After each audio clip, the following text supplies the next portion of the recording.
Hello and welcome to Auckland Ascent 2025. I'm Mr. Ree, with me Flan. How are you going, Flan? Are you excited for the event this weekend? Yeah, absolutely. I'm so glad to be here in Alexandra Raceway in Auckland. First time here in New Zealand, so definitely been an experience. Yeah, it's definitely a bit cold, but it's good. Yeah, it's gonna be a crazy event. I'm super looking forward to seeing what kind of decks people are cooking up. The meta is probably the most open meta I've seen in GA ever. You can basically play whatever you want, really. Yeah, I'm super excited. What decks we're going to see day one, coming into day two. I mean, we can say it's very wide, but I can tell you, Crux is going to be there, okay? There's going to be Crux. Recent Ascent. Let's talk about what we saw. You know, we can talk about straight off the top. We've got Razor Gale. Do you think Razor Gale is going to come back today? I think some people would be more prepared for it. Yeah. Or maybe people are like, oh, that's a fluke. We're not going to put in our Scatter Essence as another Fantasia removal cards. In a way, it was really just like well positioned for that specific meta where no one was really thinking about Fantasias. But at the same time, there's a lot of wind. And if, you know, maybe throwing a three sideboard slots for some Scatter Essences isn't the worst thing in the world. Yeah. So, well, remains to be seen, really. Yeah, look, I was very surprised reading about the Community Grand. I was like, what? They won? So I'm super keen to see that played today. I know when it was originally played, you know, it's that the death by 1,000 cuts is always very fun. It's a very unique mechanic that we get to see. I guess, you know, are they going to sideboard to counter Fantasia? Who knows? But I guess this is now like the second event coming off the Royal Abyss ban, right? So we've seen a lot of decks which has definitely shifted to that open meta. Do you think there's decks that have really suffered from that? Yeah, for sure. The main thing really is a lot of the level 3 advanced element decks fell down. You know, we're not really seeing Luxems anymore. We're not really seeing a lot of CLs or Jins. I mean, they still exist, but they're not nearly as prevalent as they were before. The main decks that really can survive the Ryle hit was the Crux decks because, you know, the Crux, they got all the benefits of being Crux while still having Liminal Guide. And, of course, actually, if you look at the new list, a lot of them are playing a lot of, like, early game stuff like Cheshire Cats, playing the swords. Main board, like taunts are now becoming so prevalent. Like we're talking about the Lorraine decks, these are definitely either allies that are swinging or you're getting attacked by big swings, so taunts are definitely coming back out into everyone's decks. Yeah, for sure. It's like you really need to respect Lorraine's ability to just throw Rending Flame for 10 out of nowhere. And it's a tough spot because if all these aggressive decks are in the meta, but then you also have to worry about these advanced element decks that can go long, like the sideboard, and hard to you can run like Heavenly Guides, or if you're playing. It's very interesting to see what decks are played. I think you then see, which is super interesting, like so much Crux because it's very consistent, right? There's a lot of lines that the players are playing for. If you're going to counter this, well, I'm going to go this way. Like you have that adaptability, which is really good. But then in day two, they kind of fell off. Like I don't think Crux made as much as day two as other decks, and I mean it didn't win in the end, right? Yeah, I mean. It often happens where it's like there's a best deck and it just doesn't win. Like I think Seri was that kind of deck where it's like this deck is so strong and it just never wins a tournament until of course Apol won in Ascent Taipei. It was like, wow, this deck, everyone always talks about it, but it just never wins. It just never actually makes it. Like it'll make it to top 8, but it doesn't actually win the whole thing, right? Yeah. And I mean Razor Gale is a perfect example where it's like deck no one really thinks about and randomly wins the tournament. Yeah. I actually believe the player who won Zenadra, I believe was like one of the bottom seeds going to day 2 and then made it all the way back up and ended up winning the whole thing. That's amazing. So. That's super hype. I guess, what do you think, Dan, talking about the decks, like a deck right now that you want to see win? Arasana. I want to see Really? I want to see Wind Arasana win. Wind Ari, yeah. Yeah, I love Wind Ari. It's It's my favorite deck. So, and I mean, actually, we did see a lot of Wind Aries Yeah. in, well, not a lot. There were like 3 of them. She had like the Oh highest my conversion God. rate. There was like 4 of them, and 3 Yeah. of them made it to day 2 because Yeah. she's like, I mean, yeah. And then the other one was like literally bottom seed. I think. Hey, man, that's a good percentage odds, right? You know, they do Yeah. the math, so that's so good. I think for me, you know, I love the Dark Horse decks. I'd love to see a Jin just come through and just do some domination, you know what I mean? Yeah. Kong Ming, I mean, but I guess too, like, Genbu is always, like, I love a bit of Genbu, you know what I mean? The Yeah. water turtle.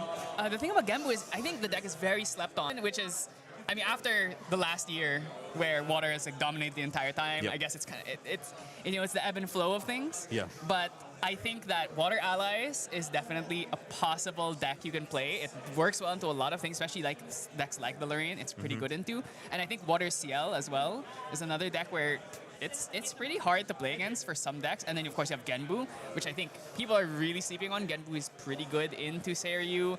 It's good into a lot of the other level Yeah. 3 decks. It's good into Jin, Yeah, obviously. And I mean, too, like the recent changes with the Coda, right, and the Yeah. turtle, that 6 damage fast play, really changed the deck as well. I think it's really cool. I guess let's talk about the day. So I believe it's day 1 they have to earn 16 points, and then they're in for tomorrow. And top 8 is winning the Spirit of Fire, the Vera prize. Yeah, the new art of Vera. Yes, very cool. Yeah, so I think everyone here is definitely got their eyes set on getting that prize, right? Yeah, I mean, of course. if you own an Ascent Spirit, that's a huge mark of pride for you. Yeah. And speaking of that, you know, we've got so many players. You can see behind us, like, I mean, we've got Apex here, True Champion Gaming's here, TM32's here, Card Merchant Pro, Creative Shock. We have players from all over the world. You know, I was laughing in this morning because I saw Caben. I said the last time I saw Caben, I was like, he was trying playing dice games. He's like, man, I can't get enough of it. I'm back, baby. I was like, let's go. You know, I love casting the king. You know what I mean? So it's exciting. It's exciting. Yeah. I mean, it's great to see people, you know, going out of their way to come all the way to another country and that are coming up. Yeah, so I believe we've got Japan's coming up, the Manila, and then London. Yeah, so it's going to be a stacked one because like Japan, like literally at the end of this month is Japan, and then a month later we have Manila, and then in the same month we have London. And of course in Japan, big thing, world premiere of Phantom Monarchs, the new set. Yes, dude, I've been like on the plane trip here. I was like, oh my god, look at all these cards. I was like, haunt. I was like, what is happening? I was like, oh my god. And then Alice like looks very clean as a champion. I am really like Alice. Yeah. Like I have. One of the things I was a bit disappointed in with the last set is like there's no Spectre-based hero, right? Like they all these Spectre cards, but we don't have someone who really wants you to be like a necromancer, right? So now that we have like evil Alice, I'm so ready to just get like 10 haunt counters and then mill 10 cards at the end of every turn, right? And getting Umbra at level 2 is kind of crazy. Yeah. There's going to be some definite changes. And I think maybe talk to as well, the announcement of the new rule that's coming out as well, following that as well, that's another big game changer. Like, GA is just like, right now in this space, we're just like, the meta's like, who knows what's going to happen. Then we're shifting across now to this new set. Then we're shifting to some new rules. Like, it's crazy. Yeah, I mean, I remember they announced there was going to be a big rule change, right? They said I think it was on the level of the sideboard changes. And then actually one of the things I was thinking about is maybe that they would change something like going first versus going second. And so if you haven't seen the announcement, so the new rule change is that both players at the start of the game actually have their spirit on field and they draw 7. Now, of course, that you don't get a materialization and you don't get a recollection on your first turn, which is part of why increasing danger was used a lot going first. Which means that, so if you play something going second, if you play something, you're not going to get a recollection phase. Yeah. Which means, you know, it's not like you can just Creative Shock on turn 0 now out of nowhere, right? So it's more of a benefit for decks that play interaction, so like Water. And, you know, we obviously have seen Merlin, who got a ton of new cards. But I was reading, it's like plus Shane, then it's like you explode the Shane and does more damage. I was like, this is death by another 1,000 cards. I was like, come on, the other Merlin's already so OP'd. We need the second Merlin OP. Everybody's been playing Merlin, man, right? Shane looks awesome. Yeah, it's super interesting. I'm definitely thinking that's going to be a deck where people are going to need to take time to refine it. There's a lot of moving parts. And you have to go through a lot of hoops to get your Monarch season. So you have 1 month to figure out how to build Alice and Merlin before people eventually just rock up with regular Merlin. Yeah. I think it's like, I could be totally wrong, but it was something like one of the Shanes is like plus 45 or something. Is like the highest I think is plus 24. Yeah, something ridiculously low. Like it's like, okay, how many Shane things am I gonna get out? Like, that's huge, right? Yeah, actually, like, and main deck Dan had his spoilers yesterday as well, and I was kind of unconvinced at first. I'm like, this feels like inconsistent to get the Shein stuff out, but then some of the new cards. I'm like, oh, that's kind of crazy. He's like, oh, they have 10 Sheen counters. You just do 10 damage, and then you also get 10 Sheens. I was like, ooh, that's kind of nice. That feels good. The Fantasia care cards. I was like, ooh, that's actually pretty good. And getting your game plan and damage and being afloat, all really strong, especially as a water deck. Day one, game one, like you the nerves, the concentration, who you are as a player, like you've got to. I think the first game can set you off. I think submarining has its benefits, right? Yep. People do say they love to sub. You know what I mean? Yeah, it's that's like, true. They go in the bottom bracket, just like don't worry about versing the big dogs, just scoot their way through. You know, it's kind of a achievable kind of win. Yeah, especially because we're not at like those super high player numbers. You're kind of allowed to get some extra losses in. It's not going to be as... Games are going probably quicker in the sense that we're going to see that. So most players will be done a lot quicker than we have in previous Ascents, with water being so dominant. Yeah, I mean, like some water mirror match or like two win eye players just like trading board the entire game. Is there anything worse than playing the mirror matchup? Like, I think it's the saddest moment when the match where it's like, oh, this is going to take 100 years to finish. At least no one's playing Luxem that we know, unless they're going to bring it out with some left of field. Like, I don't think it's going to maybe win Luxem. I have heard that, so I definitely am looking forward to seeing if we have anything new. Right? Yeah, dude, Slimes makes day 2. I'm shouting, I'm shouting from the rooftops. Great, fun time. I know people don't look fondly on that deck, but I actually really liked it. Yeah. Maybe it's because I played the deck. Yeah, I just like how everything about it just felt so out to the back. Yeah, and they put him into the slime reactor, Yeah, unfortunately. that's it. No more slimes for us. Look, I think there's some great decks today. I can't wait to get into the matches. I want to see an interesting match for the first one, but I'm sure we'll also probably try and get some of the notable players in here if we can find a crazy round one. In. Your roulette sometimes is like, oh, I'm facing Caven in round 1. That's great. It'd be so in awe. I don't think I could even do it. I just, I don't know what I'd say. I'd be like, oh, hey, man, like, you'd be so nervous. Yeah, I mean, imagine, that, of course, like, world's level players are here. You can see some of them behind us, right? Yeah. So definitely gotta bring your A game even straight from the start. But and that's the beauty of the Ascent, right? We're talking about the Ascent is that anybody can join these events and anybody can do really well. Any deck can be played. It's such an awesome thing that we do with Weebs that compared to our more national and regional where it's based on points, this is the time where you can come in and just throw down with the big dogs. Yeah, exactly. And you know what? Even if you don't do well, you can just go 0-3 and then play draft or go to scrub down. Yeah, right? exactly. So it's not like everything is lost. Yeah. It's a fun event. It's so good. We've, like I said, 162 players. It's going to really pop off. Yeah. I guess let's move on to maybe, like we're saying Crux is so dominant. Why is Crux so well? Like looking at Crux games today, why do you think they're doing so well as a deck? I think the main thing about Crux is that it's flexible and it can play an early game with those Cheshire Cats and with like early threats like Rendings, but you can also play the late game where you just play Pendragons and Ascensions. Wind is very popular as well, which makes Ascension really strong. And actually, if you look at the Crux Lorraine list, a lot of them are not playing Enso. Actually, most of them are not playing Enso anymore. Right. Because one, very easy to engage, Veiling Breezes, Resolutes. But, you'd really rather just have Ascension. You don't want to jam your deck with, 16 Crux cards because it makes it a bit inconsistent. So instead, we're just playing Ascension. We get the Wind, Water, Fire if we can, especially if we're playing the Water Float. And then we just get to play, a really nice, aggressive game where we play Cheshire Cats, we play a bunch of allies turn 1, and we have the threat of Rending. We have the threat of just, Ascensioning, doing a bunch of damage, and then just swinging for, 1 million damage, right? So it just kind of works out. And for Merlin, it's she can also kind of play that kind of style because a lot of them are on the Cheshire Cats.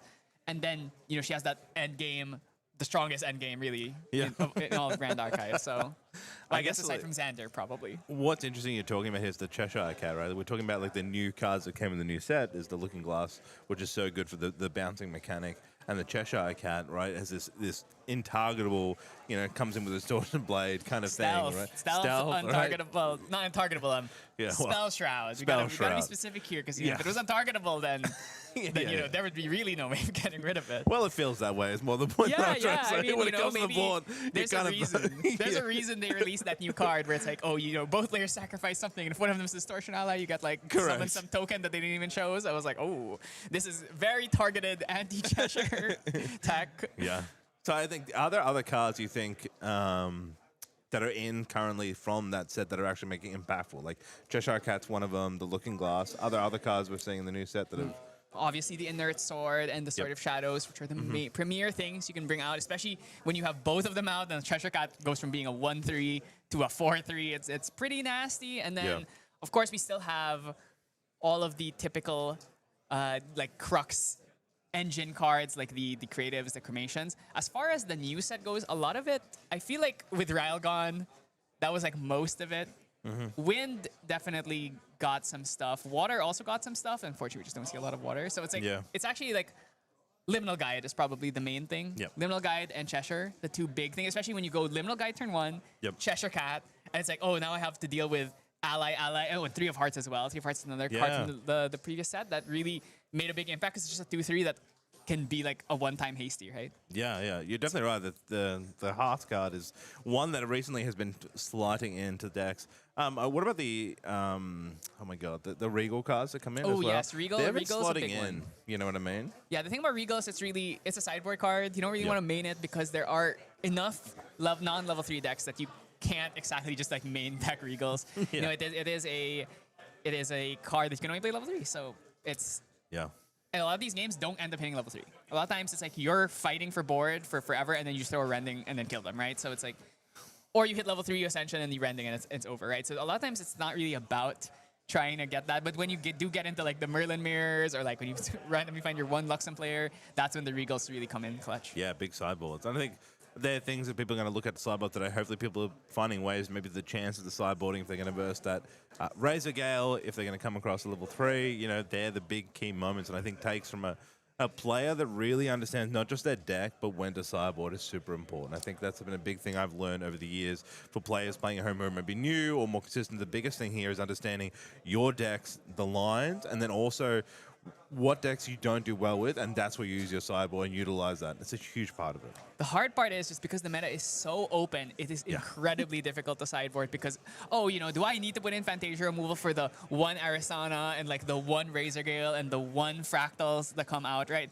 But at the same time, like, do I want to put in Regal? What if I just never run into level 3 decks? Do I want to put anti-aggro cards like Resolute or like Nascent Blast? It's really awkward just because there's so many different ways of playing, and it's like you can only have 15 cards. And in fact, most people are playing things like Nullifying Lantern, Nullifying Mirror. There's just even these regalia that you just need to have, otherwise games become so hard. So sideboarding is such a challenge right now. I think that's why a lot of competitive players prefer when the meta is not quite so open.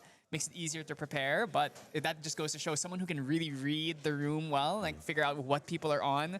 Those are the ones who are able to like get there in the end.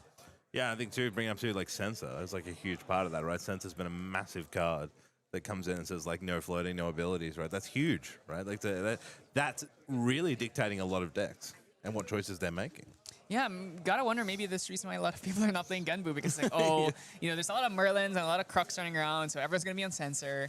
But then again, they had to deal with that in the last meta. Like everyone was worried about Genbu and everyone was main decking Censor already. So, I mean, they could deal with it. You know, 4 Mustangs in your main deck. Yes, dude, the Unbroken Mustang. What a card, man! What a card. Yeah, you know, sometimes you just need something that breaks Regalia. There's not a lot of cards that break Regalia, especially on a body as well. So it's like kind of perfect for the deck, especially because it has things like Luke's Primordial Rituals. So I'm definitely curious to see if we'll see any Genbus who believe in the big turtle, right? Yeah, that's exactly what I want. And I think it's super cool. You know, we've got Genbu, we have Seiru, or apologies for pronunciation around that, and you also have Suzaku, right? They have had their time, and that whole set that's coming through, these wonderful kind of creature cards, right, have had their time, and they're still doing so well, right? Yeah, except for one, unfortunately. Yeah. The green one. The green one, unfortunately, not seeing too much play. Our favorite tiger, the Byakko. Yeah. It's just the tiger. That's true. You know, I think this is really cool. It just hasn't seen play. You know, there's always got to be one late bloomer, right? One day we'll see. When they have like 60% of the deck is just all suppressed cards that do like crazy effects, and it's like, oh, suddenly now we can get Byakko in turn 2. Yes. Oh, can we just believe? You know what I mean? And you were talking about too. There was in Niagara Falls. There was a Wind Rye, right? That came in who like played top. This in the top 20, right? I'm sure. Yeah, I read Hyoka, he has been playing. He has been a Rye main basically since the game started. Yeah. One of the premier like top Ryes back in the early days when Rye was actually getting played. On the Wind Rye, well, it's not really new. Wind Rye is like a pretty old deck. I'd say ALC was when it like first kind of stormed in here. But now we got the new cards. Shattering Discharge is really big. Of course, 3 Visits is really strong. and you're just playing the same Windride game where we just play our elementals. We we swing a bunch of times. We throw in a random like Advent of the Stormcaller. Yeah. Just do a bunch of damage. Like I honestly think he was just so close to making it too. He Yeah. was like right one game off from making it to top 8. That's so good. And this we're talking about this over mana, like a Rye deck, guys. Like what? A Rye making it hasn't been so long, and a Wind Rye at that. Like, please do Yeah. it today. Do it at Ascent Auckland. Let's get hyped around here. Come on. I would love to see Rai. I mean, Rai is the original champion I started this game with, so it's like it's kind of vindicating to see people still playing Rai after so long. I thought this was only Lorraine can have this longevity, right? But Yeah, only Lorraine. I think. What about like CLs? Like there was a bit of a water CL. Do you think there's a reason it has that water CL deck has fallen off? Well, Water CL really only became popular after Ral got banned. Yeah. And it just so happened, I think, in Ascent Niagara Falls, that there was one CL who made it to day 2. But that deck has actually been decently performing in like regionals and star champs and stuff. So I definitely wouldn't be surprised to see someone on CL. But yeah, I mean, I think that deck is really strong. So actually, we're about to get into the game right here. Woohoo! Game 1, let's go. Yeah, so let's get right into it. Now let's see what we've got going on here. So we have Yamikin, New Zealand's pride, made it to top 8 of Ascent Taipei on Wind Wake Up, and I wonder if he's still on the same deck. Fine, you have so many amazing facts in your brain, and it really impresses me. I've done a lot of events. You know, you see the same faces a lot, so. I mean, there's Sylvie. Oh my God, is it a Sylvie deck Well, with a looking glass? we see the Looking Glass already, but then who knows what? I mean, I think if you see Looking Glass and it's Yamikin, I imagine it's either going to be Crux or it's going to be Wind Wake Up. So it looks like Spirit of Fire is coming down. We're going to draw 7 and see what we get. Corgis, also New Zealand. Looks like a bit of an aggro This deck, is yeah? Fire Xander right here. You see the classic assassin card, starting with a Xiao Chao into an immediate. Ooh, wow. Okay, career plus. That's a strong start, but let's see. Okay, Wind. This is Wind Wake Up. This has got to be Wind Wake Up. Yes, the RNG. The Mad Hatter coming down. I love it. Well, actually, the thing, if you watch Yamikin play, he doesn't actually play the he plays the Mad Hatter in the deck, but he tries to avoid playing it as much as possible. He is one of the most patient Wind Wake Up players I've ever seen. Most of them are like, they just like throw in their Mad Hatters and they don't care about anything. But Yamikin plays extremely measured gameplay, which is unusual for a deck that is supposed to just kill their opponent in turn 2. I mean, look right there, the beautiful artwork of the Spirit of Wind there. Absolutely amazing. If you love GA, this is the reason why. Yeah, I know a lot of people are looking for the Wind Spirit. A bit harder to find. I feel like it's been in less events. This year is like, it's like every event is like a Fire Spirit. So, ooh, Concealed Marksman is kind of just gonna swing one here. Unfortunately, we don't have the True Set because that is class bonus. And the thing about Yamikin's deck, he doesn't actually play a champion in his main board. He sideboards Tristan for when he plays against decks that have interaction because he plays Incapacitate. But of course, you don't want to pay 4 for Incapacitate. So you sideboard a Tristan when you play against a deck that can do something to stop this. And we see the immediate Tariff Ring here. I think Corgi knows, okay, I'm about to get Wind Woke Up, so I gotta get some level of protection here. We can see Arthur too coming down, so we're going to get immediately buffing these allies that are on the board. I mean, does Wind have a way to start clearing these allies? Like, yeah, Dream Fairy is probably the big one. I'm not sure if Yamikin actually plays Dream Fairy in this list because I think a lot of people have not been on Dream Fairy. It's kind of important to have for Seiryu and for Arthur because one of the few ways to get rid of that Immortal Arthur is the Dream Fairy. It's like probably the premier, it's a classic turn 1 Arthur and you get Dream Fairy and then you're crying in the club. I guess with these decks too, like you're versing two decks that are just going to go to face. That's what they want to do. That's what they want to get. They want to see life go down. So in this situation, it's like, do you change your plan and start like, I have to go for board? Or am I just trying to get damage done first? Okay, so Skirting Step here is big. That's distant on the Concealed Marksman. Concealed Marksman is the biggest distant card, I think, with a 5 power after distant. So she is the best thing to put your Ranger Strides on. But unfortunately, the Tariff Ring here is going to stymie our ability to just like blow up Corgis. He could actually just do it. Like he could literally just do it right here. We already see the draft of stamina. So he could swing for 10 next turn alone. So actually, no, it'd be 18 actually. He could just swing for 18 next turn if he just brings up the Ranger Strides. Absolutely disgusting, and we see that. But I guess they use that Tariff Ring is there. So yeah, so we're gonna use the Fire Resonance instead. We know we gotta bait out the Terrafang first. So Corgis like, yeah, like we gotta do this because if I don't use the Terrafang here, he drops Mad Hatter, Ranger Strides, and I still die. So let's see if he can survive though, because currently this is 1, 2, 3, 4, 5, 6 damage on board, and you know any other ally that Corgis plays is going to make this harder. Unfortunately, everything has stealth here. Looks like a That's a purse here. Correct. Purse. The other critical card in this deck really is the purse because she allows you to get suppresses, which keeps it helps you keep your allies alive. Because really the main thing about Wake Up is you need to stick one guy on board so you can give it that distance, and then you don't have to commit to playing an ally on the same turn. Yep. You know, really it's like you stick one guy, you give it distant, and then you have the cards that Wake Up, and then that's when you bring out the Ranger Strides and go for the kill shot. So you're going straight for face, not even worrying about these allies. Just says, Yamakin says, I want blood. I want turn to be over. Well, the issue really is he couldn't kill anything because the Arthur was immortal and the other two had stealth, so... Yeah, true. Gonna go up to Xander here, which is gonna turn on that Korhazi Courier. And also the Xiao Xiao, if that actually ends a mag. Ooh, Blazing Throw is actually a card you probably wanted to keep, but... Yeah. Xander here gonna get that glimpse off. We're just gonna see... Try and craft our future turn here. Yeah, I'm again thinking about doing something. I wonder what. Maybe he wants to try and suppress something. Yeah, looking for that response window.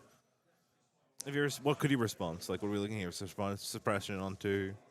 Maybe he wants to give distant to the purse, suppress the Arthur. There's a lot of options for him here. 3 cards in hand. It could be basically anything.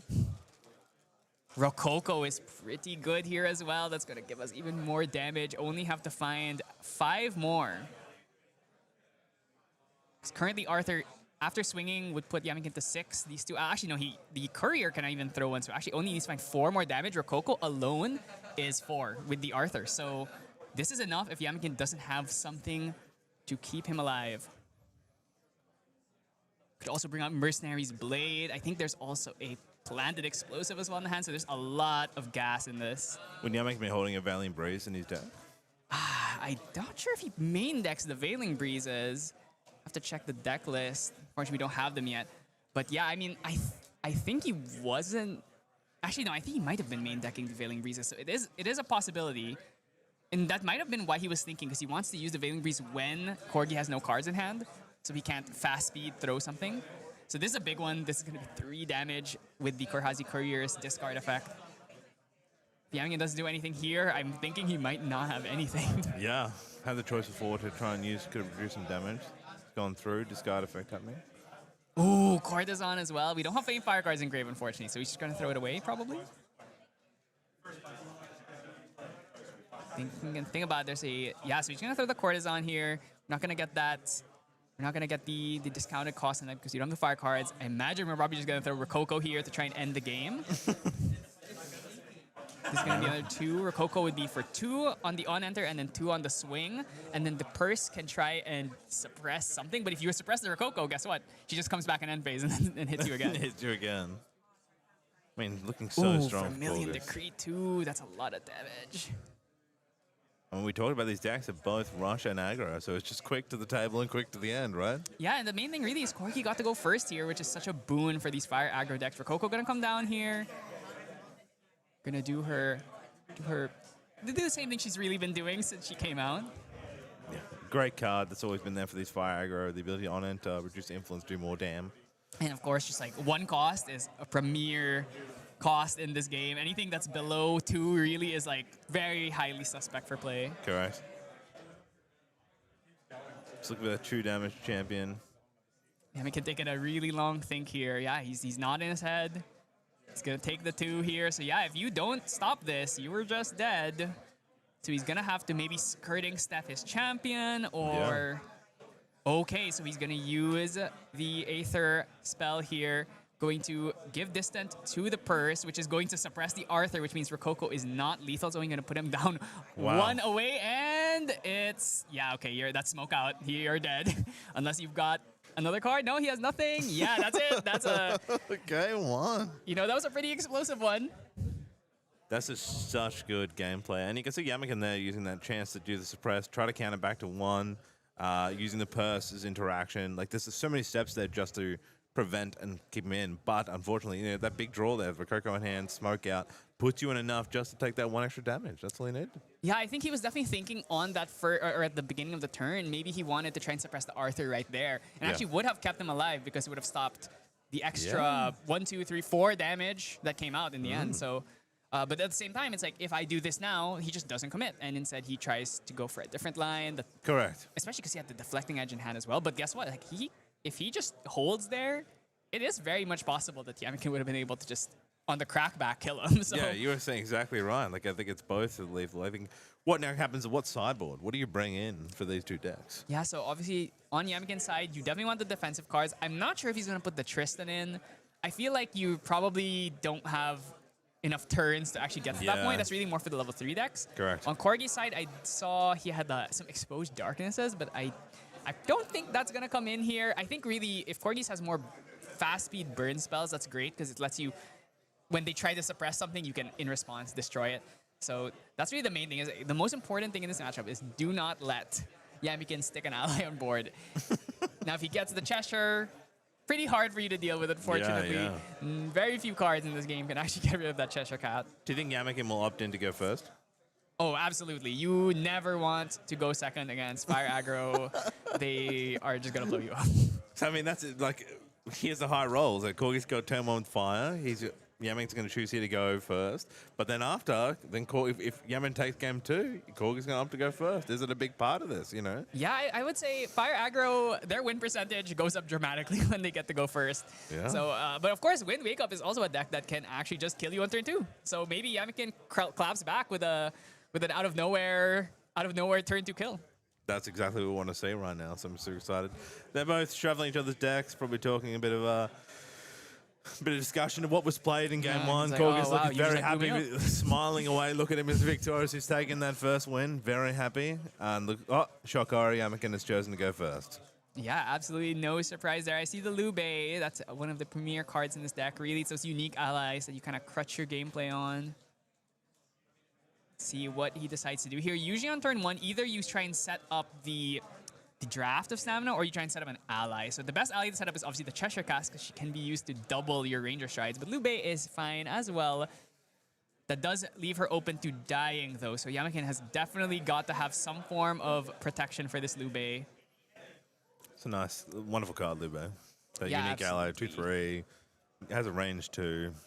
Yeah, and the main thing about her is that she gets range when something else gets range, which means you don't ever really have to range her. You just range something else, and then she gets it as well. So she's a great 2-for-1.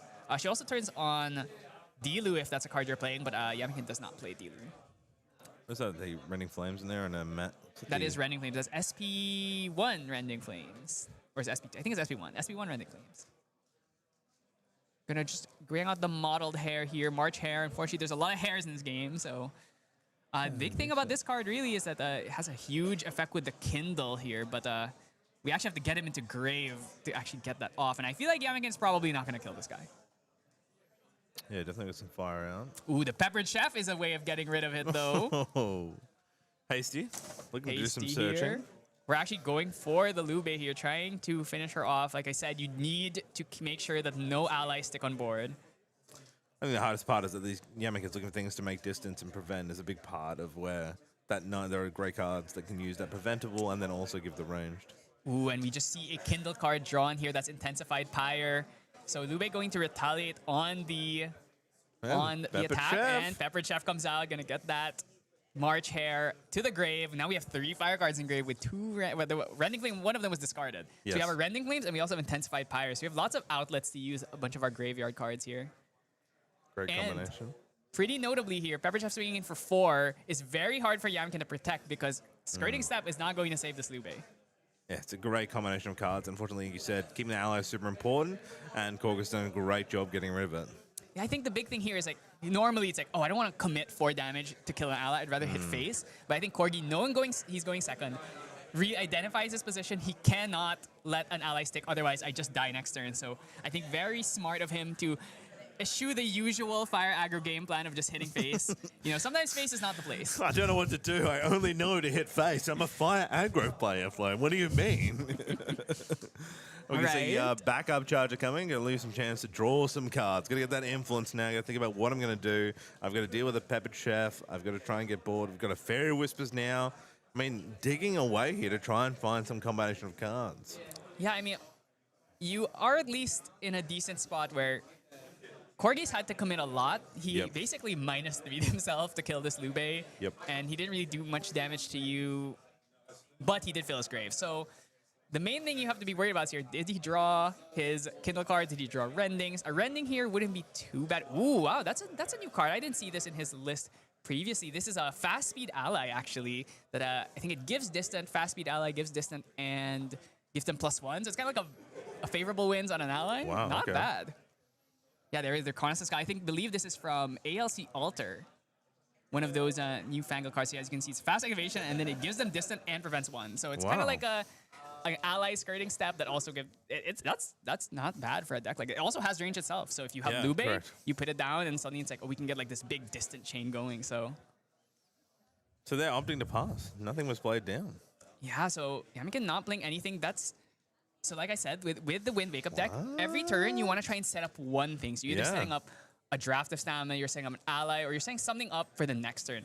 Yamikin here not doing any of that, but he does have the Reconnaissance count, which is fast speed, so he might just play that in the end phase when it's completely safe, and then we can try and go for it. But of course, we do see the Terrafring brought out. Friend Arthur, like, great opener again. I feel like you're saying, like, Cheshire Cat, maybe like searching for that way to deal with these allies. That's such a strong card. Maybe hasn't hit it yet. Unsure. You know, you've got here now, you've got Arthur to deal with. That's a 2-3. You know, where is he going to find this damage? Yami's got to get some allies out.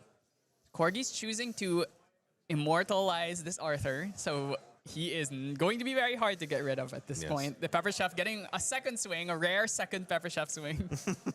Usually she dies A immediately. second course, if you will, Flaunt. Yeah, you know, course. we gotta get a. You know, I want some dessert. You know. So there we go. We see Yeah, the end Scout. phase Reconnaissance Scout here. So not gonna get the, actually the on enter is actually not relevant. Actually, I wonder if Yamikin's playing. I wonder if he's playing a Ranger champion in this version of this, or maybe he's just playing this purely for a fast activation card with range. Yeah, so the back step here going to get used to just get distant on her immediately. So this is currently 3 damage. If we were able to wake her up, if we use Ranger Strides now, it would be 7 times 2, 14. So we just need one other card. If we can summon any ally plus, so we have to bring Ranger Strides, any ally, and then anything that wakes up. So if we have enough cards to do that, we could actually just end the game right. Actually, no, but the Terrafring though. Terrafring. So let's see if Corgis is if he's gonna bite here. It's like, you know what? I know you're gonna try and do something nasty. I'm just gonna pop the Terrafring now. I mean, this is kind of the same space we were in last time, right? It's the same turn. It looks like Terrafring this time, instead of going for the Fireball, which was opted in last turn. Okay, last game. so I wonder, do we just kill Pepper Chef and then call it there? We cannot kill the Arthur.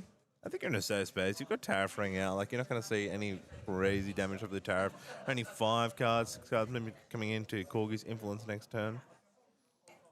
Going to, seems like paying 2, 3. Ooh, is it a Cheshire Cat?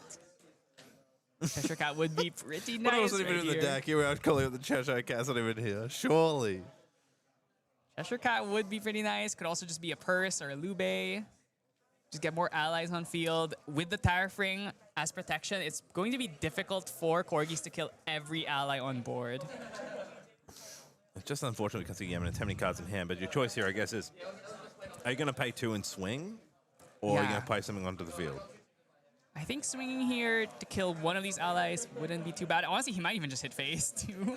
I wouldn't necessarily doubt it. Let's see if we can get a. Oh, I do see a Cheshire Cat. That is the Cheshire. So So 8 cards in hand right at the moment. notably, the one thing about Fire Aggro, Fire Xander is they do actually have a card that removes the Cheshire Cat, which is the Planted Explosive, because it is not a spell.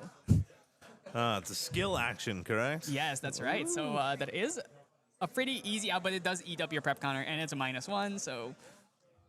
So just pay 2 and swang at face, I believe. That was it. Yes, Left the board. yes. I'm not So- worried about your allies, Corgis. You got me last time, but no my Terrafring. You're not going to get me this time. I think the big thing is Ooh, Rococo. because we know about the Xander, it's like he elected to hit swing face just to get 3 damage because it makes the breakpoints to actually hit Yeah.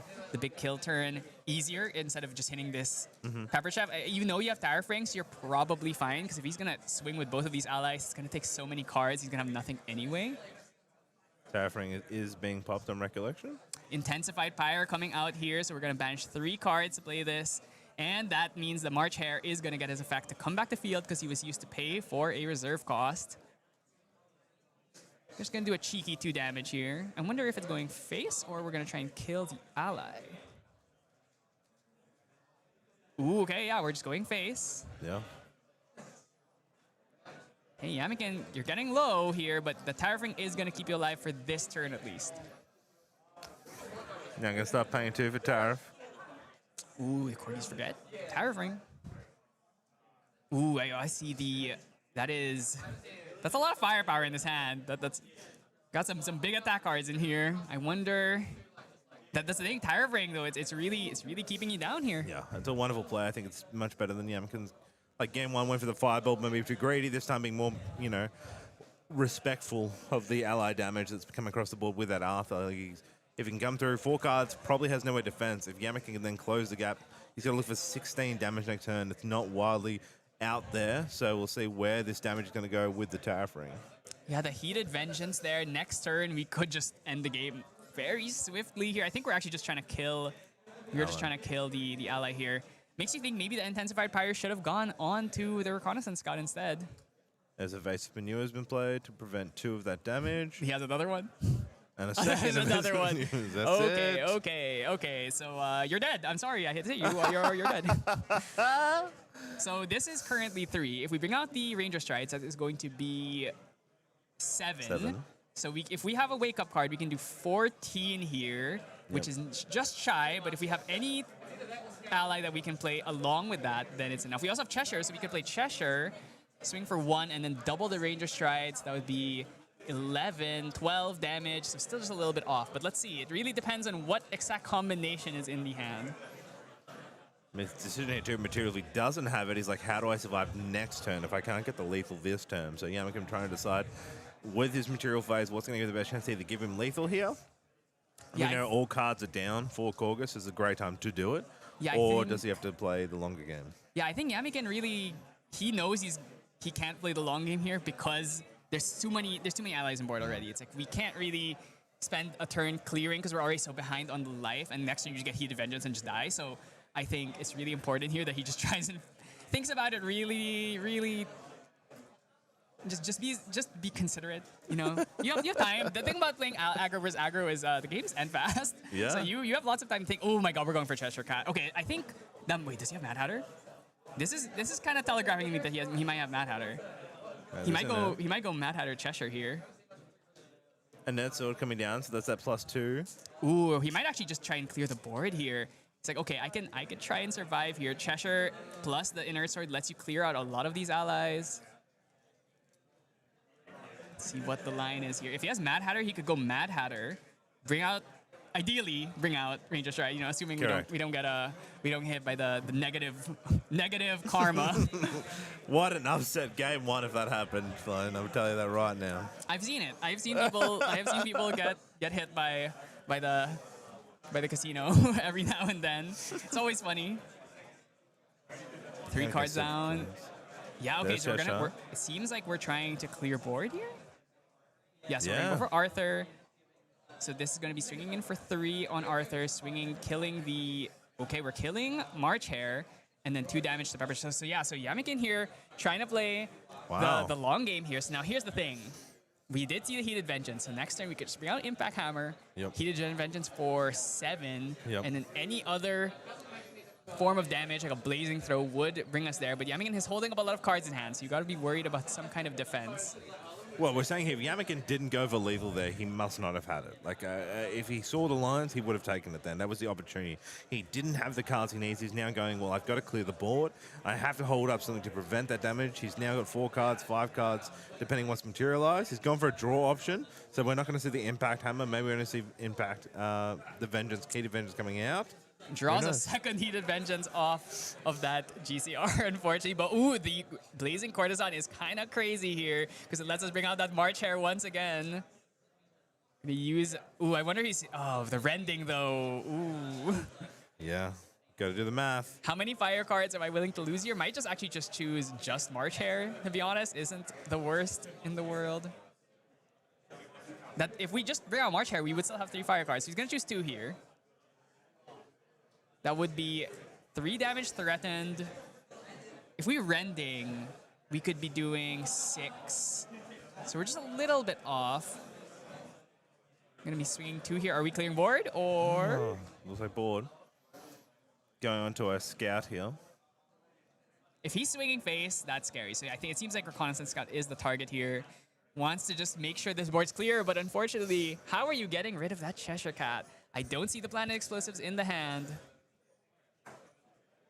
I guess here too, like I think, you know, Yamaken's deciding here, is he going to try and prevent to keep this scout up so we can have it for next turn? Does he want to keep that for face? Like, is he worried about a big, large damage coming to face? Yeah, I think it's really important that you keep the scout here because you can't actually use Ranger Strides on Cheshire Cat because it can only be used on a Ranger unit. So there you go. Chose to get rid of it. Said, I'll take the health and I'll lose my scout. Must have another card or Ranger card ready to come through next turn. Yeah, the problem with these Wake Up decks really is that you have to stick at least one. Either you need to stick something that increases your damage, something that gives you Wake Ups, or the ally itself. Because now it's like, you have to play the ally, then you also have to give it distant on the same turn, and then you also have to give it a Wake Up effect. I mean, it's actually very possible to kill without the Wake Up if you have the Cheshire, because suddenly now it's like your Ranger Stride is essentially 8 extra damage. But because we went up to level 1 Xander, the breakpoints you have to hit are just a little bit higher. I think it's super crazy on a fine deck to be sealed ending turn with 5 cards in hand. That seems very wild. Yeah, and I'm actually not really sure. Took a Merc Blade for 1 and then chose not to. I mean, hey, these are the pros we're watching, but that seems like fire is put card down, hit face. Like, this is a very interesting game coming into this matchup for game 1 today. Ooh, does he have a Smoke Out? Actually, Smoke Out would be another way to kill the Cheshire Cat. Yep. One of the few profitable ways of getting rid of a Cheshire. So we're actually going to play a Tengu here, going to get more draws out. So we are still not going for that Ranger Strides. Like I said, Yamagen, he's allergic to bringing it out until the absolute perfect moment. Just the influence of Yamaken is doing so well. He's really maintaining that. Yeah, so that is the Smoke Out. So we're just going to get rid of this Cheshire right now. No cards in hand. Now is the perfect time to do it. Well played. Those said, Corgis doing some good work there.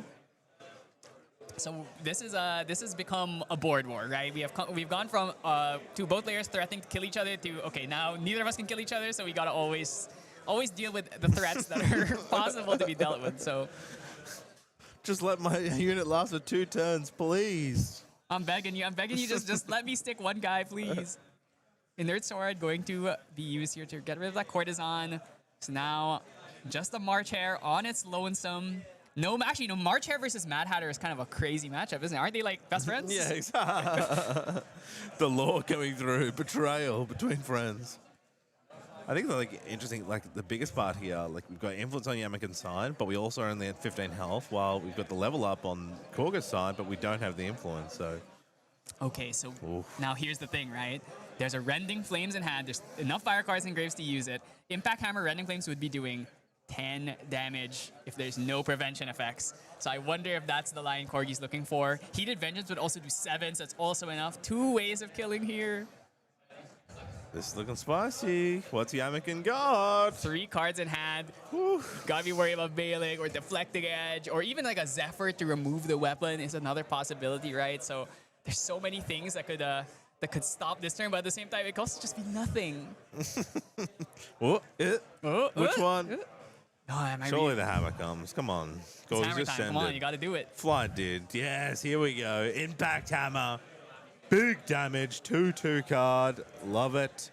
Comboed up with a heated. Looks like Liminal Guide. Liminal coming in late. Let's go. You know, you love to see a late Liminal Guide, right?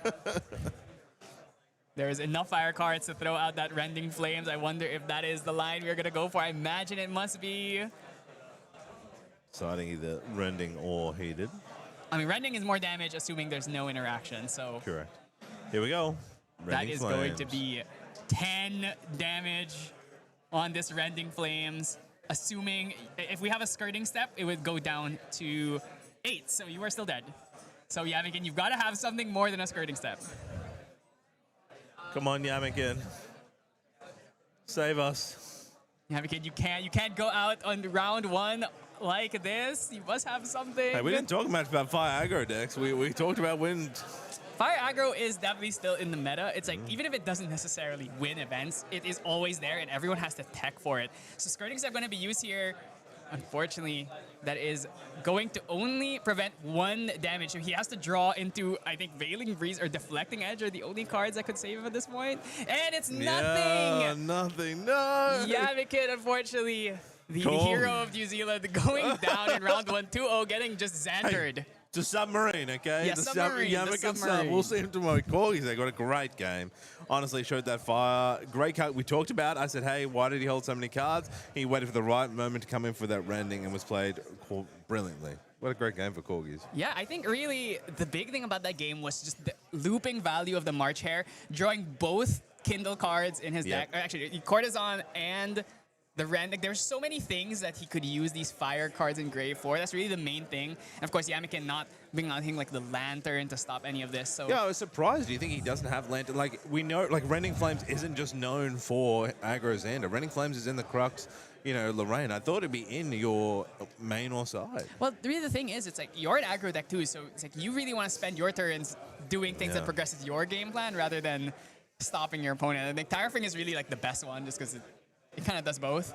But yeah, it was so much value. It's like the March Hare came out like 3 times, I think, right? So yeah, that was a great card. Pretty crazy sequence of events. And going 2-0 in round 1, gotta give you a lot of confidence, right? Yeah, and I think we talked about this March Hare, right? It's a 1/1 card, right? Like, but it got like 3 value of damage, maybe more. And then we don't even talk about like Arthur as well. Give it the bonus. Like, it's not a lot of board time. And also the main thing about the March Hare is that you're using it to activate Kindle effects, and then it just comes back anyway. It's like if it dies again, it still goes back to grave. So it's like it kind of keeps the fire card count in your grave like consistently high, right? Yeah. So and we saw it there. Where he activates a Kindle card, and then he activates a Rending on the turn right after, right? So it's a lot of value you get out of a card that is just, and it just keeps going back. Just keeps going back. Never goes away. And it kind of makes your opponent think, oh, should I even bother killing this? Because if I kill it, you just can Kindle it back out anyway, right? Yeah, that's true. And like you said, like coming from Yamikin's side, like he was trying, he never really got the full combo of damage. That was just, even with those prevent cards that do so well, you know, we talked about Corgis, he overcommitted with the 4 damage early on. He thought about his moves to make sure that he didn't leave anything on board. He knew, if I'm going to verse wind allies, I have to make sure one ally never stays. And that was his priority in all those turns. And he showed it and played it well and got his wins. Yeah, and also just good deck building choices. Having that smoke out in the deck is critical. Like, so many Cheshire Cats swimming around in the meta right now, right? With like all the Crux decks are playing Cheshire Cat, and then you have the Wind Wake Up decks that also play Cheshire Cat. Even like some Diana decks play Cheshire Cat. So it's just like, it just makes sense, right? Yeah, Smoke Out, really cool. I haven't seen him play till today. I don't know if I just missed out on it. I'm not watching enough, but it was super cool to see today. Yeah, I know some people were playing it back in like Suzaku, like HVN Suzaku decks because it was just basically like 1 damage effect damage, 1 cost, right? And you know, just if you hit a Dream Fairy with it, that's pretty nice. Or if you hit a champion that tried to vanish inside you or something, it had some like weird utility. But now it's like perfect because so many Cheshire Cats roaming around, you gotta get rid of them, right? It's like one of the very few cards that can get rid of a Cheshire Cat. Get rid of the cats, man. Take them to the river. Like, smoke them out. Like, it's just a great good move card. Like, what a great game 1. I'm very surprised. Like, and I think what was interesting is watching 2 aggro decks go at it. It's like interesting to cast, right? Because you're like, usually it's just like hit face. And we said he held all 5 fire cards up for a turn. Like, that's super random and like for us casting, it's like, how do we cast? Like, I don't know what he's gonna do here. This is like super different. Yeah, for sure. So I mean, that was a great game, and I think we'll try. Yeah, we're gonna head into a short break, and we're gonna try and get an interview with Corgis here. Oh, awesome. Yeah, so super keen. Yeah, so just we'll stay tuned, and we'll get that to you real soon. See you guys.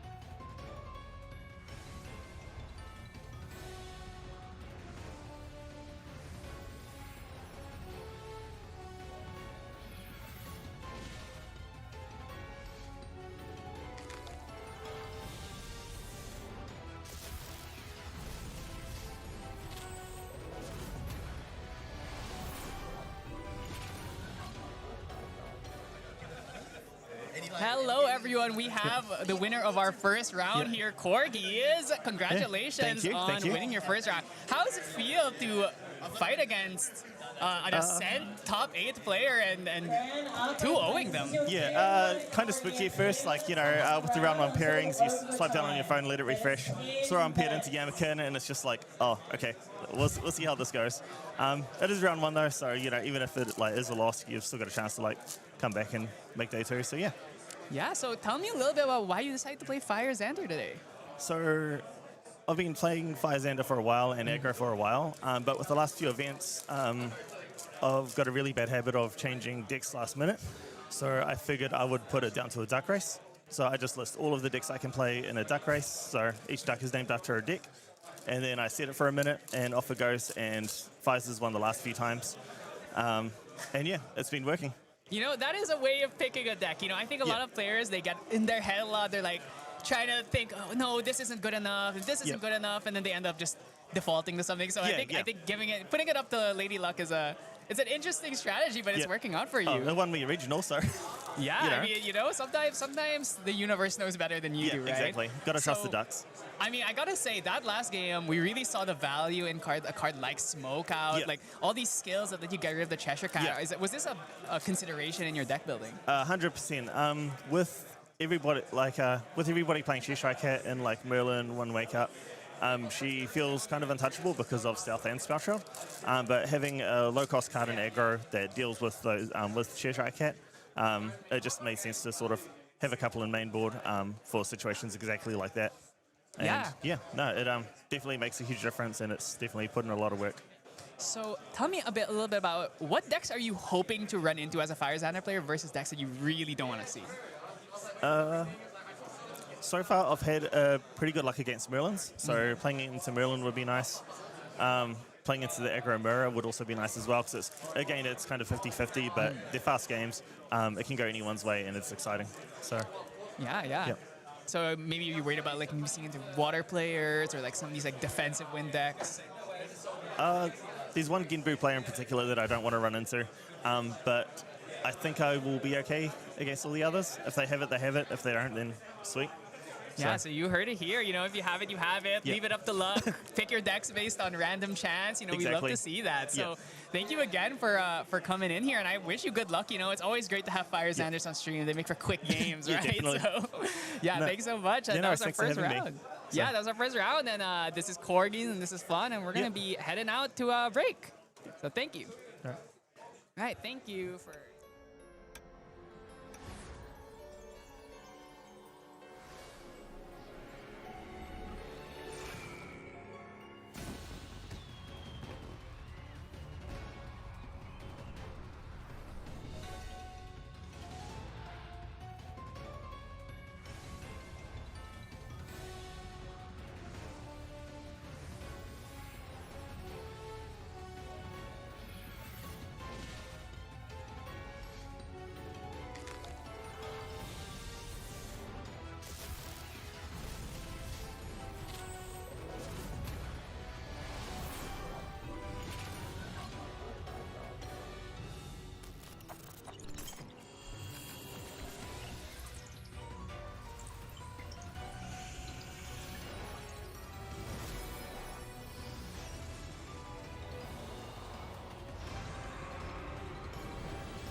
しなく広がる空に失ったものを嘆く声迫られる選択の日々正しい道の方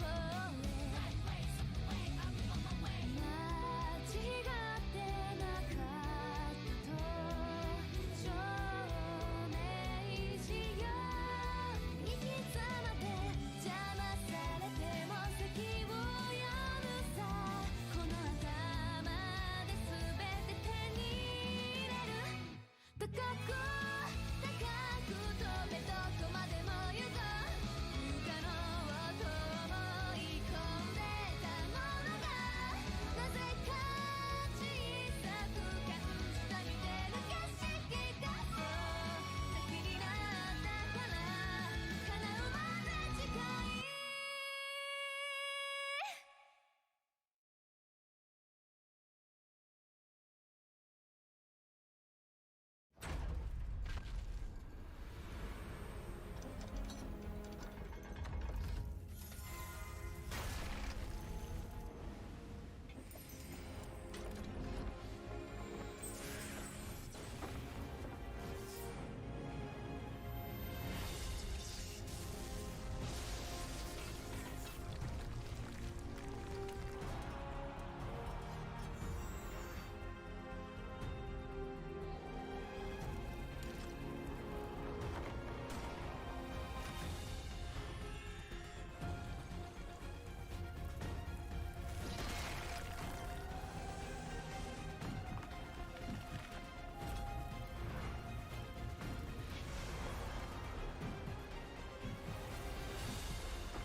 しい道の方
しなく広がる空に失ったものを嘆く声迫られる選択の日々正しい道の方へ間違ってなかったと証明しよう生き様で邪魔されても席を読むさこの頭で全て手に入れる高く高く飛べどこまでも行こう不可能と思い込んでたものがなぜか小さく感じた見てる景色がそう先になったから叶うまで近い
Hello, everyone, and welcome back to Ascent Auckland. We are about to enter round 2, and here it's me, Flan, and joining me is Freedom.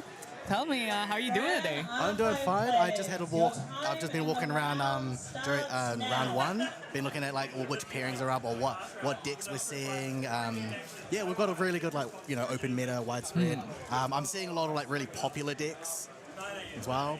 So one, for example, like Crux is always popular.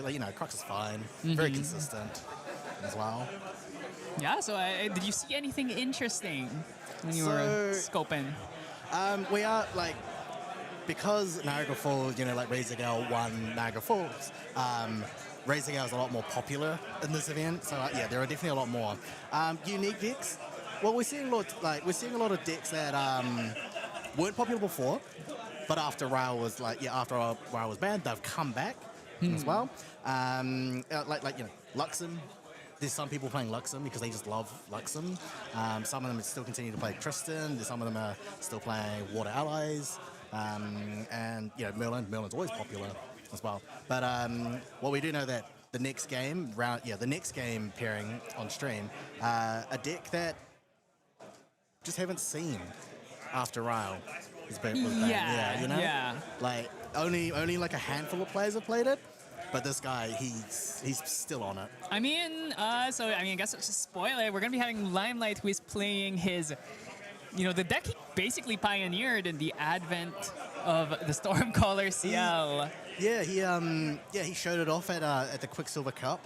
And there were like 2 of them playing then, and then after that we've seen people playing them at regionals, and now he's still playing it. He's still giving it a go here. This is post Ryle, and so no Ryles. He's now just added things to kind of fill up the deck. Nothing too drastic. Just made it a little bit more consistent or such. But he's still going on it. He's on it. He's still on it. Yeah, we're just waiting to see who his opponent will be. They're just setting up the stream table. Yeah, the thing about CL is that I think of the decks that lost Ryle, I think he's kind of okay with it because of the level 2 effect, letting him throw a bunch of float in the grave anyway. So now you get to just replace all the space that Ryle lost. So basically, like the Spectre floats, basically you get to just throw them out, and you just have to put other things that kind of like fill in that consistency, like Flamsore Cells or Library Witches. Right, Cremations go back into the deck. So there's lots of things that you can put in. I think CL he's still good. Like I think compared to the other level, like I think Luxem definitely got hurt way more by losing Ryle. I think like Jin is hurt more by losing Ryle. Like CL, he can kind of live with it, right? Yeah, definitely. I think Jin definitely got hurt. Like. Because he always goes low on influence, but having Ryle, having the Spectre packet in there lets him at least stabilize and influence. But yeah, and then like kind of build that back up with Berserker Plate and the Shuangji, not Shuangji, sorry. Yes, and Shuangji. But yeah, losing Ryle is definitely just now. Jin is just gone basically. Yeah, well. yeah. It's a bit unfortunate, He had a very short time in the sun, and then. As quick as he came in, he's gone. So hopefully the next set, the capstone set supports him a bit more, and yeah. Yeah, I gotta say, one thing about CL that frustrates me is the fact that we have to play admin of the Stormcaller in the deck at all. I'm hoping in Phantom Monarchs maybe we have another very high cost Umbra card that we can play in the deck instead. Okay, so one thing about CL is I love the CL deck. There's so many ways you can build it, right? There's Advent Oblation, Advent Ovation. There's Beguiling Coup, and then there's also Regal Control or Allies as well. Yeah, it's just really fun. All right, so we're gonna be hopping into the game. Yeah, and so we have Limelight here versus Liam. So, looking at the hand, I'm not seeing any fire cards in there. It's Advent and a bunch of normal cards. Actually, Limelight's hand looking kinda awkward, actually. There's Hasty at the very least. Imagine might just play out a Shieldmate and pass. It's a classic start. Turn 1 Shieldmate is great because it's taunt. They're forced to attack it, right? And then if they do attack it, it's going to give Limelight that floating memory. Yeah, absolutely right. And we have on the other side, Water. I'm seeing Astra. Is that Water Astra? We do have the Looking Glass out, so that must... Yeah, that's Astra. So that's telling me most likely this is Mad Hatter Cheshire with like Water Diana. I'm not sure if there's Astra cards in there, but it's definitely Water Diana. Yeah, I'm not seeing any Astra, so I'm thinking this is probably just like pure Water Diana that happens to play Mad Hatter and Cheshire Cat. So big thing about this deck really is... it's trying to hit you big. I see the Trode Toll as well, so we can get big. Yes. Yeah. We can get the big Trode Tolls out and get a big Carps on Coda. So looking forward. There it is. Languid Toad Troll. This is kind of like one of the linchpins of the deck. Yeah. It's just a huge frog with taunt But the main thing about him is when he goes to grave, he turns on a little card called Corpse on Coda, which does damage equal to the highest health among the animals or beasts in grave. And taking 6 in like turn 2 is pretty dangerous. Yeah, like so. Water Ash, yeah. So Water Diana is can play a bit of aggro because they've got like Crystalline Archers, make them distant, and then they're doing 4 damage. Then you've got the Toad Trolls, you've got the we probably got the other frog. Bullfrog. Bullfrog. Thronekeeper Bullfrog. Thronekeeper Bullfrog, which is another 0/4. So it's 4 and 6 damage if they've got the Cups on Coda. Yeah, and the main thing is that because Diana gets so much glimpsing out of her big attacks, especially when you use the Ranger Strides on Diana, she gets to like glimpse 8. She can like sculpt like a perfect hand where she finds all the Corpse Codas and then also dumps the frogs at the same time. So it's a lot. It's a very consistent deck and it does a lot of damage very quickly. And unfortunately, Limelight is playing Fire, which is a deck that is not known for having much interaction. I think if Limelight can get to level 3, so this is Ablation, right? Yeah. Yes. So in level 3, Ablation. There's not much. I don't think there's not much that Lilium's going to do to try and stop that Ablation. Because like Limelight's is going to hold up a lot of influence. Ablation, hold up 2 for a Frostbind. Yeah. So we're gonna see here the Aqua Mirage Whisper couldn't come out, so Diana was made distant with the backstep. So that means Aqua Mirage Whisper we get the Lorraine effect. We got to bring out that weapon. And the main thing about this is we just load it with a bunch of stuff, and then next turn we could bring out Ranger Strides if we want, and then we can get like a humongous, because Ranger Strides works on champion. It just has to be a Ranger unit. So we can use a Ranger unit. Distant. So we can give that to Diana, and then boom, it's like I'm gonna swing for 8, I'm gonna glimpse 9, and then I get to like perfectly sculpt the next couple turns. I mean, like Aqua Mirage is a very popular weapon because it's got the innate spell shroud. Probably one of the best weapons for Diana right now. Next to the Norm Aether Wing as well. Yeah.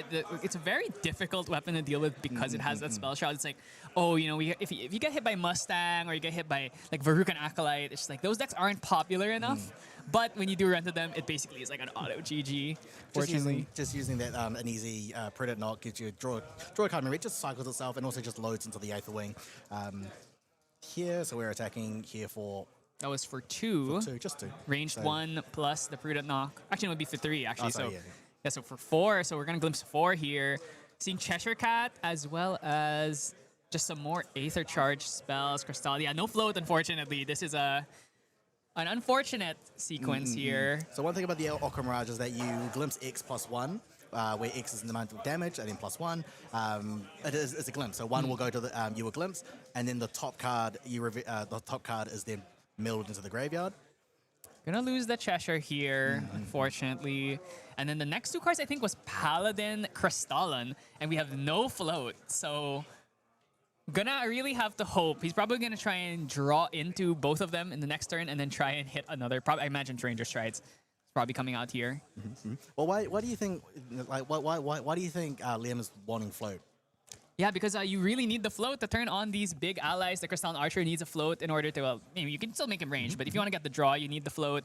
And for Paladin, you need the float, right? So, so really, the big thing is you need to find that float, and then eventually you can get the big turns. Also, if he's playing Diana Judgment's Arrow, he would also need some float to get to there. I mean, the best float, obviously, is the Weaving Mana Stream, which I think was in his hand, unfortunately. But that card is critical because it lets you get the kind of recursive float usage out of your deck. So we've seen here, Limelight has opted to go to level 1, triggering the Limiter Guide to come in. It's ephemeral, draws a card, gets the mastery. All right, his hand is looking. It's got another Limiter Guide, so he can use the Hasty Messenger. Oh no, he's taken the Hasty Messenger and put the Advent into the graveyard.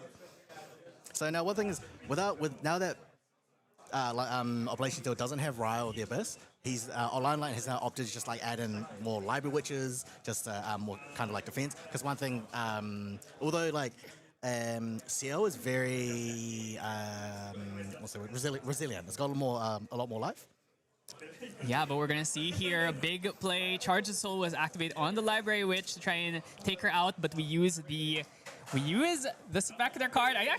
I'm surprised that we're still on this, but yeah, we can see like it comes in clutch when you get to just keep a taunter or like a blocker online for like an extra turn just because your opponent wasn't expecting. We're just gonna bring our Ranger Boots actually instead here.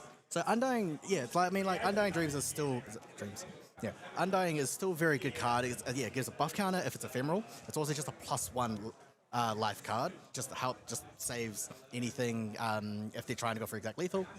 And, you know, every now and then you get to soup up one big liminal guide, right? So these things do happen sometimes. It's actually kind of crazy how versatile of a card it is, where it's like, oh, you know, if you have a liminal guide that's ephemeral, you just drop it on the liminal guide, he gets to like kill a paladin or kill an Ascent Protector on its own, right? So, I mean, yeah, like a 2/4 liminal guide, it can be very annoying to get past. so we are just going to swing here. Crystalline Archer going to come out, going to use that to charge the soul in order to get the buff here. Limelight can't attack because of the throw toll, but he's CL. Eventually, he's gonna get to the Advent level 3 power spike. Gonna just try and kill Liminal Guide. Thinking about it. I mean, it doesn't feel good to commit so would much. you attack the liminal guide? It just gets rid of it because like the liminal guide becomes annoying. It's a 2/4. Yeah, and another thing about the Liminal Guide, it's like, oh, you know, if he has Skirmations in his deck, you don't really much want to leave him on field. But he might. We're actually on Liam, who's choosing what to attack because he hasn't triggered the on attack yet. Yeah, so taking his time to think about it. Yeah. Does he want to attack the Library Wedge? Yeah. Okay. The Library Wedge is fair. I think killing Library Wedge is important. You need to get rid of it so that your Diana can actually start hitting face instead. So, but he is going to use the float here because he does want to get the draw at the very least, right? Like he could have elected just not to use it here, but you might as well use it. I think look deeper through your deck, look for more options. Looking at it, there's not too much. Limelight actually gonna. He's going to level up the 2, yeah. So we're only going to get 1 usage here, but we actually have the second Advent already. Ooh, losing Liminal Guide is probably the card you actually wanted to keep there, so you could throw it away. No, I think he put it down because it can be a throwaway card as well. Losing it, he didn't have the hasty, so there's no way to put it in there. Oh no, actually, sorry, the level 2. Sorry, he could do it through the mastery, the level 2 effect. Ooh, seeing the Sable Remnant here. I really like this card in CL because it is an automaton, which means that when you sack him to a Carter, you actually do get the very rare Carter draw effect.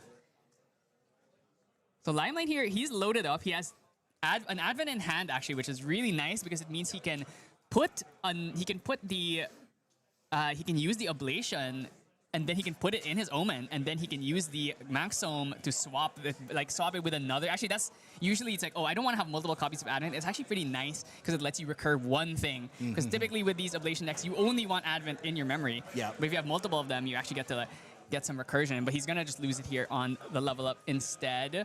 But now we're at level 3, 30 life, taking 0 damage. I mean, I gotta say, I don't think this is looking good. No, I don't think so. Yeah, like Water Dying is very aggro, and like they want to do as much damage as possible. So that's with the Crystalline Archers, the Frostmourne Paladins using the floating memory on attack and such, doing heavy damage. 4/3/3 as well. And then you got the Custom Coders doing as much damage as possible. However, Liam has not seen any Custom Coders. He's not losing the Frog because, again, Ablation Seal does not care about the board. There's the first. There it is. Ablation coming out here, going to take care of everything on board and doing 15 damage to you at the same time. Is he? So he's level 1 here. He's gonna take 15, then end phase Omen Trigger. It's still not enough. It's not enough yet. We are 1 off. But the thing is, like, Liam now can't come back from this because Limelight can just in turn do 2 unpreventable damage. He can just wait. He's got 28 health, 28 life. Is he playing Serene as well? I believe he was on regular Fire Spirit. All right. So yeah, he's got 30. He can do whatever because Liam is not going to be able to do 28 in 1 turn. He's just going to die next turn. You know, yeah. There are universes where you can do that much damage. It's just not with no allies on board, and you don't have a bunch of stuff set up yet. Usually, it's like. Especially if you're playing Astra, it is very possible to hit like 30 plus damage on 1 turn. But if you're just on regular Diana, you usually relies on you having like 2 or 3 Carps on Kodas. Because at the moment I can see we got 1, 2, 3, 4, 5, 6, 7, 8. Yeah, so Get like 8. Has he got a Cheshire Cat? You can do another 12. So like you could do a high amount of damage, but you've got to find 28. yeah, and that's gonna be hands down for you. So it's a tough position. Really, CL, one of his biggest benefits is just having such a large life total. Just going to add more Aether Charge cards. Not really doing too much here. I think Liam's got to already be thinking about how he's gonna try and tackle this going into the second game here. Limelight all smiles, knows he's in a good position. Things that Liam has to do 28 here. Limelight is all, like, again, he's all smiles because all he has to do is just go to his next materialize the Manx Zone, go to end phase, do 2 damage from the level 3 trigger, Manx Zone again, do another 2, that's 19, that's 20. He could even just bring out, he could also just bring out the Sonri. He can bring out Grand Sonri just He for doesn't 5. have to do anything. I mean, he doesn't really have to do anything. It's just that he has so many options is the thing. So gonna use the Ranger Strides on Diana here. So now she is swinging in for 5 plus 6, 7, 8. So that's a lot. That's a lot. But only gonna put Limelight to a third of his life. So he's just gonna take it. I mean, he doesn't really have a choice. He has no cards Glimpsing right 9. now. Glimpsing 9 here is big, but we do probably need to end the game this turn. So let's see if maybe Liam can find something on the top 9 that can get him there. I mean, if you can somehow get a Spell Shroud or something. But Aggro Diana doesn't run a Spell Shroud card. The fact that Limelight didn't omen something in the previous turn actually kind of telegraphs that he has another Ablation already. I don't think he wants to add any like new cards into the omens, because otherwise it becomes the minimum damage then becomes lower. Yeah, but at the same time, he's already so low. It's like you don't even really need to do that much damage, right? Yeah, that's true. He So doesn't. He doesn't have to do anything. Again, he didn't need to do. He didn't have to put anything into omens just to do 2. He can just do it next turn. Yeah, all right. But So he's chilling. I think Liam kind of sees the writing on the wall, just trying to look through his options to see if there's anything he can do here. He only really has, I think scooping it up, knows that it's over. So basically, he's showing he knows what he's gonna. He's showing him what he's gonna do next turn. Yeah, exactly. And just taking one last look, is there anything I can? He have a little bit of expression there. Makes me think, did he find a line here? 20 damage is a lot. Like, even triple Carp Sankoda is only 18. And it really just comes back to a lot of these turns being forced to send your attacks towards Taunters or to intercepts, right? So it's like he spent an attack to try and kill a Library Witch. He spent an attack to try and kill a Hasty Messenger, right? Or the Shieldmate. So it's just, a lot of times, wasn't really able to get a lot of that early pressure that you need. And then, of course, CL just had the clean, easy 0, 1, 2, 3 that we really want to see on a level 3 deck, right? Well, putting down the shield mate, putting down the Stalwart shield mate, putting down the Library Witch, just nullifies Diana from using their attacks to inflict some damage onto the player. Yeah, really, Diana wants to just do like a bunch of damage to you, and like get a bunch of damage through attacks, and then also get like a little bit of chip through the ally swings, like the Paladin swings, the Crystalline Archer swings, and then just finish you off with that Carp Sankoda. Just none of this really panning out, unfortunately. Like, it's nice that the Mokka Mirage is even if it attacks the unit, so the allies, being able to glimpse a lot of cards just to set up the next turn. I mean, it's great. But you just want to be, but they're not inflicting any damage to the player, and then CL is just going to level up out of range. I think I see 2 Carp Sankodas in the hand, so if we were in that CL level 3, there would be a universe where maybe we could try and get the last bit of damage in. But unfortunately, we are not there, so we're just going to Crystalline Archer here, get another 4 damage in. Cosmic Coda would have done 6 and 6 when double Codas, right? Yes. Just 6 and 6 to 12. So it wouldn't have been enough at CL2. Actually, I mean, no, it wouldn't have been enough. So so Max, I'm going to come out here. Main thing about this one is it does trigger that CL level 3 effect, Mirage's Grave, that when something becomes an omen, he does 2 unpreventable damage. Sable Remnant going to add some insult to injury here. Just get some extra chip in here. Here we go. Do 7. Then he'll end turn, and then he'll put something into an omen, dealing 2. puts Diana to 19. And remember, this is unpreventable damage, which means So that he has to prevent the Sable Remnant. But however, even if he does prevent the Sable Remnant from attack, here we go. So -3 power, -3 to attack. He can just go in turn. or he can Carter. He can also Carter that. So I mean, yeah. So we're gonna use the Frostbite of the Carter. You absolutely have to do this, but guess what? You're still dead. You Yeah. have the several layers of insurance. Just gonna add that. We're gonna add the Advent back ahead and then just use it back, and then we end phase Omen trigger to get the last 2 damage in. So Limelight showing why this CL deck is so scary. Now, one thing I want to point out is that Limelight likes to put Sable Remnants in the deck specifically because, like, if he plays a Carter's on enter will sacrifice Sable Remnant, and then Sable Remnant is Automaton. Yes. So he will get a draw from the Carter. And also, he's just like a decent guy to play for board early game. He's also just a float, so it's something you can just throw away off your CL level 2 effect. Lots of benefits to playing something like that, Sable Remnant. I'm going to see why he decided to do the Sable Remnant and the card. He just wanted to get Liam's hand all down to memory, just get the responses. It didn't matter though, because like he just wanted to see what he had. Yeah, like, right? you know, there's a universe where, I don't know, he plays like a fast gear or something, right? And just like, okay, you know, might as well just try and force out as much as we can, right? So now we're looking at the sideboard here. We got Limelight on his side. He's got a. That is a... That is a card. Yeah, So- you know, I mean, it's been a while since we've seen some stealth action going on here, but stealth is pretty good against Diana. So stealth will, Diana is a very kind of like combat damage heavy like champion. Well, they've got like Cups on Coda as well, but a lot of the damage comes from the allies, the Aqua Mirage, but this does not have True Sight, so having Under Fire there can kind of just give Limelight some stealth and then nullify that attack, because then the Aqua Mirage is an on hit effect. We've got the Nullifying Lantern as well, just to stop Cups on Coda. Well, actually, Nullifying Lantern wouldn't stop Carbs and Coda, right? Because it does, because Cups on Coda require a water. Oh, it has to be a water. Okay. Water, animal, or beast. Okay, so yeah, so lots of options here. The Silver Bullets for Limelight. I mean, you could also just consider putting in something like the... Is he playing Censor? I guess probably not, right? Probably not. Censor, I don't think, I don't think he could play Censor because you play a lot I don't of think he float. is. He wouldn't, yeah, because he uses his own floating memory.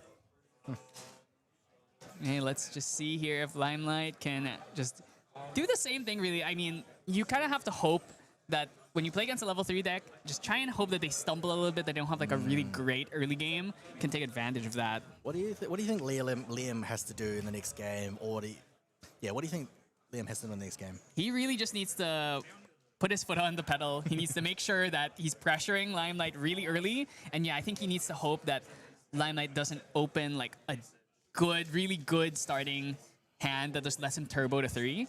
I mean, obviously he gets to go first here, which is big, because it means he gets to put a lot of that pressure in early before he's able to hit level 3. Because once CL hits level 3, it's really hard to kill him. Yeah. So we really want to see the Paladins come out early. We want the Cheshires to come out. If we can hit like just a crazy like Cheshire plus Ranger Strides turn, that'd be great. Like Glimpse 13, and then just immediately like put Limelight on the back foot for the rest of the game. He just has to do Liam just has to constantly do as much damage as possible. But you have to be careful of the Carter as well. So if you see a Dungeon Guide or any ally on the board, you do have to clear those allies, because like enabling Carter to do recovery sweeps. Yeah, I mean, at that point, the game is like, not only does he kill your whole board, but he also heals like 3-4. Yeah, exactly. So you really got to make sure that that does not happen. Maybe hold up some interaction, some of those like attack lowering cards, or potentially like a Frostbind or a Song of Frost if we have those in the deck. Limelight gonna wait patiently for his opponent to shuffle. I definitely think Liam has a shot. He just got to make sure to get off to a decent early game. But you know, in the end, it's these games are decided pretty early on, I would say. So the early game is very critical here. I think Limelight knows his plan. He knows his line. He's just going to he can just go to 3, and then just do his, he's got Ablation. I'm not sure if he's running Blackjack. Ooh, yeah. I'm not sure if he's still on the Blackjack. I mean, that was in his original list. That wasn't I the imagine original. it's maybe still here, but we didn't see one in that previous game. It's just a bit awkward just because Ablation and Blackjack, they work oddly with one another. You do have to have that Orb of Sealing. the blackjack, right, you need 21. You just need 21 into the in omens. So you just got Advent, which is 15, and then just 3 and 3. 3 and 3. Yeah, so usually what you do is you go for a blackjack, and then you orb with sealing the 2, and then you can turn on ablation Yeah, again. that's the second line. Well, I mean, it's the exact same start as last time. Remember what we were talking about, though? It's like you need to put on pressure early game, but instead you're putting a frog that Limelight doesn't care about because he's No. just going to ablation you anyway. Yeah, he doesn't need to hit the champion if he's gonna go for the ablation line. Doesn't need to hit the allies. And that's looking like a pretty good hand. We see the Underfire already. We see Cremation Library, which, I don't know, maybe Limelight wants to just throw it out there right now. We can see he's also got one copy of Spiral. Spiral's a fun card. Yeah, it's a nice fun of. I love a...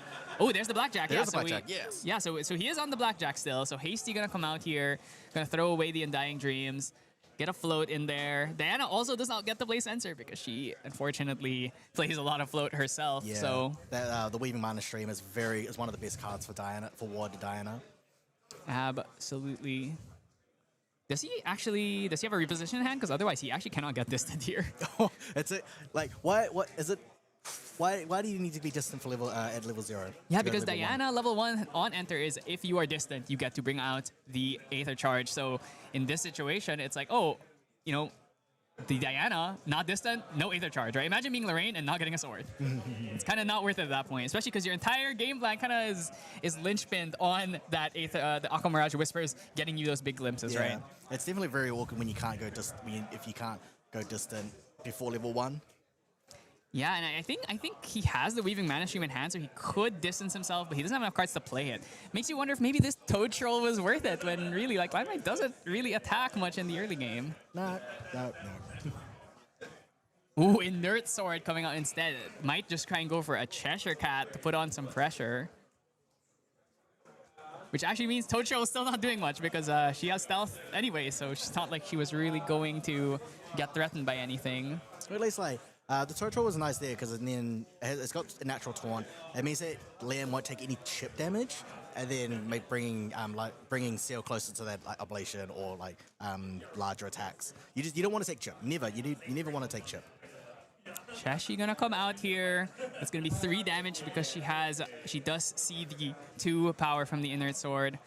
Gonna swing for 3 here. Not even gonna bother taking out that Sable Remnant. It is afloat, so Yeah. you don't really want to give it, but that does leave it open to get cremated.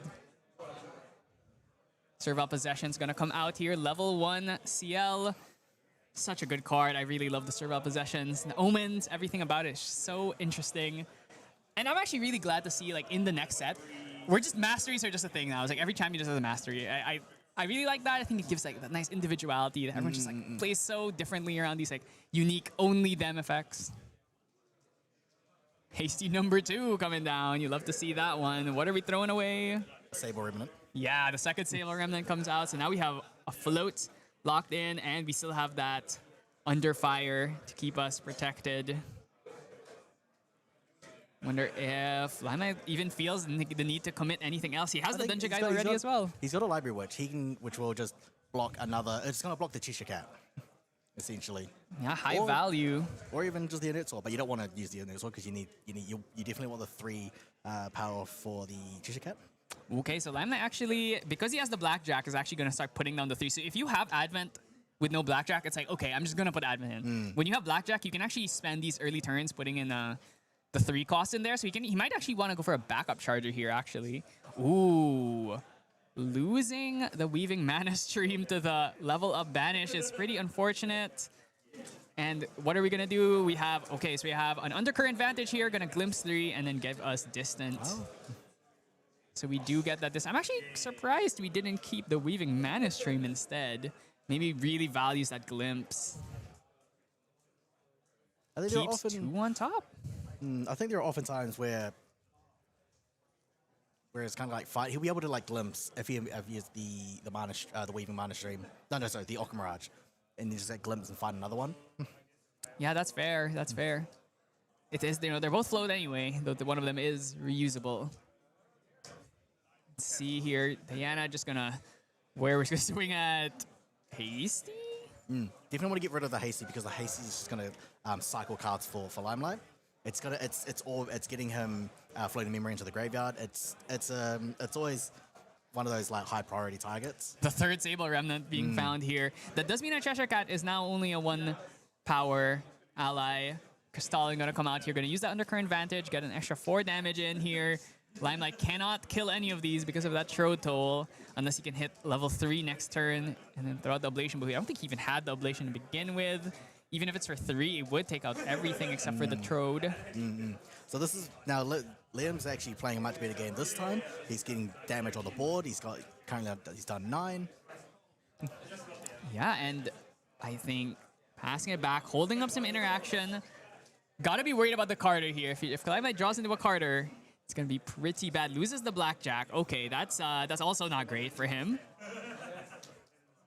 Gonna see what we can throw in the Sable Remnant. Only gonna get 1 here because we only have 1 Omen. I think Limelight identifying he needs to level up here. So the effect of the level 2 is that you can discard a card from your hand or memory and draws a card as memory. As up to how many omens you've got in your mastery. Yeah, so usually you want to take like an off turn where you go like level 1 and then you go back up Charger so you can omen a second time so you can throw 2. But in this case, he really just wants to hit level 3 as soon as possible, get that big 30 life off instead of dawdling around. We do have that Regal in hand. I wonder if that's something he wants to use against Diana. Not really the best card. No, I mean, it's nice to see what he's got in hand and memory.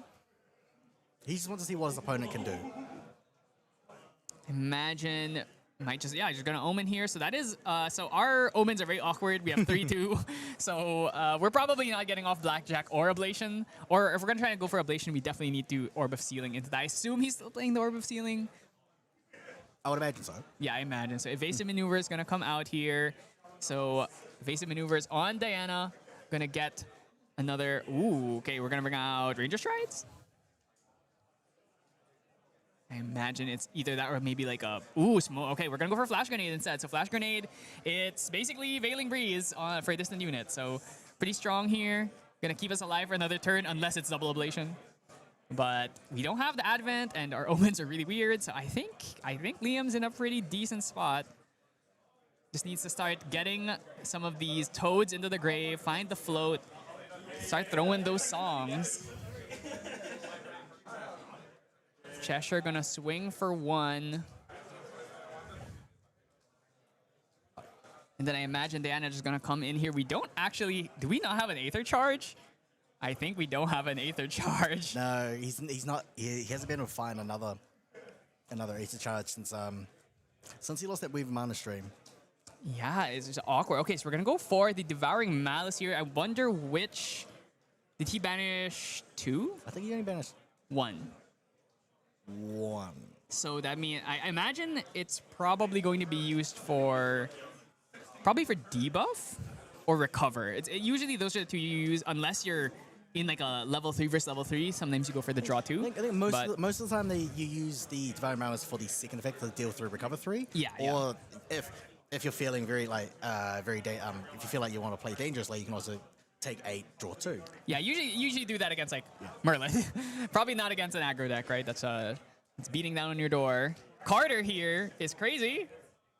All right, I mean he's gotta do something about this. We cannot get.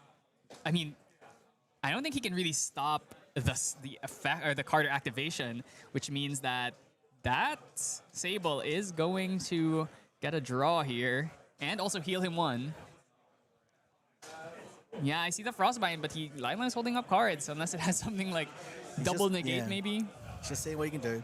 If you can do the card that has like -3 attack.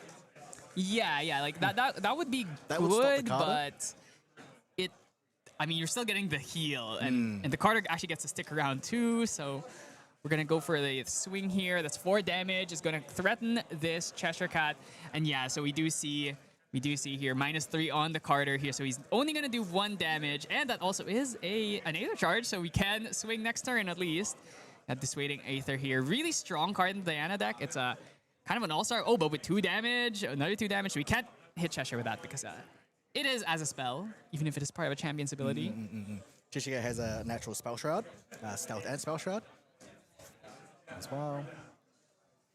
Yeah, okay. This is So it's actually looking a little bit awkward for Limelight, isn't it? it is. It's definitely not looking great. I mean, we do kind of have to kill the Carter, though, because if every time an ally dies, he's just going to heal you one, eventually going to just kind of take over the game here. But without the Inert Sword, the Cheshire doesn't swing for very much. We've got the Liam materializing a Terrafring. Doesn't want to take any more damage from the, well, just damage naturally from the Carter and the Dungeon Guard or anything here. Yeah, seems like this is gonna be kind of a longer one. Looking at the Carpsong Coda has been found, as well as a Weaving Mana Stream. Even with the Carpsong Coda in hand, he's still The toe troll has just been on the board. He hasn't been able to clear. Limelight just hasn't been able to clear it. Yeah, so charges are being thrown here. Really, the big thing about these. The big thing about this Dayan deck is that you just dump float and then play all these like high value allies that utilize your float, like the Frostwarns and the Crystallans. I think there's a Frostwarn in hand, so we can get that one out. We have a second Cheshire Cat, which is not the best when your Inert Sword has already been used. But do you think we might see double Cheshire on Ranger Strides, plus 12, and then you're dead? Well, he needs to find an 8th ring, right? Oh, well, yeah, of course, you would need to find one. He needs an 8th charge. Unless he can use it on Crystal Archer, maybe. Oh yeah, that is an option. He does auto range himself. We're going to use Ring on the CL who has one ally on board. So not really like the highest value tariff, but let's see what Limelight ends up doing here. Might just play the Regal. Yeah. Okay, we're gonna go for the Sparrel instead. Because Sparrel is big here. So once again, that is as a spell, so she cannot kill the Cheshire Cat. But it is just 3 damage to the face. Sparrow's really fun because, Sparrow's on it as a spell, deal 3 damage to target unit, and then you can banish a card from hand or memory, opting for the memory as well, which will always do 3 damage. And then the two reserve cost rest reveal the card that was banished by Sparrow, which will negate whatever the cost of the revealed card reserve cost was, and then it just triggers Sparrow's Onita again. So Sparrow's just constantly doing 3 per turn as well, and in addition to the level 3's 2 damage as well. So you're doing 5. You can kind of do 5 what per do turn. you think Limelight is going to put under the Sparrel? Do you think he's going to go for a 2 or a 3 cost? What kind of cards? So Diana has a lot of 2/3s, right? Yeah, she plays a lot of. Crystallin's 2 cost, Paladin's 3 cost. Right. So it's just like, and then Carpsong Coda is 2 cost. So it's just like, it's kind of awkward. But then like all the Aether charges are like 2 costs. So. They're all 2. So like, 2. There's a lot of 2s. And it's the Blackjack here coming out here. So that is a 2 cost on the 2 cost, which means this is going to get negated. It gets negated, but then they put it back into their memory. Yes, that's right. So it is not gone for good, but it does go back in memory. And I think, imagine he wanted to really use that float. So Sparrow will now re-trigger the on-enter. So I think he's just going to put another the Blackjack again. Most likely, she cannot use that effect again because you do need to rest to activate it. But next turn, we are good to go. The Sparrel, and it's just 3 damage, right? And you're Diana level 1. You have no Diana level 2 in this deck. You only have that 19 life to give. So this Sparrow, I think, has essentially locked down any 2 cost, any 2 reserve cost cards that Liam is attempting to play. So yeah, Weaving Mana Stream. He's struggling to put any Aether charges into the Aqua Mirage. So this is where the Sparrow is locking that down. Okay, this is big. Diana with double Ranger Strides could be swinging for 10, not counting the Aether charges yet. Because that's 4, 8, 9, 10 from the range. So if we do double Cheshire, we can potentially hit up to 14, which is still not quite enough because of CL's 30 life. So I wonder what Liam is planning here. I think we're probably not dead next turn because of that flash grenade, as long as we have a way of making ourselves ranged. So what I can see, if he tries for the attempt to do that, what I can see from Limelight's side is that he's got one counter on the Devouring Malice, which means he can take aid and then draw 2, which will enable him to have 4 in hand. He's got an Under Fire in hand. He'll take 8 plus 4, but yeah, it's a lot of damage to take, but it does stop potentially like 14 plus damage. So But you also don't want Diana to glimpse. yes, that's true. That's true. Paladin gonna come out here. That is a nice recurring threat. I wonder if we actually just the Spirel is already rested, so I wonder if we just try and kill her now so she can't keep getting her effect off. And that would also strand the card that was banished from it permanently. Actually, did he even banish something for it? Or did he just opt not to do that? I think he opted not to do it this time. Yeah, I think he realized, oh, the Spirel's probably going to die, so instead I'm just going to leave. Actually, now that Spirel has nothing under her, then She's basically a yeah, 0-4. she's basically Kinda just sits there now. just sitting there, looking pretty. The queen herself. Because Limelight opted not to banish anything from Spirel because the two costs is actually, sorry, the reveal, the banish card, you have to reveal it as part of the cost for that effect. So he didn't banish another one, so that means Spirel's just going to sit there looking pretty. Yeah, you know, maybe you can Carter her eventually.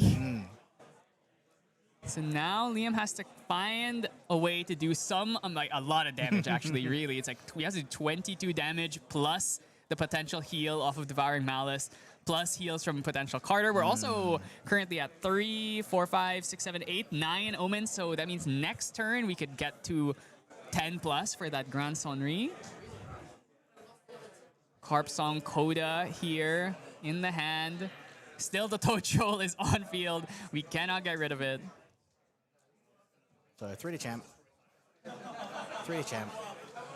There we go. Gonna do a little bit of chip. I think we're gonna need a little bit more chip though before we can actually end this game. Has the prudent knock in hand, means we can actually swing with Diana this turn. I don't know if you want to Ranger Strikes just yet though. I mean, we could just use the Cheshire now if we want. You can just use one of them. Yeah, you can use the Cheshire just So we do could go 6. 4, 8, 9, 10 right here. Yeah, that's 10. Put Limelight up to 22. But do you want to put Limelight up to 22? Because does he have that oh so... Oh, the Chalice of Blood, yep, it's in there. Chalice of Blood is in the deck. So you gotta worry about that. CL is very known for using Chalice of Blood because he has such a big health pool. So I don't so really he's know. He's opting for it. He's going for it. Unless he maybe only uses one of them. If he only uses Cheshire, it could be... Or actually, he could just fire it without using any of them. It's a possibility. Oh, so he's good. Yeah, so he's gonna use the Cheshire. Is he gonna use... Oh, okay. He's using both. He's doing a full 10. So that's gonna be 11 damage, which means Lime is going to go up to 23, but that opens him up to play Chalice of Blood from here. But we are going to glimpse a bajillion. 11. It's actually only 12 because +1 from the Prudent Knock, right? Oh, yes. Yeah. So 11 damage and then 11 Glimpse plus, 12. plus 1. So that's a lot. I mean, if you can't find... What do you think he's going to be looking for He here? wants the Trotol, absolutely, because he has the Carps on Coda, and this Trotol on field is never dying, so he did find it. And he also has... He has Crystalline and Paladin up there, and as well, there's lots of options here. You just gotta find the best thing. Oh, he's actually just... Oh. Cheshire Cat being thrown here. I'm really surprised he didn't throw the Languid Trotro. I'm pretty sure I saw it, unless I missaw that. Limelight going to... Okay, Devouring Malice here. What are we using? 3 damage. Okay. 3, recover 3. And then 2 damage and 2 damage. And all of this is unpreventable aside from Devouring Malice. And it's just over. Yeah, so... Unfortunately here, Liam going down to the CL. Really, what can I say? 30 life. 30 life is a lot. It's so a lot. much. Because, like, what do you think back? He sells 30 life.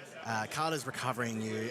Devouring Malice is also doing 3, dealing 3, recovering 3 as well. It's like it's more than 30, you know. Yeah, it's especially back when CLs were playing Serene, dude was like, oh my god, 36 yeah. life, plus all the healing, plus I have to give you Chalice of Blood, like inevitably you're gonna hit Chalice of Blood.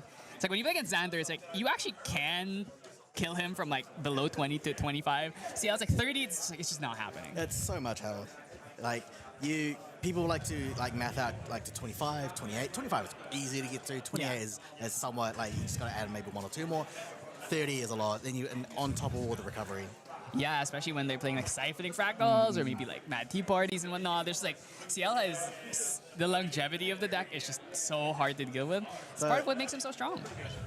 What I like here is that this Ablation CL had more than 2 win cons. You got the Ablation, you got the Blackjack, and you can just do a lot of the level 3 like damage just through CL level 3 as well.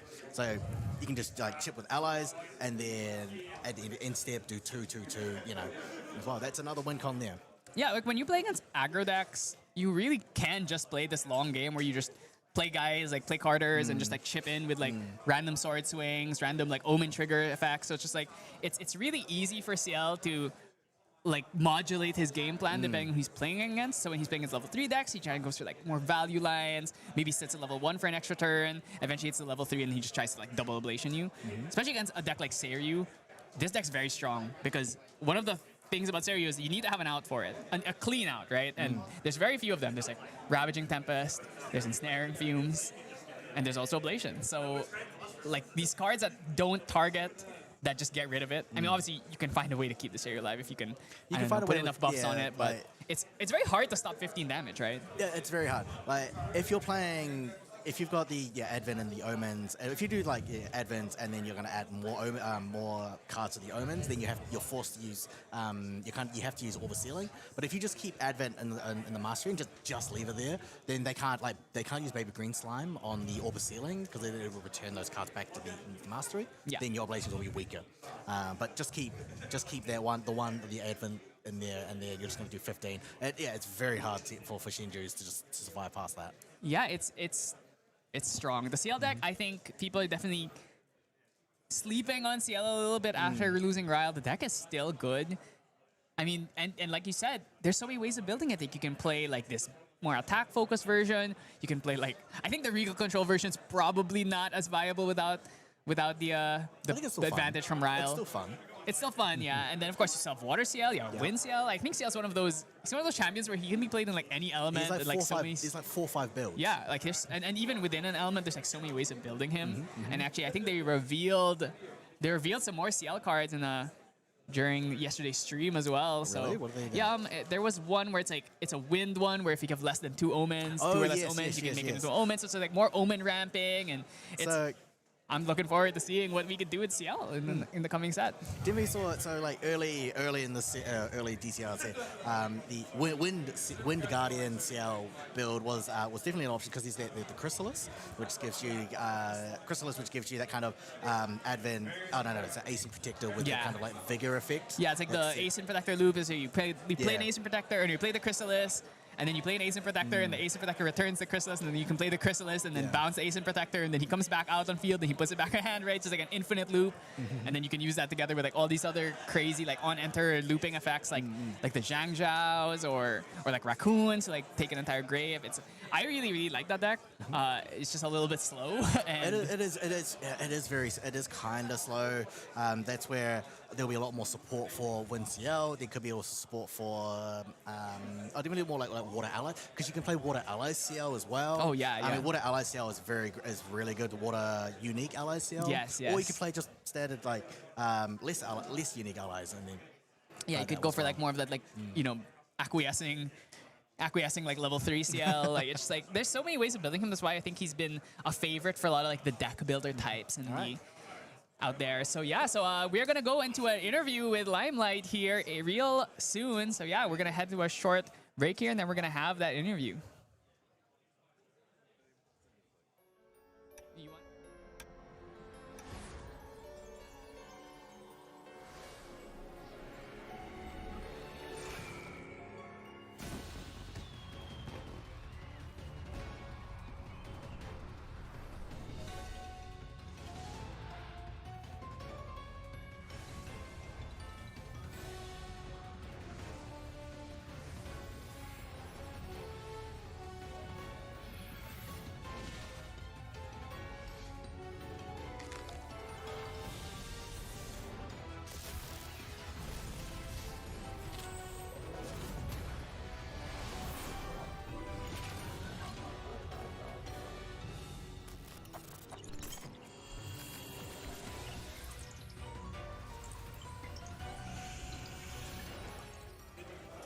Hello.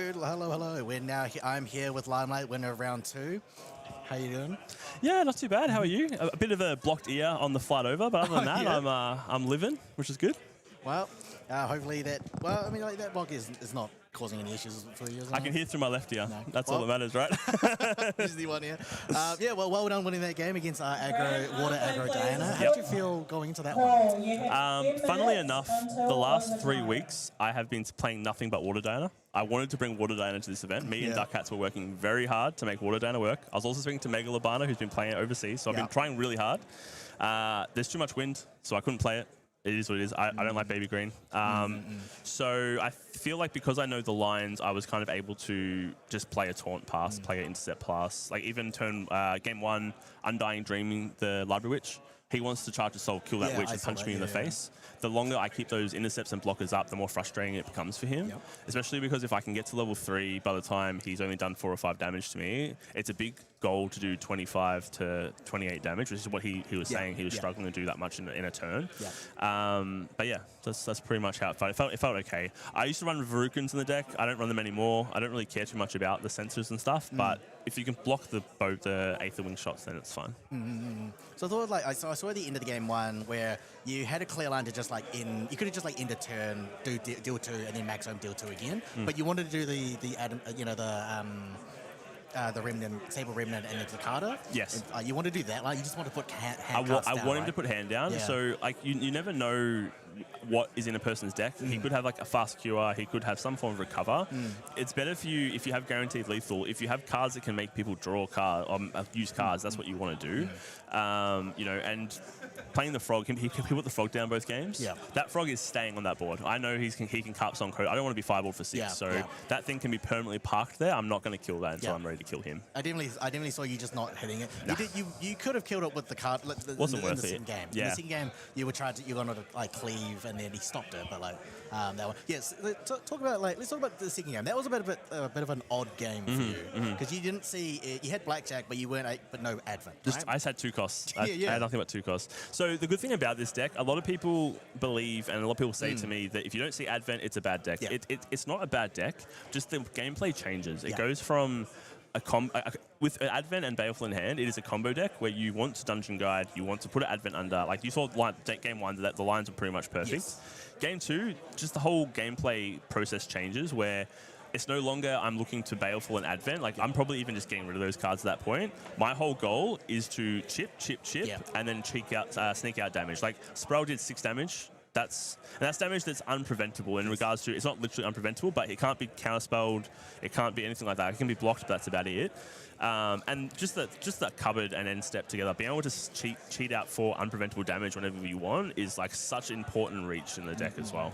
I do like that you've got about like maybe 3 or 4 win cons on this deck. Yeah, you got Blation, you've got Blackjack, but they aren't. You've got Grand Scenario, right? which is punch for 10. You got Grand Scenario, which is and you're punching for 10. You've got allies that can just do chip. You got Sprout that can just do damage and Devouring Malice. And then, it's just so much option, and like it's definitely because I have it all like that because of Turbo Dragon, and also because of like decks like Tristan, where like they want to do like a big block or a Crystallized Destiny, things like that. I want to have the chip damage where I can be like, all right, well, in response to Crystallized Destiny, I will pop it with my Devouring Malice, I'll pop it with my Armory. Like there's so many options where it's like you make them pick their point they want to commit to, and then you punish them on the other points. You're playing regular Spirit on this one, aren't you? I'm playing both Serene and regular Spirit mainboard. So I was struggling with regular Spirit into aggro, Fire Lorraine. Once I put Serene in, I don't believe I've lost to Fire Lorraine. So I said I may as well have both. Yes, I'm losing a material card from my material deck, but if I can guarantee like a very advantageous matchup into Fire Lorraine, I'm pretty sure the room's full of Fire Lorraine. So having that Serene there just for that matchup, or for other aggro matchups, KFC as well, will help me kind of grind them out as well. So because like with the Serene, you're essentially now at 36 life. On top of it, you've got the recover from cards. You've got also Devouring Malice. It's more than it's like 45. It's like 45. It's a lot of healing, and like it makes my Tristan and Luxon matchups worst. I took out Looking Glass and I took out Consumption Ring. Oh yeah, they're very important cards for those matchups. But you have to pick your poison in regards to are you going to commit to? Is it going to be a room full of Luxon and Tristans, or is it going to be a room full of aggro? I feel like there would be a room full of aggro. If I run into Tristan, I did beat a Tristan round 1 luckily, but that matchup is a hard matchup without those cards. But you have to commit to a certain pigeonhole, so to speak. So. Okay. So coming now, this is only second round, and then we've still got like 6 left to go. Six left to go. Yeah. 5 or 6 left to go. What matchups are you wanting to see more of? Which ones you don't want to see? Look, last time I was here at Quicksilver Yeah. Cup, I said I didn't want to see Luxem, and I saw 4 Luxem in a row after I was 3-0. I'm going to say I want to see Luxem, so I don't see Luxem. I'm going to do the reverse psychology. Give me Luxem and give me Tristan, because they're my bad matchups. Give them to me. That's the reverse psychology. So Yeah. you're more likely to see Tristan. You saw Tristan round I one. did see right? Tristan round one. Yeah. You'll more likely to see more Tristans. I don't know about Luxem. It's not very. If Luxem was prominent, I wouldn't have brought Advent Seal. Right. But I feel as though there might be a few in the room, and I feel like that's fine for me. Tristan Lux are the main two I don't want to see. In regards to what I want to see, I'm fine into Crux. Crux is like probably a 60-40 in my favor. Turbo Dragon's like a 50-50 in my in like a split favor, and then Aggro I feel quite favored. Yeah. So pretty good. Very good. Very good. Well, you got the rest of the day here. Good luck to the rest of the games as well. This is Limelight, the winner of round 2. Pause. We're just going to go for a short break, and then we're going to go to round 3 quite soon. Peace. Nice.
しなく広がる空に失ったものを嘆く声迫られる選択の日々正しい道の方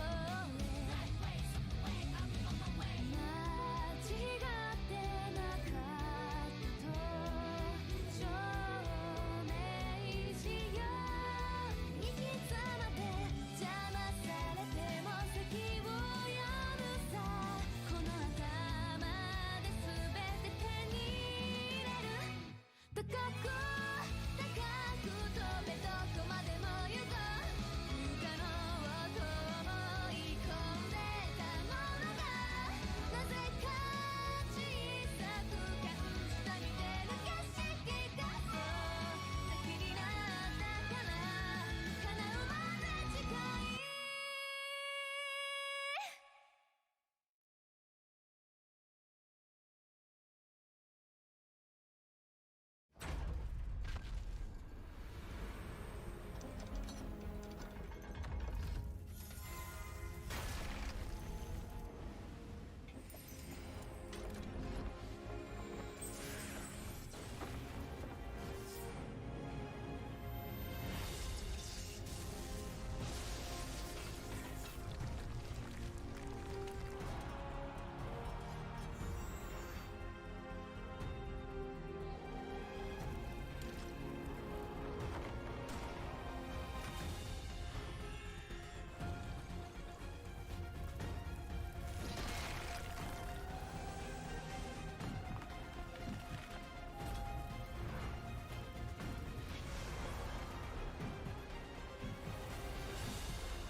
しい道の方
Hello, welcome back.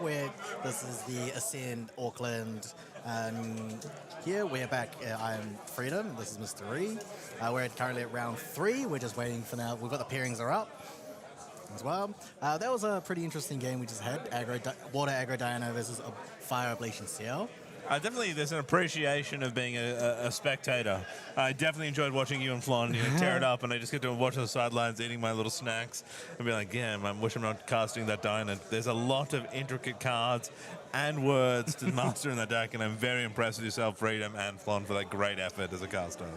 Well, we're just improving bit by bit as well. So we're just waiting for everyone is now just waiting to sit down, and then we're just going to get the third match stream table set up. We will show you the current standings. We just after the setup as well. We're seeing a lot of now. I've seen some players are kind of like now currently that 1-1 bracket with the O2. Even though like the big names as well. A lot of them have gotten at least one loss. I won't name anything. I won't name them, but like you can find them on the table on the standings. Yeah, I mean, it's game 3. Game 1, game 2. We talked about before. Game 1, you lose, you're like, I'm submarine, right? Or you win, and you're like, hell yeah, I'm winning, right? And then game 2, you either double loss and you're in a really sad space, or you double win, or you're 1-0. Like game 2, you're still in a place where you can carry through, but game 3 is a very decider point for players. Game 3 can either be I'm out. Game 3 can be I'm doing really well. Yeah. It's a pinnacle point right now for these players. All right, we're just going to show you the current standings at the top. Oh, fancy. Let's go. I want to see this. This is brought to you by our resident production crew. Okay, we can see there's Pro-An, and none of them at 15. We've got Mike, who's one of the top 8 players. We've got Tien from Melbourne. We've got Tree Tent Terry currently at 23. Kong Ming, Xander. But you kind of notice, Kong Ming. You kind of notice after round 2 what decks are now are doing really well. A lot of players are on Crux Lorraine because Crux Lorraine has a lot of match consistency. It's really good. The level 2 is really good. That's why. I'm just seeing no Jin. I'm finding very surprising. So it looks like there's a repair is happening. So everyone's now. So behind us here, repair is happening, so everyone's now shuffling to the new tables. But like continuing here, now we're moving on to the 0-1-1s, 0 and the 0-2s. You can see like it was super interesting watching the standings right now, right? Like players down here at 0-2, like there are still decks in here. I mean, Fire Dana's got a bit different in there, but there's been Tristan, there's still Merlin. Looks like there's a Sylvie.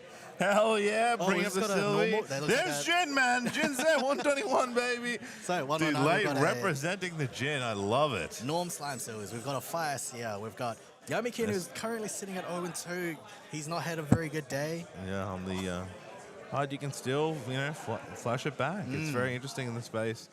Anyone's game. You can still come back, win the next.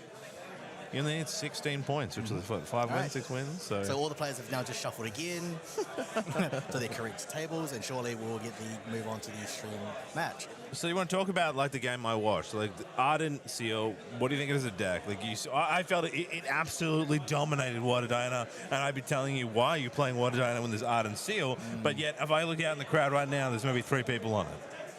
What do you think that is? I love the CL deck. CL decks are fun.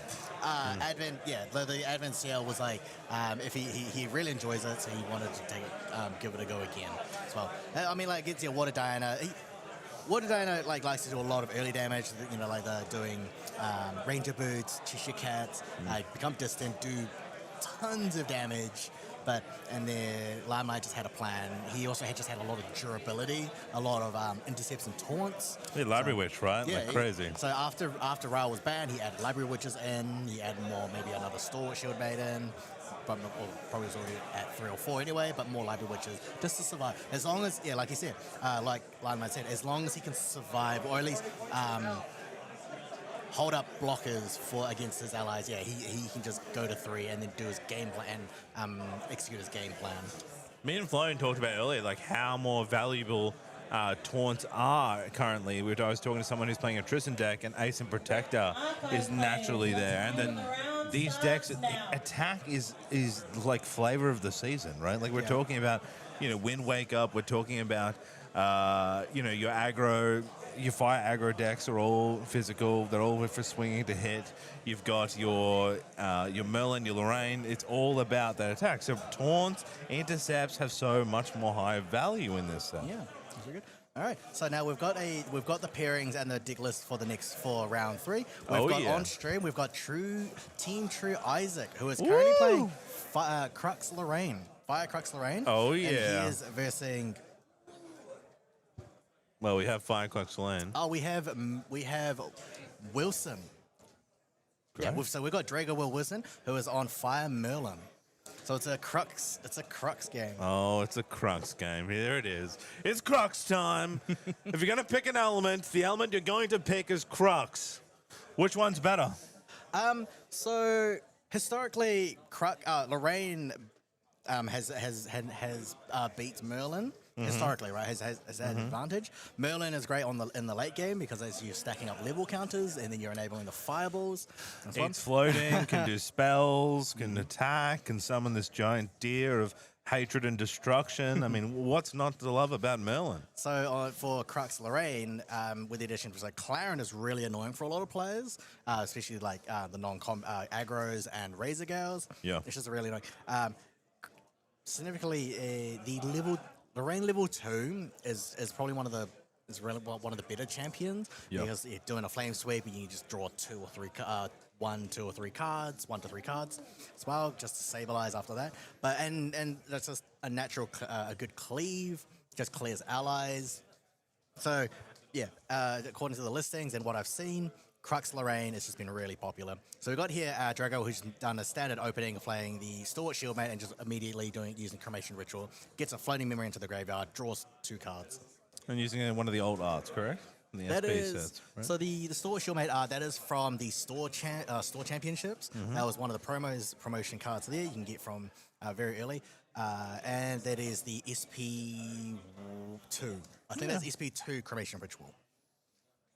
Great there. We look like Team True Isaac doing a very strategic move of the I'm going to pass. Draw 8 and pass. Now, kind of interesting. Let's see what. Well, if he had opened with a creative shock and like a floating memory, then yeah, he can hold off and just play it at the end of Drago Wheel's turn. He says to be careful that if Drago Wheel decides to, Drago Wheel has leveled up to level 1. Lorraine, so I got gotten the Inert Sword. If he decides to immediately Dungeon Guide to level 2 Merlin, it'll just strangle. It'll kind of like strangle his use of. Oh, he does. Yes, it'll strangle his use of putting floating memory into the graveyard. There it is. There's the DG. This is one of the annoying things when you play against Merlin. If you are a champion that likes to use floating memory, put floating memory into the graveyard. Yeah. This is like one of the most best lines for Merlin. Just immediately go to level 2. Is that a foil DG or that something? That is a foil Dungeon Guide. Looks really nice. Drago Wheel likes to foil out his deck, so he is playing with a full foil Merlin deck. Loves to intimidate the enemy player with not just the skill of himself, but the shine of his deck. There's a great use of the Spell Thief, which you say is great now. You get that early level so you can eat the floating. God, that's such a lovely card. You know what I mean? It's just beautiful. The Memory Thief. So basically, here he's just gonna leave his Merlin to awake, and then he's ready to eat up any cards that he decides to put into the graveyard. Now, this is a bit of a concern. Well, he chose not to. This is quite interesting, right? He put down a Liminal Guide into the graveyard, but he still had 4 cards in hand. Yeah. So he could, which he did actually. He was like basically like giving you like a 50-50 kind of a choice, right? Yeah. Do you want to eat my Liminal Guide so I don't draw? Or do you want to let me level up kind of thing? So there are ways you can like bait out the level 2 effect. It's a great use there to counter. So Wilson did opt to rest the Merlin 2 to eat the Liminal Guide, so he does not get the draw. Just slows the game. It's just such a powerful hero that just like gives you a chance to get that increase in level, and then also uses that to disrupt these. You know, the Liminal Guide has been such a powerhouse, and since it's come out, it's a very popular card. It's taken in almost every fire deck. Yeah, exactly right. What's Heavenly Guard when you have Liminal Guide? You know what I mean? What a card. So Dungeon Guide, Liminal Guide. I like to see more Academy guys. True. There's the backup charger. Get some extra influence. Need to think more cards in hand means more skills and more opportunities. Well, Drago doesn't need to level up to level 3. Well, conventionally anyway. He's got another Dungeon Guard in hand. We can see there in the middle. He can just sit on level 2 and try and get a level counter. He will just sit on there. He doesn't have to do much. He can play the hasty, try to get maybe something into the graveyard just to help him if he decides to go to level 3, so he can get a level counter. But he kind of wants one from Isaac's side. Yeah, interesting hand to play with. Looks like he's going to play the Hasty. It's definitely one of the favorite cards of the Fire deck, that ability to just keep a nice cycle, get cards you want, and also drop floating if you need, or cards you can draw from the graveyard. I like this. He's put in Spirit Blade Ascension into the graveyard because if he's got Crux sides, he can get that back. The side cards are really interesting deck cards that get used throughout many decks. Crux side probably the most. Then we have Umbra side as well that gets kind of used, or what's the Cosmic one? The Cosmic side. It's not called Astra side. Thank you. It's probably a more popular one. So it takes that swing. 3-2 damage. Health is going down for these heroes. Creative Shock played in the end steps. Going to look for another Liminal Guard. He says, you can't eat this one. Or maybe you can. He can actually use this one, yeah. Well, but does he want him to? Correct. But there's another Liminal. So using that, again, that strength of that card to get that draw, at least Memory Thief coming in play there to be able to control and mitigate that grave. Isaac just thinking, is he wanting to level up? So much in hand. There's like Cremation. Looks like 2 Pendragons in there as well. He's going to find it hard to manage influence. Like I said, getting that early Memory Thief is really slowing down his game. So he has opted to go to level 2. Going to get banished to, which level 2 is on, which until end of turn, Lorraine's attacks gets +2 attack. He also on kill draw a card, so he can attack the hasty messenger and just draws a card. Superly known too against allies, so powerful because you can get like Flame Sweep with it. One of the biggest combos for the Lorraine when people favor it. They Flame Sweep, they clear multiple allies and get multiple draw. Huge combo. There's a DG coming down. We're going to level up. We're going to level 3. It's game on. It's Crux time. Summon the Pendragons. Yeah. Okay, so he's got the level 2, but Inertia is now currently sitting at 1. So he has opted to just get the on and kill, just draw a card. Nice. So he's not going to be playing any Pendragons this turn. Oh, he can. Sorry. He can play a Pendragon because he's got the Looking Glass. Yeah, he does. It's kind of like tucked in the corner. Man, he's playing the Pendragon, dude. It's coming down. The Pendragon's right. The horses are coming. The Looking Glass has been a very good card for this deck. Yeah. So because it's got Omni Shroud, you can't do anything about it. Correct. But you can do something about the Pendragon. You can't do so much about the Looking Glass.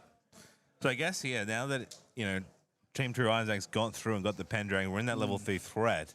If we get to level 3 Merlin now, are we enough that we're still going to be able to stop the damage that's going to start coming through from this Lorraine? So Crux Lorraine, well, once Crux Lorraine gets to level 3, then you can the attack kind of ramps up because the next turn Isaac can then either decide to materialize Clarent, which will banish 2 cards into the graveyard, into the banishment, sorry.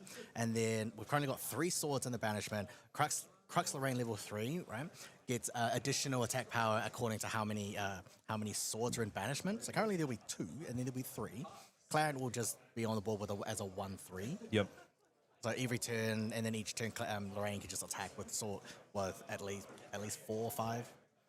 So we can see they opted to go for Tower Frame and Materialize. Says the little guy, I don't want to level up just yet. I kind of want to still play with my Memory Thief. I've got my DG. Oh, we see 3 fireballs in Drago Wheel's hand. He's going to send the fire. Yeah, that's true. Yeah, Sun Steel maybe there as well. And then there's the DG. Here we go. Let's get Merlin out. Gonna also tap to consume to get a level, I believe. Counter? No, he got a creative shock, which doesn't do anything. I guess remove fire for rending. Yeah, actually, that is true. I'm guessing just to reduce the number from rending flames. Crux Lorraines do usually do most of the time take three copies of rending flames. So yes, less fire in the graveyard is good. There's the Kingslayer. What a wonderful card. At the beginning of Recollection phase, you get to put a level counter. Every even, you get to draw a card and get +2. You also get the Pendragon coming down. So it's Pendragon versus Pendragon, except Drago Wheel has a shinier Pendragon. So here we've got Pendragon who can do 3. You want to... he could attack the Pendragon. He is going to attack the Pendragon, so doing doing one from the dungeon card and then 3 with the Pendragon. That's one. So he's also done the same, right? He's activated the Pendragon. He's bounced. He's returned his Looking Glass back into the material deck. Yeah, some great plays. Clears the board now. Says, I've got a Pendragon. Will Team True Isaac play his Pendragon again? I believe he had another one in hand. He's got another one in hand, so he can play another one if he wanted to and return an Earth Sword. So is Drago going to fire all these fireballs at once, or is he going to wait till the last moment and then drop them all? He's got different ways he can use his fireballs. Right, so he's holding 3 in hand, so he can do one at the end of someone's turn, probably Isaac's turn, to force like a Clarent charge or something. He can do one at the end of the turn. He can do it at the start of Recollection and then recollect those cards back up and then do another one if he wanted to. Yeah. Will Isaac materialize the Clarent? Did you see that he bounced the Tariff Ring? I think he wasn't worried about what was coming next. Well, he isn't now. He says, I'm going to aggro. I want to get my... Thing is that Drago Wheel has a board. Yeah, I mean... 2 Pendragons and a DG. Is Flammer Sweep not going to come out here and do some damn? Oh, that's true. Thing is, he needs more damage though, because Flame Sweep is doing 2. Yeah. 1 sword in the graveyard, so it's 3. Yeah. So he's just got to find one sword, 2 from the Flame Sweep, 1. So you can do 4. Yeah. You can do 4 to the board. Definitely being more aggressive here for Drago is a really great play to see. He says, I'm going to demand the board, and it can be intimidating. Like, these are all players. It's like, you know what? I'm going to be aggressive. Let's see if it pays off. Did we see a Flame Sweep in his hand? I don't think we have. I'm just calling. He might even be in his deck. I'm just, I know it isn't there. You know what I mean? There's always 3. But we don't. No, we don't see it. Formations, DG, Pendragon, Fluffy Shopkeep. Fluffy Shopkeep is a great card for Crux because you banish as part of Fluffy Shopkeep's on enter. On enter, you may banish 2 cards from your material deck. If you do, draw a card to memory. So it cycles itself back, and it also enables two material deck cards into the graveyard and into the banishment. Interesting. He's put in the Looking Glass. Yeah. Well, I don't think he needed it anymore in this match. Interesting. He's put a Looking Glass instead of another sword. Yeah, interesting play there from True Isaac. I mean, they are Team True Isaac. I'm not going to complain about these legends in play. I'm just going to watch, observe, and tell you from home. And I'm going to tell you maybe things that I can see. But usually I cannot see what they can see because they are the champions of the game. So he's maximizing the use of that Sword of Seeking by making sure that Lorraine does use 1 durability counter and then return it with the Ghost of Pendragon. And there's those 2 Brand Dragons gone. Yep. No damage wasted. No damage wasted. Now the board is built for True Isaac. Now he's going to build their board. So Dragons decide what to do. Looks like 2 cards in hand. It's got to get still 22 damage. Well, how the tables have turned. Don't know the level count. Is there a level counter on our Merlin here? No, he has not been. Well, the thing is that he didn't have a floating memory for the level 2 Merlin. Correct, he hasn't named one. Isaac didn't have one either. Correct. He lost a fire card instead. So it's going to take 2 turns to get that to get the level 3 It's their first effect. counter, yeah. It's crazy. It's very slow because you're consuming those liminal guides and not consuming that floating. Mm-hmm. So Isaac has been playing very carefully. Yeah, I mean, so losing liminal guides was fine, but in the reverse, like he had to force Drago Wheel to use that level 2 Merlin, the rest effect, because like if Merlin eats a liminal guide, that's one less. That's like one less rest ability, kind of like for that turn, instead of a floating memory. Do these guys only have 4 Pendragons in their decks? Because they keep drawing them. There's another Pendragon. There's another one. Isn't that the way? There's only 4 of them. We've seen all the Pendragons. Whenever you see a Crux player, they will always have at least one, and they might just find a second. Well, because Pendragon, Ghost of Pendragon draws. Yeah, exactly. Ghost of Pendragon draws you 2 cards. It's just so good. It's one of the best allies in the game. Yeah. If not the best ally in the game. That and Squirrel. So now we're going back and forth. Killing it. You gotta kill it. Killing Ghost of Pendragon, killing the other one, and then kill the other one, and then. Yeah, because you don't want the chance. That's exactly right. So now we've seen 5. We've seen 5 this game already. Going great. So I guess what are the like we're saying? We're hoping team just wants to get. There's no taunts to worry about. He just wants to build his swords and start doing some big hits with rending. Big attacks with him. He's running Heating Vengeance, the other attack cards he'll use. And then on Dragon Wheel side, I guess he's building up to either get Incarn, the horse, or there's Prismatic Edges out there as well. Yeah. So both sides, I still also have the Ascension builds as well. Yep. So, and there we go, Crux side. Oh, we're gonna see Pendragon. Pendragon back to hand. Yep. Love it. Crux side. Yeah. Paying the additional 2 to bounce to get a card from getting a card back from the graveyard, which is going to be a Ghost of Pendragon. Crux side will also draw a card as well, so it cycles itself. All the sites cycle themselves. Amazing. But Crux side is essentially like a +1 because you're getting you draw a card, but you're also getting a card back from the graveyard. So does he bounce in that here and bring out? Yeah. Yeah, why not? Yeah, exactly. Why not? Draw 2 more. And then you get 3. You can That is swing now- for 3. Hold on, do I just see? That is now 4 fireballs. So I'm pretty sure he just, I think he just drew one from the Pendragon. All right, going for the fluffy shopkeep there. Clears that off the board. Drago's smiling, very happy with his play. Says, yes, I'm doing well. Thank you. Yeah, so he's got 3, and I think that was the whole one. Look how much he influences. That is so crazy. He's played so well here to get to this end game. So he'll be doing. He can be potentially right now. He can do 5 damage fireball. Yeah. Right? So 3 from Lorraine, 1 with the counter, and then 1 from the fireball. Yep. That's You do already- have Clarence. That's going to instantly- reduce damage, right? That's instantly 20 damage right there. But now the Clarion is on board. That's going to help mitigate some of that damage. Yeah. Canning through the swords now. Cremation. Yep. Dungeon Guide's done its job.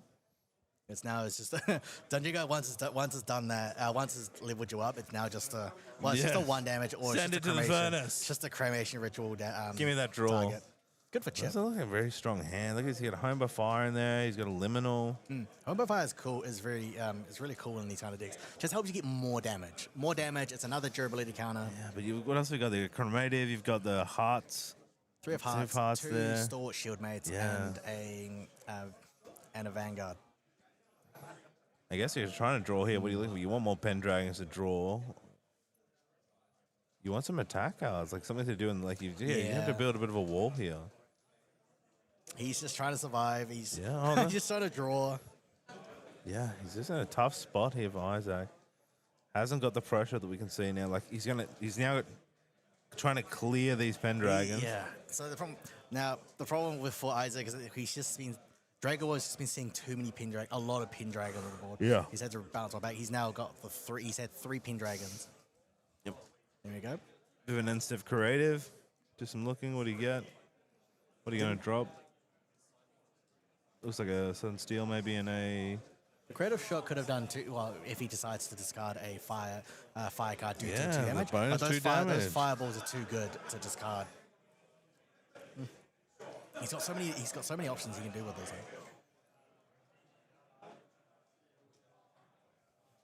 It's like Sudden Steel. Yep. Gonna wake up phase. So many choices right now. This is a big round here of damage. Can he do 20 damage? But just look at the influence. Yeah. So much. Oh, he can do 20 damage. Yeah, He's got, and all he's got- cards are down. He's got enough fireballs to do. Now, start of recollection, he's going to get another counter, so that'll put him up to even level counters. Oh! That's only 1. Ooh! For Isaac, it's like, oh. Oh no, my fireball! Why's that worth it with the drawn? Yeah, the well, drawn you blade? want a lot of influence, right? Drawn blade, easy. Did he have another Pendragon? Is that what he also needs something to bounce? No, it's just a good card. It's You just love the drawn card. blade just gets you a card. Just draws a card. And a sword. The swings for 1. Yeah. Crux sight. Crux sight. Get the Ascension out. Ooh. What's the artwork on that one? That's from Nationals. That is from the first Nationals. Wow. The first Nationals. And I think that is the foil version as well. So because he qualified for Worlds, Yep. he got a playset of Ascensions, foil Ascensions. So bringing out the Yeah. Prismatic Edge. We can do some revealing. He He's gonna- knows he's got nothing. That is Yeah. rough. Isaac literally has Isaac nothing, is yeah. like, man, you pick whatever you want here, buddy. Fireball. Yeah, there we go. So now they're just showing off. So he's revealing what he's got. Oh Fracturize, my that's one. god. Yep. So many different versions of different cards here. Yeah, I Cheshire mean, like, Cat, Liminal. all these promo cards, they're just really fun to collect. Yeah, and they look lovely. See now, Isaac's now just mathing out how much damage he can potentially do. Also harding, yeah. Yeah, I mean, like these. So you got the fireball doing damage, sudden steal. He's on an even level counter turn, so it's doing +2 damage as well. So that's doing 7 plus the sword. That's doing 10 right there. He's got the Pendragon for 3. He's got the. I mean, like, no, don't worry about the Cheshire. He's got another Ascension in hand. That's another 3. That's just he can see. Yeah. So Isaac. And Isaac that's the other knows, fireball in hand. There we go. Isaac knows that he's lost that game, so he's off to just immediately scoop. Yeah, I mean, that was super hard. Like, looking at Isaac's hand there, like, there are a lot of, like, early game cards, I feel, in his hand that you don't need when you're at level 3. He needed way more. And the Pendragon battle, right? Like, I think a big part of that is Pendragon versus Pendragon. And if you end up being the one with the Pendragons left at the end, you're kind of in a tough position, right? Right. But a lot of games can be decided just by who has more Pendragons. Yeah, that's what tell me otherwise. Like, that's what I'm saying. People are playing at home right now. Like, this deck feels so nice. I don't think there's anything more gratifying than playing a 2 cost that is 3/4 and gets you draw 2 cards. Like, what else is there in the game? You know? So now, as both players are now sideboarding, so there's not much you could kind of change here. So I'm like looking at the sideboards, right? Yeah. So there we go. Yes. So there is a card in Isaac's sideboard that's really fun. Again, it's really effective into the Merlin. So we've got here the surreptitious scheme. Remove a level counter from target champion. If a counter was removed, you draw a card. Oh, wow. It's a 1 cost. It's fast. It draws. It cycles itself, and then they lose level I counters. don't think I've ever seen this played. It's only effective. It's generally effective. Like only effective. Really good against. How many is in the sideboard of this He's card? got 3. Oh, okay, cooking. So this will like kind of delay. It'll delay the even level counter turns. But can I counter you saying we didn't level much that game? We just disrupted liminal guides. Pretty much. So Drago only just got to level the second level counter, but he had a lot of Correct. He had a lot of cards like the Pendragons. He had the fireballs, and all he had to do was just like chip as much, control the board, and then chip Isaac's champion. Yeah, Drago played it really well and took the first game. I just think we didn't get to see Isaac really perform on the deck. I don't think it was like he just didn't have the right combination of cards to really show Isaac off. was stuck. He just had too many floating memory cards in his hand that he didn't want to give them to Drago Wheel. Yeah. He had like 3 of Hearts was great for cycle. Again, it's another cycle card, but he had too many floating. The point of like 3 of Hearts and a 3 of Hearts is to.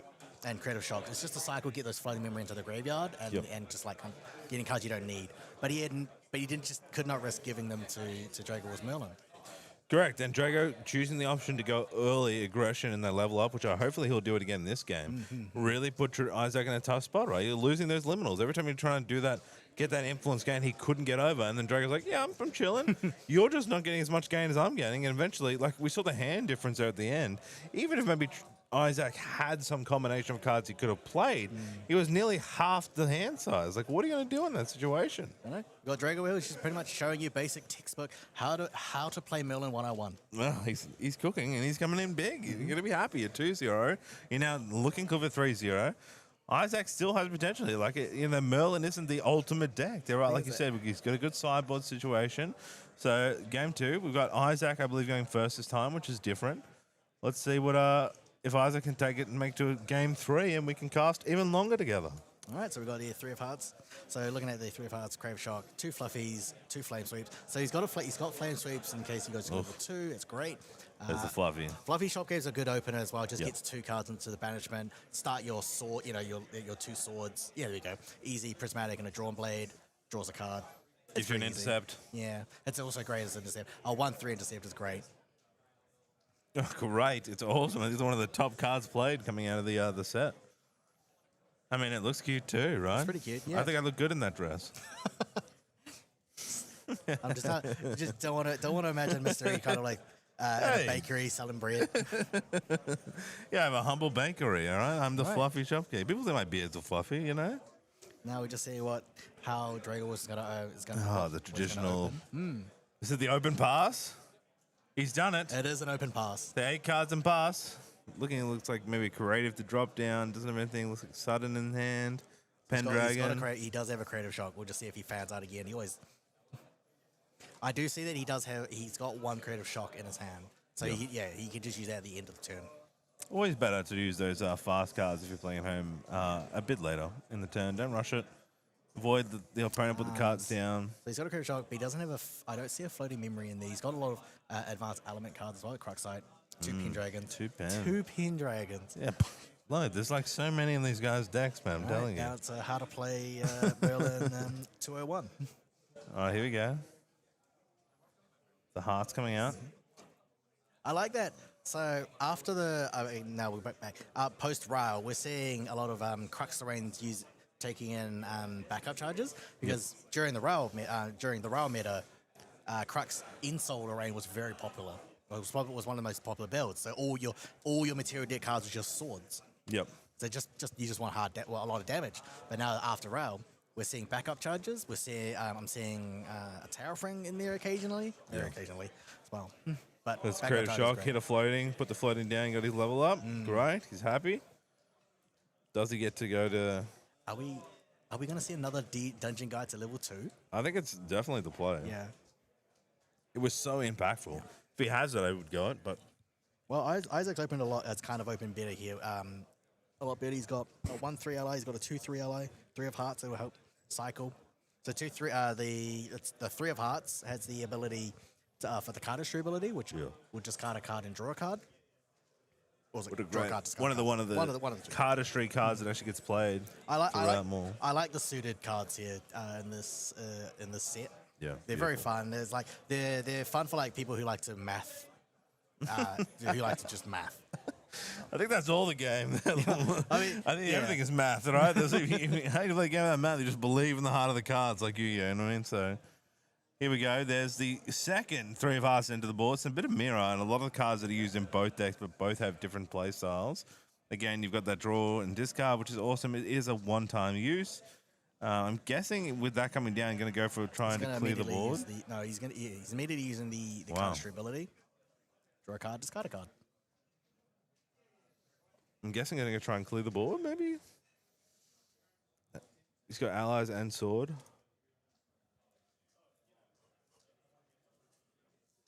Only 2 damage, and then swinging with the Lorraine to go for the kill, the 3 of hearts. Oh, cards being played in response. Going to use the cardistry in response. Discard and draw. There we go. One floating memory. 3 of hearts doing its job, just putting a floating memory into the graveyard. Pass turn. So it didn't have that DG or didn't choose the DG. So this time, like more comfortable being able to use the float, not losing as much tempo to the memory thief.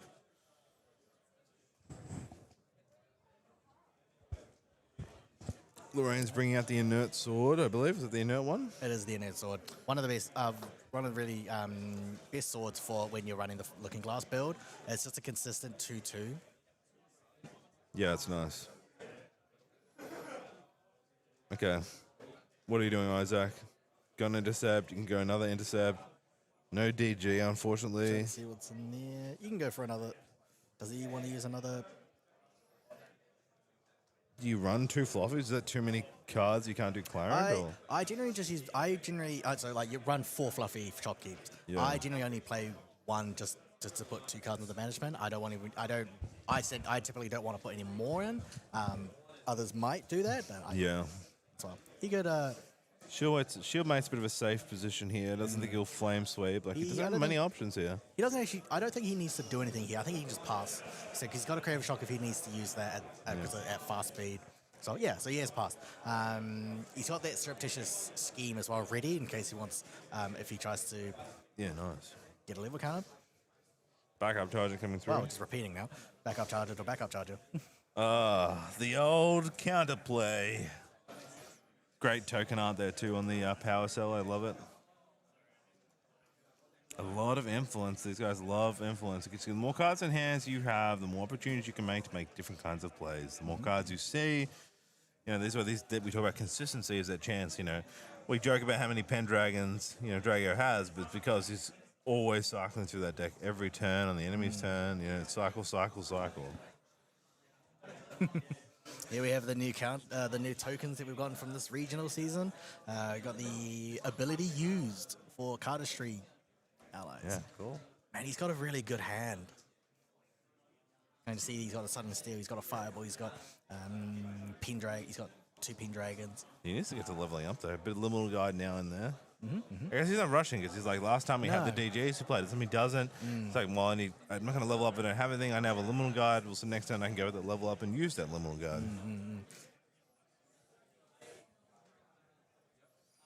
4 cards down here. Commercial ritual, 3 cards.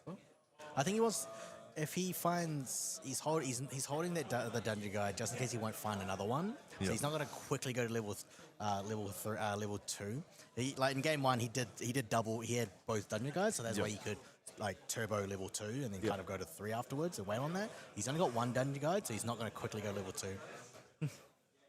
Creative Shock safer being played in the end step. It's going to glimpse 2 cards. It's going to discard a shield make. Get some more floating in the grave. Get a wake up phase. We are going to level up here.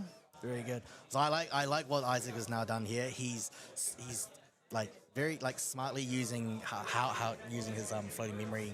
Oh, sorry, smartly like discarding floating memory at the right time, not giving Drago Wheel a chance to eat it. He's not level 2 at level 2 Merlin, so it's perfect. Yeah, good chance.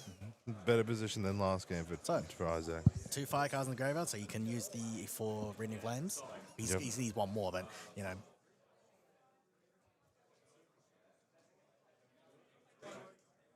Oh, the old fluffy shelf keep swing. Coming in for a solid 1. Kick you in the Creation face, you know.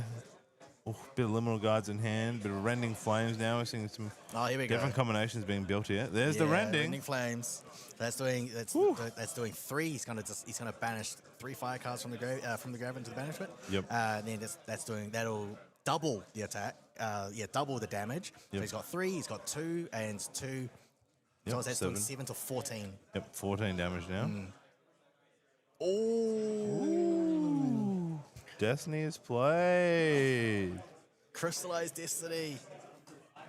I think Isaac knows that the like Rending Flames or Devastating Blow, or just Rending Flames. So Rending Flames is a very deadly attack. He knows that a lot of all the Crux are running Rending Flames. Yeah. So that's where the Crystallized Destiny is just going to stop that double damage. Yes, no thank you. The damage was damage. doubled as well. The damage was doubled as well, which means that's over 8 damage. Yep. So that means the next cards that Isaac plays cost 2 more to play. Wow. But he's now just immediately passed. Yep. Takes the pass. He's pretty upset about that. I wonder how many Drago was actually running in the deck to draw that. Just got to think, because that was 7, that was 14 damage. That was actually That was lethal. that was lethal, yeah. Yeah. He says, no, Drago says, no, you're not killing me now, buddy. No. It's the melon time. I'm leveling up. Drago Wheel is Game on. Drago Wheel is just on fire. Yeah, takes the melon thief. Has now got the benefit from the liminal guide proc. It's going to get the on draw enter. On enter draw, sorry. On draw enter. Enter, on draw. Okay, we're going to do some fancy stuff here. Looking to count how many swords. Just to be aware of what he's dealing with damage-wise. There are currently 3 swords in the banishment for Isaac. Deciding, is it worth going for a level up? Is he going to take that much damage again? I mean, you know, another rending. See you later. You're not running Null Lantern, right? So it's a scary thing. No, you don't. It's very optional. It's a sideboard kind of thing. Yeah. But you would turn off your own Crux cards in return if you decide to do that. But I haven't been seeing much nullifying lanterns in any sideboards. So many cards in hand. That's a creative shock. Hopefully there's a DG here as an option.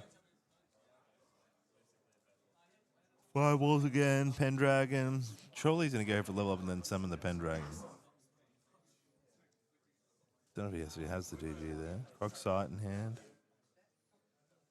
See, now the problem, kind of like, sorry, my bad. Drago is kind of a headache. He's got so many good cards. Okay, every card in his hand is really good. So Using the shield, mate. Yeah, but I just think he has he's just missing the.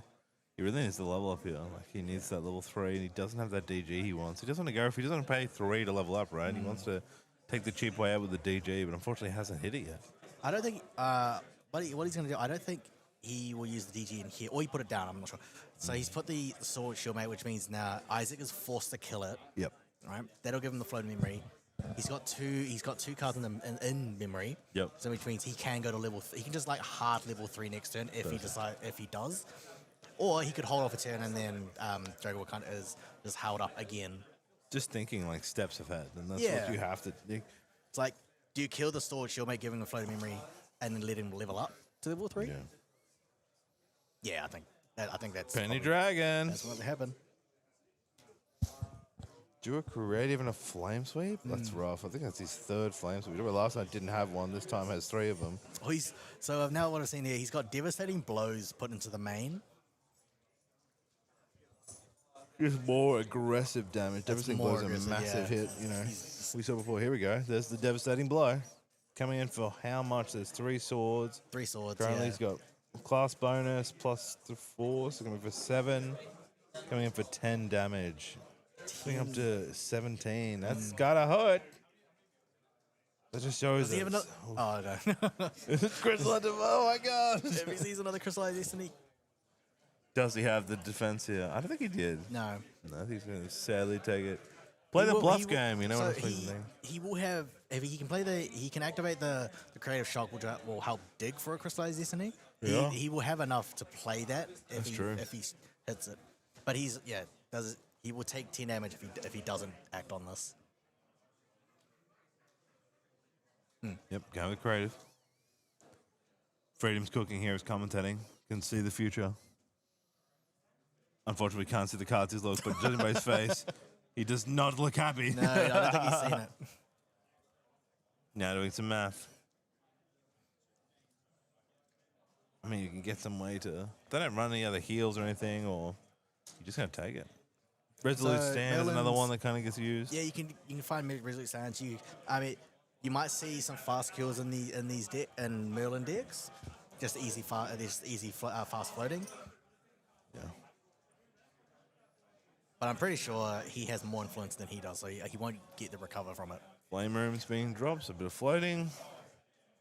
Right. So pings 2 because he just kind of a fire. Yeah, nice. Using the class bonus. It's been months before I knew that because Creative Shock is such a draw. I always forget about it. destruct thing, and like not many people are playing majors at the time, so they don't really benefit. It only comes in very small windows, but a nice bonus 2 damage and discard. I guess Drago trying to work out anything else he can do to stop this 10 damage. Nope, it's coming through. 17 now. Has to get the level up, but he's getting, so close to death. And he's sure He this is, turn, each turn Isaac is just like big swing, big swing, big swing, and it just rams. So exactly. That's why Crux Lorraine is so strong in these kind of like matchups. It's just so level 2 is just consistently gets you draw cards. It's also just a +2 attack. As you saw in just earlier, we tried to do a 7 to 14 damage rending. Yeah. So you can opt to use the Lorraine 2 for more draws. Yeah. Or if you see a line that's an exact lethal line, you could do the rending like you tried to do. It can close the level 2 Lorraine can just close out games really quickly. Now and then if you do a lot of damage with devastating blows or just do a lot of chip, you're just forcing your opponent to level up. Otherwise, he will die next turn. Surely he's going to go for the level up. Needs the health pool. Unless has some crazy way to avoid Looks damage like in he the just second. We talked about this game is like Pendragons and cards. We see Drago Wheel game 1 was so devastating. Ooh. Oh, he's lost something. A fireball. He's lost a Fireball fireball. down. He's lost a fireball and a Sun Seal. Isaac's happy with that. One less fireball to worry about. You gotta risk it. Sometimes it hits it. There's the new Melon, shiny Melon with CSR. Sunsteel also being removed. Oh, here we go. So in response to the before that happens, he's going to remove the counter. Nice. So, basically, because he was at 1 level counter, before he got to level 3, he was on 1 level counter. Yep. And then in response to either the materialization or in response to the level counter going to even. Yep. As well. Isaac has just played Surreptitious Scheme, which will remove one of the level counters, which means that Drago Wheel now goes to 1 to 2 level counters. He goes to 0 to 1. He loses 1. That's right. So that so means he's not good. going to get the draw. He's not going to get the +2 damage. That's just sadness. After a great game one, you're just like, no, I wanted that level up. You know what I However, mean? like it's not like a be all end all kind of. I don't know. Mentally, I'd be quite hurt. It you know? delays a turn. It just delays a turn. Pendragon. That's First it. one. Yeah. 2. Can we hit 2 Geist cards? 2 fireballs, maybe. Want some damage here. Surely he's going to clear and swing into that other Pendragon. I think that's a. Once your Pendragons are out, we're swinging for the Pendragons. Looks a bit of maybe Cheshire in there. Okay. So you see a Crux side, two Ascensions. Says bye bye to the Pendragon. He's got 6. Isaac has 6 cards of memory. He could. Drago can just rip 3 of those cards right now. Yeah. Has no worry about. All cards are down. It means go. But he has to worry. He's only 11 points from, from lethal. That's nothing. It's another devastating blow. This is Grand Archive is a game of influence. If you've got influence, you've got you've got the game. Looks the pass. There we go. Clarent, Sword of Seeking gone. That's +5. So now Crux Crux Lorraine has now got +5 to her attacks. Yeah, that's crazy. Yeah. Just base 5. Pretty much. So Clarent is just gonna keep hitting for 6. Can just hit for 6 each turn. Yeah, It'll clear anything. Remember that spell, yeah. So just gonna think now he's got 6, which will put if he decided to go to the zone, right? 6 to Drago Wheel to put him to 23. It's stuff like Flames, this where there we go. We see Rending Flames in his hand.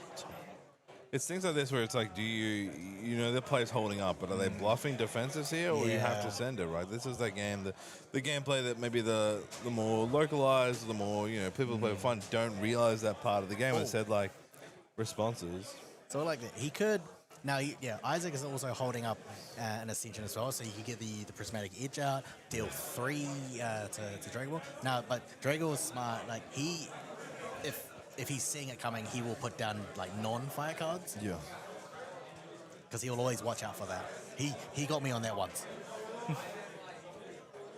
Critical Shock.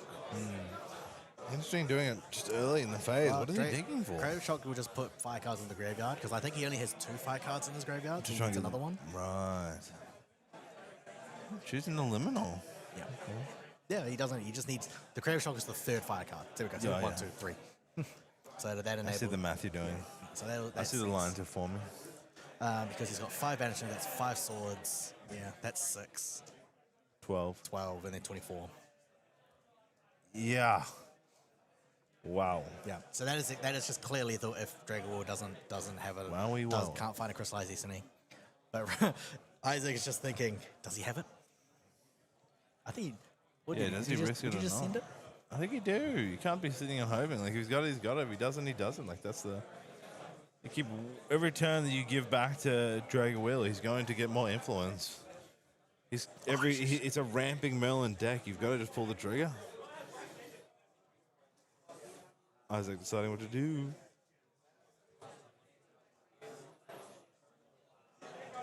Drago in a sense of this is a staring contest. Isaac tossing up in his mind. Does he go? Does he not? Chat, help him out.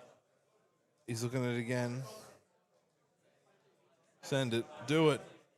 Rend the flames. He's done it. Hey, here we go. There we go. He says, here we go. That's 12. So it's coming in, banish 3 fire, deal double. So it's coming at 8, it's 16, correct? Is it? So it's 5. 5 6, plus 7, 3, 8. 9. 9, 18. Oh, 18, yes. 18 damage. Right. Oh, he had it. Yeah, he had it. There we He go. had it again. Yeah, there we go. That's it. That's good game, man. That is so heartbreaking. Crystallized Destiny just coming off so big. And then we were talking, I believe, about, we talked about Smoke Off and the Smoke Out. Smoke Off, Smoke Out. Like those things you could play in response, in fast. Yeah. Could maybe stop this kind of stuff, but also didn't get the chance to get the influence to do those kind of reactions. But both times on Lethal, it was just like, no. Because like in this game too, Isaac had 2 clear lethal chances, and so both chances just nullified for Drago. One thing is that Drago only run. Drago had them both times. It's like, did he have it? If he had it, he had it, and Isaac knew. But it's like if he had it, he just loses that game because that's all he had. He had no other answers there. because the longer the game that goes on, Merlin will just kind of ramp and just scales. Yep. And then enables more fireballs or seeing more goes for Pendragons but Yeah, Drago yeah, just you have to pull the trigger. Like, there's no Drago doubt. just showing you how to play Merlin. Yeah, I just think that we talk about the consistency of the decks, the way that it is consistent, is that even though you look at the two matches right then, Isaac's in a situation where he's like losing, right? It looks like he's down. Yet, by the way, I'm going to swing for 18. Yet, by the way, I'm going to swing for 17. Yeah. Right, like you swing that deck, even when it's behind, only needs that one card, and it's doing ridiculous damage, right? So you have this situation, but on the reverse of Merlin, if you have that one card that counters it, you have to draw it. So both in the game sense, I mean, is it too much RNG? No, not really, because you're playing Pendragons, Merlin shuffling. Drago knows he has to dig for that card. He knows that there's going to be a big swing at some point. I have to have a Destiny in my hand. Yeah. I have to counter that. Yeah. Right? And for Isaac, it's like, I have to go. Because if I don't, Merlin, and in game one, it was just so much harder for Isaac because he got that early DG, right? And then played for the Memory Thief, which then cancels liminals and stops the influence growth. But game two, he didn't have a DG, so he had to play it more slowly, right? So exactly. Like game one, Merlin going level 2, just strangling his use, discarding floating memories. But then also we saw in the late game that Isaac had nothing to play. He just had too much floating draws, which discard and draws. But too much floating in his hand. So he had nothing there. Game two, like Isaac had cards that going for lethal twice and then nullifying twice. It's hard to. It's hard. It's rough. It's hard I mean, to he's probably going to be molding. I'll just tell you, he would be upset. I mean, it happens. But again, here, so Drago Wheel shows that, like I said, like Crux Lorraine typically sometimes just can beat Merlin, but Drago Wheel knows the matchup so well. He was also one of the first world competitors on Merlin. In the first Worlds tournament. Yeah. So he played Merlin there. He's really good with it as well. He's consistent. It was beautiful to watch, and all the shiny cards too that were in there. It was really well played, and I just think those Crux decks are in there for a reason. Like they are just so consistent. He's got fireballs, he's got the Pendragons. He has so much choices of avenue to go for lethal. Even just Inert and Cheshire, which you didn't see played much here in this game, but would come up against other matches. Like it just has in this matchup, I'm going to play these cards, and in this match, I'm going to play those cards, and it has that diversity. I like that. So both players weren't using their Cheshires much because they don't. So for Wilson, I think he didn't want to play Cheshires to give him allies for level 2 Lorraine Cleaves, right? So we're just we've got here Drago, who's just kind of setting up. We're going to go with an interview. We're going to have Mr. E interviewing Drago in a moment. Woohoo! All right, guys.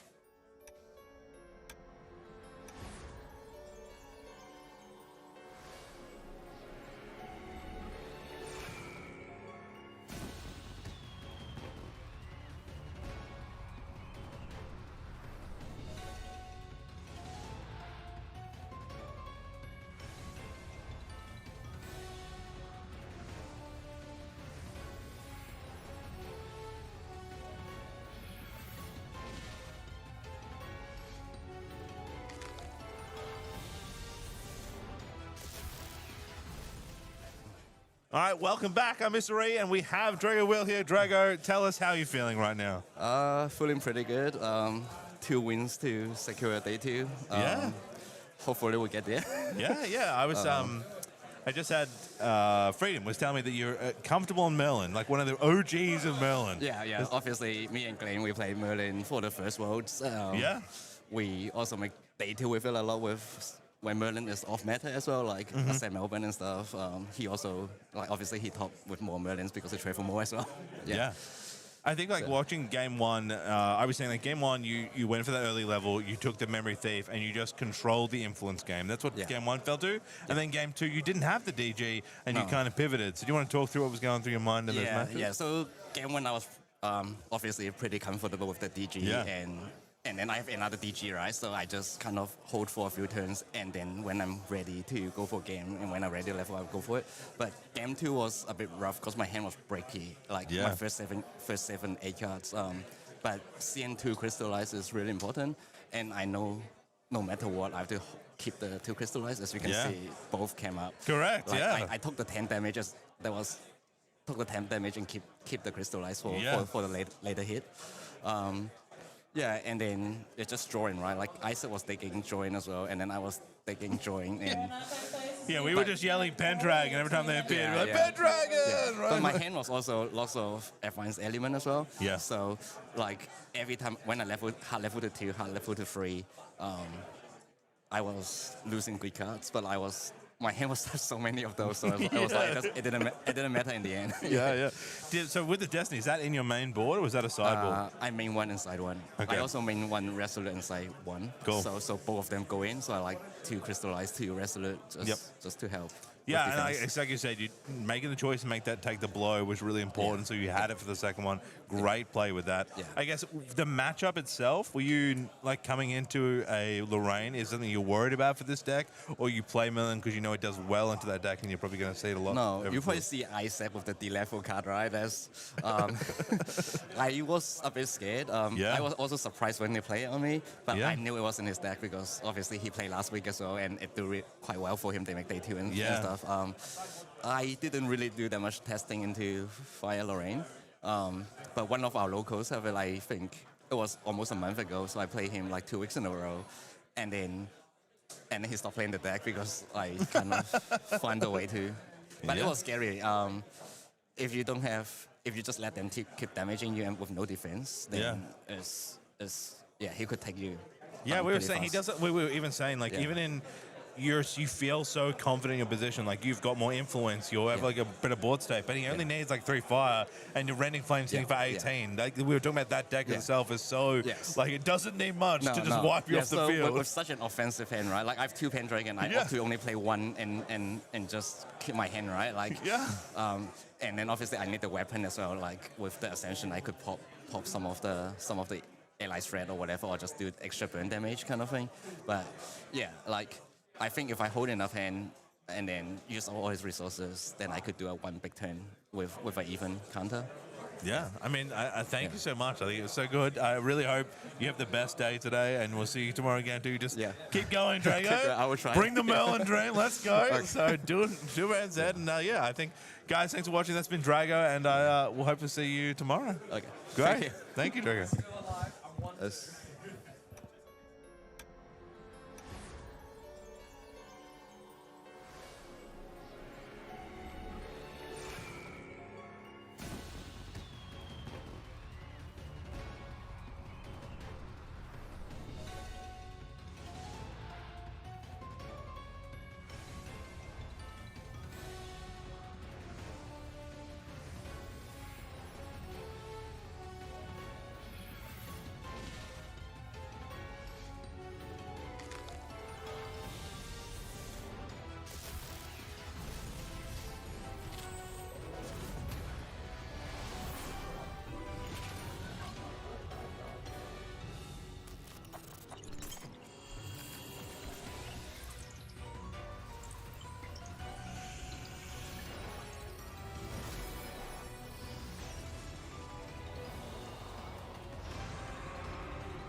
てしなく広がる空に失ったものを嘆く声迫られる選択の日々正しい道の方へ間違ってなかったと証明しよういつまで邪魔されても先を読むさこの頭で全て手に入れる高く高く飛べどこまでも行こう不可能をと思い込んでたものがなぜか小さく感じた見てる景色がそう先になったから叶うまで近い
しい道の方「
邪魔されても席をや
Hello and welcome back. It's me, Mystery, and Flown.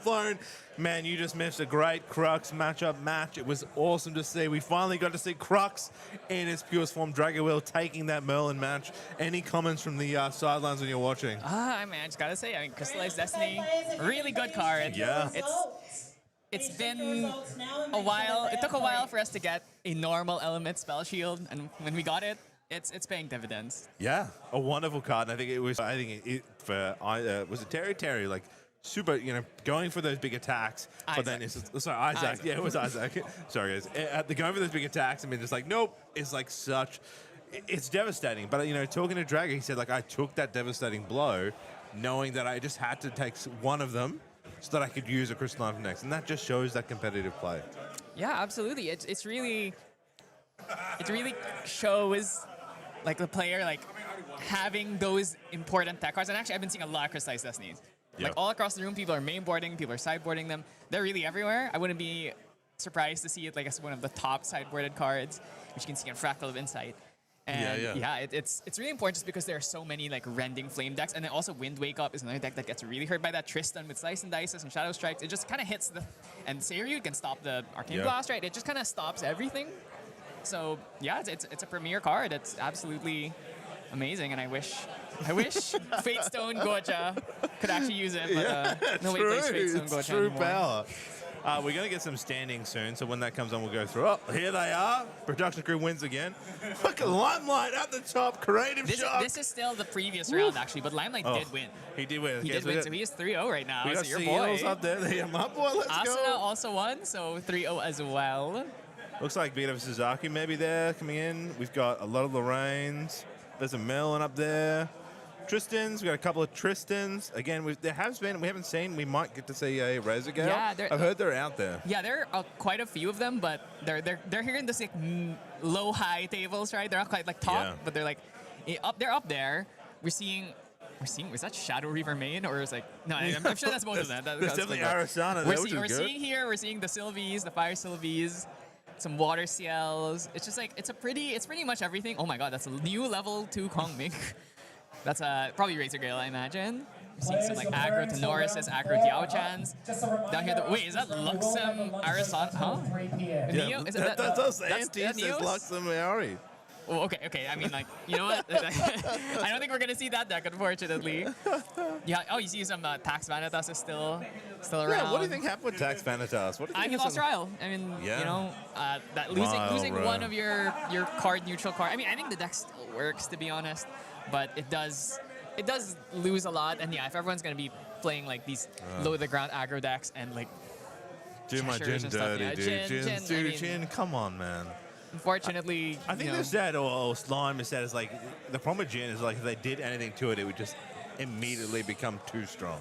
When Jin is good, he feels toxic. Yeah. So, or at least he feels difficult to run into. Just like if you're playing a deck that doesn't have a good way of getting around, like for example Tristan's so bad in the Jin because one, he can cleave all your shadows away, and two, it's like, oh well, I can never actually do damage to him during the end phase, and he's just always gonna live unless I can incap all of his heals. It's just like, oh, I can never win the game, right? Yeah. Now of course then you play a deck like Merlin where it's like, oh, I'm just gonna fireball you in end phase, okay?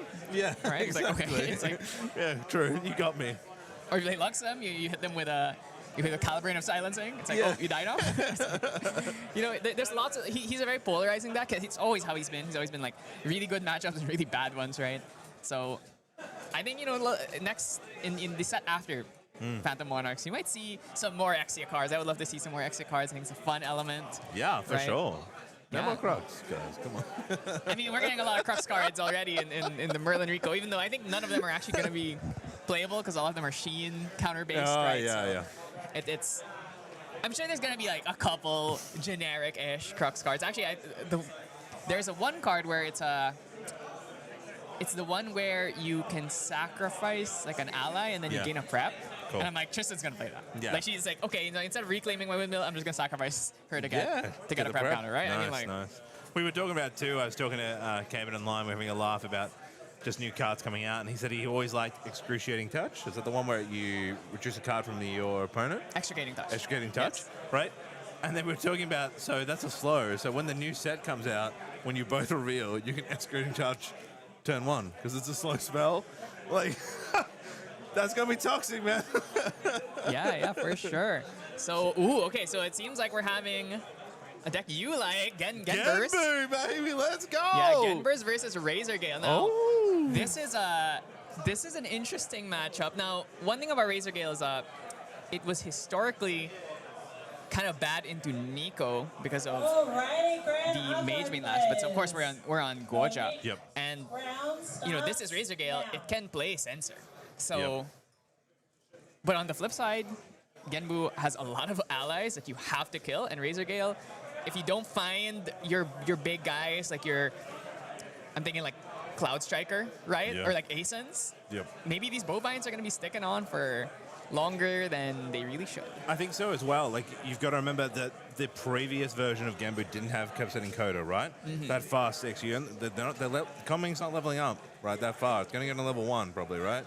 Yeah. So the health pool to try and sneak in that damage and get that quick kill is now there also on top of this, like, ally-heavy deck. Yeah, and of course, Genbu gets to play Boots. Yeah. Beastbond Boots is kind of good against Razor Gale, right? Yeah. Not only can you use it to basically make all of their Razor Gale procs for the turn have to target themselves, but it also just puts them in a situation where they can't throw out these Tempest Downfalls willy-nilly, right? So, and of course, Genbu, it's like, well, how would you do against Genbu? When he comes out, it's like, you don't really have any way of interacting with this. Yeah. You're just veiling it, I guess, but he's going to swing at you for like 25. So we're saying that Genbu's going to win? Is that what we're calling for? I'm not saying Genbu's going to win. I'm saying that it's going to be interesting. Yeah, good. I'm happy the production crew gave us an interesting match. That's what we're going to talk about. Otherwise, we'd just be watching Crux every day. Yeah, we're going to get enough of that next, like tomorrow. That's right? tomorrow, We're yeah. going to get a lot of that tomorrow, so you might as well let's get our non-Crux decks out of the way. Like, I'm still waiting for an Astra there. Like, I want to Astra Arsana Let's on get stream some at some Astra in point. here. That'd be we great. want Astra next as well. Damn it, I mean, Astra. I saw some of them like up there in like the top 30 or whatever. Yeah, they're there. They're hanging. Yeah, they exist. No, Right? it's super cool. So I think that's, for me, very exciting decks, and that's what I think we're enjoying the most right now in casting in this space. And that, you go out there, you talk to someone like, I'm playing this deck, and yes, we know there is still an overwhelming situation of Crux, but there are so many other decks that are just beating Crux and doing fine. It's really crazy to think that these Crux decks have gotten like 3 new cards, or at least this iteration of the build after, right? It's like 3 of Hearts, Cheshire. I guess you could, if you count like Looking Glass and all the swords, plus I guess Liminal Guide, right? It's like just those was enough to make it go from a deck like that no one was playing in the previous meta. Like if we're talking like Worlds last year, no one was playing this, and then suddenly now it's like, oh, everyone's playing Crux again. That's just the difference that 1 or 2 really critical pieces make it your whole strategy. And then you can see Genbu where it's like, oh, you lose 1 card, and it's like, oh, nobody wants to play me anymore. But doesn't it surprise you though? Anyway, like who won Niagara Falls? Razor Gale coming, but everyone's like, I'm not playing what won. I'm going to play Merlin. I'm going to play Crux. Like, even though it won, man, why is nobody coming in here and going, that's what won? Why am I not playing it, man? Why not go into it? Is it because it's too difficult? I think Razor Gale is just one of those decks where it's good when nobody expects it, and now people kind of expect it. So it's just not. And also, it's a deck that I think doesn't do super well into Crux either, because either they're able to go over your damage, or they just get Majestic Spirit out, and then you're like, oh, well, I better draw Dream Fairy. Whoop, I better Dream Fairy. Yeah, so it's awkward. Like if you don't find the Razor Gales early, it's not great for you. And I think probably people will be sideboarding Scatter Essences again. And there's a lot of wind, like a lot of wind all over the place. Yeah. So it's risky. And I mean, I was TM32. A lot of their players are on Razor Gale now. Sean Zhang, he lost his last round, and he goes up to his teammate and goes, "This deck sucks." And I'm just like, "Damn!" And you're all playing Razor Gale. Come on, man. You just got to believe. You just got to bring it home. You just got to find Razor Gale turn 1, turn 2, just drop 2 Razor Gales, right? Correct, exactly. You just got to high roll it. You got to have fun. Like, those are the unbeatable Razor Gale games where they just open them, and it's like, oh, I just lose. And I don't have any way of removing this? Okay.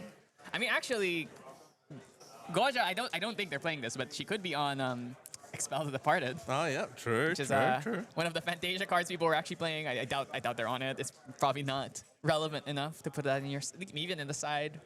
But I'm looking at the just the deck for the Kong Ming here. more some stuff that I know. I mean, one fluffy shelf keep is in Yeah, there. I think you really want to have just like one, like having a one of Fluffy is not bad, especially because a lot of them play like baubles. Yeah. So it's like it's nice to just have, oh, I'll just Fluffy to remove the remaining baubles, and we only need one because the rest of our material deck is too important for us to like throw away willy nilly. So I think.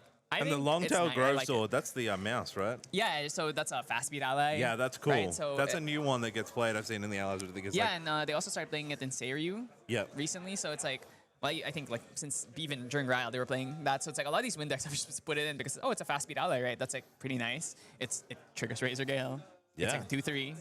yeah, It's right. not bad. It's not bad. And then usurp the winds. Oh yeah, so Usurp the Winds is probably the coolest new addition to this deck. Yeah. It's a way for you to move your winds around, but mainly there's two primary purposes. One is Yep. if your Cloud Strikers, right, when you go to Kongming level 1, starts at north. So Yep. your Cloud Strikers are not live because you have to be in west for that. So what you can do is you can use the Usurp to move it west, which we actually saw in the Niagara Falls games where he had two Cloud Strikers when he went up to level 1. So they were both not live, but you Usurp the Winds, move it west, and now suddenly you take 10 damage in one turn. Wow. Right, so, Yeah. and then one of the other really, really cool things, which I haven't seen yet, but we're in a meta full of Flame Sweeps. And Bagua has, most people use Bagua for the Glimpse Draw, Yep. but it actually has another effect, which is when you're facing south, it allows you to wake up all of your allies and give them +2, I think. So that Right. means if you summon Flame Sweep, you have like 3 allies on board, and they're all rested, you can wake them all up and then retaliate, and suddenly you do like 10 damage and you're just dead. Yeah, Right? So it's like it's cool. essentially like Mortal Ambition Yeah. on a 1-cost normal card, right? Yeah. So you can use Usurp, move it south, and then if Usurp moves to south, you actually draw a card. So it's actually card neutral too. So it's just, I don't know, it's pretty nice. Yeah. All right, we've got Sherlock here from the NZ, and we've got India from Australia. Hello, a bit of an Aussie. I still, okay, I gotta remember, if the star is in the bottom, it's Australia. Yeah, and the color, the red stars make it New Zealand. Oh, yes, That's yes. easy. Okay, much easier, okay, right? okay. All right, well, he opened Razor Gale, so, I mean, Oh, game on. step 1 has been accomplished. That's it. Did I find Razor Gale? Yes, I did. Put it down. All right, so let's see if NYR has anything he can respond with. If he can find some bovines early, that would be ideal. I think it's just a crazy like 4 card. It's such an interesting. I just love the Razor Gale. I love these Fantasia. I know we had Dominate by Water Fantasia, but this idea to just like the 1,000 cards. I think it's great. Yeah, and I remember when oh my god, well, we just lost one Carp Song, but we do get that Thronekeeper Bullfrog out onto the field here. Just gonna hope that maybe we can get some more milling going on. Really, the whole thing with about Genbu, we just gotta mill cards, right? There's a bit of floating. You're right. You said, "Where's the bovine?" You summoned it. You willed it existent. Oh, the sensor. Okay, I don't think there was a Mustang in this hand, which means this sensor is going. We do have Fracturize though, Yeah, we do have fractals. so we have the answer, but it's not great. It gives them the fractal, which I always feel is really bad for doing that play. Like, yeah, I fractalize, but then I give you a fractal. Obviously, ideal, you'd rather have the the Mustang here to get rid of that, but if you got to do what you got to do, right? It's like we got to activate these float. We can't just let all of the float in our deck die. Such a strong, like I said, like picking the Razor Gale straight up, you got to be happy. Now There's it's like the Usurp as well. Yep. Looks like another fairway. So it's picked up a windmill. I'm assuming going windmill, right? So you can imbue it, get the draw, keep your influence up. Influence is always great. Yeah, I imagine there that's it going is. to be it. Windmill, I mean, it's a classic play. Take 2 damage off of this, off of the Razor Gale and the swing. And Yep. then we see he's looking at the Usurp the Wind swing. I've never seen this card in my life. Yeah, what does this do? It's like, is this an alternate hour? So yeah, so there we go. The Usurp the Winds, target, I guess, +1/+1. So it's kind of like a favorable wins in a way, right? Like, it's worst, but they let you change the direction of the winds, which is, even though in Razor Gale, you're sitting on west like 90% of the game, every now and then getting that move has some value, right? Looks like both have gone into face. Gone to face. Yeah, I mean, if he doesn't have another ally, he can't kill the bovine anyway, unless he used Usurp the Winds on the windmill. Yep. Fracturize is going to be used here, I imagine. I mean, the only valid target is that sensor of Restful Peace. Actually, if he held the Zephyr, he could have potentially Zephyred it to keep it, especially because if you activate it in the end phase, at least you at least get 1 turn here. At least brought it back and then could have still kept it on the field. It's an interesting play. Yeah, that's the thing about these imbue cards. Is a lot of times it's like, oh, it kind of forces you to put things down you'd rather not put down. But in this situation, ooh, Clockwork Music Box. We do see it. So Clockwork Music Box, a card I didn't really see a lot of in Genbu, but I think it's because they weren't playing Carps on Coda yet. Correct. Oh my god, well, you just milled 2 of them. So, Andy's not happy about that, I tell you.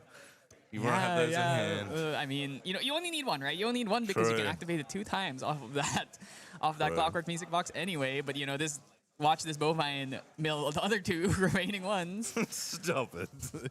I'm crying. Here we go. Oh, Fractal of Rain. Okay, Okay, our mills have been mediocre. Mediocre, yeah. You definitely want to keep the Fractal. Fractal Rain, a wonderful card that you just love to have. It's such a nice having the Fractal and having the mill. Yeah, bro, if the best thing you can open with is Razor Gale on Razor Gale side, the best thing you can open on Genbu side is probably double Fractal Rain or like bovine Fractal Rain if you're going second. So looking at it, I see Cyclical Breeze. That's a really strong card for recurring either damage spells or defensive spells. Yeah. Fits nicely into the set. He's going to look back to see what he's got in hand. He's also going to be able to ping damage here with the Razor Gale by activating some wind. That's bottoming to keeping a Windmill Engineer. Okay. Does not want that Cyclical Breeze. Doesn't have any spells. Feels like he has to recycle at this point.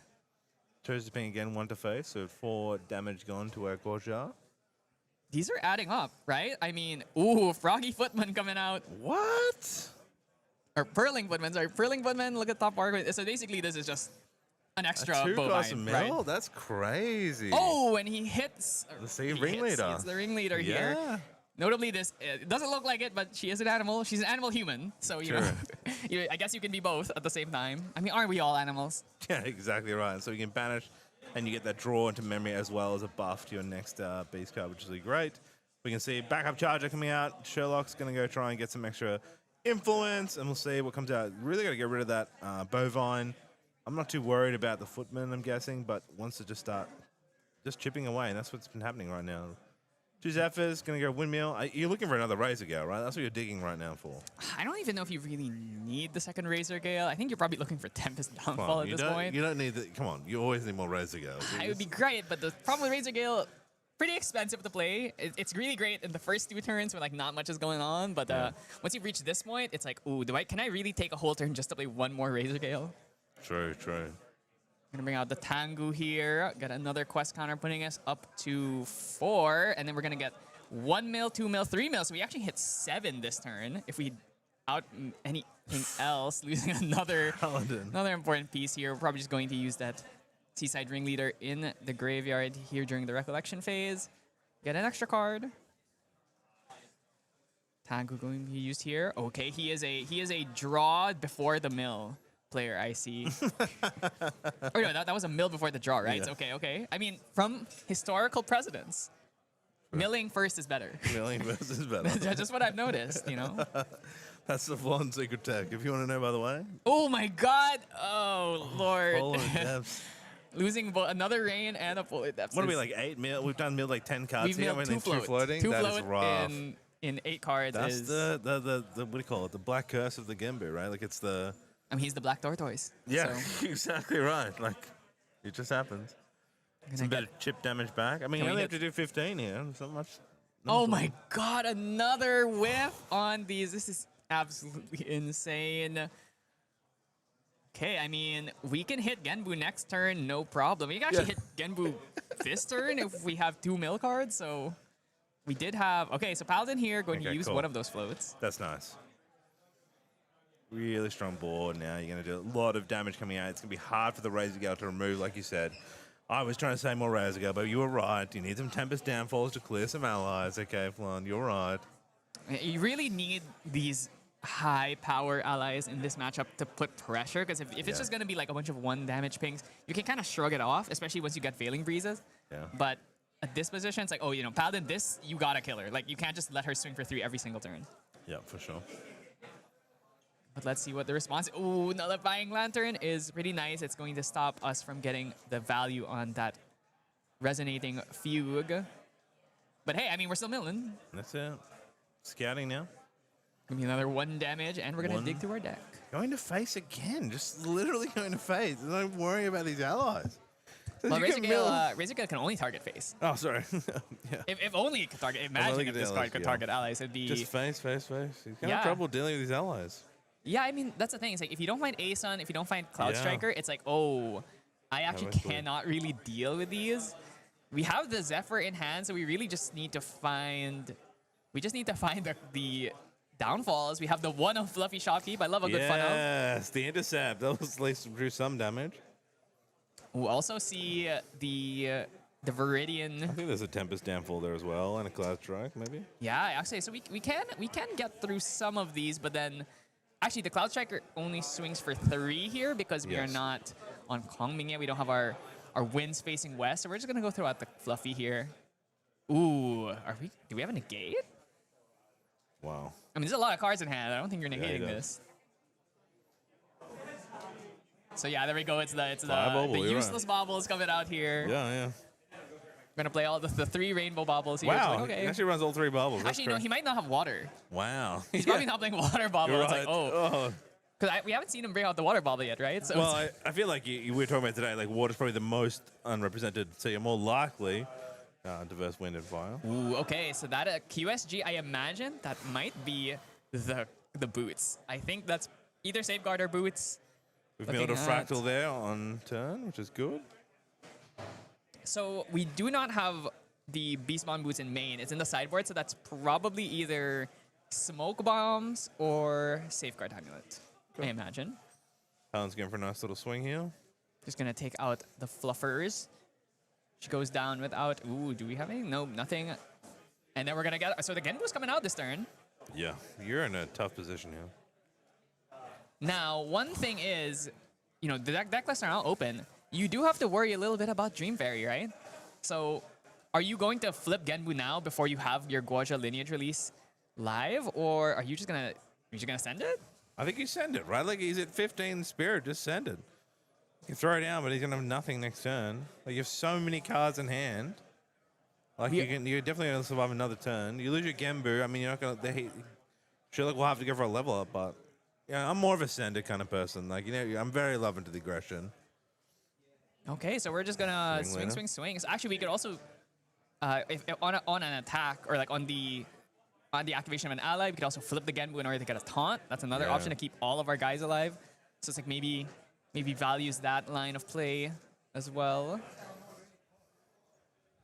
I think Sherlock might be a little bit cooked here if he can't find the kill next turn. But remember, Quicksilver Grail, right? That could be anything. I love Quicksilver Grey. I think it's one of the uniquest kind of cards that, like, as a front, it's like, yes, it just slowly, gives you the chance to reveal later, but it can be so many different things and played in so many unique ways. Yeah, so Genbu's gonna come out here. Genbu, yes! Swinging for 3 here, the big black tortoise himself. I mean, he can pay, right, to get the extra, he's sort of the Null Lantern, it's still Yeah, just yeah, been so 9. Fugue But is, 9 is kill. Like, I mean, let's be real here. You're not hitting 9.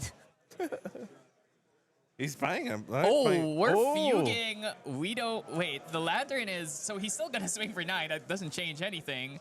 Stifling Trap here would be not enough. I don't think there's anything in this deck that can kill the Genbu. I think he's going to have the Veiling instead. Okay, Tempest Downfall. That's going to be 4 damage to who? Oh, QSR. Quicksilver for Quicksilver. Safeguard Amulet. Safeguard. Safeguard Amulet comes out here. Stop the damage. Veiling Breeze. So, okay, so, once again, 0 damage. Except the Safeguard. Actually, is it chained? Yes. Okay, so it's chained to the Safeguard Amulet activation. So now our defenses are kind of down if we have more Tempests. So that is going to be blocking 7. 7, yeah. So he's going to take 2 here. But yeah, looking at the hand, we have to do how much damage? We have to do 11 damage. I think without the Tempest Downfall, I don't know if he can get there. But we have some more cycling. I saw some Bagwas in there. Going for the level up? Okay. Ooh, okay. Bit What do you risky. pick? Completely uncontrolled Banish here. Oh, Oh, he lost the Bagua. That's probably the worst thing it possibly could have been. We are facing north as well, which means we can't get that Cloud Striker off unless we use the Usurp. We drew another Cloud Striker too. It's still 5 costs for Cloud Striker, right? Yeah, he's It's pretty like expensive. yeah, like even if you play that down, you're not going to deal the damage. You need 11 here, and you've woken up to what's on the board right now. What 2, 3, 4, 7, 10 without even changing. Like You won't die next turn because you have the second Veiling Breeze. true. though. So maybe we could just try and play like a slow game here. We can probably last one more turn, especially since we threw away that cyclical breeze. We don't have another. We can't recycle this Veiling Breeze for the 3rd, 4th, 5th, 6th, and 7th time. But let's see. I mean, looking at this, I think if you play the Cloud Striker, and YR will just ignore it and then force you to Veiling, and then he'll kill the Cloud Striker after. Yep. So it doesn't really accomplish much unless you maybe try and suppress him to keep him alive for one extra turn. Let's see the choices. I mean, he's also really expensive, which means he can't really hold up too much. Just remember about the fractals. Cloud Striker going to come down here. Probably what's his going baseline to, stats of the He Cloud is a Striker? 3/4. It's still strong anyway. Can still kill Bovine or one of these other allies. Not the Paladin or the Genbu, obviously. Going to face. Ooh, faces the plays. Doesn't care. I have Veiling Breeze. Yeah, I'll be fine. That's it. I mean, unless you've got Restorative Cleanse for your healing on the Ender, like really, that health ain't going up, right? Like, unless you could level up, I guess, too, to get that bonus health, which I think is what's happening now. So he is at now. He's at 22. Just slightly shifting the goalpost, very, very slightly to the right. Does get an extra draw off of this as well because we don't need to get the quest counters. Usually you go up to level 2 to get quest counters, but here the Genbu flipped really, really early because this Bovine has been here since turn 1. Yeah, the Footmen coming out, the on attacks, both being able to just keep swinging. So Veiling Breeze is coming straight as on the level up here. Had to do it in response to the on enter here because the draw could have potentially drawn to a Frostbind. Yep. So we're only getting 4 across the board here. Need to find another 10 damage. We're definitely killing the Cloud Striker, so not long for this world, but the next Cloud Striker gets to come in for more, at least. And you can't fracturize the Null Lantern because it will still be in effect. That is correct. I mean, it would be really great if we could draw into into Mustang, yeah. That'd be nice. Milling. Ooh, milled the Tempest Downfall too. Wow. Oh, that's so unlucky. Yep, killing the Cloud Striker too. And we get to hold up a taunt and an intercept too. So even if you play the Cloud Striker, he can't hit face this time. Holding up every single card in the hand. Yeah, this is looking pretty bad for Sherlock. I think it just the ability that hopefully sideboards are super important here with Sherlock, but I just don't see him coming out of it. Like there's so many just allies swinging for free each turn. Yeah, and you are out of Veilings. That means this turn is it, unless you can draw into another one. Yeah. Digging, 3 visits. Some heal, that's nice. I mean, Not enough, though. The ability of this deck is that it has so many just small cost spells that you can rotate, chip away, and survive. That's the kind of the deck. So these situations are natural for the Coming deck to try and flip it around. You know what I mean? It's not about quick aggression. It's for these kind of intricate plays and steps. Yeah, the issue is there's just too much pressure coming from NYR's side. He can't stave it all off. It's like, yeah, if you could Veiling like 7 turns in a row, yeah, that's like one way. But eventually, he's just gonna mill you out too. Yeah. Oh, it's the Razor Gale. Oh, I mean, it is far too late for that Razor Gale. It's rising, like, come on. He's thinking about it. He's like, oh, I mean, what if I play a turn 7 What if I Razor get a Gale when I'm about to second die? Razor Gale? Yeah. That's gonna make the difference for sure. What if it comes good? Can I survive one more turn for the second Razor Gale and survive? Wow. That's one of the benefits of back when they were still playing Vanitas when 3-Vis was unerrated. Usually they wouldn't even play the Razor Gales early because they know that everyone was playing Fantasia removal, so it's like you'd actually just Razor Gale on the kill turn itself because they were cheaper when you're playing Vanitas. But we're not on Vanitas, so it's still the very expensive 5 cost. It's a little bit difficult to get that out at this point in the game. Yeah, the hand is just like nothing. It's like reclaims with no targets. The reclaims feel very useless in this matchup. Usurp the winds here. Gonna move. Ooh. Are we moving anywhere, or are we just staying west? +1/+1 to a target ally. You have to pick one. Who are you giving the +1/+1 to? Oh no, it's up to. Okay, never mind. Yeah, up to. Moving south to moving get the south. draw, Yep. which means our Cloud Striker is now not live. But it didn't really matter anyway, because we have the taunt, we have the intercept. And yeah, I think NYR has probably got this. I don't see any way Sherlock can get the kill here. We're actually even gonna throw a refracting missiles for 1. 1. Hell yeah. Let's see. Are we just gonna level up to 3 here, get the heal? No, we're actually gonna go backup charger. He Okay. feels no fear. Yeah, I think you're in a comfortable spot right now. You have so many allies to chip away. You're in a. I mean, actually, you're right. What, 8 damage? We're not too far away, but feels comfortable. Okay, we're gonna play. Oh, okay. Scout. Scout could find something. Where's that veiling? Give me another turn. Fairy Whispers. Ooh, Scout that's Innervate Dream. Agility. Oh, nice. That is something, but we did know NYR has that Song of Frost. So if you don't use it at the right timing, he could negate his own attack and kill this Innervate from the stack.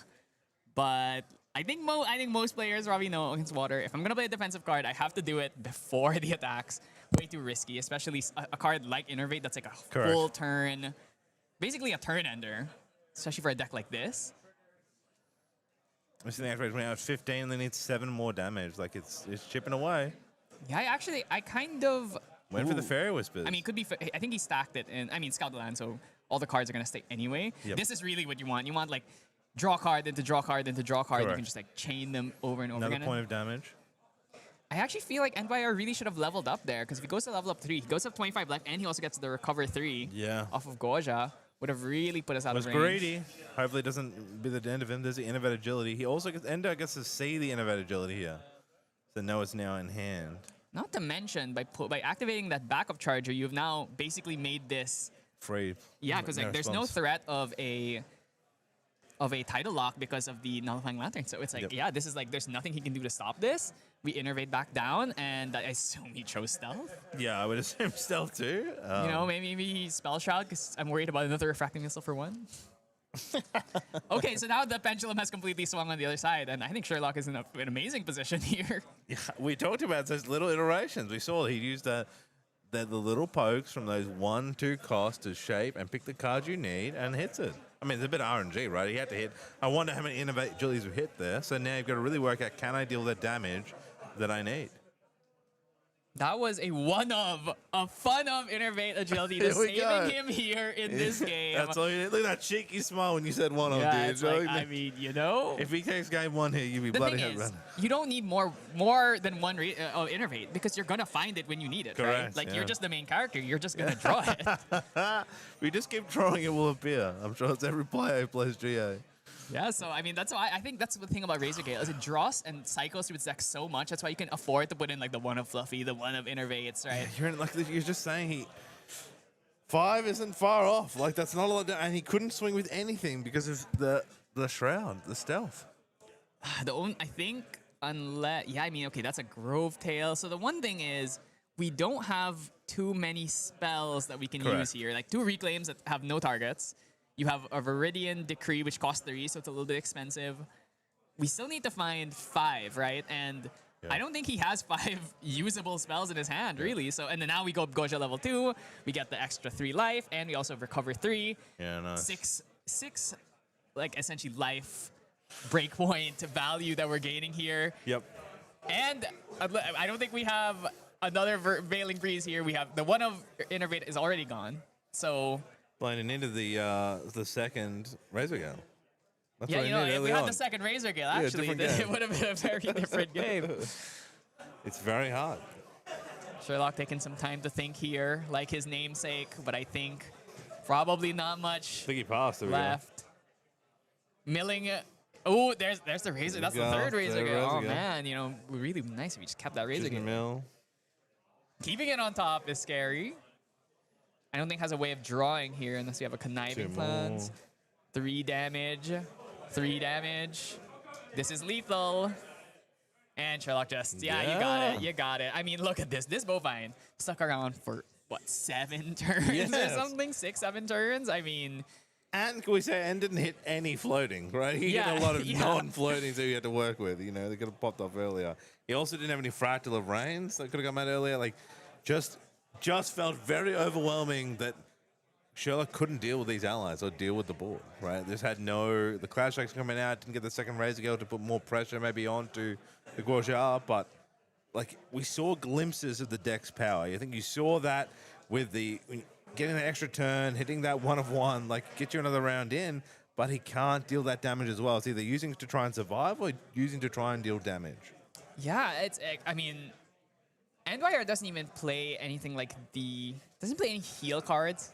So he's not on revitalizing cleanse actually. So that would have been another way for him to like really, really put salt in the wound of Sherlock's game. But yeah, I think Sherlock, looking at his side, Water Resonance Bauble is in the side, thankfully, so we can't put that in.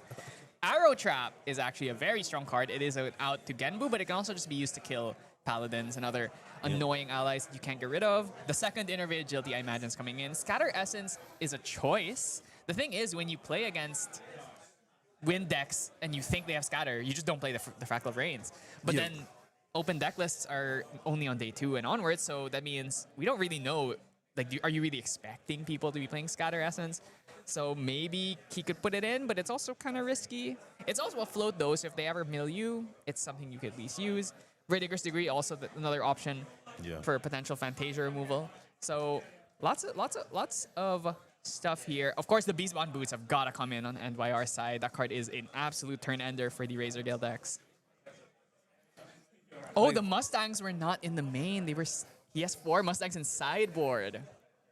I think because there's so much Crux. Yeah, it's like, you know, if they're not gonna censor me, I don't want to put these Mustangs in my deck. No. But they gotta come in. Such a high cost card. What's that? Dredging Streams. Ooh, that is a remove a card from a graveyard and it's float when you're level 2. So it's just a way of getting rid of like random liminal guides, floats, and then when you hit level 2, which, you know, Guoxia does actually level up, unlike a lot of these other kinds of decks, that it does become. I mean, Water Merlins play this actually. I think Ciels, like the Water Ciels, also play this. I was still like the Purling Footman. Like, I wouldn't really rate that card, but played really nice in that deck. He, like you said, was able to get the Gambu out so quickly. Yeah, just those two were just uncontested, just like mill, like, and it just became such a dominant force in that game. Yeah, Frozen Dismissal is another potential option here. Use it to stop Dream Fairies that are trying to snipe your Genbu away. And Primordial Ritual, also another option. If your Bovine's about to die, you know, you might as well cash it in, get some extra millage going. Exactly, like running 2 stratagems of ice as well. Ooh, but again, probably even he had that game had no floating to use. But say he had hit like 8 floating, and like we milled a proportion of the deck, like 20 cards. That's a lot of damage that could have just ended the game much quicker as well. The one problem with Stratagem is, of course, the fact you're playing as a deck that has 4 Veiling Breezes and Innervate. So a lot of times it ends up doing nothing. But then again, you know, if you catch them, especially if you get the hold up and negate, you know, you throw the Stratagem. Though it's pretty hard to hold Stratagem and the negate at the same time. It's a lot of cost. You have to like 15 cards in hand to pull that off. But you know, if there's any deck that can generate value like no one's business, it is these Genbu decks when they hit all of their float. Look, I'm only going to say that, you know, I talked about I love the Genbu deck. I'm just disappointed we didn't get to see Handling Toad Trolls and the Caps on Coda doing anything cool. With the double Coda, like... If you mill all of the Carp Slogs at the start of the game, you know, it's... That's the fun part. Did he even mill a Toad Troll? I don't think... No, I don't think he did. There's the turn 1 Razor Gale once again. Get a second one. Come on, Sherlock. Let's get a game 3. Like you were saying before, we actually haven't had a game 3. Yes. Just 2-2-0s. So 3 rounds straight of 2-0s. Even though they're not like some of them were one-sided, but you know, some of these games were close, but they were 2-0s anyway. So, you know, let's get a game 3. It'd be really nice. Yeah, because I know tomorrow we won't have any close matches. They'll be pretty quick. So if we can get some long games today, everybody at home will be happy and we'll be happy. Okay, so we have the dueling like God Stars. One side has the Razor Gale, the other one has the Fractal of Rain. Yep. Let's see if NYR has a Bovine to pair with this to get like insane milling at the start of the game. You just gotta believe. Coda in hand this time. Ooh, Cerulean Decree. I love Cerulean. Fugue. 3. Oh, Bovine. Oh my god, what a start. Rain into Bovine. Okay, Cloud Striker is in the hand, so we can at least get rid of this. Oh! This is what I love about casting Genbu games. It's just like, you know, if they hit crazy, it's like, oh, you know, you got to pop off. It's like insane. But then if they also mill like terribly, it's like still fun to watch. Yep. Wait, did I see that right? Was that a Scatter Essence that he used to pay for this Fairy Whisperers? Because if so, then that's pretty good. We can get rid of this Rain right here. Razor Guild number 2. Oh, here we go. That's the dream. That's the absolute dream. Sherlock's happy right now. Stars are aligning. Stars are aligning. Indeed. I mean, Imagine, you are just we- put it down. It are is we- a Scatter Essence. You're right, on the left-hand side. So we're gonna play Razor Guild into Scatter Essence. Oh. Yeah, it's gonna be Razor Guild into Scatter Essence. That's massive value. So the Bovine is gonna stick Nice. around, but you know we can just deal with it next turn. I think NYR gonna shake his head. It's like, This oh, is of course tough, he has yeah. double Razor Guild Scatter Essence. Straight to the level up this time. No, just bang. We gotta get that big turtle out. Yeah, we really want to get. I mean, typically you just want to get Genbu's Fate Stone out as soon as possible because you don't generate quest counters with the Fate Stone Correct. not on field, But and it that's- also just mills itself. So. And that's what's disappointing. Getting that mill at the start and not hitting one floating, very rough. Yeah, and because of that, you lose the Fugue, but we do get a float here with that Bullkeeper, or Throne Keeper Bullfrog. Just lots of frogs, guys. It's a whole new thing. All right? You know, a lot and, of and they frogs. were showing even more frogs, right? So it's just like this. Now they have turtles too. I don't. We saw the new. I think it's an Alice card. It's a turtle subtype, and I'm like, okay, that was we have frogs. we have the entire aquatic ecosystem in the game. Losing a paladin again. His mills have been atrocious, honestly. Hey, he took game 1, so it's just disappointing to see. I know. If How you're do you taking- deal with the Razor Guild? He has to draw a Mustang, right? We talked about. Well, Mustang maybe can't heavily break side him. them. Oh, Mustang sorry. can't break him. What breaks him? Nothing, because nothing in his deck at least, because he's not on Expel. He's not on Expel Departed. He's not on anything that can remove Fantasia. So I think he's got to just try and kill him, which is tall order against the deck that plays 4 Veiling Breezes and 4 ways of recurring the Veiling Breezes and 2 Innervate Agilities. Interesting going Fracture of Polar, because you now know he's started in Scatter Essence, and then you're like, oh, well, it's still, like, trying to build that next win column, that he knows that, like, getting the mill is very strong. I wonder if NYR is thinking, oh, I gotta just mill this guy out. Because it's probably unlikely I can actually kill him before he kills me. Yes. So if he can get enough water cards in grave, might try and go for a double Polar Depths, or he can try and go for a big Genbu Resonating Fugue turn before Lantern comes out. Yeah. Sensor coming down here. The Silver Bullet against the Genbu deck. It's Kryptonite, really. We said game 1 that, having the 1 Razor Guild is tough. Every time a win card's played that 2 damage, like he was so close last game, surely taking the win, but he only had 1, now he has 2.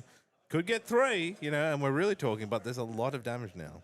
One thing, though, is because we bring out the Sensor, our Scatter Essence is now dead, too. So, silver linings, right? I mean, Windwheel's nice here. Get some influence. You're not worrying about. Yeah, there we go. Get some influence. And doing 2 damage. 2 I damage. mean, Windmill on her own is already really strong, but a Windmill that also does an extra 2 damage on top is not bad. Swings in for that 3rd, so you're at 7. We do see the Cyclical Breeze here, which means if we do draw that Tempest Downfall, we have the Zephyr already. We could go for a Tempest, Cyclical back to hand, Tempest again. A lot of sparks could fly, like real soon in this game. The double Razor Gale makes the thresholds for killing so much lower for the I think Razor that Gale was deck. Safeguard going under the. Could also be Quicksilver. Boots as a potential Yeah. option. They were in the sideboard, weren't they? Yes, they were in the sideboards. We're going to lose a Zephyr off of that. Not the worst in the world. A few been. Oh my god, the mills have been horrible for NYR. It's actually kind of crazy. He does have a Fugue in hand, though, so if we can get enough, but we're still so far from getting the Genbu to actually flip. Yeah. Okay, Toad Troll and a float. Nice. Finally, a decent mill. Finding some water in this desert. That was really good flame. I mean, I just don't know if we're actually gonna get there. It's next turn. I think you have to level up to Genbu or to Gocha level 2. We get the quiet counters at least for it. Okay, because next turn you can get 2 quest counters from Guaja level 2, 6. Then you get 7, 8, 9 from these 3 mills, which means you can flip Genbu and then Fugue. But let's see if Sherlock can sniff out the play line and just go for the Lantern to squash this play. I think you have to. Like, I don't see. What do you go? Water Bauble more aggressive here, but I don't think you. I think you just have to play the Null Lantern. Just negate all chance of like anything coming back onto you, right? Just play it safe. Yeah. I mean, when you have 2 Razor Gales, you're allowed to play it slow, right? Yeah, There's no exactly. reason to rush. Yep. You're in a good spot. Just cut, the legs out from Endo. Just say, no, you're not going to sneak away with some crazy water play. I'm going to take that off the field for you as well. I know your lines. There's the fun of Fluffy Shopkeep once again. Has another windmill in hand. Might play Windmill Fluffy to kill the Bovine here.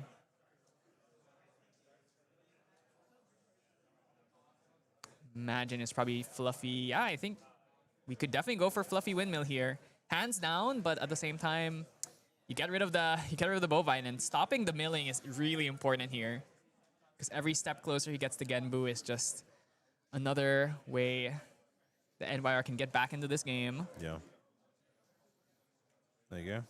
Throwing the Safeguard Amulet along That's pretty with the aggressive. Wind Bobble. Like I said, response here window, like, could go for a negate and does. Ooh, the Cerulean Decree is huge here.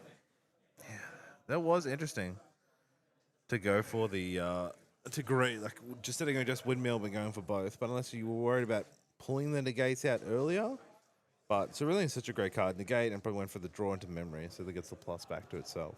Yeah, Cerulean is such a good card just because usually when you negate something, it's like, oh, okay, I'm losing influence to stop my opponent. Cerulean's one of those cards where it's like, no, I got to negate you and I got to keep my influence neutral, right? It's a crazy card. Losing a Carpzog Coda, oh my god. So that isn't boots. I must mean that Safeguard Amulet then. Yeah. Or it could be Smoke Bombs, maybe? I have seen these Gorgas, like they like to put in the smoke bombs to try and protect paladins and other key allies.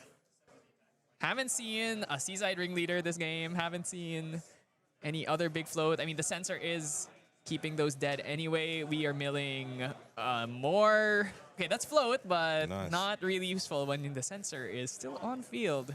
Need to find a way to get rid of it for sure. I mean, we haven't found a Fracturize either. It's definitely Yeah. a harder game too. We're close to getting out. Once we get Gambo out, we can start swinging. We at least clear the board. Chip away, we nice. Second Bovine's Second good. bovine, let's go. Okay, we're gonna mill another Dredging Streams. Wow. So we've got a lot of float. No way of using it, unfortunately. Census and null. Jesus.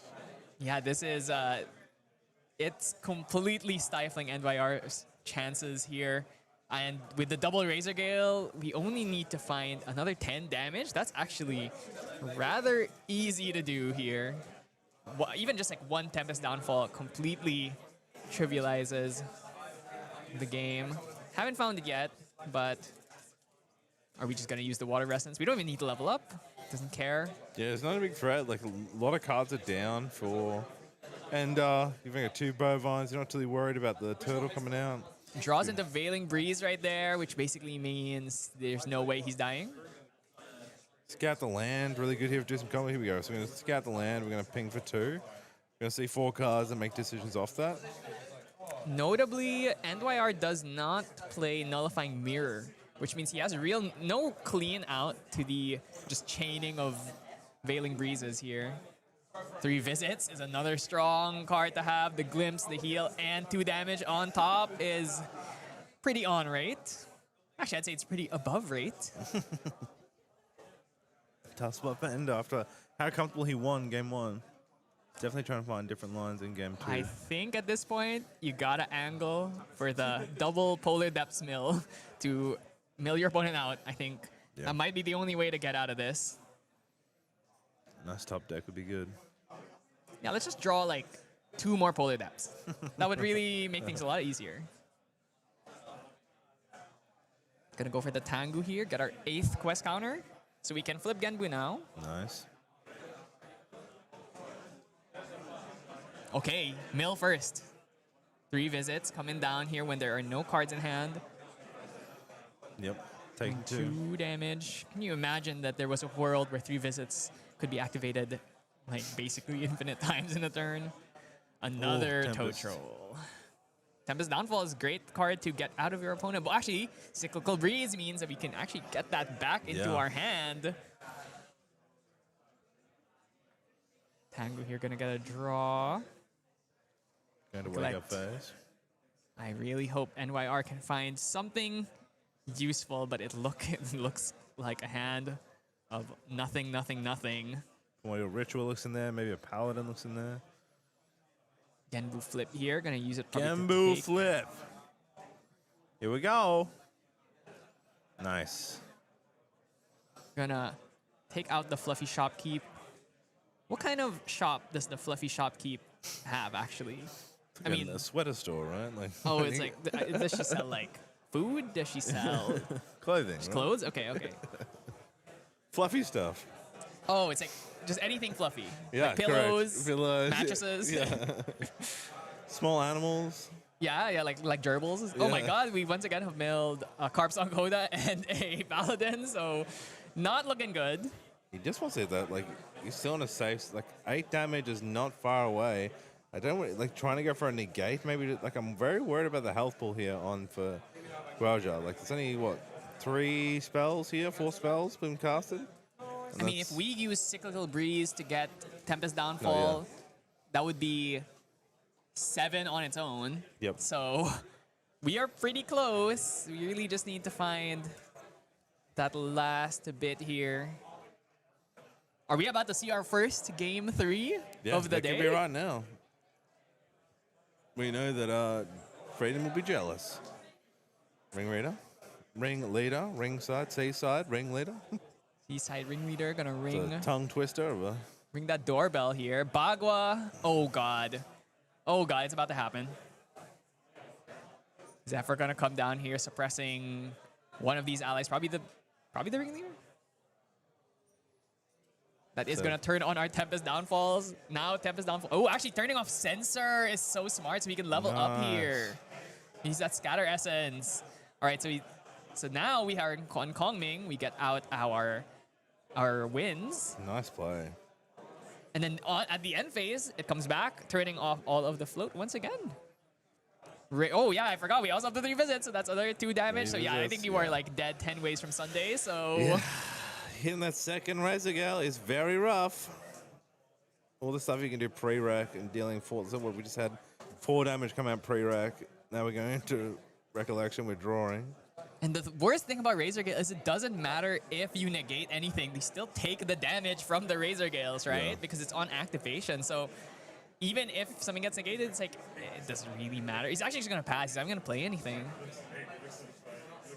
Has the Innervate, has Stifling Traps, just has so many ways of ending this game. I think there was a Bagua in hand as well. Yeah, Bagua here after the wind has been moved west, so we can get the extra draw. That's another 2 damage.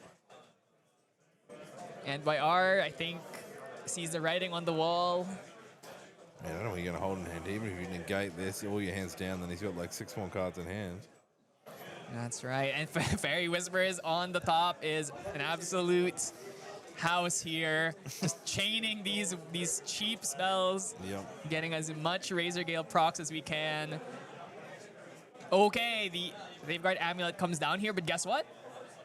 He can just activate another card and kill you in response to that Safeguard Amulet. So, Bagua again is... Oh my god. Yeah, okay. NYR is like, get me out here. Get me out here. It's game 3! Now, can we have a game where maybe we don't open Razor Gale, actually? That'd be... I think NYR is really praying for that. Yeah. You know, 2 games straight, open Razor Gale.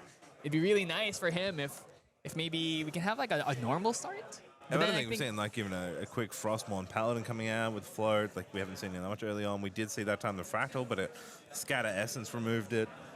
I think NYR is also maybe praying that, oh, can I find a Mustang this game, please? Yeah. Be really nice. This card I put in my deck at 4 of in my sideboard that I did not see a single copy of. Correct. That is definitely rough, and not being able to use the floating to free level up, because it feels bad when you're playing like a floating memory deck and then you can't use that floating memory, right? Like it just feels That's you don't want to level up and just ruin influence when you have a mechanic that stops you from dropping influence, right? Yeah, it's literally the entire deck is based around it. Not only is it whole leveling up part, it's also just like, oh, paladins. I can't Yeah. use my paladins Yep. efficiently if I don't have access to my float. So much of the deck revolves around float, even the stratagems and whatnot. So it's just there's so much riding on being able to remove these silver bullet regalias like the lantern and the mirror and the sensor. So it's just that's one of the things about Goja is just like, oh, everyone is really teching for float because of the Crux decks. Yeah. So naturally everyone just has it. So now you really need to worry about it. Anyone who's not playing a level 3 like floating memory deck like the Crux decks or even like CL Yep. is gonna be on sensor. Yep, correct. Which is interesting that I don't know what you can play to counter Razor, but you know that Razor Gale is doing well. I'm surprised and it doesn't have anything on sideboard to deal with the Razor Gales.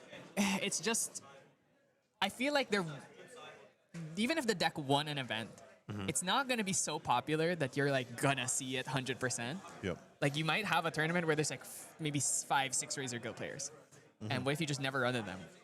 So is it worth committing I sideboard was saying that too, slots? like just one or two versions of the card. Like let's talk about Crystallized Destiny, right? Yeah, there are two of them, and it game changed, right? Like the whole game for you.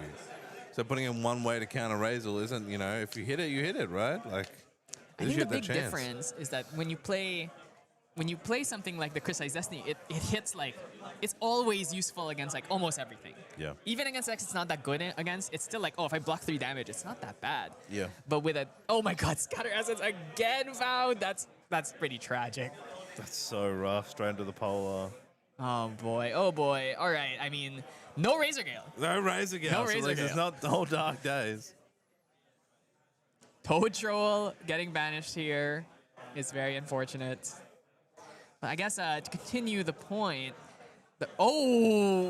okay. I mean, both sides are milling. Okay, Milda Razor Gale. You happy about that? Yeah. I think you are absolutely pleased to see the Razor Gale go here. Okay. But it's a spell, Yeah. which means if you have Cyclical Breeze, add that back. So there is a silver lining here for Sherlock if he does have Cyclical Breeze. Dredging Streams, though. Dredging Streams could be used to get rid of the card. Probably worth, right? I think he's probably going to Dredging the Scatter Essence here. Actually, well, no. We went for the backup charger, so Backup charger. we'll see. I mean, there's no reason for him to commit anything now. Ooh, Dream Fairy in the hand means we do have an out to Genbu if we flip it before hitting level 3. Turbo Charge. 1-1, baby. Let's go. Always draw it. Coming up big. That's right, like I said, I love a good fun of. Oh, he drew Razor Gale. Oh my God! He hit the Razor Gale. We're on. Okay. This is looking pretty bad for Okay. NYR here. Remember we said he had one. He needs two. One was difficult to play with. Remember. There we It's go. down. Razor Gale number 1 comes down. We get to hold up the Bagua. All right, NYR, what do you have? What Summon can you the do? Togepi. Stop putting the pressure, man. Didn't open Bovine this time either. Means we're not getting any extra mill. And oh my god. I think this is not NYR's deck. I think you're just not a lucky person.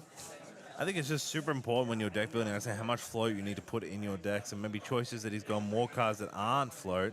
It's going to be quite difficult. There you go. Great use. So we talked about there. Using the dredging to get rid of that Razor Gale. I think it's a great choice. Yeah. I mean, if your choice is between the float and the Razor Gale, it's a bit of a difficult decision because it's like on one hand, you really don't want to let him use that float, but at the same time, I really cannot let you get this second Razor Gale out. Yeah, correct. The hand is very, very low pressure. It's 2 frogs. Look at that. He's showing the 2 frogs. Scatter Essence the Fractal of Rain gonna come out here imbued. So okay, we have 2 mail every turn. Yeah. Genbu is gonna come out eventually. But we remember, Dream Fairy in Sherlock's hand means that the Genbu is not safe if you don't activate it to level 3. We're gonna go up to Kongming level 1 here, bring out the Winds. And now, drew a second Scatter Essence. You've gotta be kidding me. How lucky is this guy? Hey, yeah, professional players. There's a bit of skill in this game. He's got a deck that draws, and you're bound to hit him. All right, Flon? He has 3 Scatter Essence. Actually, this is crazy. He's actually revealing a scatter Yeah, essence. no. If you reveal Scatter Essence, what do you think that tells That's- you about the It's situation? very BM if he's got another scatter essence. He does. He has 3 Scatter Essence. I think he only I think he only sides 3, so he found all 3 Scatter Essence. That and is you see BM. NYR. And that is Sherlock. That was BM play, dude. That is BM revealing a card. It's like, look, I've got one as well. You keep playing your fractals. I've drawn all my scatter essence. That is. Holy. This is about as bad as it gets. And now, guess what? I mean, Sensor is probably coming out next turn, and I think you're probably screwed. You haven't hit any floating too. Like you can't even. It's so rough. Yeah, He hits more floating like at the start here. At like 3 floating, he's easily leveling up. No worries. Just level, and no punishment. But he can't make that choice. Okay, that's a float. Okay, that's we got a float. float. Let's go. Can we get some Paladins out here before the Sensor comes down to ruin our lives? Yeah. Oh, and look at the mill. It was a 3 visits. What Are you serious? Oh my, Sherlock, you better take this game and run with it tomorrow, dude. I expect this same luck tomorrow. Okay, Paladin, let's go into. Okay, Paladin's a good start. We gotta use this float now because I think Sensor is pretty likely to come down. Actually, though, at the same time, Sherlock has his own float. He has a 3 visits. Maybe he's okay with leaving. I mean, if NYR is not gonna mill any float, what's the point, right? I agree. +1 counter on the Paladin. Are we just gonna hit face? I mean, you're gonna waste the Paladin swing on a measly windmill. Surely just gets reclaimed, right? Go for the face. Looking Go at for the blood. hand. Yeah, there's really just not much. It's a very reactive hand, which is not good against Razor Gale. Razor Gale is very good at playing low to the ground turns, where they just chip you for 1 every single time and just draw a bunch of cards. Mill to 3 visits, it just gets an instant heal and free damage proc. The second Dream Fairy is what gets you, because now even if they stop the first Dream Fairy on using the Guoja level 2 lineage release, you just Dream Fairy again, and now Genbu's gone for good. Water Resonance Bauble is the pick here. I think just drawing for that second Razor, right? That's what we're looking for. Tempest Downfall there as well. Bagua here. Gonna get another dig through the deck. If we can find Cyclic. Oh, there's Razor Gale. And the Tempest Downfall as well. Or no, the second Bagua. That's pretty good. Gonna draw into Razor Gale number 2. Well, I guess at this point, it's really Razor Gale number 3. We're talking about this. I feel like when you talk about decks, you forget like how clean they really work. Like this deck being able to glimpse so much for 1, and you just have that. You're bound to hit that Razor Gale. You're glimpsing so many cards, and then once it's out, it's like, here we go. Look at this. Boom. There we go. It's Razor down. Gale number 2. Take 1 from the first one, and I think we're looking pretty good here. We have the Bagua. Yeah. We have Innervates. We just have a lot of reactive defensive cards we can use that also become offensive cards with the Razor Gale at the same time. I think there's also the Tempest Downfall's already there. We also have the Arrow Trap as well. It's like we has everything. I mean, the 3 Scatter Essences in this game have just been pivotal, right? Just being able to remove that momentum. Every time Ender's tried to get momentum, it's been thrown in his face, right? Like, just like, nope, you're not doing this. And it's wind. It's not even like the water's the counter deck, right? But I feel like wind's been like, see you later. No, like, it's a tough game. Especially how well Ender performed in game 1. That's right. Milling the Cyclical Breeze here is a bit unfortunate. Ideally would have liked to keep that. You could even like innervate back down to a Spirit, and then you can use your second Scatter Essence Engrave to level up to 1 again. I don't know if there's any other outlet for float in this deck. I think most likely not. We still got the Paladin on board. Smoke bombs. Paladin, the fact that the Paladin stuck 1 turn is okay. We also have a second one, which means we do have a lot of potential pressure here, but double Razor Gale and you're still at level 1. He only has to find another 12 damage. It's not hard at all for him to pull that off. There she is. Paladin. The twin Paladins coming out here. Can we draw a third one? You know, if he finds 3 Scatter Essence, you can find 3 Paladins, right? It's only fair. True. It's only fair. Draws into another Fractal Rain, but remember, we imbued and showed the Scatter Essence, so he knows there's no point in playing it. True, the BM. Just go in Do face. face, Not do gonna face. waste our time In on archive, the you have windmill. 1 minute until overtime. That is 1 minute until There's overtime. just if he had Revitalizing Cleanse in the deck, you know, or more heal, he'd probably feel a more safer position. You know what I mean? Absolutely. I mean, you can heal potentially like 8 to 10 life off of a single revitalizing cleanse, right? So it would have made a really big difference here. But at the same time, it's like it's 5 cost. Maybe not super well positioned in this particular meta that's pretty fast with decks like Merlin around. I love that he got milled 3 visits and has used all 3 of every turn. Like he just deal 2 damage and heal. Like so lovely. Draws to scout the land off of the ring, which is insane. This is still recollection phase, which means all of this is coming, and then we're gonna still draw Yep. more cards. It's all pre-rec. Okay, this is safeguard. Yeah, okay, so safeguard. Now here's the thing. We can just chain here, activate do a bunch of damage, and then just end our turn with every single card left in our hand. Grand Archive players, you are now in overtime. That's gonna be Current another player 2 is damage coming 2-0. in. Oh, and then a Fairy Fairy Whispers. Oh my nice. god, and a Veiling Breeze too. Yeah, I mean, I hate to say it, but I think Sherlock has Yeah, just looking- definitely got this one in the bag. But NYR, you know, let's not count him out. Maybe he can find some crazy line. Notably, no sensor, no lantern. Yeah. Like random stratagem out of nowhere kills him. Like random few could possibly kill him. So like, You just gotta believe. just gotta believe. I mean, we're currently at 5 quest, 1 mil next turn. So we need to find 1 mil from hand, and then we have to level up to Gosha too. So it's not looking good. It's not looking good. But you know, let's not call it until the fat frog sings, right? Gonna fracturize. I imagine this is level up to 2 here. I think it's got to be the way. I love that Sherlock chose there, just like has so many cards and then chooses not to interact. Just goes for pass.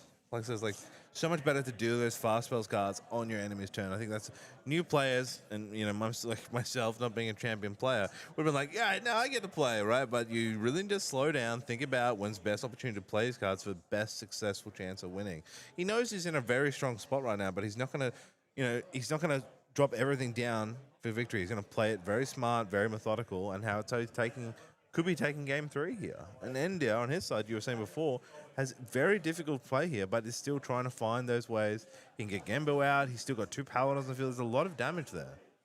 Now, one thing we really need to be concerned about is the fact that Sherlock did draw the arrow trap, which means if we try and go for a big Genbu turn, we could actually just arrow trap and kill that Genbu, or return it to material deck, actually. Zephyr here, that's telegraphing to me. We're about to see some tempestuous downfalls coming down. That would, oh, so this is in response to the level up, so only has 19 life still. This is gonna do Correct. the remaining 5. Does he have anything? Looking like, thinking about it, and there's nothing. Oh, okay, we can negate, but we can just pay for it. And Sherlock takes it down Wow. with the god luck in the last game, milling cards.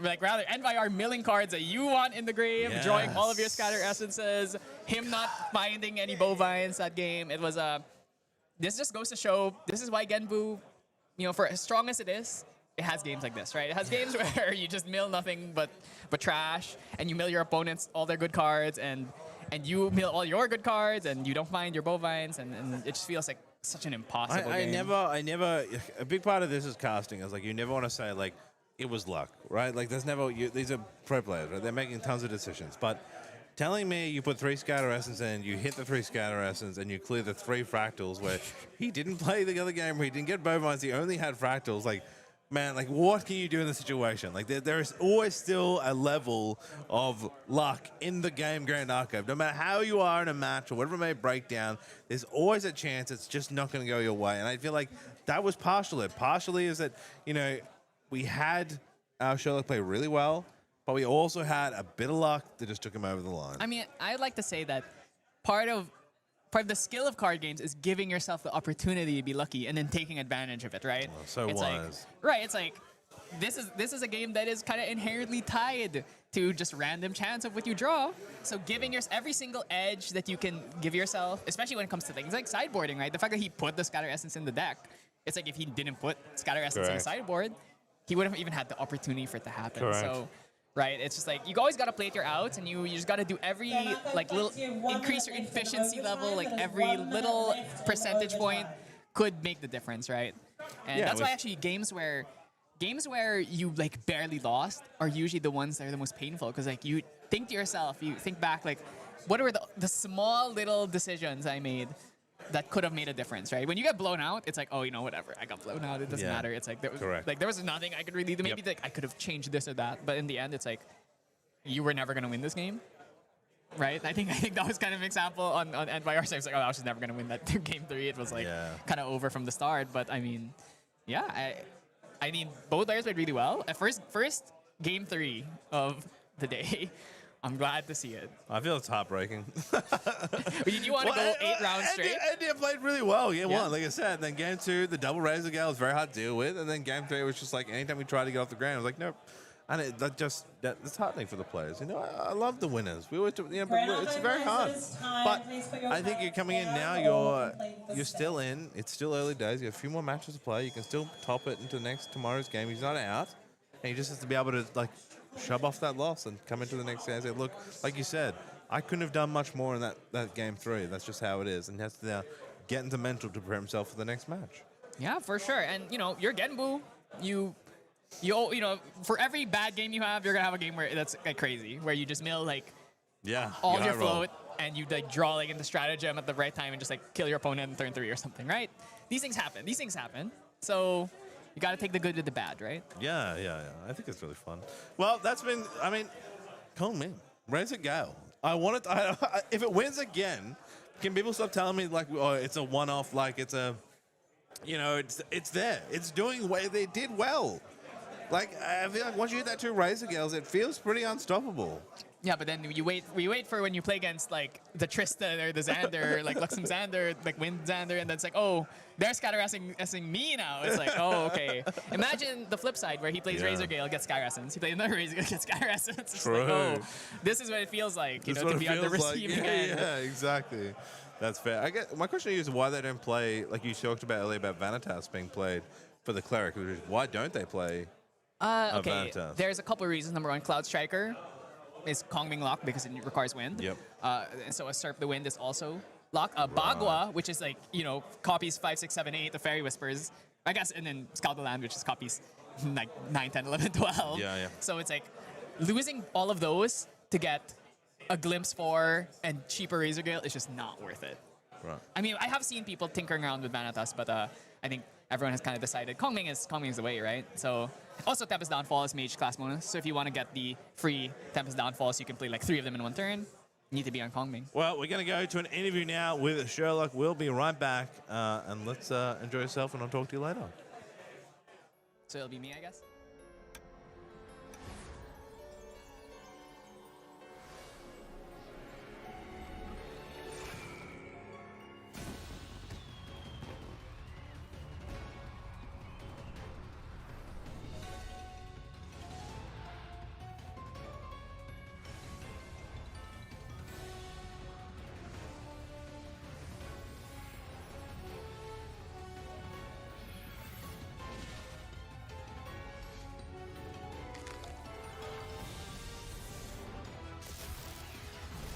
He's going to count us in. Hello, everyone. We have our winner of round 4 here, Sherlock, with a decisive game 3 there. You aware that was the first game 3 of the cast? Yeah.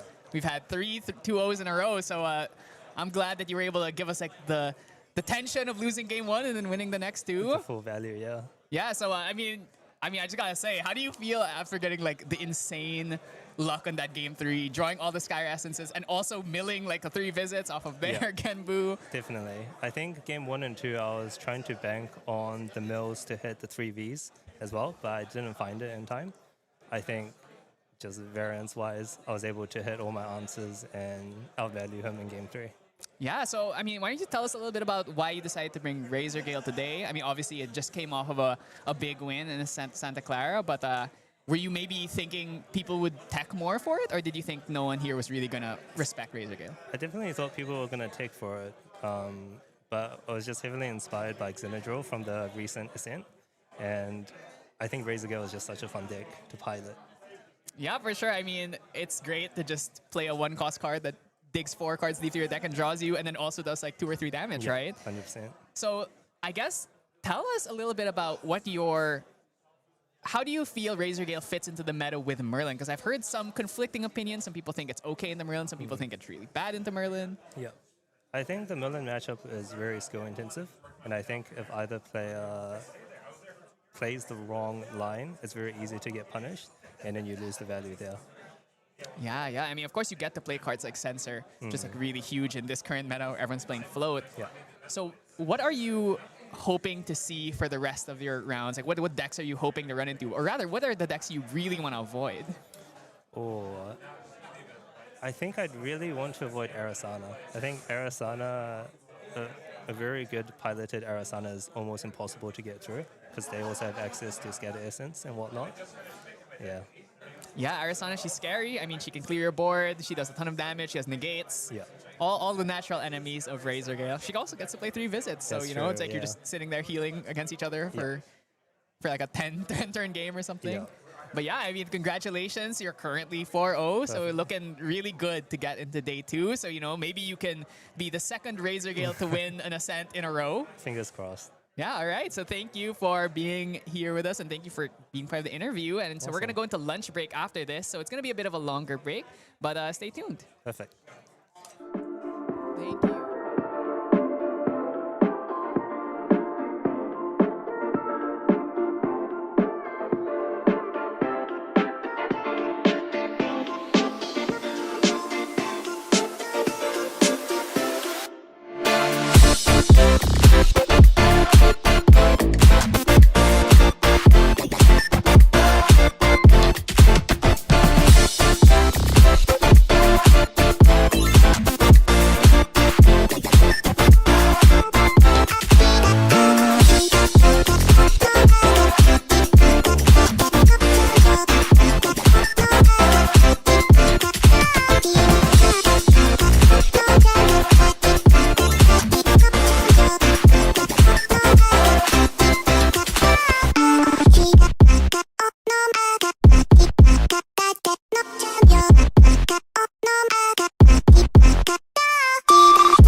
「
く声迫られる選択の日々正しい道の方へ間違ってなかったと証明しよう行き詰まって邪魔されても先を読むさこの頭で全て手に入れる高く高く飛べどこまでも行こう不可能をと思い込んでたものがなぜか小さく感じた見てる景色がそう先になったから叶うまで近い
しなく広がる空に失ったものを嘆く声迫られる選択の日々正しい道の方へ間違ってなかったと証明しよういつまで邪魔されても先を読むさこの頭で全て手に入れる高く高く飛べどこまでも行こう不可能と思い込んでたものがなぜか小さく感じた似てる景色がそう先になったから叶うまで近い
Hello, everyone, and welcome back. Lunch break's over, and our stomachs are full, and we're ready to get into the last remaining 4 rounds of Grand Archive to see who makes it to day 2. So, Freedom, how has the tournament been for you? What have you been seeing? What's been interesting you? I've been seeing a lot of like all the matchups that are either like drawn out or like this deck has been beating this deck, and then like which all the well-known names are in the middle of the table or the bottom of the table. So like you know, for example, like Yami Khan, who got top 8 in like any every Ascent, has not been doing so well at the moment, but you know. That I've been seeing like this name and such and such. Yeah, it's been. I think I heard that Glenn the boy, ex-world champion, was like 0-2 or something in the first 3 rounds. It was like, oh wow, like apparently, Well, everyone's a killer. everyone's a killer here. You know, when you Yeah. only have 160 players, like everyone's a killer, right? So yeah, so it's we've got a really interesting match for you coming up. Unfortunately, it's an advanced element that we're all familiar Well, with. we're Maybe, fine with it. We but wanted maybe- to see it. but maybe. It's going to be an interesting one now because we're just trying to get the pairing. We're just trying to get the table set up. Yeah, Yeah. yeah. Well, it's a surprise, that's for sure. It's not something you would normally see, so I think you guys But will you be see excited one of them, for you it. just won't see the other. Yes, the other one of them is more typical. Yeah. The other one is a little bit weirder. Yeah. So I've been looking at the bracket. I see an Arisana and a Tristan as well doing Yeah. really well. I think currently the 2 4-0s are Min and Limelight. So Creative Shock is kind of killing it right now. Who's doing a goal. So yeah, we got Limelight who's on that Fire Oblation Cell. Min is on Fire Crux Lorraine as well. And then we've got the winner of Quicksilver Cup who's also on an aggro variant, I believe. I think he's on an aggro. Like Fire aggro, Lorraine. Yeah. He's on Fire Lorraine or something like that as well. We're just saying, there we go. So he's going over to the table now. Yeah, I'm really looking forward to seeing Alrighty, what we can start getting at the end here. I would actually really love to see there's a Slime Slayer that's quite high up, and Fire Slime Slayer, and I was speaking to her earlier when I was having breakfast, and we were talking about her deck a little bit, and it's like, I would love to see a slime come back, Yeah, I mean, like, Slimes is like a really interesting rogue. It's like a rogue pick at this point. Mm-hmm. Where it used to be like very popular during the MRC meta, and now it's like a rogue deck. It's like you only see one of. But I think in this one we've got 2 of them, one on Norm and one on Fire. One is on Serene Fire Slimes. It's just doing really well. She used to play it back then, and now it's kind of come back, moved over. So we've got the table set up. I think we have Boy. Boy, Yeah, yes. so From we have Boy from Taiwan. Yeah, Boy from Taiwan. He is on Wind Crux Lorraine. And then we've got Quarex, who's on Fire Crux Lorraine. So there's a Crux off. So it's a Crux off, but one of them is One is Wind, one is Fire. I'm just sad we're not having a random Water Merlin or Water Lorraine in this turn. Actually, there might be one, and they're just not. There is. I know of like a player who plays Watermelon. Yeah. Right. He's over in the States, I think, and they're in the States, Squirrelin Turd. Turd. Or I something can't like remember what exactly it is. Yeah, who's playing Watermelon? We don't have any Watermelons here. Well, we've got a lot of. We've just got a lot of Fire Melons, just more popular and easier to play. Yeah, I think. it's the deck to beat for sure. Actually, kind of surprised we haven't seen too many Seryus in this tournament. I was definitely expecting a little bit more. They're of them. all. I know they're all in like the bottom table or in the mid and bottom as well. So yeah, CDU's not performing as well as we wanted it. We thought it would. It was definitely in one of my like top tier kind of thing. It's just Fire Cruxes are probably just like beating them out, or Wind Tristans are just beating them as well. Oh yeah, there's a lot of Tristans. I also imagine sometimes these Crux players they might just devastating blow the dragon and kill it. Yeah, right? they just devastating blows. They go Ascension, devastating blow. It's like okay. Yeah. It's like once you flip it, and all you have to do is just kill them. So we got Boys on Wind Crux Lorraine. I believe he is playing Insol in his one, so he's got all the swords. He's got like things like he's got allies such as like Banner Knights for increased damage with the Insols, and then we've got Quarex who's on standard, kind of that standard bread and butter Crux Lorraine. Yeah, I mean these are 2 world competitors. Actually, I believe even the first worlds, these 2 were. Yeah, exactly. Actually, Quarex actually made it through OCE Nats in the first time. Yeah. Boy made it through CNATs, and then Yes. Quarex did not make it. He was like just shy of top 4 of CNATs, so he had to come to OCE Nats and get that one. Yeah.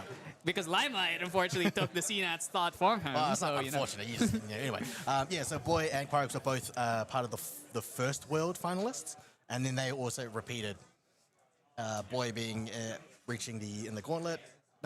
Well, in the second worlds as well. Yes, that is right. Right. So going here first and does nothing. I mean, Wind is the kind of deck that a lot of times they What do you think Wind does on their opening hand?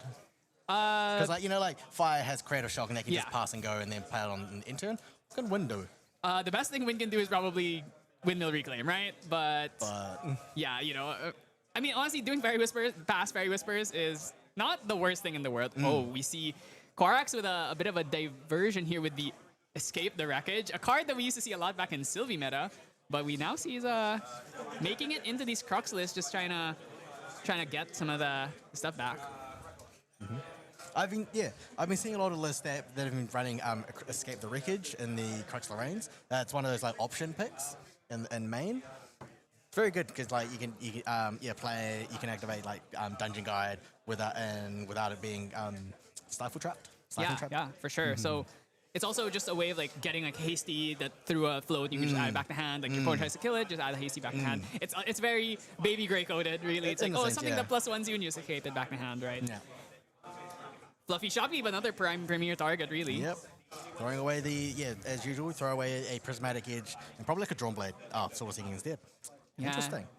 I mean, actually, no, this is actually fine because he's already got the inert sword. So the Sword of Seeking can go. I think I probably would have kept Sword of Seeking in case something gets Dream Fairy. At least you have an out to stealth.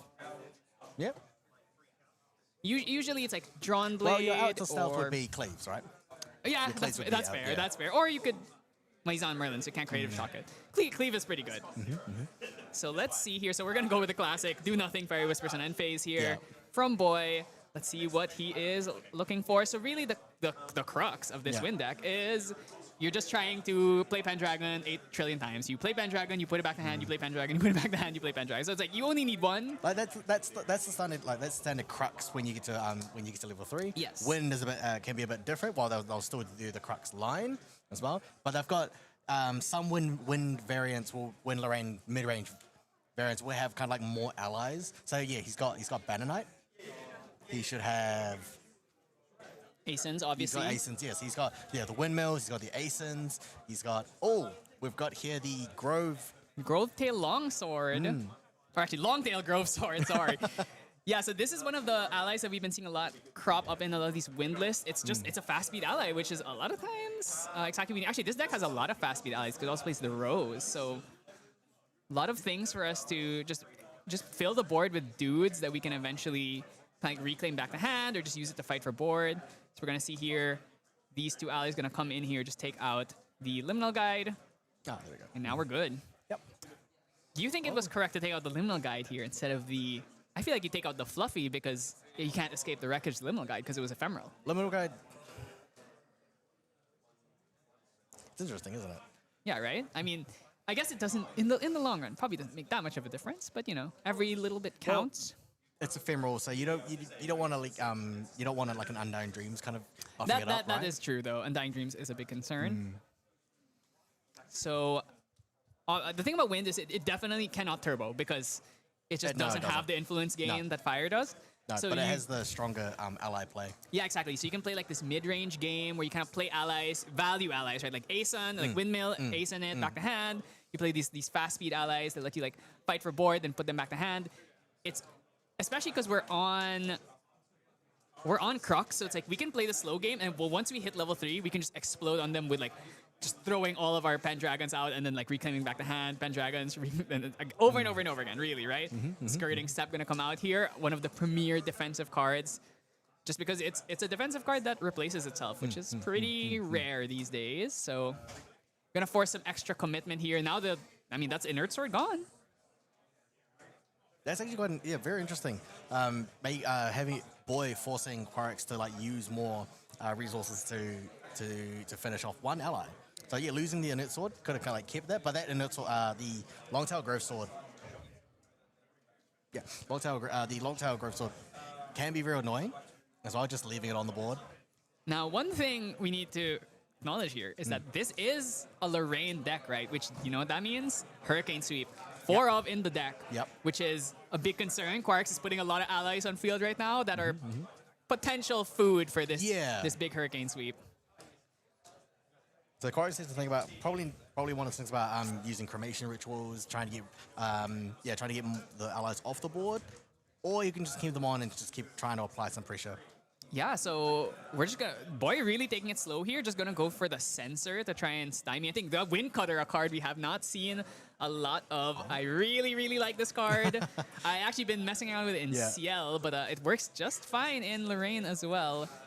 But instead we're just gonna play Windmill Engineer.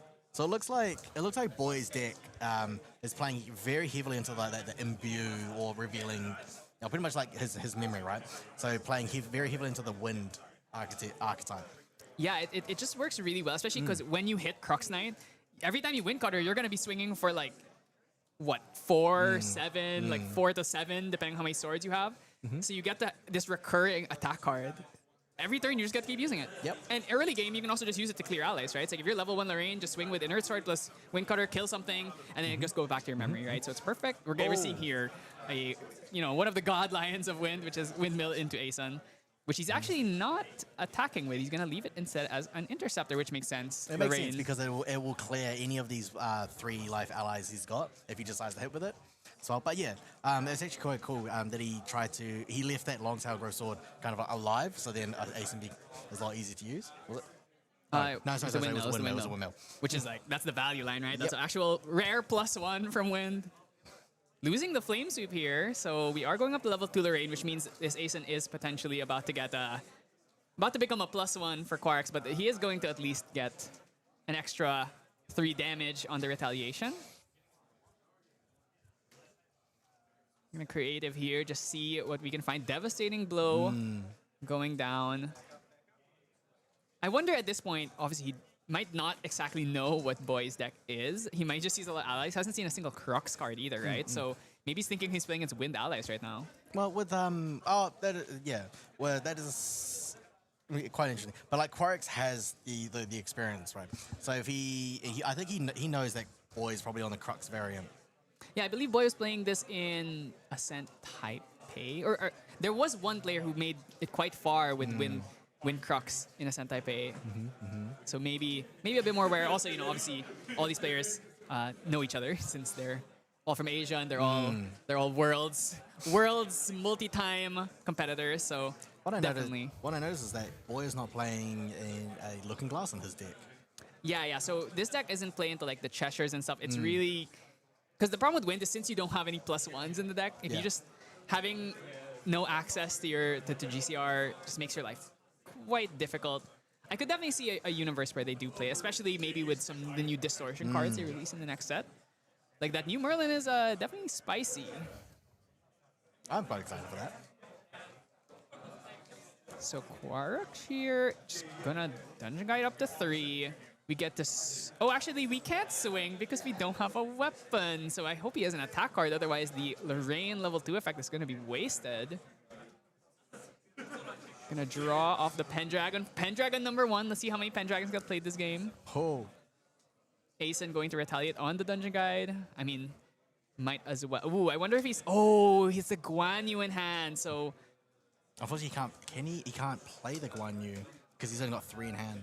The Guan Yu reduces its cost if a human dies. It goes from 5 down to 3. Yeah, 5 to 3. Okay, so gonna level up here. Has 3 cards. Actually, another thing is he couldn't really do it because he can't. Oh yeah, right. Because he's gonna play the Sword of Seeking here. Ooh, that's the beautiful. I think that's CNAT's second CNAT's or second Nationals. Well, it's a Nationals. Yeah, Nationals. Last year's Nationals card. I guess it's this year technically. Yeah, this year's Nationals card. Sword of Seeking. Absolutely gorgeous card here. I mean, the Wind Cutter here could be doing work. Potentially hitting for 3 can kill a lot of these allies.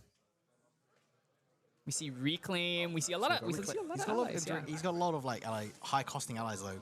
For example, he's got the Rose. He's got the Grove. Well, the Grove Tail can be fast activated. He's got the Banner Knight, but then Banner Knight on its own is not very good. Got Guan Yu.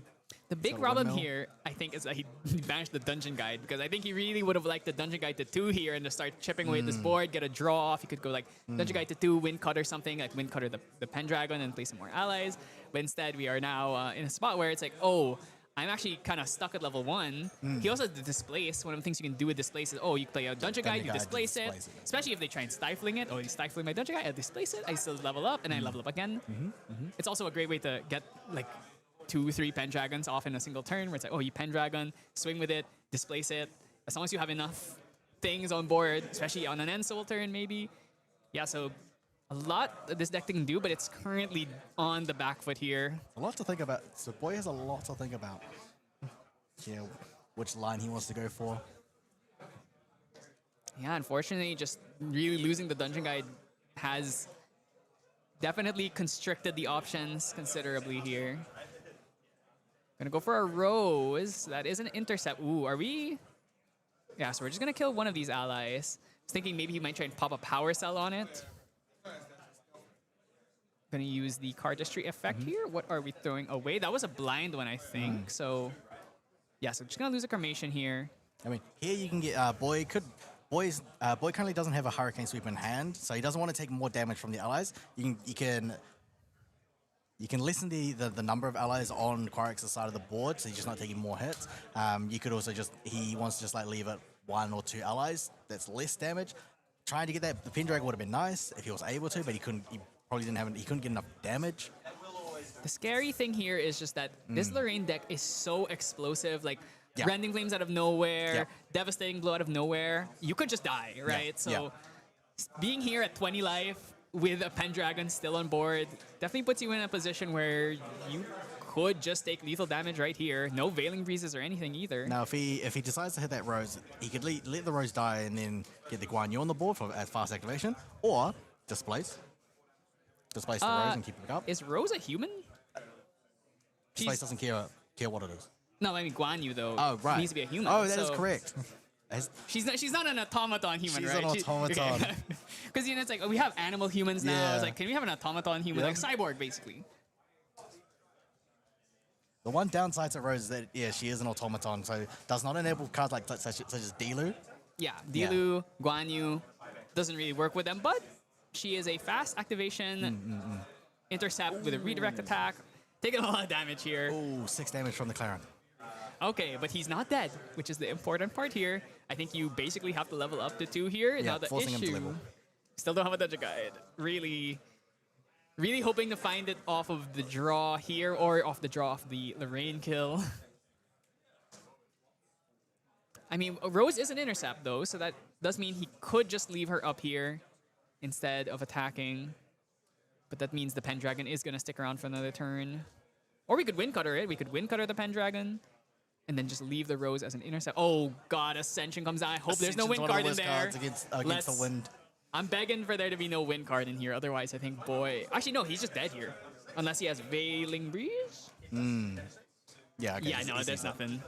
Unfortunate there. I think, definitely the big thing there is the bad luck from losing the Dungeon Guide. That was like a 1 in 8, 1 in 9 or something. Yeah, definitely like 1 in 8. Yeah, 1 in 8, 9 chances.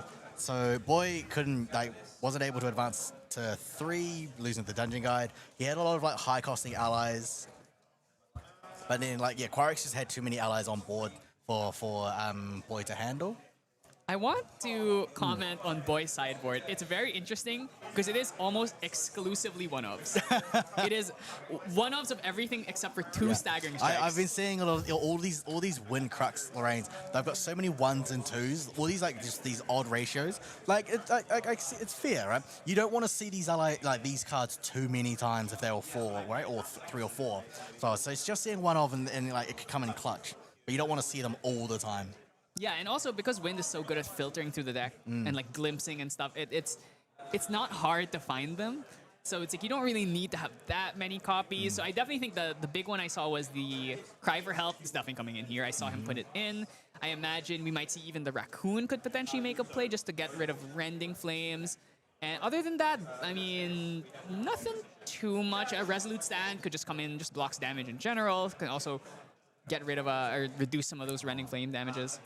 Yeah, so on Quarax's side, though... Just one last thing is that Wind in general is a very toolboxy kind of element. You've got answers for almost everything. That's probably why Boy has a lot of one-ofs, and then he's got one-ofs in his deck, and then adding them into the side to become 2s.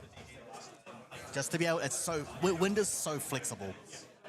Yeah, and looking at Quarax's sideboard, I'm seeing Regal Inquisition, a 1 of Regal Inquisition.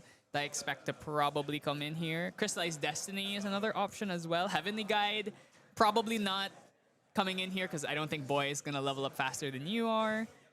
And Varrock could be nice to stop Veiling Breezes. An answer. Yeah, Varrock is an answer for Veiling Breeze. Oh man, it feels like I'm back in... I like Varrock and a Crux Lorraine because when you get to Crux Lorraine, you'll have... By then, or by an extra turn, you would have used a Fluffy Shopkeep to get 2 swords into the graveyard. You would have used Clarence to get 2 more swords. By the time that you've got those swords out, and you've used your backup charge if you got one, you'll have no cards in your material deck. That's why you could play something like Varrock and not worry about the upkeep. The upkeep of the materialization. Yeah, I mean, this is a card that I remember the Ensol and like Lorraine players were playing back in like FTC. This was, yeah, no one, I think no one's been playing this since FTC. It's just such a devastating cost to have to not be able to materialize. But luckily, you're playing a deck that just doesn't really materialize that much anymore. Exactly. So if you find like your lethal line, like for example, you got like level 2, you've got that Winning Flames kind of that line. You could just, if you've got 8, you can play the Varrook and not have to worry about Crystallized Destinies. You don't have to worry about raising Resolutes or anything like that. I mean, you saw what happened to Isaac there, getting hit by the double Crystallized Destiny. So having the Varrook as a potential out to that definitely gives it some possibility of being played. I definitely think that if there's any deck that's going to use it, it is It's really gonna be Crux Lorraine. Lorraine, I don't think anything else can really No. afford to play it. I think because materialization phase is just so important in this game, and a lot of decks almost rely on it because it can change the game. Except Fire Crux, who just will go with that like, oh, I've got no cards in my material deck, skip. Yeah, so Bob just doing the same thing as last time. Here we go. Probably just gonna go for Windmill Reclaim once again. So here he has opened with one of his Insols. Insols, which was a very Insol Lorraine was great in during the Ryle. Now after Ryle, it doesn't have that influence that the large influences before, and so kind of like Insol is kind of died off. But there are still some who enjoy playing it. And one of the issues with Ensol really is that, one, it eats up a lot of material deck space. Yes. And two, it's very, very expensive. So that's why a lot of these Lorraines are just like, you know what, I'm just going to go for like smaller attack cards I can actually activate, especially against water decks, though they're not that common. And also, Ensol has a lot of ways of playing around it, like between these like full turn prevention effects. So I think having just big attack cards a lot of times ends up being better because it's like the only real out is Crystallized Destiny. So I totally get why, but I think the problem with Wind is very low damage. That's always been the problem with like these Wind Crux decks. Is the only way they win the game is through like looping chipping, Pendragon. just like they chip a lot, and then they just like using a lot of small damage. Like Ascensions, Pendragons, and then the allies. Yeah, Sense exactly. of Restful Peace from Boy. Yeah, so it's going to show that Reclaim that he unfortunately can't really profitably use anymore until this sensor gets destroyed. But we're just going to go for Windmill Asen, which is probably better than Windmill Reclaim at this point. He also has 2 Dungeon Guides in that memory, so there's no risk of him losing both of them on the level up to 1 here. Okay, I mean, this is a good start. Asen on board. Quarks has no allies on field. He's currently locked under Sensor. That means no Liminal Guides that could come out. Now, if he can get rid of this Asen, though, then we have a game. Could maybe look for like Cheshire. Honestly, it's really easy with Inert Sword to kill these allies. You know, like 3 of Hearts plus Inert Sword is enough. Cheshire plus Inert Sword is enough. Double Hasty plus Inert Sword is enough. This is really why the Inert Sword has become such a critical like upgrade in the deck, because it's a very nice staple. free It's a 2 nice damage staple, sword. Yeah, I mean, look at that. Well, We're there we perfect. go. Yeah. Now, unfortunately, if this Flame Rune dies, we're still under Sensor. So that means no float for you. Ooh, Crystallized Destiny already found. That's a big one. Varrock is very unlikely to come out until level 3. So we are safe from like a random level 2 Rending Flames, right? So let's see what Boy is planning on doing here. Is he going to sit at level 0, or is he actually going to try and match the pace here? With 2 Dungeon Guides, I think you're kind of free to sit at level 0 for a little bit longer. Drawing a lot of windmills. Yeah, I like that that Boy is not using the Looking Glass on the board, so he's not relying on like Cheshire Cats or Inert Sword and such. Instead opting for a Grand Crusader's Ring. Grand Crusader's Ring, a great staple, gets you a free card. Yeah, Wind has always been a GCR deck. Like I can't really think of, I guess, Seiryu sometimes plays Art of War. Some of them also play QSG. But really, like, Wind has always been kind of like the GCR element. Gonna swing 2 here. Ooh. Raccoon? Oh, boy. Ooh, Crux reacting. He wasn't expecting the raccoon from him. Now, unfortunately, we are... Escape the Wreckage here is... That's clutch. That's a clutch one. I mean... Yeah, draws it's not a +1, like the normal like you know, if you, It actually, because it returns the ally and it always draws a card if you get that ally. yeah, but if you think about it in like the long term, it's like you played the ally, so the ally was a -1. Yeah. I'm thinking like when you play like a windmill into escape or like baby grain into escape, it's like, oh, that's like a real +1. But still, it's like it's really good because the ally was locked on their sensor, so the float wasn't active. So it's like just get it back in the hand, and we can use the ally to fight for board more. We can just keep playing the flame over and over again. Ooh, flame sweep in hand. So we got 2 flame sweeps. We got a lot of allies. He's got 2 cremation rituals. He can play an ally, create and cremate. It's actually kind of interesting. He's just gonna pass turn.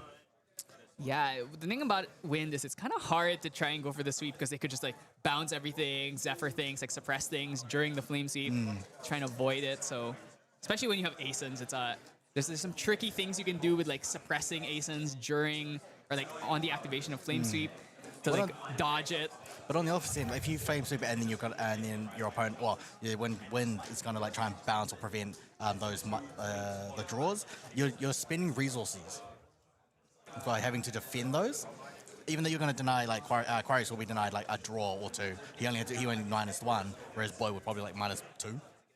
Yeah. So gonna level up here. What's the hit? Windmill going down. Probably wanted to keep that, but yeah, got a lot of allies. Quark's actually not even activating the backup charger. Wants to use it to level up instead. Okay, Raccoon coming in for 1. Windmill coming in for 1. We're chipping slowly but surely. The Raccoon's going to be quite annoying because if he tries to like get rid of the sensor or like put any more floating, even though you can't use the floating, that Raccoon can be displaced and then bam, on enter again. Yeah, no. Unfortunately, Boy has drawn a lot of reclaims when he has sensor out, so not the most functional hand. Like even if we try and reclaim to avoid the flame sweep, we're not really getting the reclaim value itself. But Ascent is a good one, and Ascent, I would reclaim an Ascent even if it's not float, just because it's such a valuable ally. I imagine we're probably just gonna. Or I wonder if he wants to leave this up as an intercept to stop the potential rending flames at level 2. That would be a rending for He can't rend these because there's no fire cards. no fire cards engraved. Yeah. I mean, he has 3 cards, though. Oh, no, sorry, bro. Actually, kind of remember. Quarix doesn't have rending in his deck. He actually uses Devastating Blows. Okay. So there's no rendings in this So one. Devastating Blows is more of like a preference pick. I mean, some play both, right? Some will play both. Some will play one or either. Some prefer Devastating Blow because it's just a lot more consistent. Right. Because rendings can you have to have 3 cards, 3 fire And you know, cards. they might bring on Lantern. Yeah. Devastating Blow is like, it just always works. It's just always 7. I guess the main difference is that Devastating Blow you can't really play at level 2. So if you want to go for like a cheeky level up to 2, do like 14 damage out of nowhere, Yeah. doesn't quite work. So Quark's here just going to use that backup charger, bring out the power cell. I imagine we're going to go for a level up here. Okay, I wonder if he's gonna try to go for the flame sweep or if he's just going to like hit Ascent here with the sword. I can totally see him using one of the flame sweeps. Yeah, I think If you can just draw 1. I think it's probably worth it to use the flame sweep here. So flame sweep gonna come in. Are we gonna use the inert sword or are we just going? Oh yeah, okay, we're using inert sword, so that's gonna be 2, 4, 5, 6 damage. Yeah.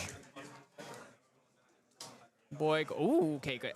He's actually gonna let both of them go. I thought he would reclaim the. Wait, did he? Yeah, I saw reclaiming Grace. So he must have reclaimed the Ascent off screen there. So Quark's gonna get his draw. Did he have a dungeon guide in hand? I feel like he didn't have one. Oh, he did.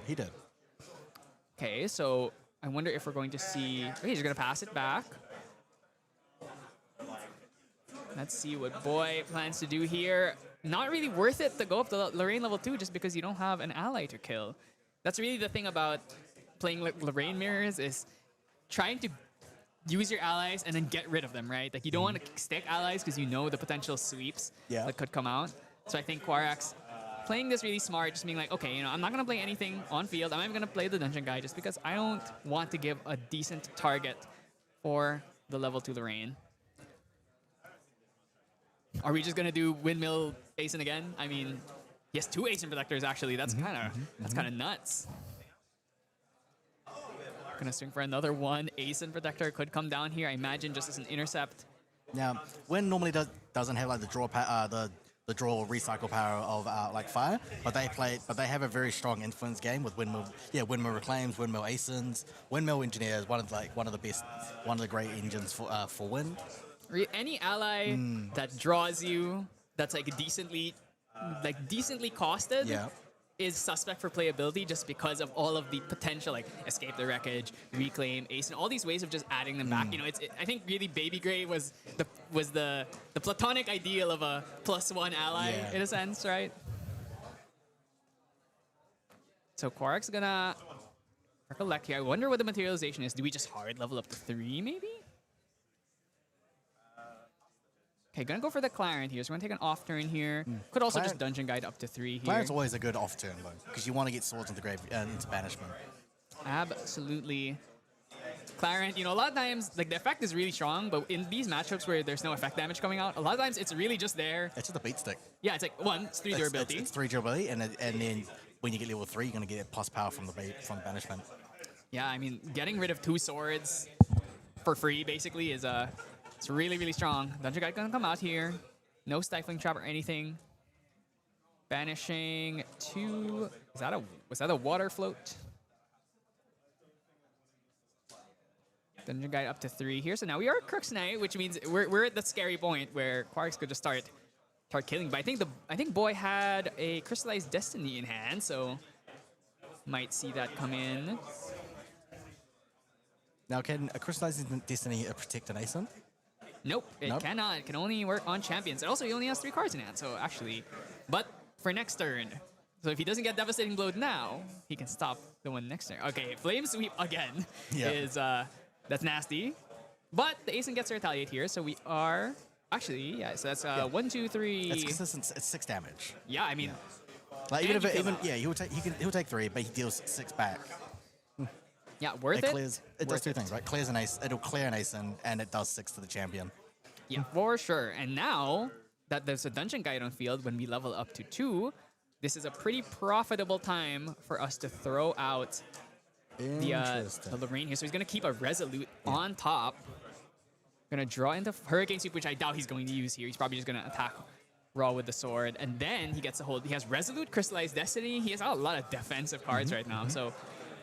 maybe Varrock. We really hope to find a Varrock soon. There are different ways you could do this, right? He can go to 2. If he's got a Dungeon, he can use that, go to 3, then he can Flame Hurricane Sweep, because he should have at least 2 swords in the graveyard. Banishment. There we go, so he's got double Dungeon Guides. Yeah, he's had that since the start of the game here, and now they're going to come out. I wonder if... And we could also just swing first, just kill the Dungeon Guide here.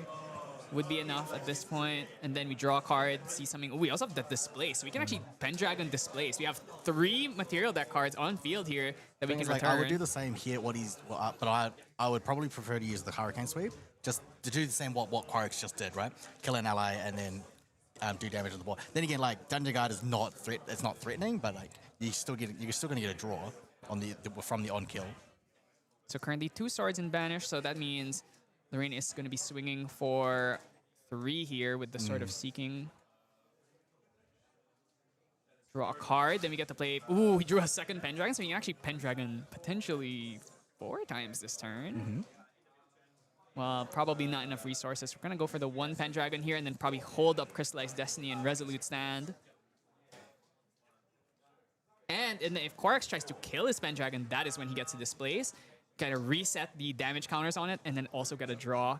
That's the thing about having these weapons that have a lot of durability, is that they stick around on field, which means that when you get those turns where you get to play Pendragon 2-3 times, you're able to get so much value out of that, like off Zephyring a Pendragon or displacing a Pendragon. Sword of Shadow is going to be brought out here, one of the few weapons left in the deck. And that, I mean, no stealth cards. That is going to be coming in for 2. D-Blow for a lot. He's Crystallized Destiny, though. Oh, he has 2 Crystallized Destinies. He has 2 Crystallized Destinies, so he's safe for 2 turns. Shades of Drago Wheel here. This D-Blow is going to be prevented by, 7? Which sword are we going to use? Yeah, 7, 8, 9, 10. At least 10. Probably 11. Displacing Pendragon first. Draw 2 cards, and then going to use the Crystallized Destiny. Wow, Value Town over here. Yeah, this is the point where Wind becomes like unbeatable. It's just like they're just swimming in cards. being able to play these Pendragons over and over and over again, it's just an uphill battle for Quarax, who's now in a spot where, oh yeah, like I don't have a lot of cards. I haven't drawn my Pendragons. I keep committing cards just to try and like threaten you, while you get to sit here and hold up your like 5-6 different defensive pieces, and you're also swinging it with me with Pendragons. Oh, he's got both. He's got his insult. Oh, actually, did we just go for it now? I mean, Quarax does he have enough cards to play? Can he play a Resolute Stand here at this point, or is he just dead? Can't hold up the Incapacitate, unfortunately, but I mean, it's hard to incapacitate on an Insult turn. Actually, he might not even need Insult. He's already at 24. Could actually just swing with Clarent. He could here. just swing with Clarent, yeah. Clarent is just enough. That's currently 1, 2, 3. Oh my god, is it gonna be Dungeon Guide for game? So that's gonna put him up to 27. He could probably Shopkeep here. But Dungeon Guide for game is so much funnier. But Fluffy Shopkeep, yeah. So Fluffy Shopkeep will put 2 more swords into banishment, and then Clarent for game. Yeah, the only thing that would save Quarax here. Yeah, that's a 5 damage. A Resolute Stand activated for free could save him, but looking like it's a lot of nothing on his side here, so... Okay. Oh, okay, never mind. Quarax is he gets to hold up the Incapacitate, and the game is still over. So, boy, showing what this Wind Lorraine can do here. I think one point of this particular game is that Boy was able to use Windmill Engineer. Got him so many cards. It was just like he had like 2 windmills, and then just constantly Ace and Protector, Windmill Beard, Ace and Protector as well. That sensor came in clutch because Price was not able to use all his floating memory, but Boy was able to just like hold him down with the floating, unable to use the floating memory. He would use, and then like displacing the Pendragon and then bouncing back the sensor. That was pretty cool because then Boy also had a Reclaim in his graveyard, so and then playing that the Drawn Blade, so he knew like he thought ahead. That was good.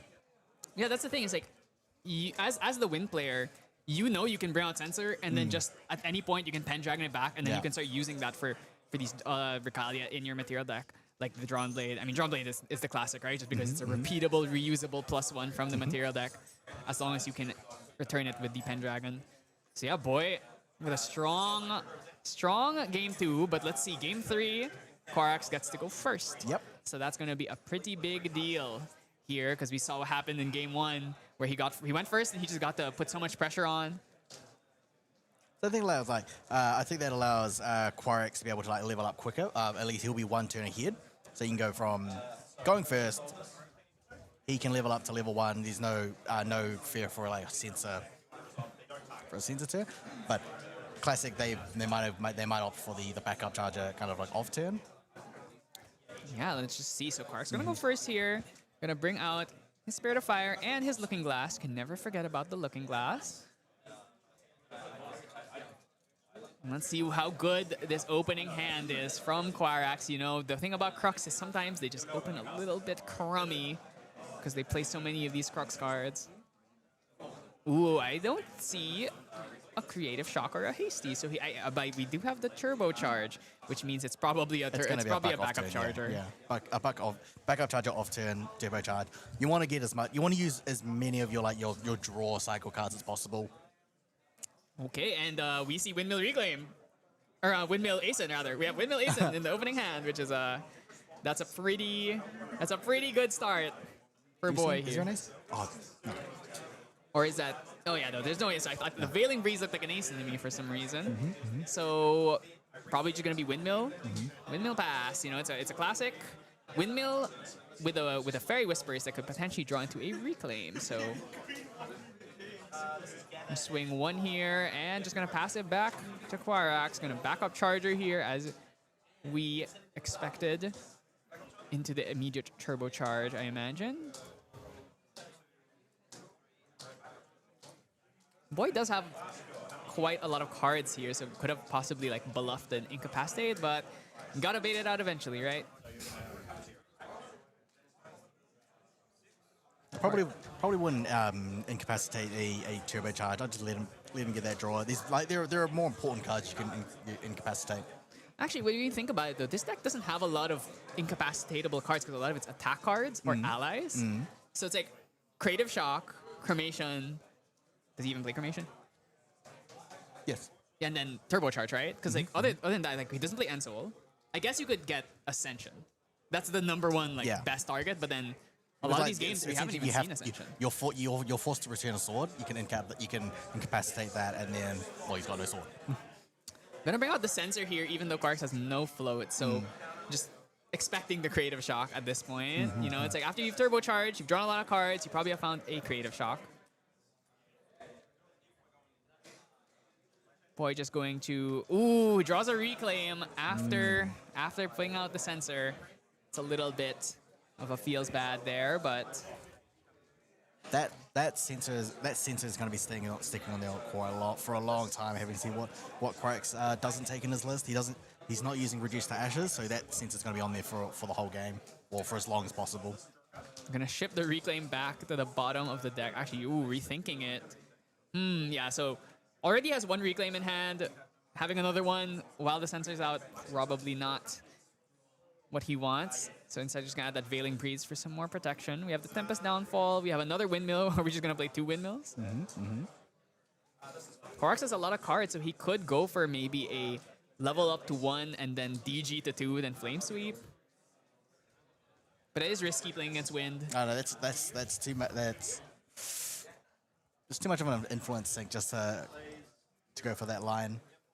Yeah, especially when you're playing against. Like, if he was hands down, I think you could justify it. But with against Wind, it's like, what if they find a way to just reclaim both of these these Windmills back into the hand? It's like suddenly I just sunk so much resources into getting basically nothing.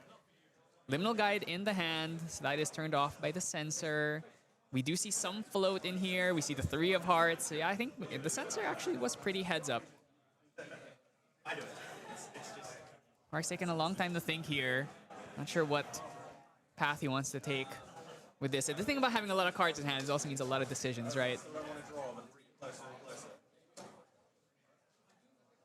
Taking his time here, wants to just make sure he's looking for the best possible line that he can take.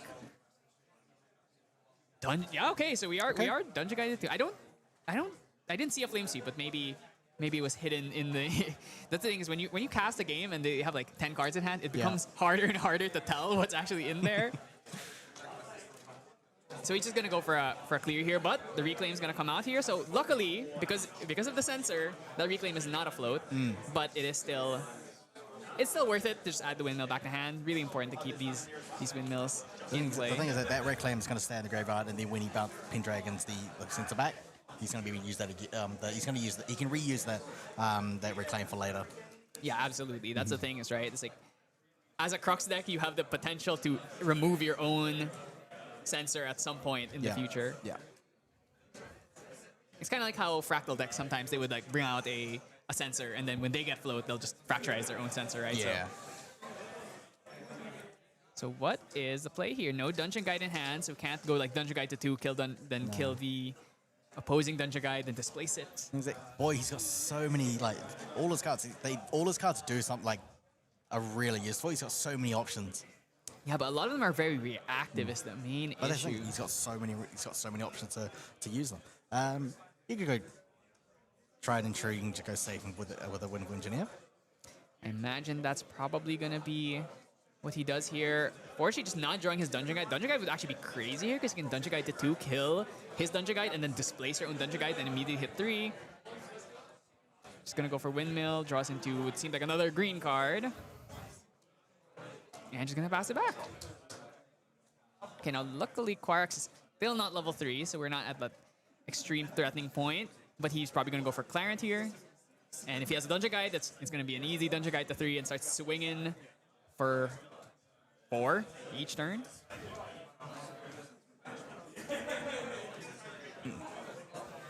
Let's see if we have found the Dungeon Guide. Losing the Windmill here. Doesn't have the Asun, so I think it's fine. I think maybe no Dungeon Guide? No.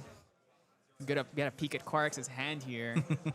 Okay, never mind. He has it. He always has it, right? Dungeon Guide up to 3 here. Get the swing for 4 with the Inert or 3 with the Clarent. Start getting some of this damage in. Probably want to just use the Inert, because if you eventually do break it, it will get you value. What if he has Pendragon? Then we could actually just also do that. Yeah. We've seen that he's got at least one. I mean, they're Crux players. They have They'll at always least have one. Yeah, they'll always have They'll one. have at least one. Is he passing? Yep. Okay, we're just gonna pass it back. The rain level 2 gonna hook. If we top deck a Hurricane Sweep, that would be kind of crazy. I don't think there was one in hand. Yeah, there's not one in hand, but if he top decks it here. Oh. No, that was Resolute Stand. Unfortunate. Still no Dungeon Guide, by the way. Boy has been having pretty poor Dungeon Guide luck in Game 1 and Game 3 here. Trying to another Wind Cutter. Not what you want to see when you already have one. Actually banished the other one for the level up there. Oh no, it's still there. It's still there. So yeah, he's just gonna pass it back. How is he actually gonna hit level 3 here? Does he have a 3-cost card? He has the Grove, the Longtail Grove Sword. So, oh no, it got banished actually. So, he can play Tempest Downfall. Okay. Yeah. Tempest Downfall is Or another 3-cost. he could also just play Crystallized Destiny. So he has options, but none of them are like the high value options, right? But once we get to level 3, Pendragon, and we can start doing our Crux Wind loops that this deck is so well known for. I remember when Wind Crux became a thing in Worlds. It was the first Worlds, yeah. The first Worlds, right at the end there, like Wind Crux got kind of developed, and then a bunch of people were on it. Wind Crux was really popular with that with the human allies variant. Yes. Right, so you'd have the Fighters Captains and then the Tactical Sergeants. That was popular back then, and then like it's just evolved. Yeah, for sure. I mean, the deck has a lot of new options, so just actually Tempest Downfall the Pendragon here. We don't want to deal with that guy every turn. Well, it did enter this turn, so because it entered this turn, it takes an additional 3 damage. Boy gonna level up to the Rain Crux Knight here, and now we can start playing the game. Let's get our own Pendragon out on field. Pendragon here gonna remove, I imagine it's probably the Censor. So, seeing as he scanned for that Reclaim, so you can like take away remove the Sense. 2 Crystallized Destinies in hand. Once again, it's Resolute Crystallized Incapacitate, so we've got options here. Pendragon number 2. Pendragon. Banner Knight and Pendragon number 3. Okay, but we're done. We're out of Regalia, so we can just hold on 4 cards in hand, which is always the magic number against these Crux decks, because it means you can't just throw a devastating blow. Maybe Quarks can find that. Can he find the Flame Sweep just to or get he rid can of find these? Varrock. Yeah, Varrock. He can find the Flame Sweep just to get rid of the Pendragons. Obviously, it's always a bit scary to try and flame sweep a Wind player because they have so many ways of just bouncing things back. But if they don't have it, they don't have it. So 13-7 here. We have reached a position where Boy is behind in life, but he has the board and he has the cards in hand. So Quarks has got to try and end this game soon because you cannot win against Wind.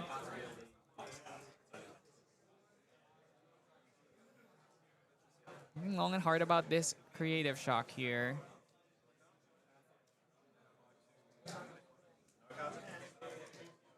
Wonder. I mean, throwing the Varrock is. That's, yeah, you can see Quarks laughing, saying, yeah, I'm playing Varrock. What do you think about it, right? And I'm just gonna say now, that Varrock would have been coming in real clutch right now, considering the contents of Boy's hand. So I wonder if maybe Quarks is gonna regret throwing that away, unless he has another one, because there are 2 in the deck.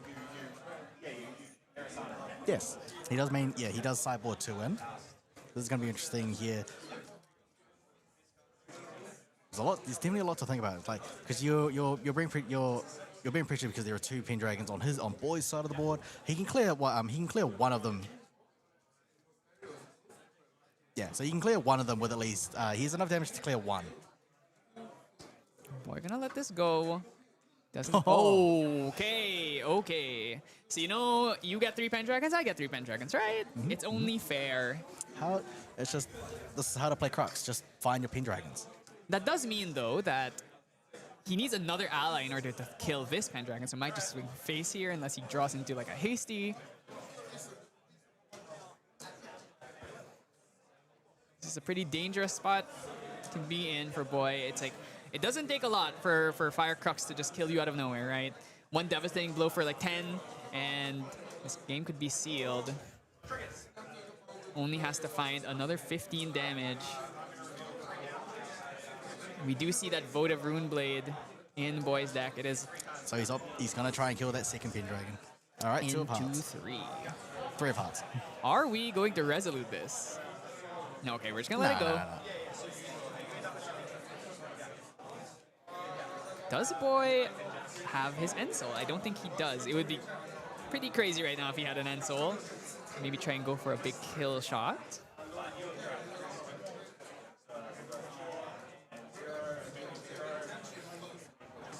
Ooh, Clarent is going to be the pick here. Wants to just get rid of some swords. Going to throw away Votive Runeblade and Clarent. Yeah. Votive only really comes out from End Soul itself, so... Oh my god, so many Wind Cutters in the hand!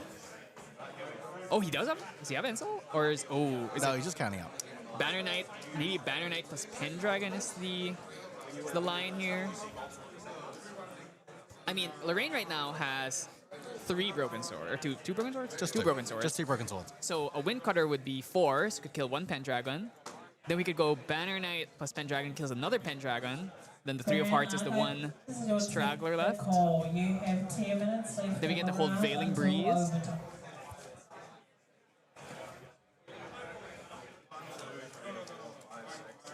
It's a lot to think about. He has so many reactive cards, but he just can't hold all of them up. He's got a lot of he's got mainly reactive cards. He's got cards that he's got cards that do well in conjunction of others. So he's like the Banner Knight, but Banner Knight won't do much on its own. Banner Knight does well when you've got like a wider board, or when you've got the End Soul on the board. But he's got it. He has to. Yeah, he does have to think about getting rid of these allies. So he gets rid of one of them, and then that Wind Cutter notably comes back to the memory because he revealed a Wind card, and he just passes. Okay, so that does mean... Oh, unfortunately, trying to materialize the Sword of Shadows, but he does not have the Looking Glass. That is absolutely something that people often forget. Remember, when you put back your Looking Glass, it's kind of stuck there. I imagine this is the Resolute. I mean, this is why some people would put Sword of Seeking instead, because when you bounce back the Looking Glass, it takes 2 materialization phases just to get your sword out, a Distortion Sword.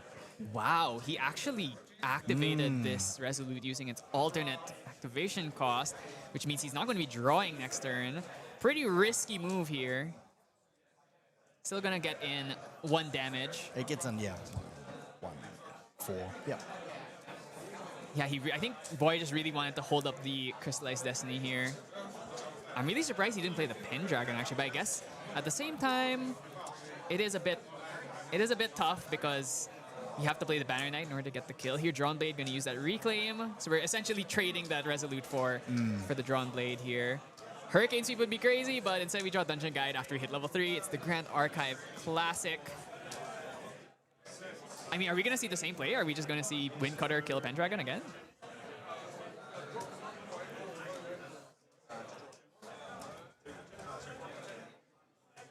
Could play Pend here.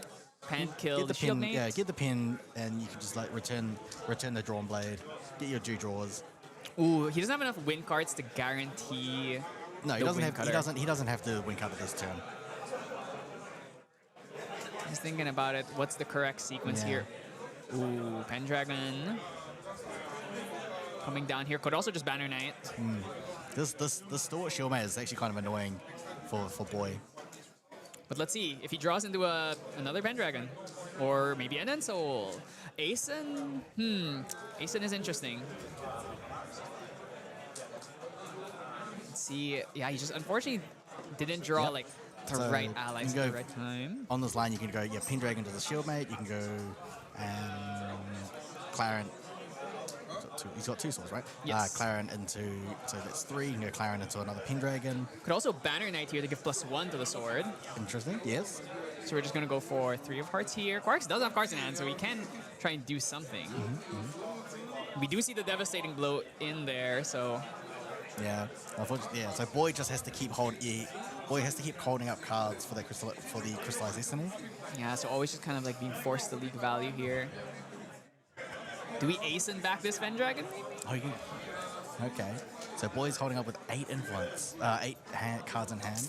Escape the wreckage. Are we gonna incapacitate this? No. So yeah, he's actually gonna get tons of value there, throwing the float and then also getting the escape off.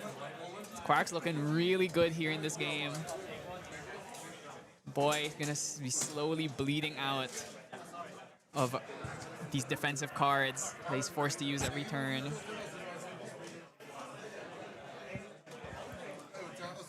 Boy thinking about maybe playing a Banner Knight here?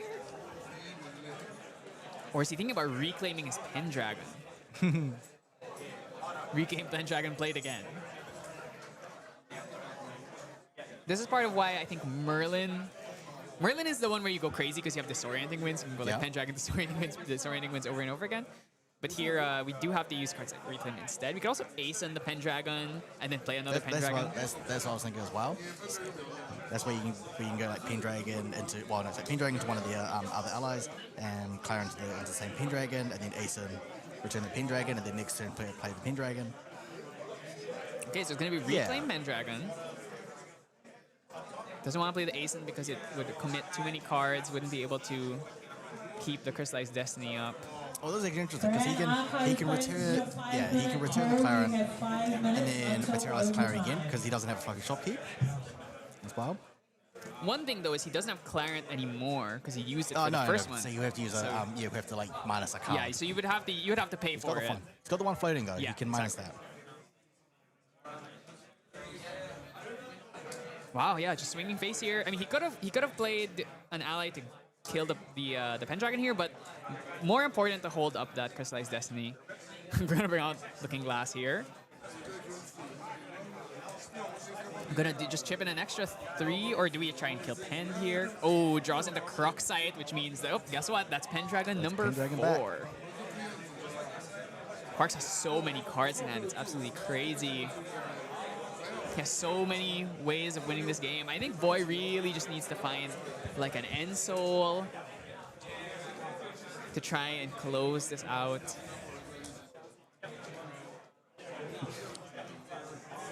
So Corgis is holding up that devastating blow. He knows that Boy's going to have a Crystallized Destiny. Boy knows that Corgis has a devastating blow, so that's why he's holding up as well. So it's like, who's going to... Ooh, but he has Ascension, so he could use the Ascension to break the Crystallized Destiny here. So Crux was really just like waiting for like the perfect opportunity because he's not going to just throw the devastating blow knowing it's going to get crystallized. He might as well. That depends on how much. That depends on how many cards Boy would have in hand because he can crystallize Destiny. Crux will respond with Ascension. He can incapacitate that Ascension.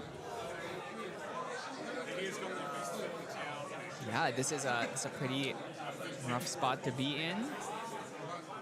I mean, currently the Devastating Blow would be doing 11, so that would be enough to kill. So definitely need to do something about this. So if he does, if Crux has that Ascension in the hand, then I think this game should be done and dusted. Boy does not have enough cards to activate all of this. Crux Sight going to be used. Or maybe Boy would consider just playing the Veiling Breeze instead. If you're going to Veiling, you probably want to do it on the Pendragon swing. This is becoming quite a high-pressure game now. Boy has so many responses. Does he want to... Fairy Whispers comes out first. Hurricane Sweep a little bit late. So yes, does he want to prevent this Crux Sight, or does he want to just let it go? I can't imagine a world where you stop the Crux Sight here. It's just like it's way too committal to incapacitate this. Actually, he does not have enough cards to play that incapacitate after using that Fairy Whispers either. Sparks is gonna get back Pendragon. And I think that should be it, because it's going to be Pendragon swing for another 3 and to Devastating Blow, and then maybe he doesn't have the Ascension. Maybe I I missaw that. He may or may not. So yeah, like you said, you could Pendragon, Pendragon, Looking Glass away, try and draw the Ascension, and then he could Devastating Blow. He'll respond with Crystallized Destiny. He'll respond with Ascension, pop the Destiny, and then take 11 damage. 11. It's going to be a big swing here, and hopefully Boy is able to weather the storm so we can get a little bit more Grand Archive out of this round. Only 3 minutes left, so both players need to try and... Well, there's still overtime. There's still, 3.5 till overtime for another 5. Yeah, and the thing about Crux, about Fire Crux rather, is that the games, they don't... Oh my god, here we go. Okay, this is going to stop. That is, the game's over. The game's over, unfortunately. So why don't you explain what's going on here? So basically what's going to happen is, so Varrook is one of the domains where if damage dealt by fire element sources, which Lorraine is a fire spirit, so that is a fire source. So now that Boy cannot use Crystallized Destiny because the Crystallized Destiny cannot prevent fire sources damage. So that Devastating Blow will just pretty much bypass the Crystallized Destiny, and it's going to do full damage to Lorraine. There's nothing he can do here. The Veiling Breeze doesn't work. The Crystallized Destiny doesn't work. Yeah, Incapacitate doesn't work. So yeah, it's all over. There and it Boy, is. unfortunately, falls here. So Varrook is a very fun card, especially against like Rai. It was one of Rai's banes. I get forgot like Arcane Shields, Spell Shields. So yeah, Crystallized Destiny was not going to work. Veiling Breeze was not going to work. Resolution doesn't work. Nothing like that works. Yeah, pretty much the only way to stop that at that point was Song of Frost, which you cannot play in this deck because it's a win. So he also had he also had smoke outs to pop those destinies as well. Yeah. So really heads up like that. That smoke out is really there for the Cheshire Cats, but then Corgis is also just playing it. Yeah. He recognizes, hey, this card I can actually just use it to break these Crystallized Destinies. Yeah. So really heads up there. That's why he's one of the best players in the world. Yep. I very much enjoy the Crux Lorraines of all variants. So Crux Lorraine, Crux Wind, Crux Fire. Hopefully we can see more of Crux Water, but I'm not sure we'll ever see that again. But that'll be fun. We always know there'll be like. Enki has been known for his Crux Water Lorraine, and of course you have Skirling Tard who plays the Crux Water Merlin. So there's some people who are diehards on those decks, and I think with the amount of water cards we're seeing in the new set, maybe we can find some. Maybe we're just gonna see water new Merlin, right? So maybe, we're gonna see a lot more of water Crux Assassin Merlin. Well, we're still gonna see classic Merlin as well, because the water Crux Warrior Mage is just too good of a dual class. Yeah, having a Majestic Spirit that's also backed up by a Coriolis Ward, I hear is pretty difficult to deal with, right? So that's it for our round. That's round 5. That's round 5, yes. Yeah, so there's only 3 left to go before we see who makes it to day 2 here. So we remember, right, that to make day 2, you need 16 points to guarantee it, but 15 should also, some 15 should make it. So you need 16 points to get day 2. That's guaranteed. However, if we don't have enough players if we don't have enough players, it'll either be 16 points or minimum or the top 32. So that's where some players on 15 points could bubble in to make that to fill up the bottom spots. Yeah, so you're really looking for that 15, so that's 5 wins and a draw. Yeah. Or 5 wins basically. 5 wins, yes. So, 5 wins basically, yes. So at this point, it's round 5. Yep. So some people are 5-0, but most people probably have lost or drawn around. So you just need to make sure you get a strong finish, and you should be able to squeak in right there. So definitely all the players here, it's a high stakes environment. Yeah. A lot of tension. Yeah. Trying to make sure everyone's kind of on their A game pro and walking behind us here, kind of aura farming on the stream. I think we're going to be trying to get an interview. Yes, so we're just probably. No? So no. Okay, so no interview. Oh yeah, sorry, because we went into overtime. There's not enough time. Oh yeah, right. There's not enough time. So yeah, so that's it for us, and we're gonna go to a quick break before we get in the next game. Yep.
しなく広がる空に失ったものを嘆く声迫られる選択の日々正しい道の方へ間違ってなかったと証明しよう行き詰まって邪魔されても先を読むさこの頭で全て手に入れる高く高く飛べどこまでも行こう不可能と思い込んでたものがなぜか小さく感じた見てる景色がそう先になったから叶うまで近い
しい道の方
しなく広がる空に失ったものを嘆く声迫られる選択の日々正しい道の方へ間違ってなかったと証明しよう行き詰まって邪魔されても先を読むさこの頭で全て手に入れる高く高く飛べどこまでも行こう不可能と思い込んでたものがなぜか小さく感じたに手抜けしてたそう先になったから叶うまで近い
Hello and welcome back. I'm back, Mr. Ree, and of course with me, Freedom. Freedom, that was a very fun match to watch. How was it to cast, my friend? I love when I like, you know, I've publicly stated I like Lorraine Dig. I love when Crux Lorraine. So wind versus fire, both heroes are great as well. Now, yeah, having Crux playing the one card that hasn't been seen since like Fractured Crown meta. Yeah. Varrook, Smoldering Spire. Yeah, I didn't know the card existed. I guess, like in my locals, nobody's playing that card. But when it happened, I was screaming and then thinking, like, Varrook, Varrook! Like, people are going crazy in the back room, dude. There was like table throwing and everything. Yeah, I know. It was like it's like Rise versus enemy. It's Winds versus enemy, and basically it was if you're gonna finish off a game against Wind, who was holding up Crystallized Destiny, you're gonna have to play Varrook. Yeah, I feel like it should be in everyone's deck. You know, just take it home with you. Get that Varrook. Is that what? Do you know what rarity the card is? It is an SR. It is a SR from Dawn of Ashes. Wow, it's probably hard to get right if you haven't had them originally. Like Dawn of Ashes is like a lot of those cards are chase cards, right? Yeah, it's OG. It's OG. Was it played back then? It was played back then. Yeah, when Rai was very dominant. Varrook. Guys, I wasn't around that time. I missed that whole series. You know, I don't know what this Rai was. Or what Right. You know, is that card that does superpower that got banned that other people always talk about for Reckless Rai? Conversion? Yeah, everyone always talks about it. Everyone talks about Reckless, but I've never seen it in play. Unbanned Reckless Conversion. Yeah. Like, no, it doesn't need to be unbanned. Yeah, just let it back in. Mr. Ray hasn't seen it, so we can see a whole new meta unfold, you know? Oh, it would break the game. It would break the game even more. Again. Sorry, not more. It would just break the game. Anyway, okay, so we are now just setting up the next round, the stream table. We have Wind Guoja Seiryu versus Wind Wake Up. This is one of the high tables. I think they are on table 4. Table 4, Yeah, which so is close to 1, correct. So they are in contention of going into day 2. Yes, very exciting. Now, Wind Seiryu, so in the high table, we didn't really see much of it like today. Yeah. You know, because there's so many Crux Lorraines, there's so many Merlins, and so many like Razor Gales. Yep. Right. Where there's not so here at present there's not that many Wind Sadius playing. Why?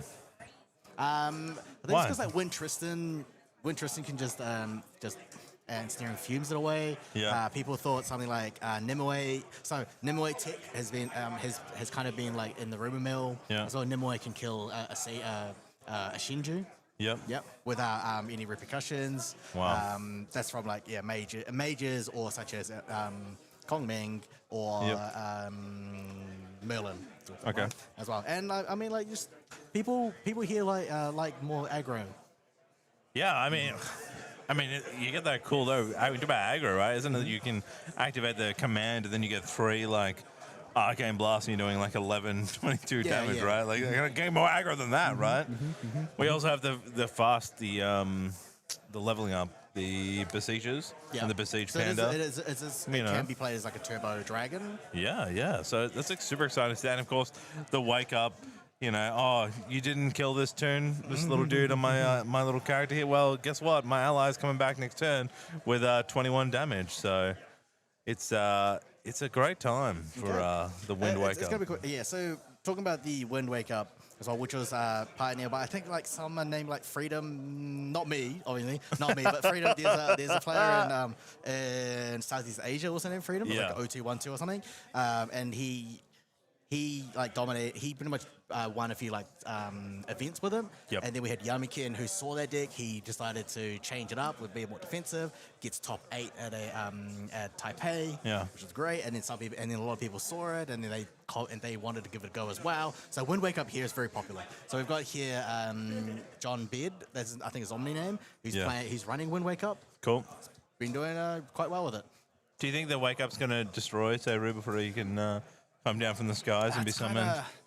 that's kind of hard, right? It's hard to say because so just thinking on it there. I mean, like looking at the deck, you know, you got Baby Green, Besieged Fatestone. Like, how are you going to deal? Like, is Dream Fairy is a really good way to like remove pressure off the board. You do have 2 long tails maybe to try and clear something, but I feel like your job is kind of to level compared to being able to deal with the ally on the board. Here we go. John Bed and Pulse. Pulse from Australia and John Bed from your hometown. He's from New Zealand. I think he's from Auckland, I believe. He's So one the of North rivalry Island. Yeah, between he's one me of and the you will shine through. Go on, Australia. Right, take it immediately home. turn 1, Beseech Fatestone. So using It's Fatestone, time to materialize. immediately to Gorge level 1. Yep. Great.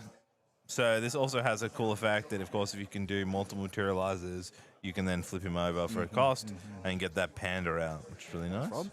Yes, immediately showing what's in his material deck. Now he's also using the candlelight. What is that? Candlelight Hourglass. Yes, candlelight hourglass, which is quite potent for against, which is very good against decks like that use abilities, allies that use abilities, activated abilities. So things like suited allies, for example. It was kind of like designed for suited allies, right? It can also be used against the Tisha Cat, because the Tisha Cat becomes an activated, gains the activated abilities of the Ranger Strides.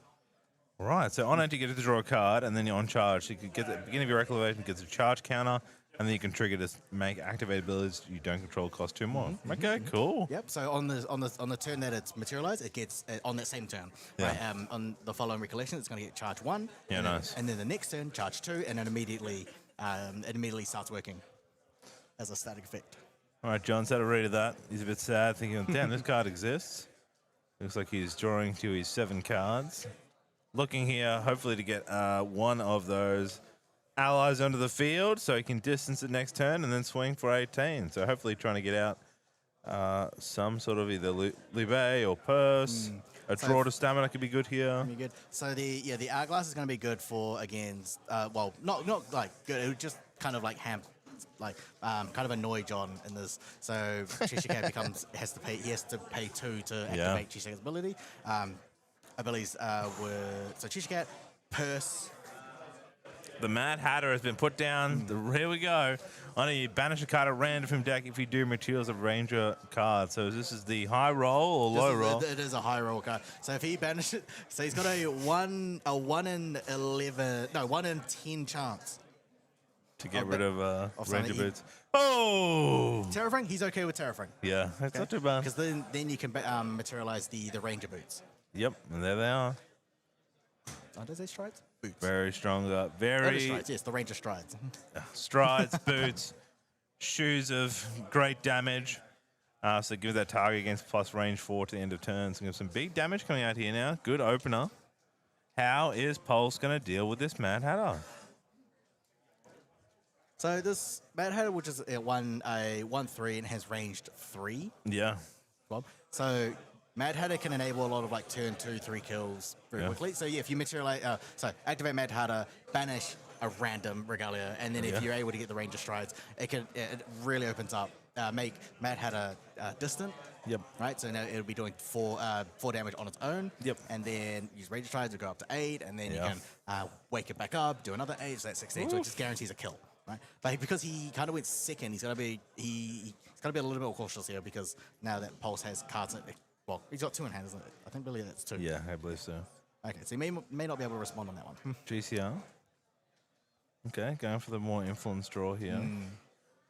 Looks like an Ace and Protector, I think, in hand. Good way to deal with these aggressive characters. Get some defense on the field.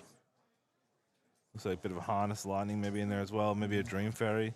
Guys, you got to get quicker eyes than me. I'm getting 33. You got to see them freed in their speedy hands. Yeah, we can see that. We've got. Is that a squirrel? He's got a long tail. Yeah, he's got the long tail growth sword. Dream as well, Fairy. but yeah, it's Dream Fairy on the Mad Hatter. Yeah, that's tough. Dream Fairy is very strong, right? Like, So being like able to one way to kind of to go one way against Wind Wake Up is just to kind of like clear the board, get rid of it, get rid of the board, so that they've got no found no the allies Stifling. for- So it's done Fairy Whispers, digging for Stifling to stop the on-enter, and does get it. Next decision is going to do that to keep the matter on the field.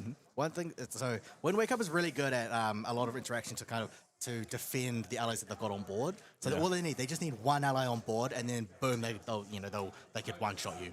So, and they've got a lot of cards, Squirrelbill Pounds. They've got Stifling Trap to stop any like Dream Fairies against them. They've got Reclaimed. They've got I don't think Zephyrs, no, but they've got like a Zephyr-like effect, suppressors inside, just to protect the boards that they've got because they only need one ally.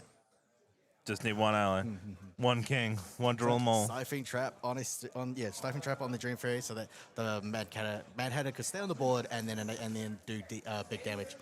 I mean, you have 3 cards. You'd be pretty devastated here that he was able to Fairy Whispers and then gets that Stifling. That's what he was looking for. He got it. That's unfortunate. What are you going to do now, right? Like, you're like, great. If I can't get this Mad Hatter off the field, I'm going to take a lot of damage next turn. Reclaim. Nice. Yeah. Okay. Reclaim the Dream Fairy and play it, and then he'll be able to play it again next turn. Yep. Mad Hatter, however, the Mad Hatter, so the Dream Fairy, which is reclaimed, its on enter is still on the stack, so that will still bounce to return the Mad Hatter to the memory, and then, but however, because Dream Fairy is no longer on the field, Mad Hatter can be activated again. Yep, nice. It's a good way to get around the Stifling. Really good play. Well done to Pulse there. That's brilliant. That is some good stuff. These are these players with like a 4-1-0 both. This, I think, next round, right? 5-win gets you in, right? So for John, he's got to think about like how he's going to navigate through the next maybe few turns. Because once Pulse gets to level 3, it gets harder and harder to one shot or at least like kill the Gorgia once it's at 25, and then the Sadie was is flipped. Yep. I feel like you're trying to get some pressure. At least now if you put Mad Hatter down again, you're not going to get rid of the Ranger strides. Yeah. So the Ranger strides will still be here. Nothing's going to happen. He's got a Cheshire Cat, so in case Cheshire Cat here will be able to. That's another level. Another ranged 4 from Cheshire Cat. So yeah, like he's going to figure out what ally he's going to put on the board. Now, like the Mad Hatter, that's an optional effect. You don't have to banish like cards. You may do it. Yeah, at random. But Draft of Stamina, though, is pretty cool. Draft of Stamina is good. Draft of Stamina is the one that's going to enable the wake up. So Mad Hatter, we've got go range 4, distant range 4. Strides will go range 4. Chichika will give another 4, so that's 12 damage, and then drop the stamina, wake it up, do another 12, 24. So yeah, like what we are with Agnes. That's nuts, right? What a random like draft of stamina being used in like competitive play right now is crazy, right? It's not even used for it's a 4-cost draft. Yeah, like, it wasn't used wow. at all before Wind Wake Up. Yeah, and now we're seeing it.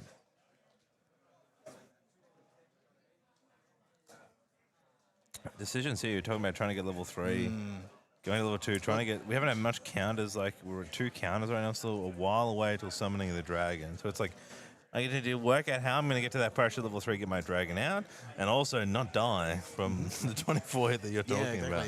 So like, how many cards can I actually put down when I need to use them to defense? So charge 1. Yeah, charge 1. He can displace the Hourglass to get another draw, or he can displace the Beseech Fate Stone and just level up again. Yeah, so that's what you do. Nice. Great use of displacement.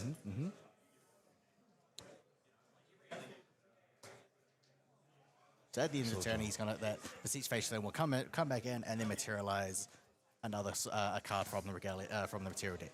Yeah, really good. Great use of the baby green. Baby Green is probably one of the best cards for this deck because it responds to so many targets. It's great.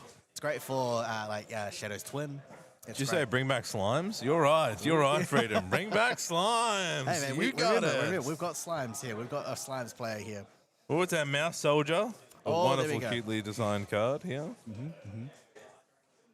The long tail Groves Ward. Look at great card. Look at the little keyholes and cost key fast sort. activation. 3 cost fast activation. If you're level 1, it becomes a 2/3. 3 cost 2/3 fast activation. That's not bad. It's not bad. It's not bad. Not bad at all. Using that to then get the level up. So Beseech is now flipping back over. Next level. That's 5. Opts for the draw. Yeah. Let's keep the influence up. All right, we're getting further away now, dealing with 22 health. Yep. John's going to have to do some math. Now, Wind Wake Up, which is very powerful, and finish and close off a lot of early games. It's also very fragile because you've only got 15 life, or 15 or 19. It's quite fragile because you're typically on Spirit for a long time long time in this game. So you opt here for the Agility 3. So what happens here? So Agility 3. Sorry. Go for the Agility 3, not the prep counter? No, so Tristan is here. So you would put Tristan in this particular deck because it gives you cheaper incapacitates, right? And also it's just Agility 3 is good for this deck. You don't use the prep counter at all. Yeah, okay. It's using that, the Agility 3. Yeah, you want the respawn. You want to be able to so he'll be able to go hands down, 4 hands down if you want to do, and then Agility 3, get those 3 back up. Pick up 3. Onto his hand. Maybe a purse there. Looks like he does have an end cap. I think showing that you're going to level 1 says that I don't have something comboed at the moment, right? Pulse probably feels a bit easy now. He's like, okay, he's going for the He doesn't end cap, right? I can see it in his hand. He doesn't have any of the stronger allies. He's got a lot of. So you can put another draft. So Second for draft. another triple kill, triple hit attacks. But he doesn't have any of the stronger hit allies. So it's just Lube, Mad Hatter, Chichika if you want. No, Lube, Pulse, Purse, and Mad Hatter. Yep, correct. Nothing really sitting him to get that extra. He's just building for that moment where he can take that triple swing. Yeah.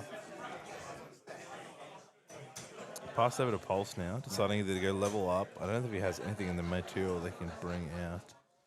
Maybe Tariff Ring, but we didn't lose Tariff Ring on our side. Look at Reclaim.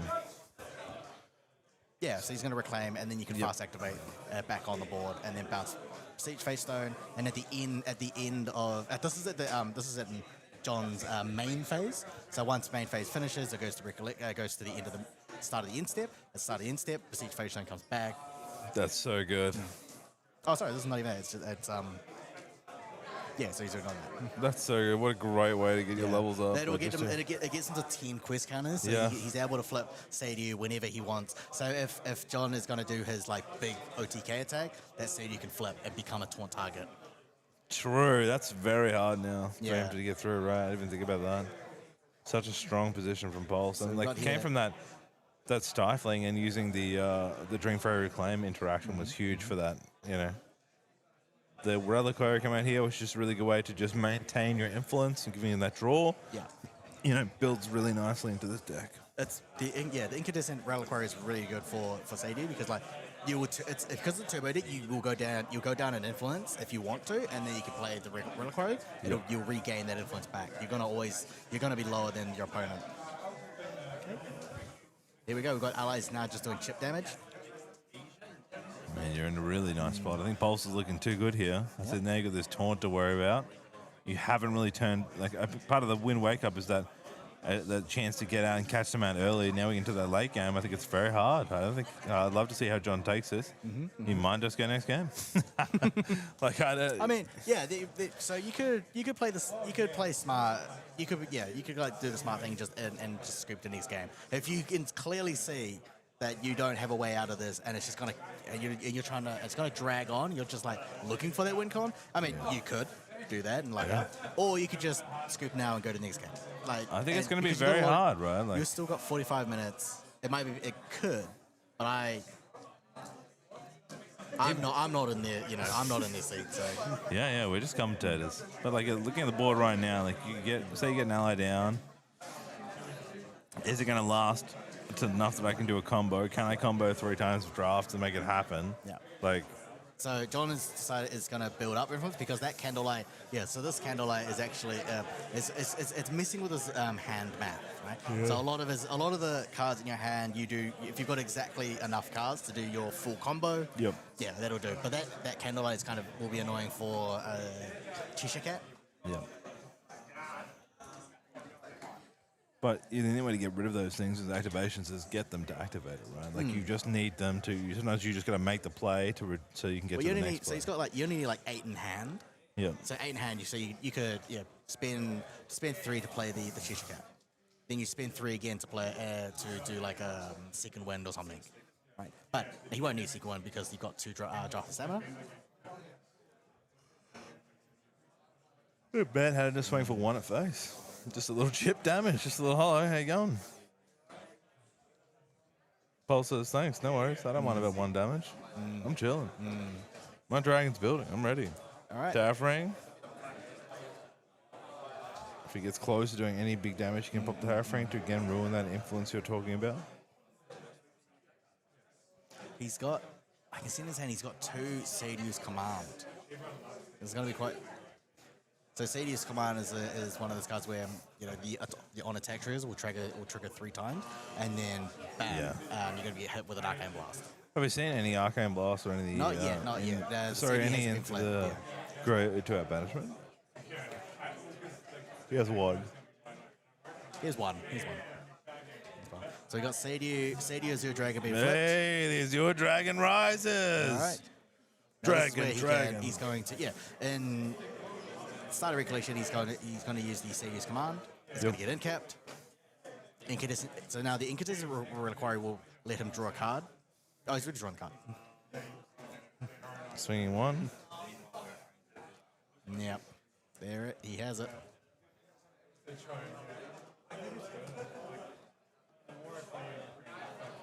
Yeah, he has it.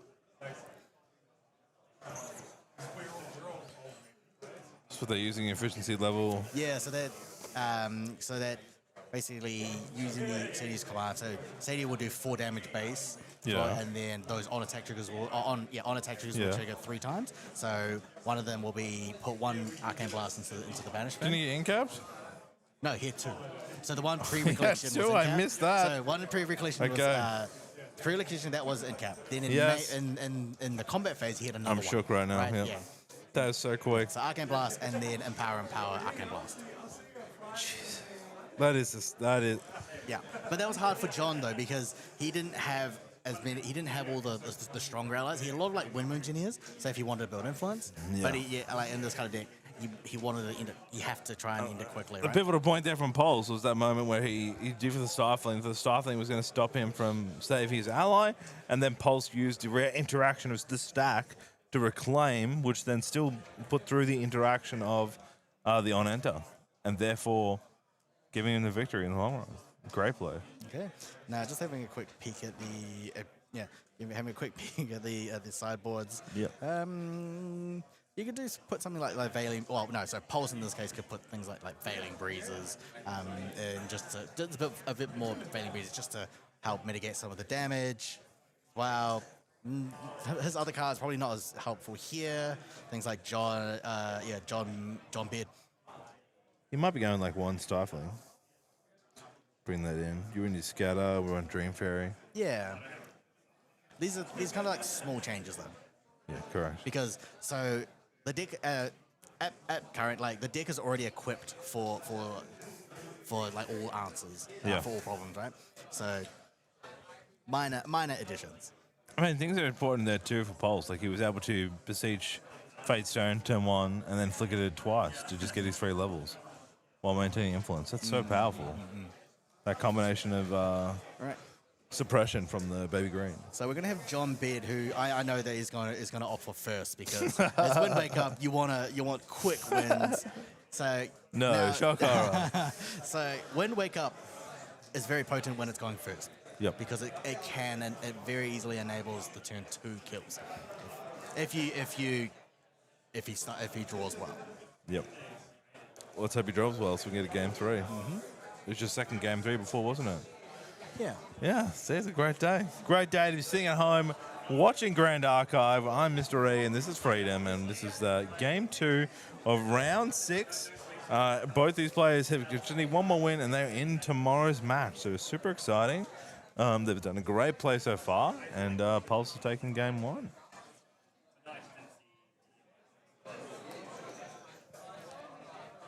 What to do? What to do? And you can see one. So you can see a Cheshire Cat. We can see very Mad good, Hatter. very good. Mad Hatter is a very good opening play. Now, again, 1 in 10 chance. Roll the dice, baby. If he could lose. 1 in Ranger 10 boots. chance to lose the Ranger Strides. Yeah. That has to be the worst feeling. It's not the worst feeling is when you're putting a Pendragon down, Yeah, but it makes your game plan, your win con harder. Get it? oh, Gotcha. All right. Okay. ooh, Yeah. it was blue. It was blue. I was nervous there. Oh my lord. Any of those cards were fine as long as it wasn't the Ranger Stride. It's even funnier when you lose something like a Tristan level 1. True. I'm stuck as spirit. So now a chance to deal with his allies. So Dream Fairy's the last time I got DG. There's Dream Fairy. Be happy with that. Simple card. It's like Surveil, Savior's Command is also there. So he's got to decide. I think he's probably going to look for getting rid of this. We talked about leaving the ally on board is the biggest strength for the Wake Up. So trying to manage that, or may usually go for the level up. I think there might have been a Visage Fate Stone. No. No, there isn't. No, Okay. but he's got Fury Whispers and Seared. Yeah. Well, he's got the Forest Cake just for draws. So he might, putting 3 down, he might put that the Dream Fairy down just to get the Mad Hatter out of the way. Yep, there it is. So he's forced to respond. John's sigh of, where's my stifling? Where can I get a stifling again? Where's my stifling? Yeah, that's rough, dude. Yeah, hide it away. I mean, you're really playing wind out, like wind to verse wind. Like that's one of the reasons you play Dream Fairy and you play wind decks is that control that they have and being able to verse the wind, waters, and fire, right? To gain back control of the board. But when you play wind with wind, you know, that Dream Fairy is just as deadly. Yeah. All right. So he delays his own death by one more turn. But that Dream Fairy was not stifled, so he cannot. So John Beaver will not be able to activate a Mad Hatter while this Dream Fairy is on the board. There we go. Init sword with the Cheshire Cat. Doing Cheshire consistent Cat. 3 damage. Yeah. Such a great card that came out. The artwork was beautiful. Going straight to face. Interesting. When you're playing Wake Up, you're playing for blood, right? No time to attack. Yeah. Cheshire, the Cheshire Cat's has been really it's quite MVP in this this. Oh, this easily set, MVP, this set, yeah, for sure. There's so many opportunities, so many ways to use it. I haven't seen anyone because of before. You can use Cheshire Cat as a bullet. Yeah. There are ways around. There's like some interaction, but you can load. You were able to load Chichigat into a gun. That's crazy. It's looking gone for the level up and lost Serious Command. Yeah, which is good to get rid of. Let's have another look at the deck. Center, Fable Shearer, Fadestone. Start the Dragon. Disavow the Winds. Fairy Whispers. So pre-reg, Fair yeah, Sorry, pre-recreation. open that up. I was like, Okay. So it's orange hair with green, right? which gives leads some glimpse 3. So he sees two Dream Fairies and a Fairy Whisper. Wow. Yeah. That is. What do you do with that? Like, I feel like you want to keep one of the Dream Fairies. They're strong, right? You can keep one and then Yeah. Fairy Whispers again. Yeah. Yeah. So you can put one Dream Fairy to the bottom. Yeah, one of these Dream Fairies will go to the bottom. Now, yeah. So he's just thinking, does he want to keep the second Dream Fairy in case he puts? He can Dream Fairy the Chichigat away. Yeah, you can, yeah. Dream Fairies are one of the best Okay. cards in the Wind. I think when people talk about playing Wind, that's one of the cards they think of. Like, it's so powerful, just a targeted remove for such a low cost. Things that if he doesn't, if Pulse doesn't get rid of this Chichigat, he's going to get hit with 3 damage every turn. Yeah. On average, Chichigat does about like 6 damage, 6 to 9. It's a wonderful ally, for sure. What does he have to get rid of it? Just Dream Fairy. Dream Fairy. Yeah, Just Dream Fairy. no other because, card, right? It's very hard to get rid of. There it is, second Dream Fairy. John is like, yeah. John's eyebrows just went Yeah. straight up in disbelief. He cannot believe it. Like, yeah, that happened. Yeah, that happened. Oh my God. He's like, what do I do? You've taken 2 of my cards off the field. I can't get rid of these Dream Fairies. So John responding on the second. Oh, might go. It's gonna rewind. Oh, never mind. He's just gonna take that. Take the 2. Kind of like a pixie nightmare over here for John. You can just see these fairies everywhere and then not letting him have any fun.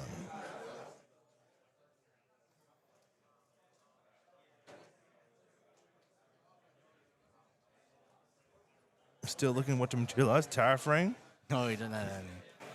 The Tengu. Tengu. I was going to say, what about tariff? Like, don't worry about wait a pressure. I think you need to get some draw and get some Wait a minute, cards. that's not the card I needed. That's the wrong one.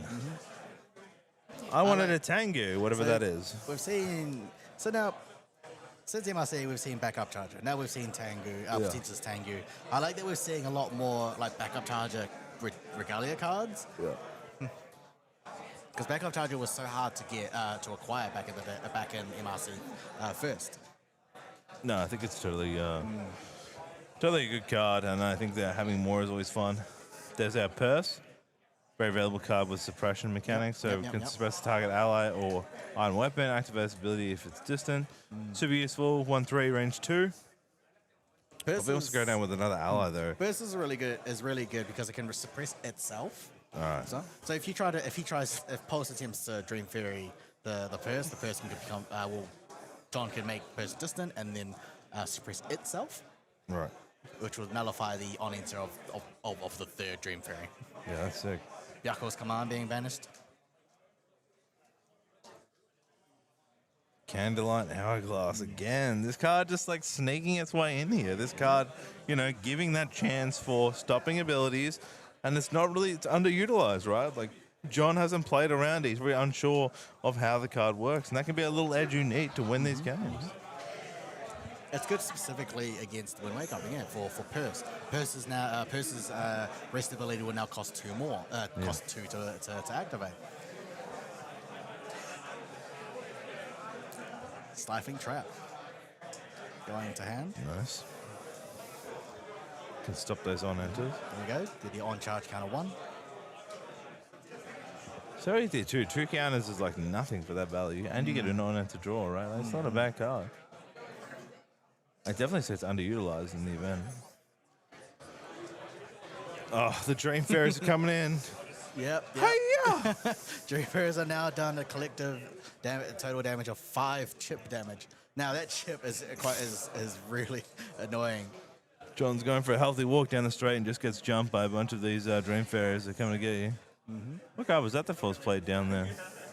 That is a Forest Cake, yes. The SP. Oh, wow. That looks awesome. Love the artwork on that one. SP3. Forest Cake, another great thing for the green slime, which can toggle, flip it, give you the on-enter, and also the buff. can see. So in Polesman, he's holding 2 Innovate Agilities. So yeah, even if John is even if like John tries to Go for the lethal. go through a lethal, he's holding onto Innovate, and he give himself stealth. Wow, that's crazy. So so Wind CDU is a really good deck because it's a toolbox deck. It's got answers for everything. Looks like a skirting tap was put on to make our Purse distance. Purse distant. Great.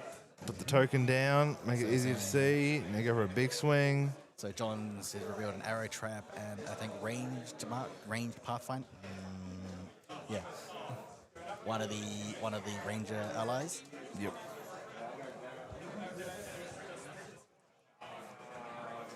I think like with 31 minutes into this round, like you can see the level of play once you get higher in the day or longer in the day, it becomes much more methodical. I feel like in early games, it's like bam, bam, bam. These games are really stressing out now, right? You're at that 4-0. Right. You just want to secure that last win. You just got to play this game very carefully, because if Pulse, like for if you play your hands down, you're liable to get hit. Because like remember, Wind Wake Up can kill you just instantly. Yeah. Third Dream Fairy. This is the third Dream Fairy from the first Fairy Whispers. So Dude, John is molding here. So Poles opted to keep all 3. He kept both Dream Fairies. That's crazy. I mean, if he can ever put an ally down, he can never swing, right? Like, it's not bad. But I'm guessing he just doesn't have other choices in hand because he's still not dealing much damage coming out, right? No, this is just because, So John made it distant and then rested it. So now he can't bounce. It can't suppress itself. True. He did make it rest. Wow. Big mistake. Pulse catches him out. See, so John doesn't have. Does he have a slicing jar? I don't think he does have a slicing jar. Oh, he loses that. Yeah, I think that's gone, buddy. Yeah, nice. 3 allies. 3 allies. So 3 Dream Fairies. This is Wind Pinnacle gameplay right now. This is it. One Innovate gone. Surveil, yep. Another level up. Let the dragon scale. You gotta worry too, just that you're gonna get that level 2 counter onto that hourglass. John's got a lot of work cut out from him right now. He's working very from behind. 3 cards in his hands are pretty much unusable. He can't use it. And if he's got more copies, he's not gonna be able to use them. He just hasn't found the Stiving Trap. That's true. But I think Pulse has only got 2 in hand. Yeah, 4 down. Going to Tristan can use the agility 3. Let's see what gets banned or banished. Lube, that's rough. Okay, so Lube is one of the allies he can play. Yeah, I was gonna say it's one he can play. We definitely do that. Probably one of the allies he has. Was it Matt Hatter's out? So Matt Hatter's out. Matt Hatter's out. Purse is out. Chishikant is out. Yeah. That was really the last one. I believe he drew 2. That was the other one.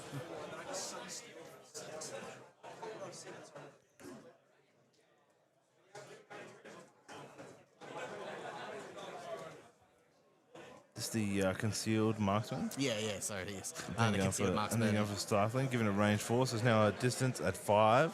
Distant with It's a big range hit 4. still. Yeah.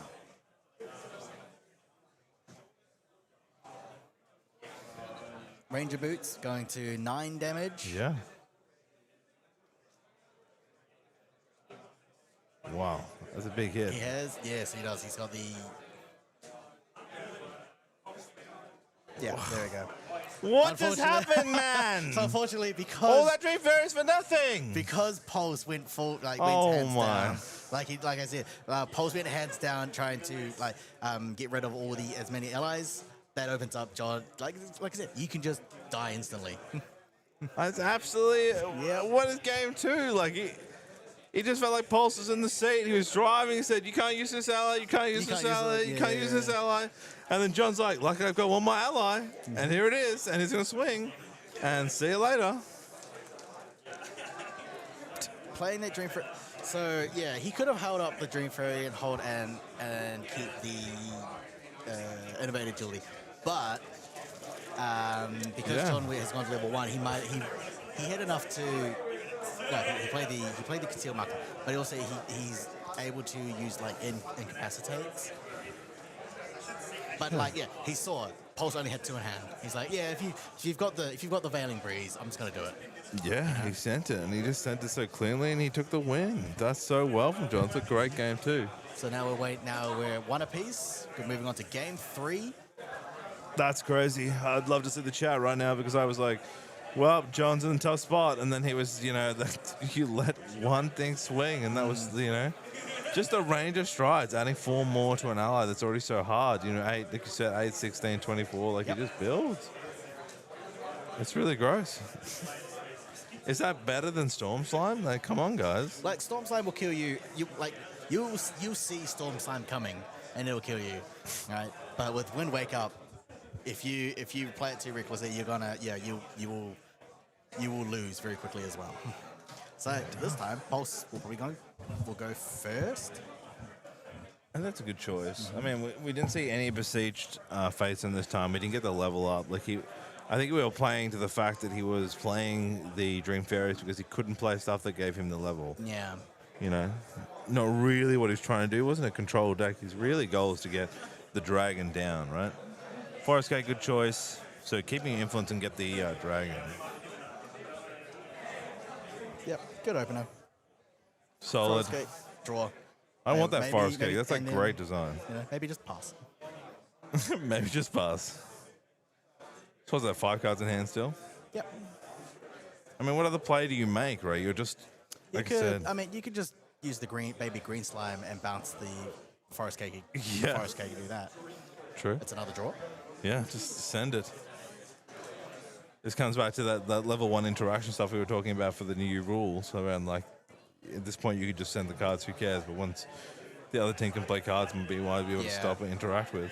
Yeah, so he's There you going. go. Yeah, so he's going to suppress the Forest Cake. It'll come back at the end of step. Nice. Draw and pass. But Good then two eyes he on has enough, and then still he's got enough cards if he decides to use something like backup charger or backup charger on this one. Yeah. By the way, great maths. I love the maths here. It's like a Christmas one, right? Oh yes, this was from last Christmas. Yeah. The last Christmas promotion. So we were able to get a Christmas Kong Ming. And there was a hidden small chart of a signed version of the map. Wow. Yeah, that wasn't announced, but it was just seen. That's cool. It was signed by Flynn. Yes, this is actually one of the signed mats as well. Oh, wow. Yeah. All right. Mad Hatter, going again. 3 times. Surely this isn't Let's it. go. 3rd time lucky. Everything comes in 3, so he's going to win the 3rd one. Doesn't going to get shafted and lose the boots. Yep. The Striders. Where is it? Oh, my. Tengu. Okay, Tengu's okay. removed. Lose the Tengu. Still with a backup charger in there. Goes. Such a cheeky smile when you don't end up hitting it. To the player, they're like, haha. I've heard Yami Ken when he talks about Mad Hatter because it's a very high rolly card. It's very risky, right? So Yami Ken would often joke that if he loses the Rage Strike, he would immediately just scoop it. Fair. See you later. Done my job. If I hit it, I'm done. Reclaim coming down. Reclaim's such an interesting card. It's one of the cards where I think it's whatever. I feel like as a new player, you're like, why would I want to take an ally off the board to my hand, right? And then it's like, well, you want to because you keep then 2 influence off it, right? Because you're getting a floating and a card back in your hand. It's very hard to kill wind allies. A wind ally. An ally in wind in a wind deck when they've got a reclaim, just nullifies the attack, and you get floating. And there's the Fate Stone. So taking up that floating, now I can see instant Fate Stone. Now starts building. It's the concealed marksman's going to the field.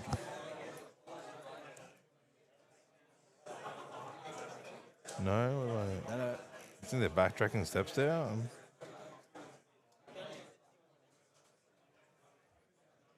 I think he passed turn. I don't know what is going on here.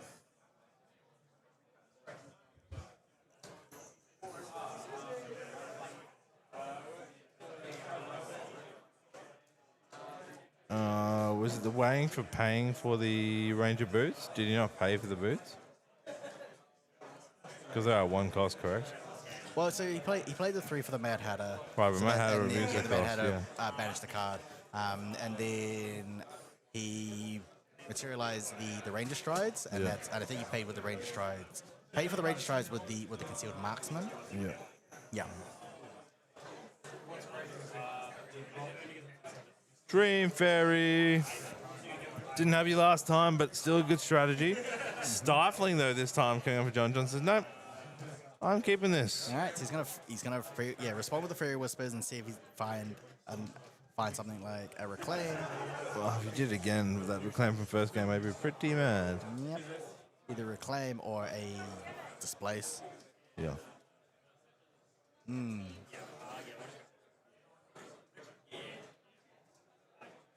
One on top, 2 on bottom.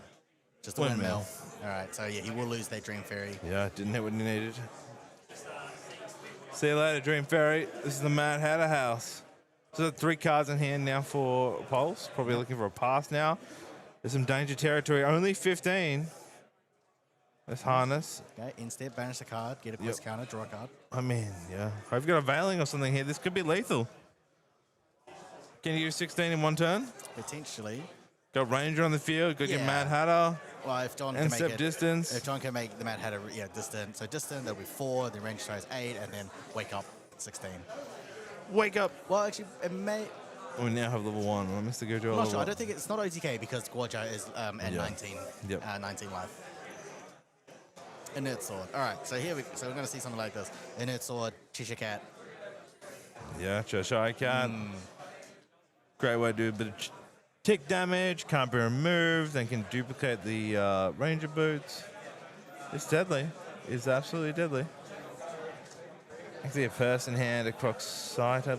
What's that? The Crux sight there? No, DG. Must be DG, sorry. He wouldn't have any Crux in his hand. The purple card, I think it's DG there. Hard to see John's hand. Oh, no, it wouldn't be a DG, not a Wind Wake Up. Apologies. Mad Hatter swinging for Mad one. Hatter for 1. Woo! We got 1, everybody. We're on the board. And this purse. Okay, all right. Great unique ally. Didn't choose to swing with it? Is it No, stay? because you want to keep it. You want to keep it awake so that you can Yeah. use its rest ability. Which is good to keep your Mad Hatter alive. Perfect. Yeah, because that activated ability will now can be used defensively. Yep. So if he attempts to if Pulse attempts to do something with the Mad Hatter, Purse will be able to suppress the Mad Hatter. Yeah. What to do, Pulse? Yep. Pressure's on. You need to summon the dragon. Yeah, Tariff, okay, good okay. choice. Dash cards bouncing again. Yep. The fast activation of Baby Green Slime, which will suppress the Forest Cake. So it'll pretty much More get he'll cake, get more another draw. Card. He'll get another draw. Yes. Yeah, great use. Baby Green, what a card. But again, you're building, but you need to start leveling. You got to get that prestige out. You need to get to the level 3 dragon. That was a big just part hasn't- of your win con. He hasn't opened with Besiege. He hasn't opened with no Besiege, no Besiege Face Stone, no Dungeon Guide. Yeah, it's tough games to do Pulse in game 2. For sure. John looking so seriously focused for this match. He feels in a good position. Telling in Pulse's mind to hurry up and make a move. He's got Windmill or Veiling. Like, I feel like you need Windmill to just get more draw here, right? You're not under pressure. I don't think you'd kill a Mad Hatter. Yeah, so you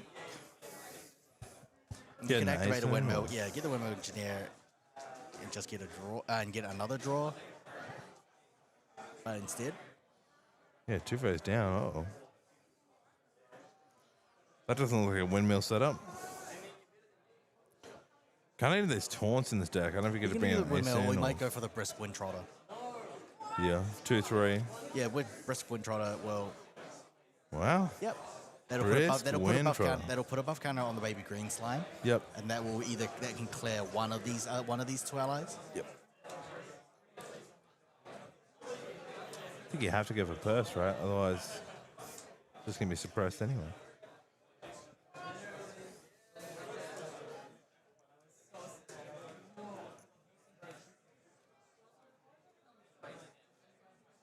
Select your target pulse.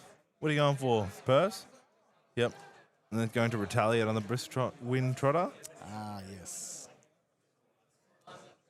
You choose to retaliate, doesn't it get Oh no, just a damage. Can I say if it chooses to return, then it can't suppress, right? I think it's just taking a damage counter of 1 damage. No, so basically what happens is that... Oh, sorry, Aether's Embrace was played. So Aether's Embrace is a bit different. So it gave distance. Yeah, so Brisk Wind Trotter was attacking the... Nice. Purse. Purse will respond by retaliating. Yep. Wind Trotter's only 1/1. Retaliating, then he using Aether's Embrace to wake it back up, but that retaliation is still going. Nice. So that's why the Wind Trotter was killed. Aether's Embrace. Yep. What a card. So it'll wake Purse back up, but it becomes distant, and then she can use its activated ability. That's so good. Yeah. And it's also it gained a 2/2 as well. So it's like nice for a 2 cost. It's wild. It's now a 3/5, but with 1 damage counter. That's nice. But now it just makes it hard to kill. So now nothing's probably going to die this turn. Yeah, for sure. But can we see big damage from... So this is very interesting on the Gorgia. So Gorgia's not been able to get to level 3. No, not level 3. Is not able to get any quest counters for the Seiyu. Yeah, Got it correct. the first game. Hasn't been able to get to the next 2 games. No, just relying so much on the Beseech. I don't know if he runs normal Beseech as well. I think you just need to get the levels up. You just need that 4/12 dragon on the field, so it just starts dealing with these allies, puts a taunt. It's really useful. I think the slower game is just opening up for more chance for John to combo up with some insane damage with those Ranger Striders. So like right now, he's got two different allies that can do some insane damage. Right, materialize the wind resonance bauble just to get more, just to draw another card to see what you can do in the next turn. Yep. Yeah. 18 damage need to come off the board here. He's got a distant purse. So it's just range 2, So right? having a look at this in his hand, he's got another Mad Hatter. He's got evasive maneuvers. Backstep. Backstep. Yeah. Here it is. Is this the turn? So Backstep coming up, making the distance unit. Draw a card. It's a nice little 2 cost. In response, looks like a Fairy Whispers. Glimpsing 3. What do you think you're looking here on that Fairy Whispers? Trying to see what he got. Vanity. Trying to see what he got in those 2 cards. Innovative Agility is good here. Yep. Yeah. Get that stealth going. Yeah, get the stealth. Stop from getting attacked. But then, John could just bait it out. Yeah, bait out correct. the Innovate Agility. But here, so I can see here, he's got Innovate Agility. He's got Veiling Breeze. He might play the Veiling Breeze first. Yep. Then gets that chance to attack.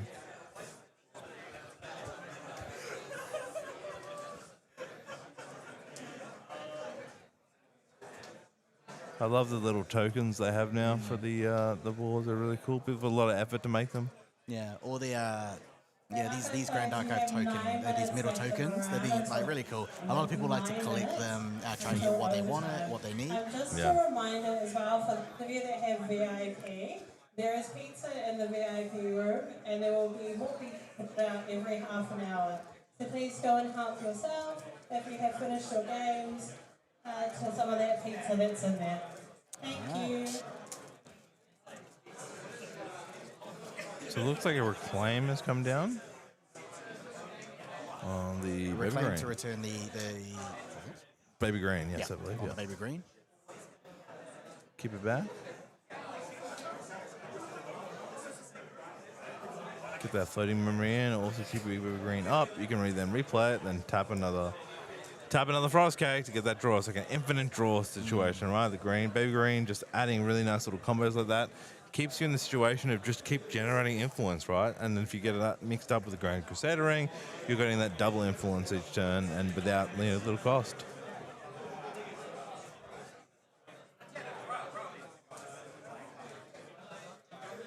John just checking on some rules here with the Baby Green and the Reclaim, I believe.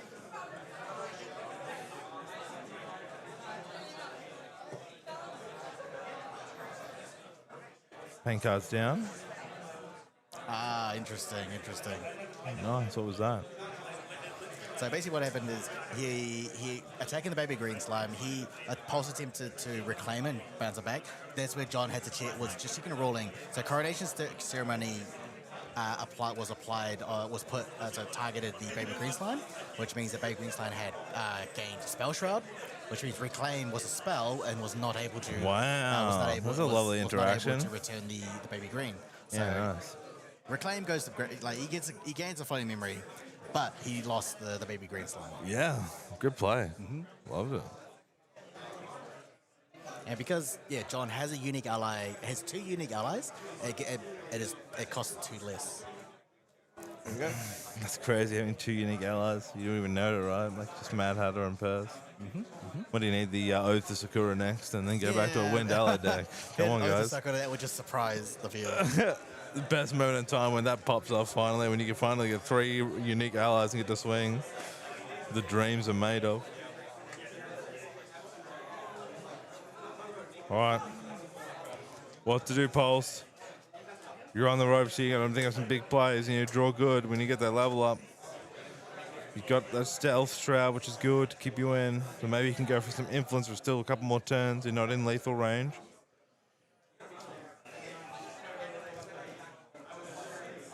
It'd be good if you can get the look. Yep, there's the windmill. Yep. I mean, you really want to get some more Arcane in the banishment, right? You need that Cyrus command. That was a huge combo for the 3 triggers. Right. Oh, Ascent's a lovely bounce. Yeah, Three, like four. John has no responses here. He's only got 1 card in hand, so he's going to lose losing the purse. Yeah, really But good. in return, so now Pulse has only 1 card in hand. But he's got the Terrafring. If he can just use the Terrafring here. Slide in the face. He's in a Yeah. pretty comfortable spot, like you're saying. Loses Cyrus. The Cyrus command. Jeez. He does. Oh, he doesn't have the Veiling Breeze in hand. He put that card down. That's wild. Yeah. But going level 2 against more counters. Yeah. But for Pulse, he would. So for Pulse, he would have to attack. He would have to pay 4 if he's using the Terrafring. Yeah. That's great. We're at 9 minutes. Like if you're a game, like it's they're very taking their time with their turns. Compared to, other players, a lot of like strategy with these 2 win decks. Like one false move in both situations, you're just straight to lethal.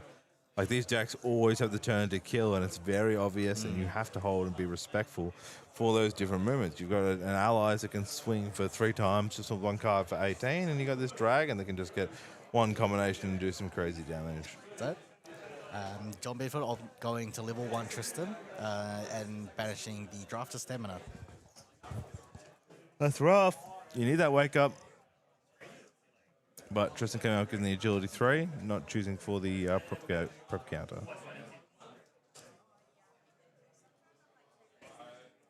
I think he's used the agility 3 though in the first 2 games. Yeah, he's used did? agility 3 all three times. there you Again, go. it doesn't use prep counters unless this one could with the Merc Blade, but I don't know. No Merc Blade in this one. What to do? Both players just shuffling. Let's go. Well, Attack! so Pulse has banished the Terrafring thing. Oh, Yep. Lebu, yeah. Lube. There we go. So he's just gonna activate a Lube and just pass.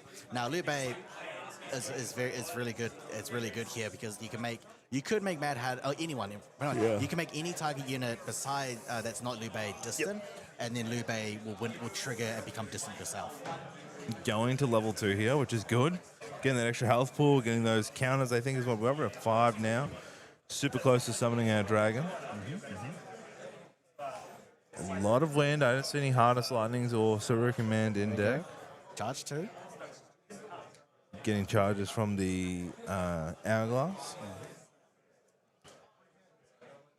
Man, you got Hasten. He's going to be that torn at the front, but I think you're going to swing here. Surely just try and clear some allies, right? Yeah, like so Poles has to now think about. So John is now getting closer to those like double range target, double distant allies Yeah. attacks. So it's a decision of like keeping your taunt up so they hit that and then retaliate back, or to attack early and get rid of them. So John has evasive maneuvers in hand. Yeah. So even if like Ace and Protector, well, would normally kill one of these two allies. Yep. Evasive maneuvers will just prevent the two. So good. DJ. There we go. Dungeon Guide to 3. Here we go. Dungeon Guide to 3. Banish 2 cards, gain 2 quest counters, Yep. and then if he wants to go to level 3, he could get another 3 counters, and then it goes to 10. Wow. Here we go. So Banish 2, he should, yeah. So he has taken all. He's got 5. He's opted for the 2 and the 3. The heavens favored.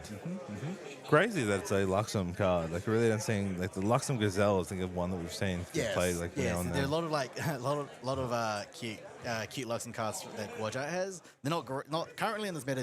They're not great. Only like the Incandescent Reliquary is great.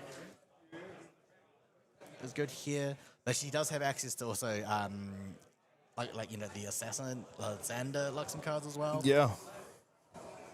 We've also got the Linge release now. They can use the Linge release and prevent Spell Shroud. It will. So yeah, the Guaja level 2 will prevent any activated triggers and abilities that target the Shinju. Just going 3 at face now. 1 minute until overtime. This is your 1 minute call.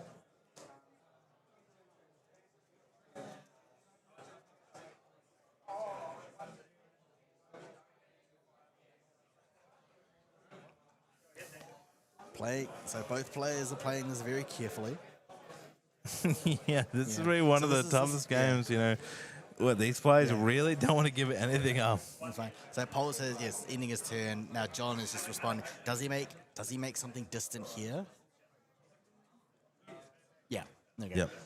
Evasive Response shortly. maneuvers. Yeah, evasive maneuvers on Mad Hat, making Mad Hat a distant, which will trigger Low by making her distant. Yeah, as well. so good. That free distance just makes that card so valuable. Yeah. And now you've also got Ascent rested, so he can't taunt. He's got no deflect there.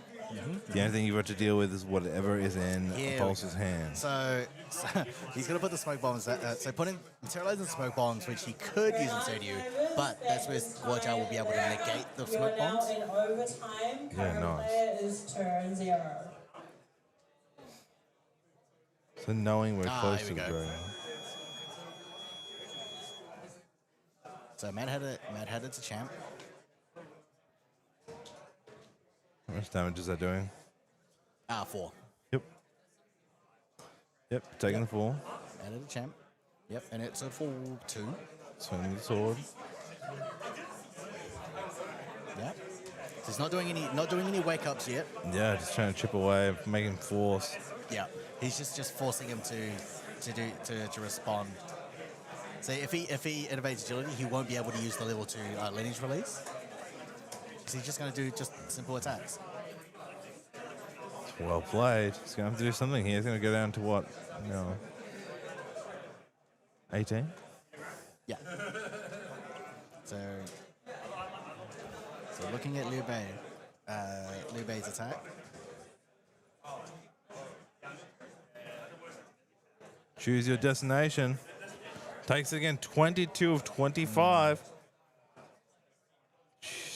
Can he close it in? That's right. Yeah, Liu Bei was doing 8. It's a tough position to be in. Interesting here. So it wasn't not lethal now. I mean, use the ranger. Yeah. Okay. Got to pass. Okay. 22 and 7. So it looked like John didn't have lethal. Doesn't have lethal this turn anyway, so he might he won't lethal next turn. But we'll just see if Pulse is able to use his. He's got. I think he's. Can got, he get to 12 damage, right? He just needs to draw well here. I think he's got 1. No, he doesn't. Okay, I thought he had a Stadium's command, so he's not going to be able to use. He lost it on the banishment, which is super tough, right? Yeah. Picks up an Asen. Yeah, that's what's rough here for Pulse. If he So what didn't you lose do- that in a good position. Asen will chip. So chip some damage off John Beard. So Asen doing 3 goes to 10. Dungeon Guide 11. Sadie can also just go to 15. Yep. Gotta find another 4 somewhere. Gunnings, he wants to swing with Ascent, but with the smoke bomb up that you're talking about, like, Yeah. so it's just not going to be enough as a taunt. You're going to have to deal with. You can only swing really with your DG. And goes to face then. He does. Oh, he's just checking. That was the banishment. Yes. So he's got two. He's got two arcane cards on banishment. Yep. Count him up. He's got a lot. He's got a lot of defense. He's got a lot of veilings. Like, Yeah. 2 minutes to overtime. he pops the veiling at the right time. Maybe you should use one of them last turn. Okay. Dream Fairy again. Dream Fairy on Bay. Will John B respond on this one? Probably right. You need it on the board. No, chooses not to. Take one. One more. Death by 1,000 fairies.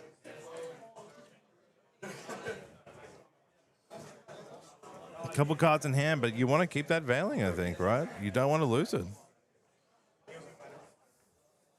No, so Post doesn't want to make that mistake again. He doesn't want to go all 4 hands down again and die Correct. suddenly. He's been a lot slower this game. Yeah. Okay. So Gets another counter, shuffles from the memories and the effect. Loses an Ascent, doesn't need it, but he's got Ascent on the board, open his taunt. He can flip up his dragon for his second taunt.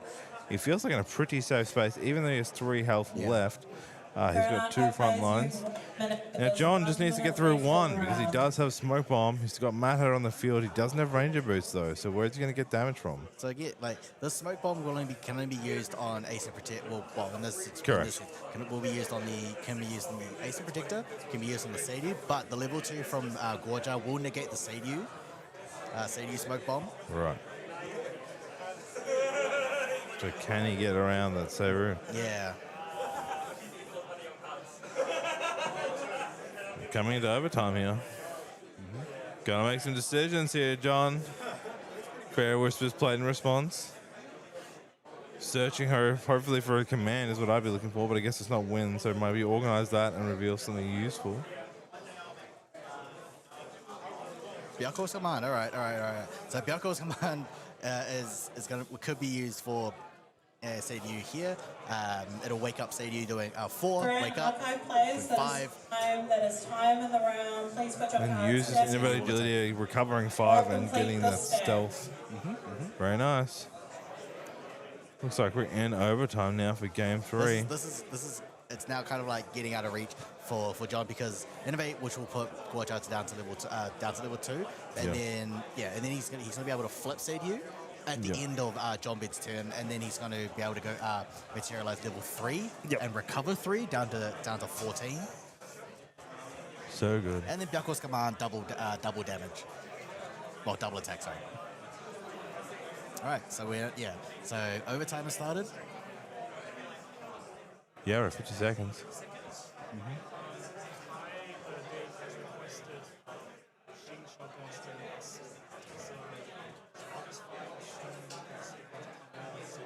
Wow, these players are really undecision, deciding what to do here. John doesn't want to wants to try and close it out, but doesn't really just want to draw, but doesn't want to open himself to some big arcane blasts. Now both players here both players here don't want to go for the draw. Yeah. They want to be able to guarantee day 2. So we're at round 6 though. We have 2 more rounds to find 6 more points. For sure. Sorry, not 6.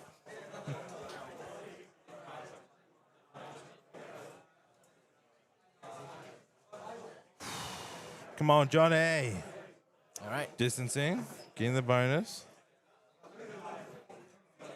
Nice. He's just going to clear. He's just going to clear the Ascent. Oh. There we go. So tired exhaustion has come in. John's now forgotten the all the units on Pulse's side have stealth. Correct. So he's just made it distant for no reason. Yeah, he's played down. He's wasted a card down for that. Yeah. There's that note. So on Pulse's turn, Pulse has game on his. So John does not. Doesn't have a response. So yeah, there we go. Flip Seiyu. Oh, that's There we go. rough. So flip Seiyu, Byaku's command, attack. And that is lethal. Yeah, what we talked about here, like the reason this game was so much longer is that at one point, one misplay is lethal. Like both these decks have that potential. Was a double attack with Seru. So, We know cards are down now for John, so now it's just swing. On attack triggers will happen. Generate the Arcane Blasts. Brings it one in. oh, he's got two Byaku's commands. Nice. Like, so you attack and attack. Oh, here we go. He can respond on this one. Even if he tries to incap this Byaku's command, he's got another one in hand. Yeah. Yeah, on the activation of Byaku's command. Oh, no, he's gone back even further. Scorebound Pounce. What is that? All right, skill by its own view too. Up to one target becomes Disney. A squad bounce is yeah. imbued. Express at one target attacking ally. Yeah, there we go. So that is it. So Scorebound Pounce was going to be used to suppress the Seed Hue. Yep. However, the level 2 Gorge Lynch release. Yeah, Lynch release and negate it. There we go. There was the game. And they can go for game. There we Go. go. They were What a- so like intricate at the end there. Like the Yeah. moves were so like they're slowing down. Like one misplay and that's it. He took the missed the innovative agility, took the swing. Still, I don't know if that would have kept him into the game there, but you can No. see that each turn was one kill away. If the cards were there for the right time, Yeah. then the kill was there. And Seru Turbo Dragon takes it. It's a very confident deck. Yeah. So John just didn't have the right cards at the right time. Yeah. Well, when he did though, Pulse had already like built up like defenses. He had Yes. so many cards to respond. He had innovative agilities. He had Veiling Breeze. Didn't even use the Veiling Breeze. No, he didn't, no. But he had those innovative agilities in hand, just ready. Yeah, he was having the Sadie. I like that he used the Sadie carefully, right? So, which is like quite typical of Sadie players. They don't want to immediately flip it and then lose, and then immediately lose it. It's really interesting. So, because that was the end of overtime, we won't have time for an interview. We're just going to go straight into the next round. Yeah. But we will take a short break. Yeah, short break, and we'll be back with round 7, I believe. Yep.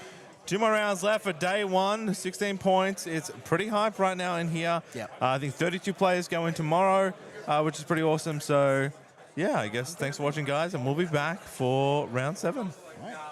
See you later. All right. So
果てしなく広がる空に失ったものを嘆く声迫られる選択の日々正しい道の方へ間違ってなかったと証明しよう生き様で邪魔されても先を読むさこの頭で全て手に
Hello and welcome back.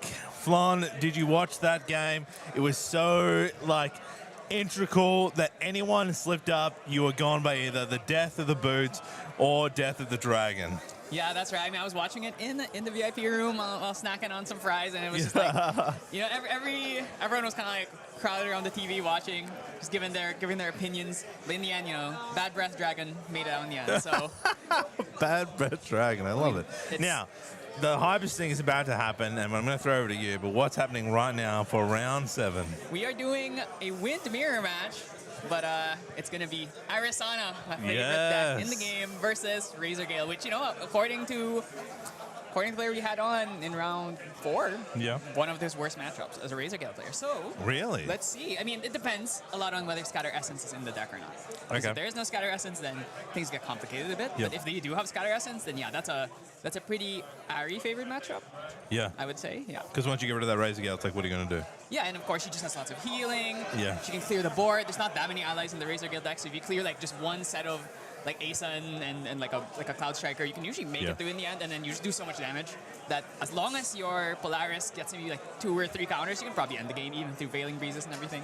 And she has a lot of negates, so if you try to use all your defensive cards, negate, and they can't really do anything. I'll tell you what card, the Fertile Grounds. Yeah, Fertile I don't know if it's Grounds. played, but if it is played, I always love that card. It's just a random card that's got a very niche space, and it plays really well. I mean, literally only played really in Arizona. Yeah, it that's is what I played mean. actually just because people aren't main decking Scatter Essence. It's like a perfect card, especially if some decks just don't have any. Wind is the only element that really still plays Fantasia removal, but all the other elements, they're just off it completely. Yeah. Unlike during the Fractal Metal, people were playing Norm, Mystic Purifier, and some of the other anti-Fantasia cards that were outside of Wind. But now that we're in this meta, it's literally just Wind. So of course we do know that it's a Razor Gale. Maybe they have their own Scatter Essences. So you might have a Fantasia War here. That'd be The good. thing about Fertile is you only need one. Yeah. And if they break it, well, too bad, right? But Yeah, you're a bit of a. I mean, the Cloud Strikes, but I think the best part of Arasano is that heal potential, right? That's what keeps it through. And I mean, you have the negates. Do you think the negates are going to be stronger in that end game, or is it mainly just start calling for Cosmic Bolts and Comet Falls? well, I know both because obviously Horticounter is a card that gives you a negate that also glimpses you. So Yeah. it's a lot just because usually these Razor Gale decks are just trying to hit you with Veiling after Veiling after Veiling. You just negate one of them, then it's one gets banished. Chances are, depending on which card you use, obviously. But if you also you have Cosmic Seal, that's you can't do anything about it. Cosmic Seal, there's no way of playing around it. Yeah. Aside from negating your own, but Razor Gales don't play negates in their deck. So that's just an instant out to anything, and it also banishes the card. So it's that can't get reclaimed with a Cyclical Breeze or anything like that. So Ari is a kind of slept on in this meta. Yeah. We saw 2 Arisanas make it to top 12 during Santa Clara, and we have an Arisana here, so I think people need to really look at this deck more. I mean, I know the Polaris nerf hurt. Yeah, It hurt a lot, but I was speaking to Poem in the VIP lounge, and I was like, how come you're not playing Arasana? Because he has been on it, and he said, it's a good deck. I was like, yeah, I think it's a bad deck at all. Same with you. I think it's definitely playable. yeah, I think she wasn't well positioned during Ral meta because one, obviously Polaris got nerfed, but also it just really sucked to play against Ral decks where they have 10 cards in hand and you have 2. Yeah. And then also everyone was playing Reduced Ash. Yep. So it's well, okay, Reduce doesn't work anymore. But it used to work. But now it's people are still playing Reduce. Some of them are still playing Reduce, but you can't reduce the Polaris anymore. There's not a lot of water, so you don't have to worry about that anymore. Correct. So she's kind of well positioned, right? There's no Fantasia removal, so now your Fertile Grounds are free to run amok and just sprout weeds all over the place. So I think she's in a really good spot, but she's still Arisana in the end, so she has to play with low influence a lot. She's really bad at the negate deck, so she's not good into water. Yeah. Especially because they can fracturize your Polaris. So there's a lot of intricacies with it, but I definitely think she's got what it takes. Also on that Serene, so not on Fragmented. Ooh, see yeah, so that's Tendaland and a Fast Gear, so gonna ship the rest of these in the bottom. Oh, notably, got to go first, which is really important on a level 3 deck like this. And you've also got it's the real. I feel like Arasana players have always been Arasana players. You can see, got the beautiful card art as well. Just doubling down on the feel of this deck, and really wants to show it off today. Let's see if he's got. Ooh, Fertile Grounds in the opening hand. Chances are Yggdrasil is not playing Scatter Essence in the main if he is playing it at all. Check the deck list to see if he's even on it, because I think he's probably on it, just because if he's playing Razor Gale, he probably expects other people to maybe think about Razor Gale as well. We're looking here. Actually, not on any Scatter Essences at Yeah, all. not even sideboard. No. So if we open Fertile Grounds every game, he might be regretting that. But Windmill Asun is about as good of a start as you could ask for, aside from Razor Gale. Yeah, nice. Look at Yggdrasil. Just the some of these players, you know, are just at that level. Just instantly, it was like boom, boom, boom. I know my line. I'm playing it straight down. And played back to here. So we can... Really important to play quickly, just because, especially in Game 3 scenarios, you don't want to be put in a position where you really need to rush. So when you know your deck so well, it's definitely a boon to you. We're going to get 2 herbs. None of them are pairs, but unfortunately, we have the rigged pair with that Fertile Grounds here. I would go level herb here, just because it means if... I don't know, sometimes a level herb just ends up helping. Yep. 5 and 6 are the best herbs in terms of their usefulness in a vacuum, just because being able to throw a card to the bottom, especially with how much you glimpse with Arasana, it's really helpful to see something, keep them on top, draw into it, right? So it's like, I see a negate on top, I'll leave it there. I'm not going to Star Call, I'm going to leave it on there, and then I'm just going to throw one of my useless cards, like an extra Dungeon Guide down, and then just draw into the negate. So, but here, I think probably just wants to use the level herbs to eat them, so he'd rather keep the 5 instead. So... Gentle Respite being used here as well, so giving that chance to draw more cards in memory, and it's a floating.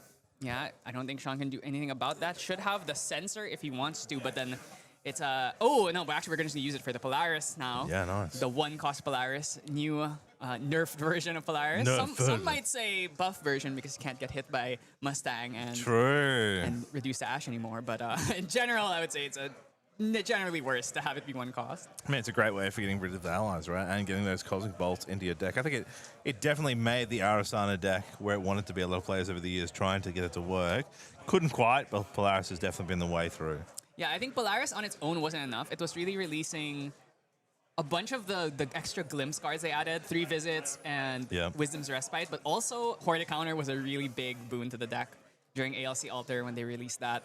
And kind of all of those together coalesced into making Arasana playable for that one meta, and then she disappeared immediately after because we lost.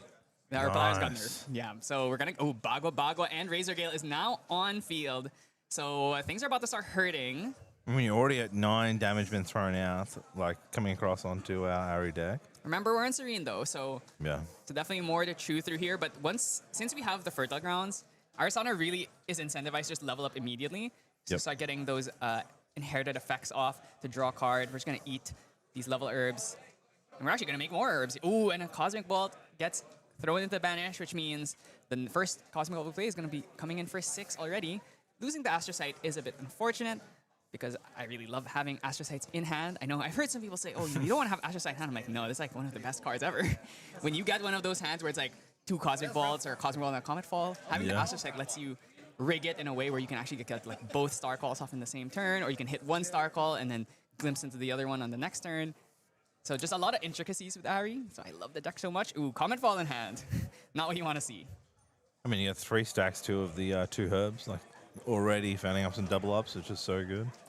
Does have a fast gear, so that is something that he could use to try and get some extra healing here.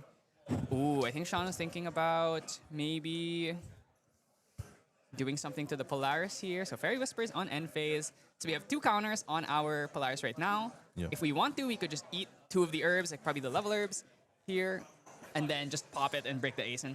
But the thing about a lot of Arsenal players is they're greedy. They want to hit, like, I want to hit the 8, the 6, 8, 10 counter Polaris. It's like, that's really unnecessary, especially against a deck like Razor Gale. You don't need that much damage. Like, you only really need to do that versus like Luxem, where they have so much healing where you have to go very over the board. Here, you could live with 2, to be honest, or you can live with 4. As long as you kill the Ace, and that's really all that matters. Yeah, you gotta get rid of that Ace and damage. You're gonna get hit now for another 4. See, Fairy Whispers was played there with GCR. A lot of cards in hand, backup charters down. Ooh, there's a Horde counter actually though, so maybe want to greed for that. But you know, remember, it's like greeding, not good. It's not good to greed against a deck like Razor Gale that has so much damage potential. It can come out of nowhere. No Dungeon Guy in the hand's a bit unfortunate. Luckily, Sean didn't bring out Sensor, which is a big thing. Sensor would have stopped him from being able to level up off the fast gear, but he should be fine. Resolute, probably can save that for later. Assuming one herb there to discard and draw. Could throw away. Maybe you just throw away the Resolute and then just pop the Polaris right now. Yeah, I think so. Sean has no cards in hand, so there's no threat of him being able to do anything to stop this. So I think now is the perfect time. Just get it off the board. There's not that many allies in this deck, right? So Resolute value on it is not quite as high. And the thing about Frail Grounds is as long as you have the Frail Grounds, you will always just be able to continuously keep generating more and more and more herbs, especially once we go to level 3. The turn after, we can go for Ingredient Pouch.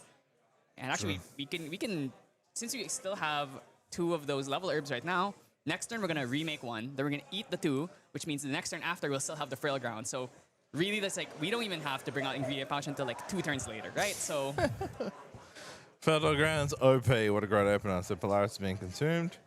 Frail Grounds has always been a really strong card in this Arisana deck. The only problem with it before was that Arisana was bad. So now that she's like actually a champion that does things, it's an incredible card. 4 Corgis going back into. Love it. I mean, that's probably the best feeling around the Arisana deck. Definitely, you can't say you do not love is when you Star Call and you're like, oh, Cosmic Bolt, oh, Cosmic Bolt. Like, the best feeling. Actually, notably, because that it had the Comet Fall in the hand, he actually put it back to the bottom of the deck using the 5 herb. And because of that, now he shuffled his deck using the Polaris. So it could potentially float back to the top. And then suddenly, now we have a Comet Fall that's getting Star Called instead of being stuck in your hand like it usually is. I absolutely hate that card, but it's a necessity, unfortunately. It's like the worst card in the world to have in your hand, but...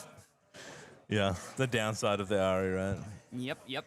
Drew a Wisdom's Respite, which is insane here, because he can go 2 cards down, play that fast gear, level up to 3, and then just play the Wisdom's Respite in the Recollection phase.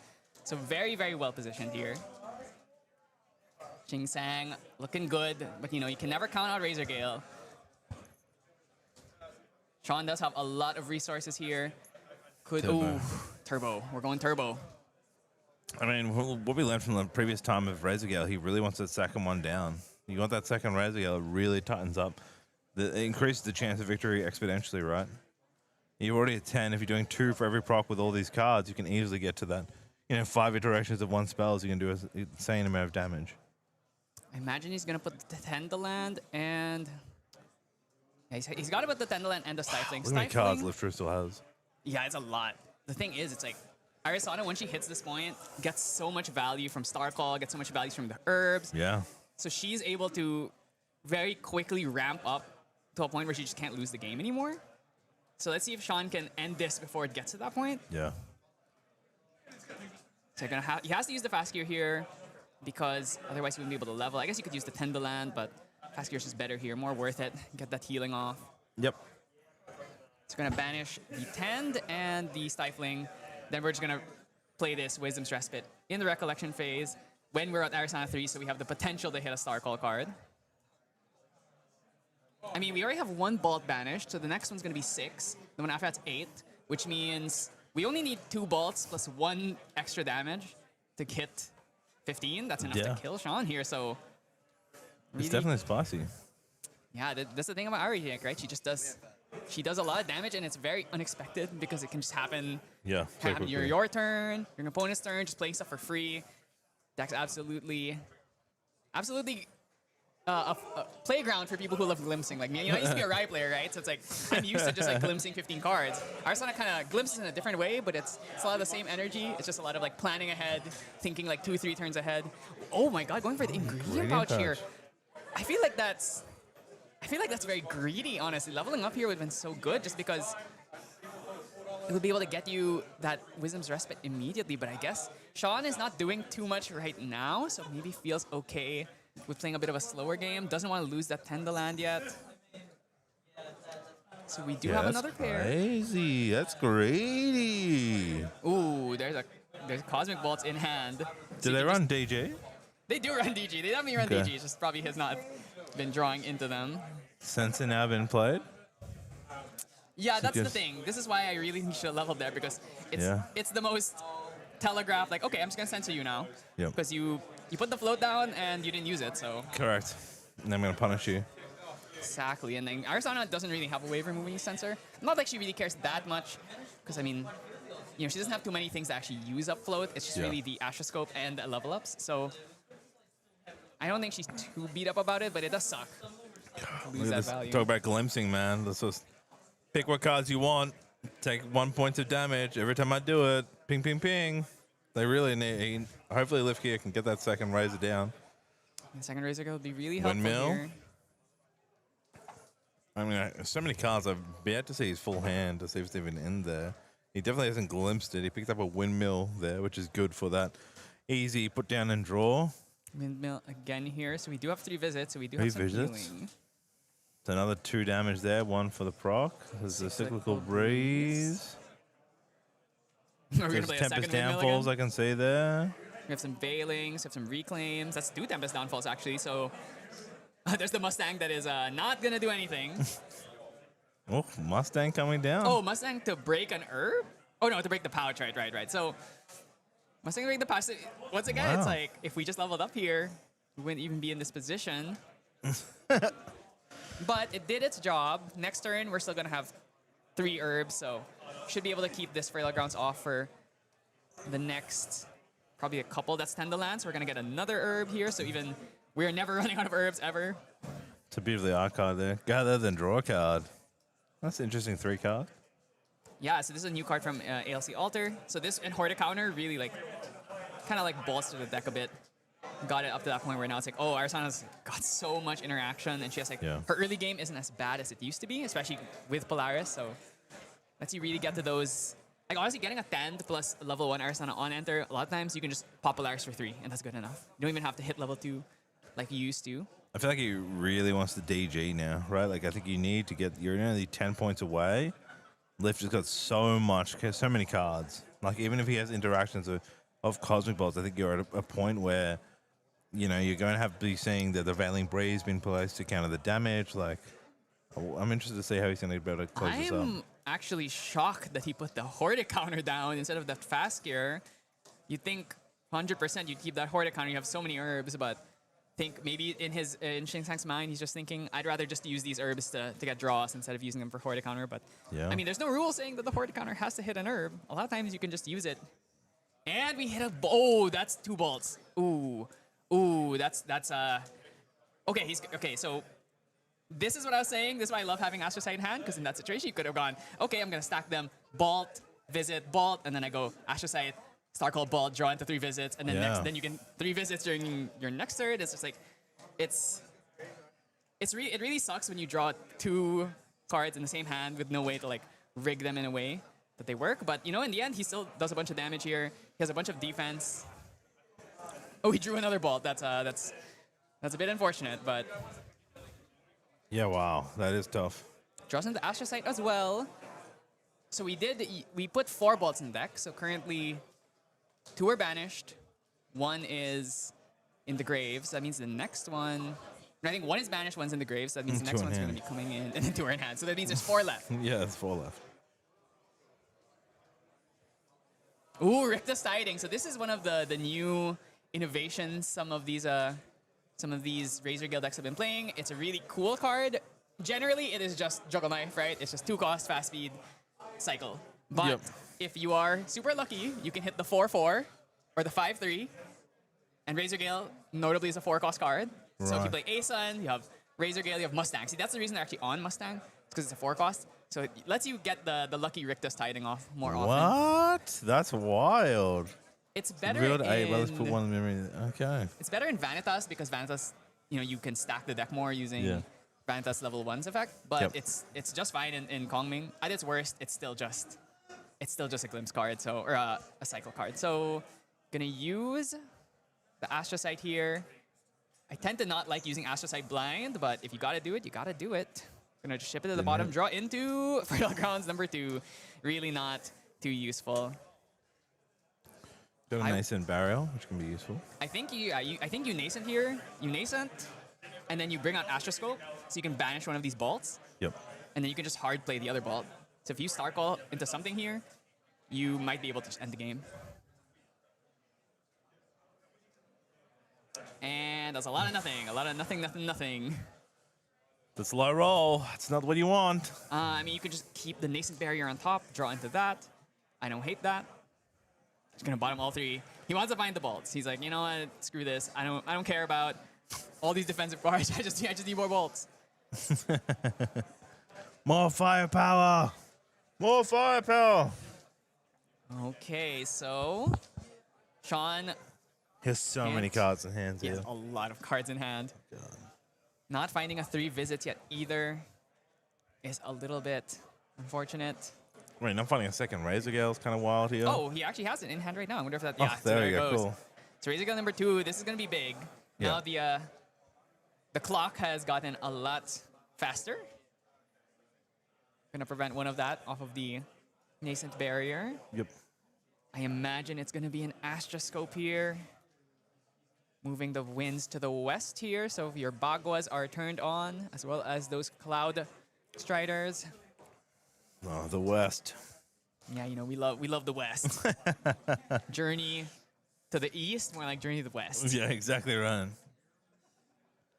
All right, Xing Shang's really getting some luck here. This is where it gets kind of hard with Arizona play, you know what I mean? You got to hit that. You need to glimpse, and you're under a little pressure right now. You just got to hit it. So we currently have 2 bolts out of the deck. If we go for the Astroscope here, we could banish the 3rd, which means the next bolt would be coming in for... It would be coming in 10. for 10. Yep. So if you hit 1 bolt, then you can play the other one from hand. It's Victory potential for goes. you to just end the game here. So I think he might be trying to play for that. He's holding the Astroscope. He's hearing you. There it is. I mean, we're going to have to get a little bit lucky here, but let's see. There's the Cosmic. So that is. So the next bolt's going to come in for 10, putting Sean up to 16. Then he can just hard play one of the bolts. Ooh, Lunar Seer found. He can actually play this. He can pay for this. And then he can Lunar Seer now. Oh my god. Okay, Glimpse Chain has been activated. Oh, Astrocyte. Okay, Glimpse Chain is continuing. Here we go. Oh, Comet Fall is okay. Is he want to gamble? No, you gotta just play it. This is worth it. You just gotta go for it. Yeah, I think so. It's 4 damage. You can hard play the bolt for 10. That's actually lethal, assuming Sean doesn't do anything, but he probably will do something. But it at least forces him to commit something, and you also get rid of the allies. So Sean gonna take 4. He went up to 10. So I wonder if Xing Shang is actually just gonna hard play the bolt to try and threaten lethal, but it's just a little bit risky. Draws into he draws into a Spell Shield Astra. I like holding that up to stop Tempest downfalls. This is so tight right now. I'm not sure what they're discussing. Maybe something about the he paid for the the Lunar Seer stays on field because Comet Fall only damages non-Astra cards. He's like, oh yeah. Thank you for Sean, good guy Sean here. You know, giving his opponent the benefit of actually keeping that Lunar Seer, which I mean that's fair. That's maintaining correct board state.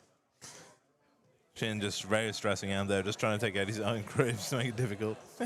Okay. Oh my God, he has Cosmic Seal. He has Ash. Yeah, this is looking harder and harder for Sean to get through. But you know, he had the 2 Tempest downfalls in hand, so big opportunities there. Razor Gales are going to be activated off of this 3 visits. Yep. You know, the Arizona would have really liked to see her own 3 visits. Correct. Razor Gale number 3. What do you think? Yeah, he has so many cards. Come on. Do we really need the 3rd one?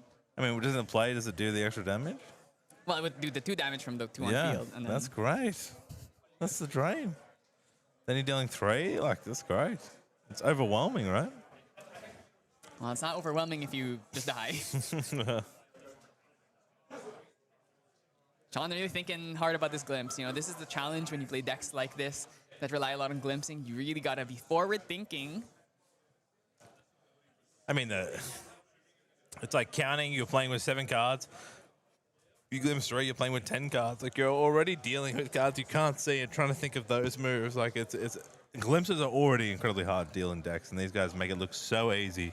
And then when you put it in practice, you're like, oh, I should have put that in this order. And you know, especially when you start to add stuff that like mill and glimpse, like oh my god. Yeah, well, the moment you start adding draws into the mix, milling, drawing, or like other ways of rearranging your deck, it's really, these decks are not easy to play.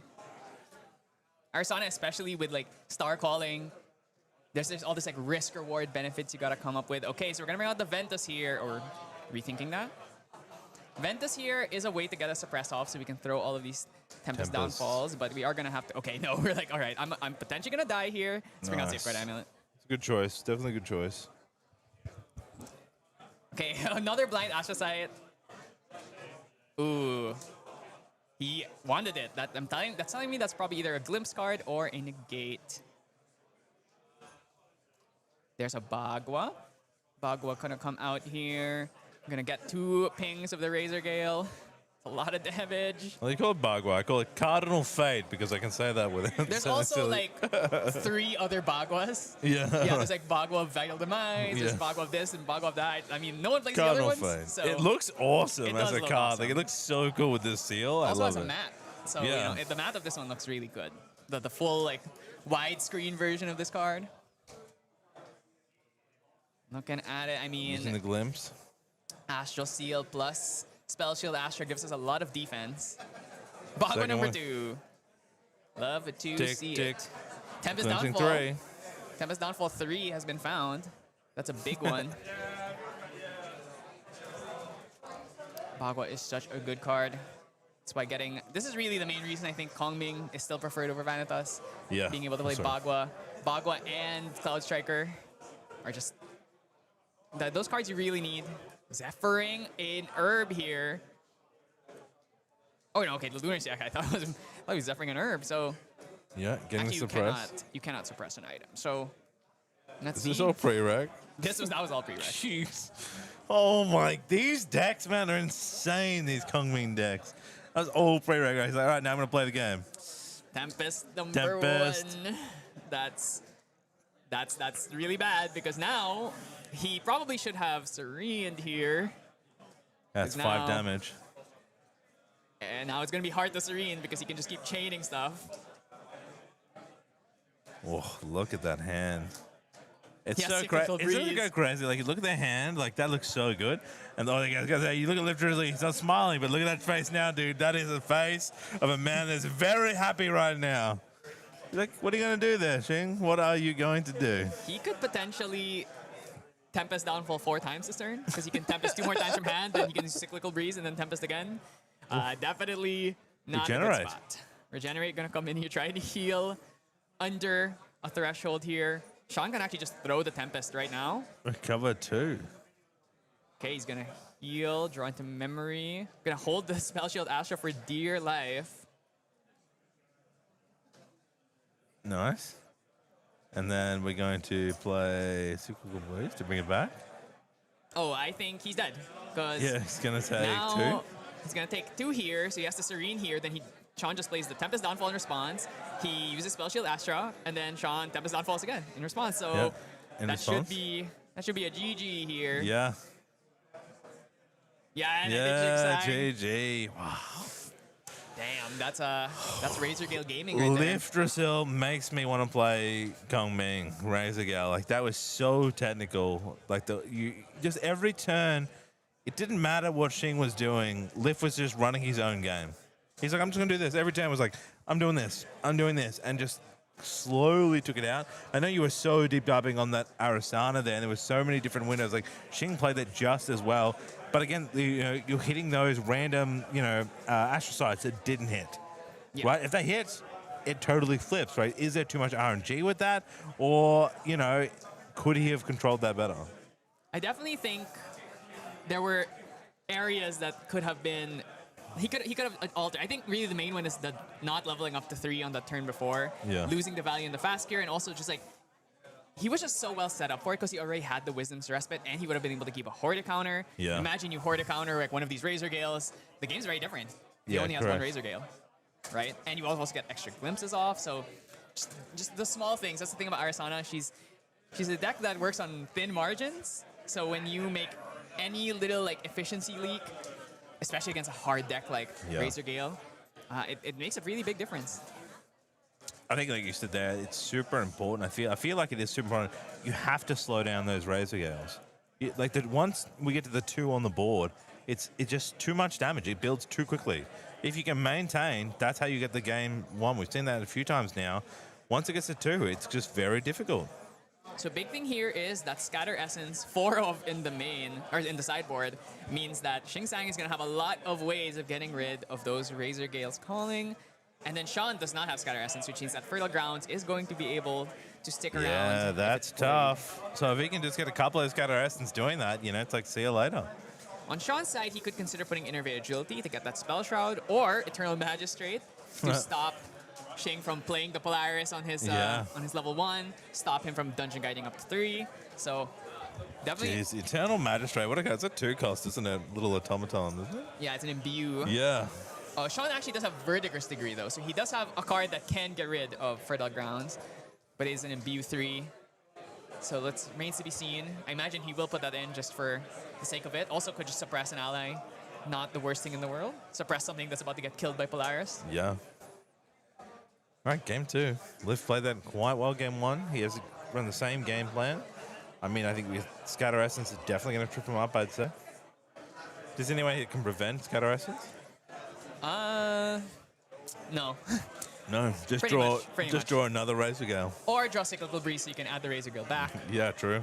I mean, that's historically what they've done. It's like, okay, you know, you break my thing, I just Cyclical Breeze it back, right? So You break my thing. But they're the extra turns that Shin needs to just get that extra Cosmic Bolt. Like, that's what he needed.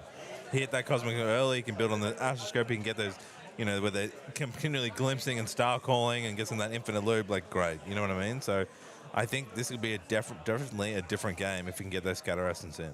yeah, it's really big when you can just, even if they can get that Razor Gale back, the fact that they have to expend resource to play it again or to reclaim it from grave, it's just like, it adds all this extra sink of their resources that they're not spending playing Bagwas and Fairy Whispers and stuff that would actually be progressing And the game state. like in the sense, like if you want to get rid of it, these cards, the damage is from the Razor Gale, so it's off the board. They need to sink in resources and not getting the damage procs that they want.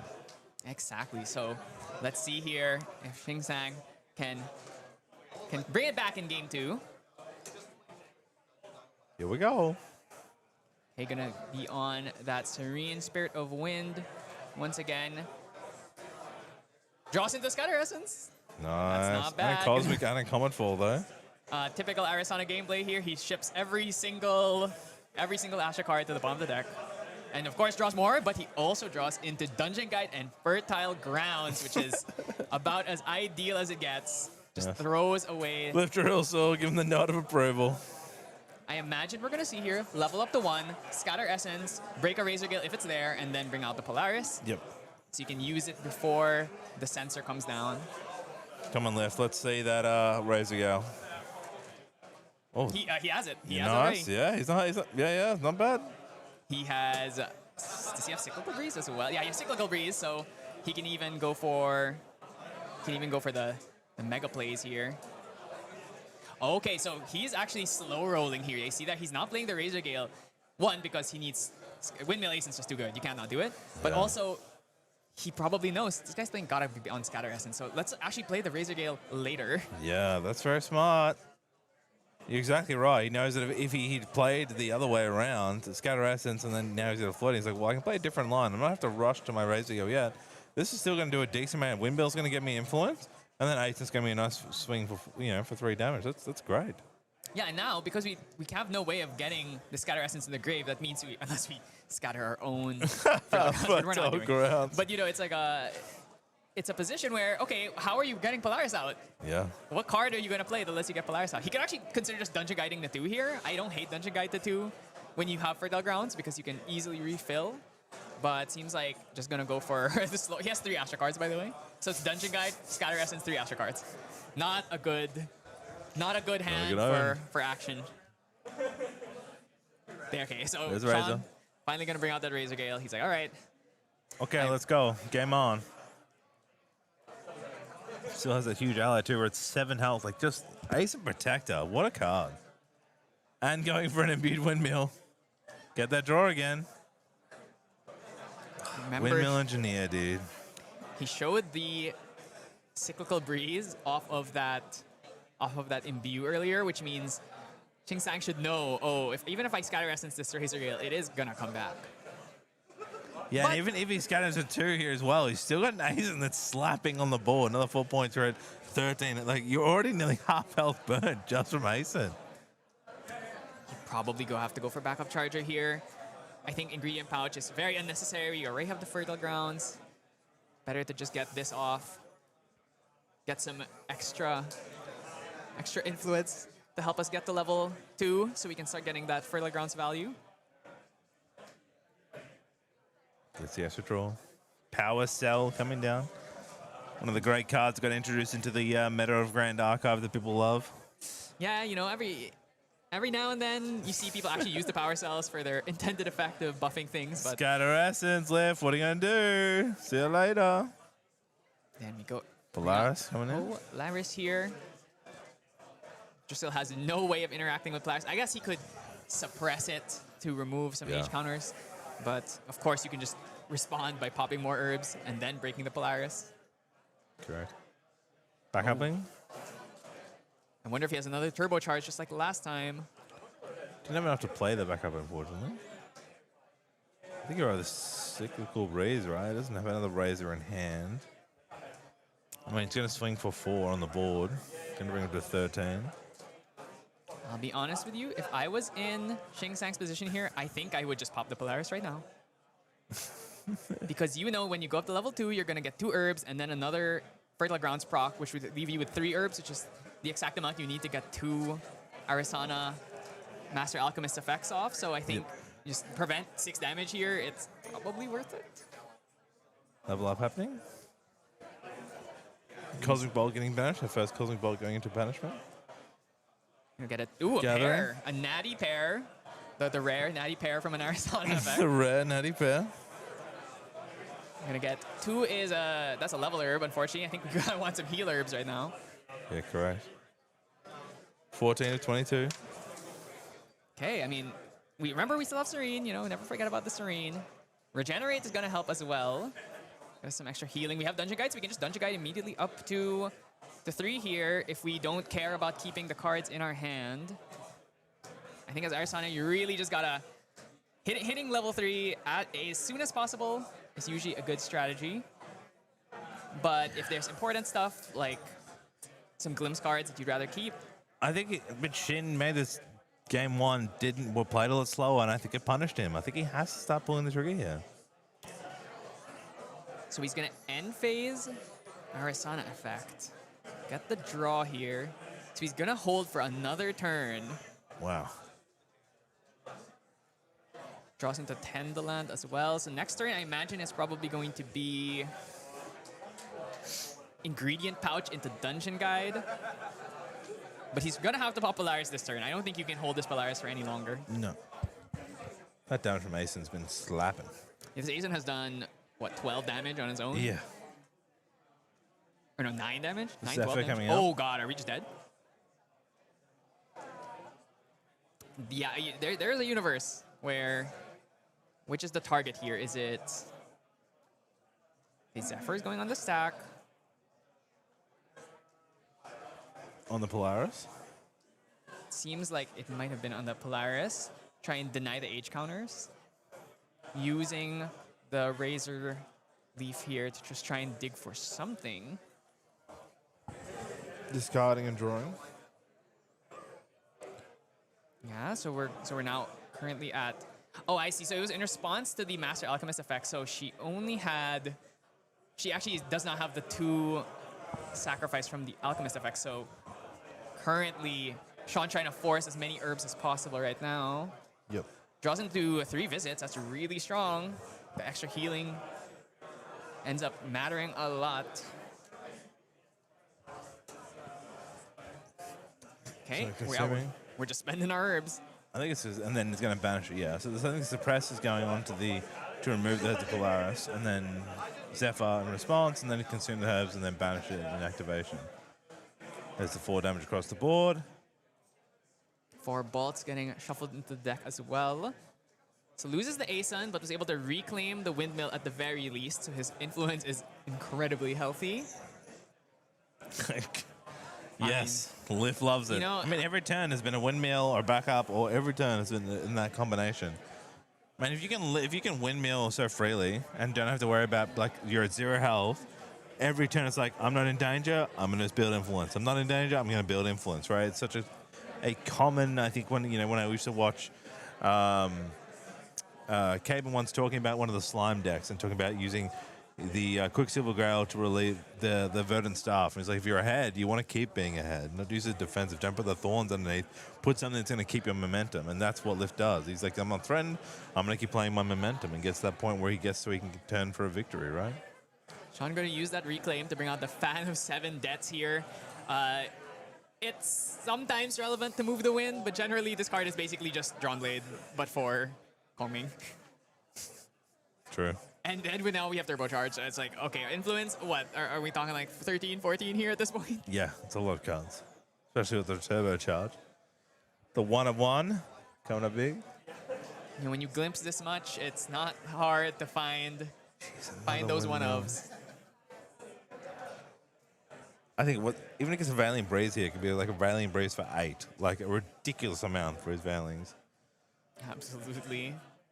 Chingsang really needs to get to level 3 as soon as possible and start getting those Star Calls off. Otherwise, Sean is just going to run with this game even without the Razor Gale. Wow, we're using the 3 visits now to get some extra healing and see the top 2 cards. Hornet Counter, Hornet Counter. You see him nodding his head. I'm going to throw those at the bottom. Gets the heal. I think you just, Regenerate. We got to get online here, Xing. You got to trying to stay in with these heals. But every time you're not threatening, it's just Lift building for that lethal, right? He's still digging, though, for Razor. He hasn't got a Razor. He can bring one back. We talked about Cyclical Breeze, but still probably looking for another one.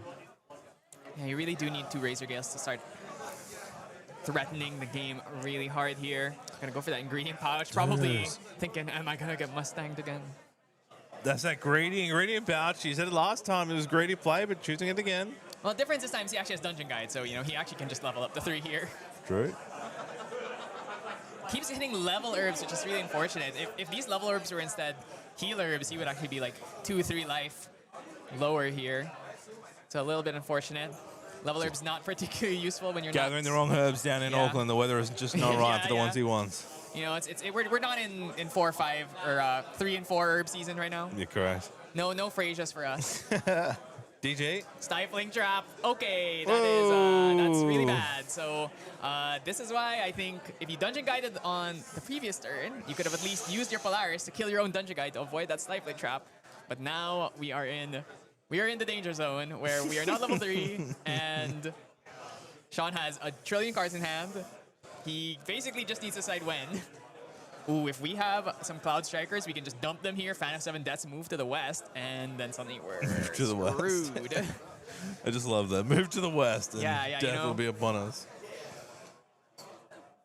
I mean, a lot of Tempest downfalls.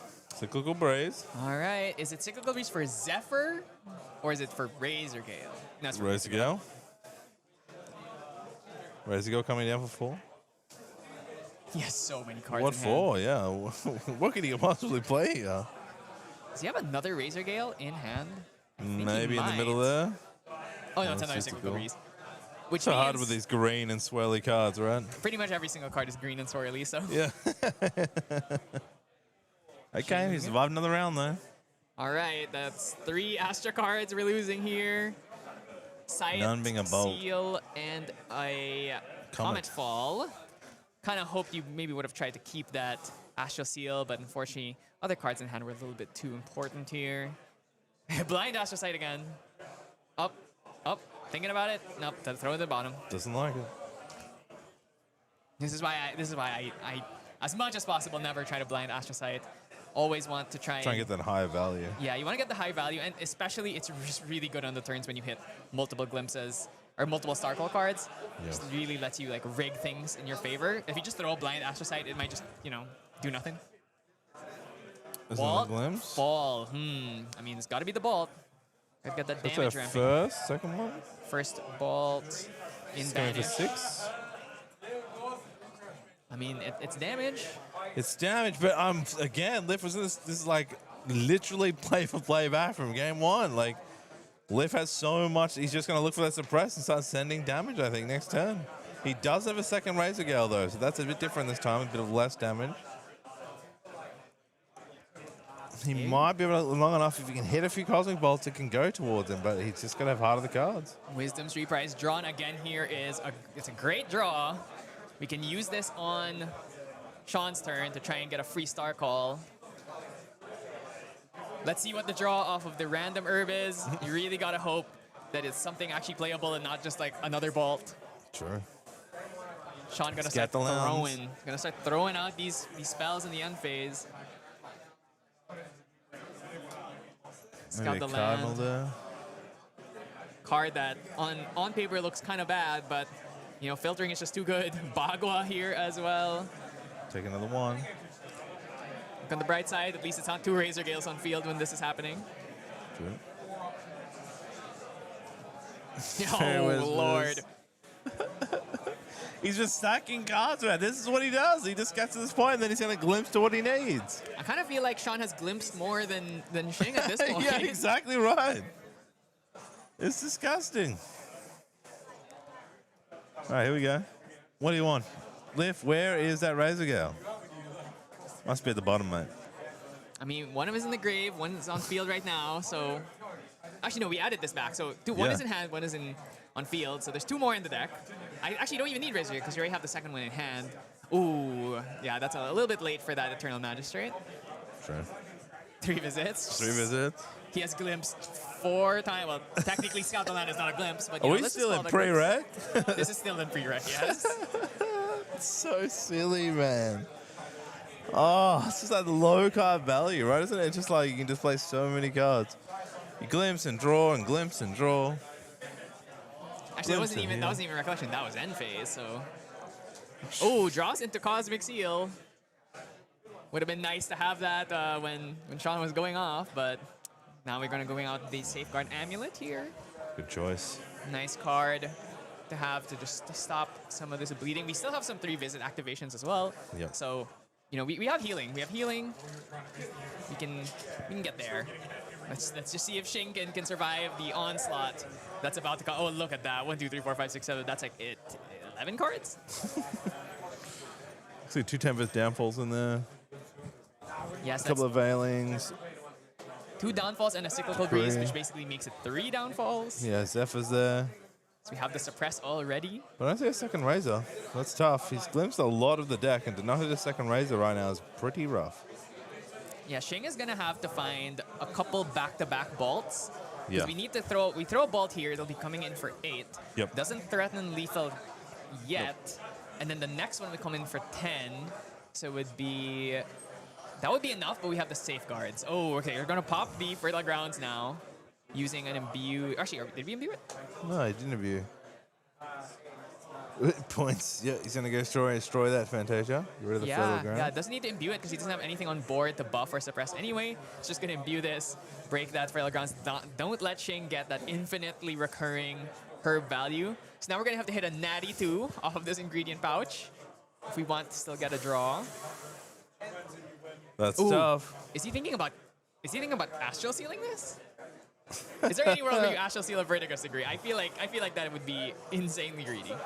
I think it's greedy. I think it's definitely greedy. I mean, but we think Shing has played some greedy plays, right? Okay, Vertigus gonna come out here, gonna hit that Fertile. A farmer without his fertile grounds is no farmer at all, right? Yeah, that's right. You know, the soil is so important. The land. Yeah. He's gotta make sure everything's fertilized. I mean, literally, Razor Wind Calling is someone cutting down trees and bamboo, so it's like a very like on the nose kind of thing. Bolt number 3 coming in here for a fat 8. Here we go. All right, Sean. I mean, you're running out of time as well. Come on, hit a 92, please. Hit a 92. You've been hitting 2s all day, naturally, so I mean, surely you can just hit it. Heart of the dice, heart of the cards. Let's go.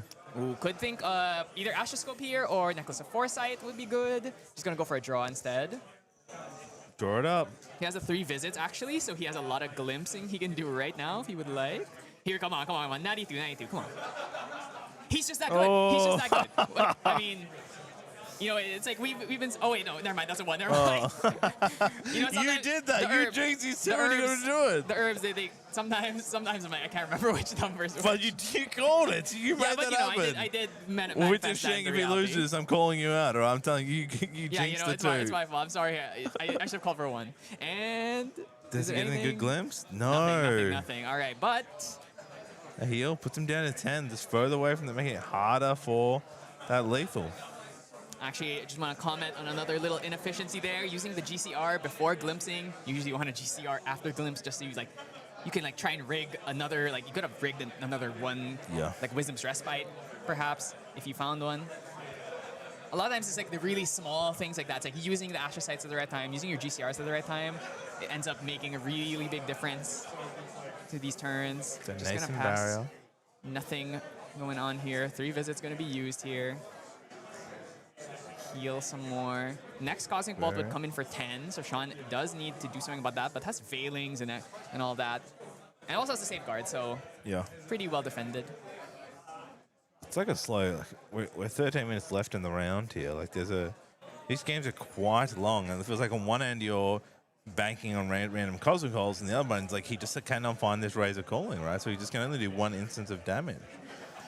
I mean, And we he needs have, the 2 to be able to do one kind of. I don't think he can do a 1-turn kill with that 1 extra. He needs that double. he has the 2 plus the Cyclical Breeze, which means as long as we can Zephyr something, we can at least throw... Actually, the Dungeon Guy is still on field, notably. Yep. Big thing here, which means we do have a target to suppress for that Zephyr. Cardinal Bay coming out, and then Nascent Barrier being played. Ooh, he's gonna pop the level herbs. Is Shing finally? Is he like, okay, I'm not gonna hit it. Oh, okay, he's leaving them. He knows he's gonna keep hitting level herbs because all he's been doing is hitting level herbs this whole game. There's 10 minutes until Do we hit a Star Call card, please? That'd be really nice. He's thinking about it. What'd you hit?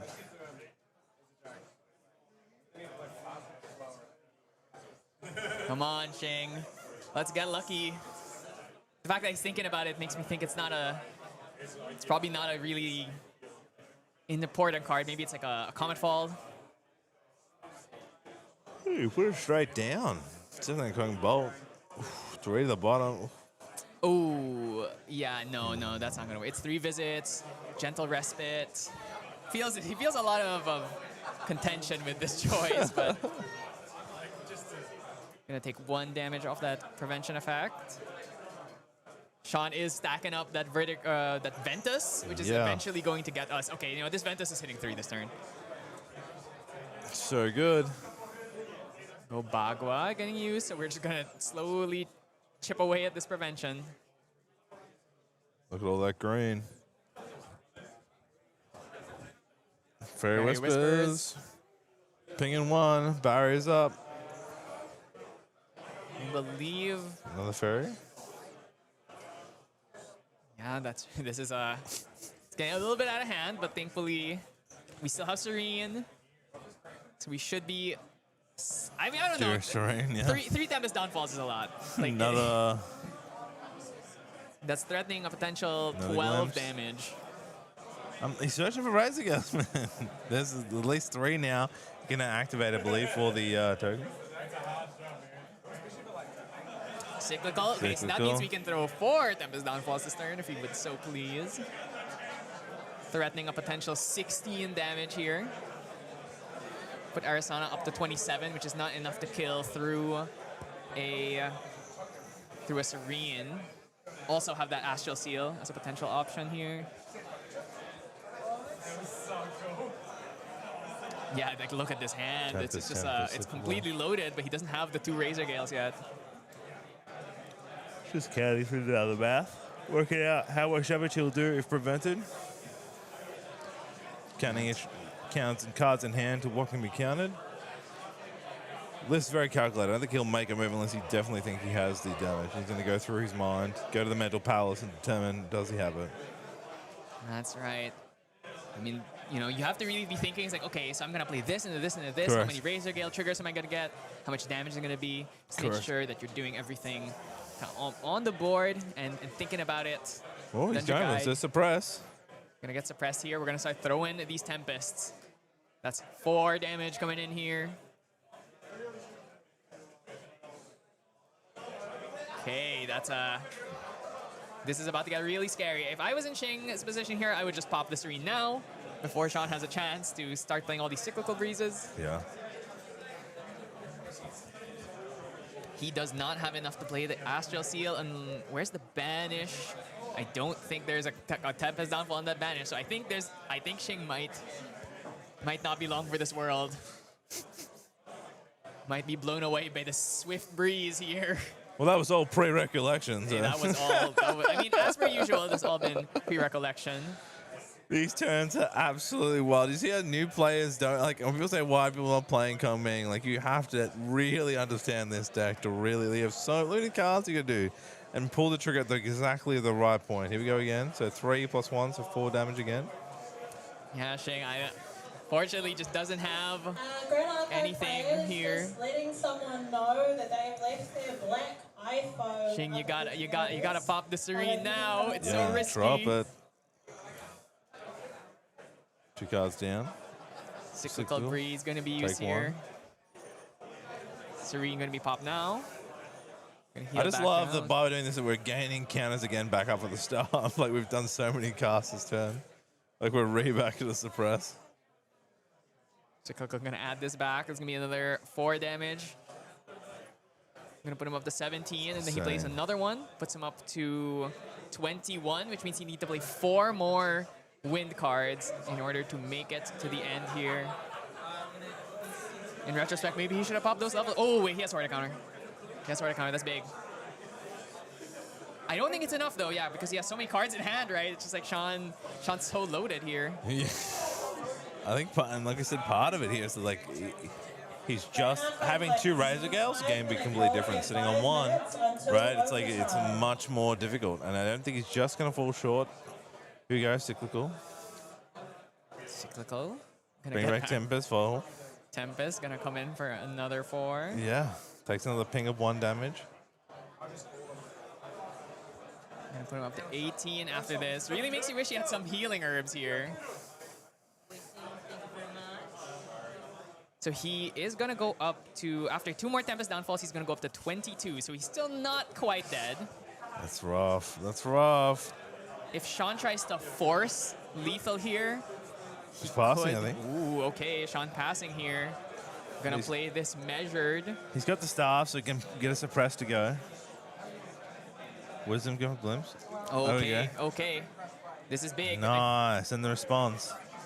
Now, he Taking still has 4. Sword to counter. He still has Sword to counters, which means he can still stop whatever spell he uses to try and finish this game. So now he's at 22. I probably would have waited for Shing. I probably would have waited for him to go to his turn before playing that Wisdom's Respite, just so Sean can't pull the trigger here. But yeah, okay, 23. So yeah, so if he plays something, he's gonna go up to 24. Veiling, he takes 1 here. You can negate this and will. Oh, was that? Yeah. So I think unfortunately Shing here sees he can't do anything about this. None of this is stoppable here. You still take the damage. You're still dead here, unfortunately. So if he had Horticulture earlier, would that have prevented? Bolt. But you can't kill him. It's not enough. Safeguard Amulet is still, and also there's 2 Veiling Breezes. So yeah, that's unfortunately gonna be the way the game ends here. Wow. So if he had Horticultured one of the Veilings, would he have survived? No, it wouldn't have mattered. Right. But the thing that would have changed there is if he just didn't use the Wisdom's Respite, Yes. Sean maybe wouldn't have committed there. Yeah. Because the thing is, it's like he could still play the Tempest Downfalls for free, but I think he was worried about a potential Spell Shield Astra, which is why he decided, okay, you know what, let's go for this instead. But, or maybe like he could have some other kind of form of healing. Liftressel is scary, man. I'm scared. Listen, every time I see this guy, I'm like, he's a killer. Yeah, I don't know what to tell you, dude. That is scary gameplay. Yeah, but he has such a big, friendly smile, but like, yes, I know. A freak, so it's like, you can interview him, dude. He's Yeah, scary, yeah, bro. Like, you know? that is so calculated. Like, I was like 1-1, then he's like, oh, by the way, don't forget I have this, like, in my graveyard, also here for that 1 extra. Like, he, to the point, he calculated the optimal time again. He is just a beautiful player to watch. It's so impressive. This is why the Razor Gale deck, don't look down on it. It's we might see another Razor Gale win. Stop it. We might have 2 Ascents in a row won by Razor Gale. Then suddenly you go to Akihabara and everyone is playing 4 Scatter Essences in their side and main, right? It's like, oh. If Liftressa wins, I'll only play that deck, Razor Ming, for the rest of the time, okay? Because Really? yeah, I think the rest of the time. Okay. I think it's just a great deck. I just think it's so good. And like, big shout to Ching there with the Astra play with the Ari. Like, played it so well. Like, Lift had to bring his A game to take that win. Same thing to him. He missed a misplay on Lift's side. Like, you've got there Ching in the waters, ready to taste blood and get the kill, right? Yeah. I mean, that's the thing is, you have to play really, really perfectly. Yes. Every little bit every small mistake you make ends up making just a mountain out of a molehill, really. Yeah, correct. Right? So you really just want to make sure that you're doing everything to the maximum efficiency. Right? And that's why when you watch Sean play, he does not leak value. He is always playing like to his absolute peak. Yeah, it was beautiful to watch. And I think that's what you have to take when you're watching these matches, when you're thinking playing at home, or you're picking up like the deck, bringing up the wing Razor Gale. Like, we've watched it a few times now, but like I was saying, he's so quick to his lines. He knows what he's doing each turn. And then when it gets to the end game, he's sitting there with 20 cards. He's got 20 in hand. He's glimpsing 3. He's got 40 cards really in his brain, calculating the optimal rune. And then he's like, bing, bing, bing, bing, see you later. Like, exactly at the right time. Crazy. It's crazy. I don't know what to tell you. Yeah, I mean, there's a reason why he always makes it the day 2s in a sense, because he's just a monster. Beautiful. He's a monster. Yeah. Right? So, yeah, that was a pretty crazy game, right? I mean, fortunately, Ari... But not out, right? Ari still comes in tomorrow, yeah? Still has a chance. Yeah. I think that they were 4-1. Yeah. So if he wins the next game, yeah, he and could to still win make it. there. And So we hopefully could be still see. good, right? I think that's a great deck as well. Like I said, I think that match was specifically hard, I think. I mean, I think in your, I don't know how you play, like you want to heal, but then you have this situation where you just couldn't get the Cosmic Bolts out, or I don't know if there's a bit of RNG in that space. Like, I found it was quite difficult to show that we always get to that 10th one, but we couldn't get to the next bolt. You know what I mean? Yeah, and really, I think the big thing there is like, I wonder how differently these games play out if he just like leveled a bit more aggressively. He wasn't like holding at level 2. Maybe it would have given you that tempo. But it's all hindsight, right? Because no one can really say. It's just correct. And things, and then Liftressa would have played differently, right? Yeah, exactly, right. Everything changes, right? The permutations in the game are like drastically different depending on like one single decision, right? Yeah. So we're gonna have Sean on the interview here. We're gonna have the killer. He's just circling now. Well, I'll get ready to say goodbye. Thank you for today. That's me done for casting for the day. I'm gonna leave you with Flan and Freedom. We are now going to go to the interview with Liftressa, and we'll be right back.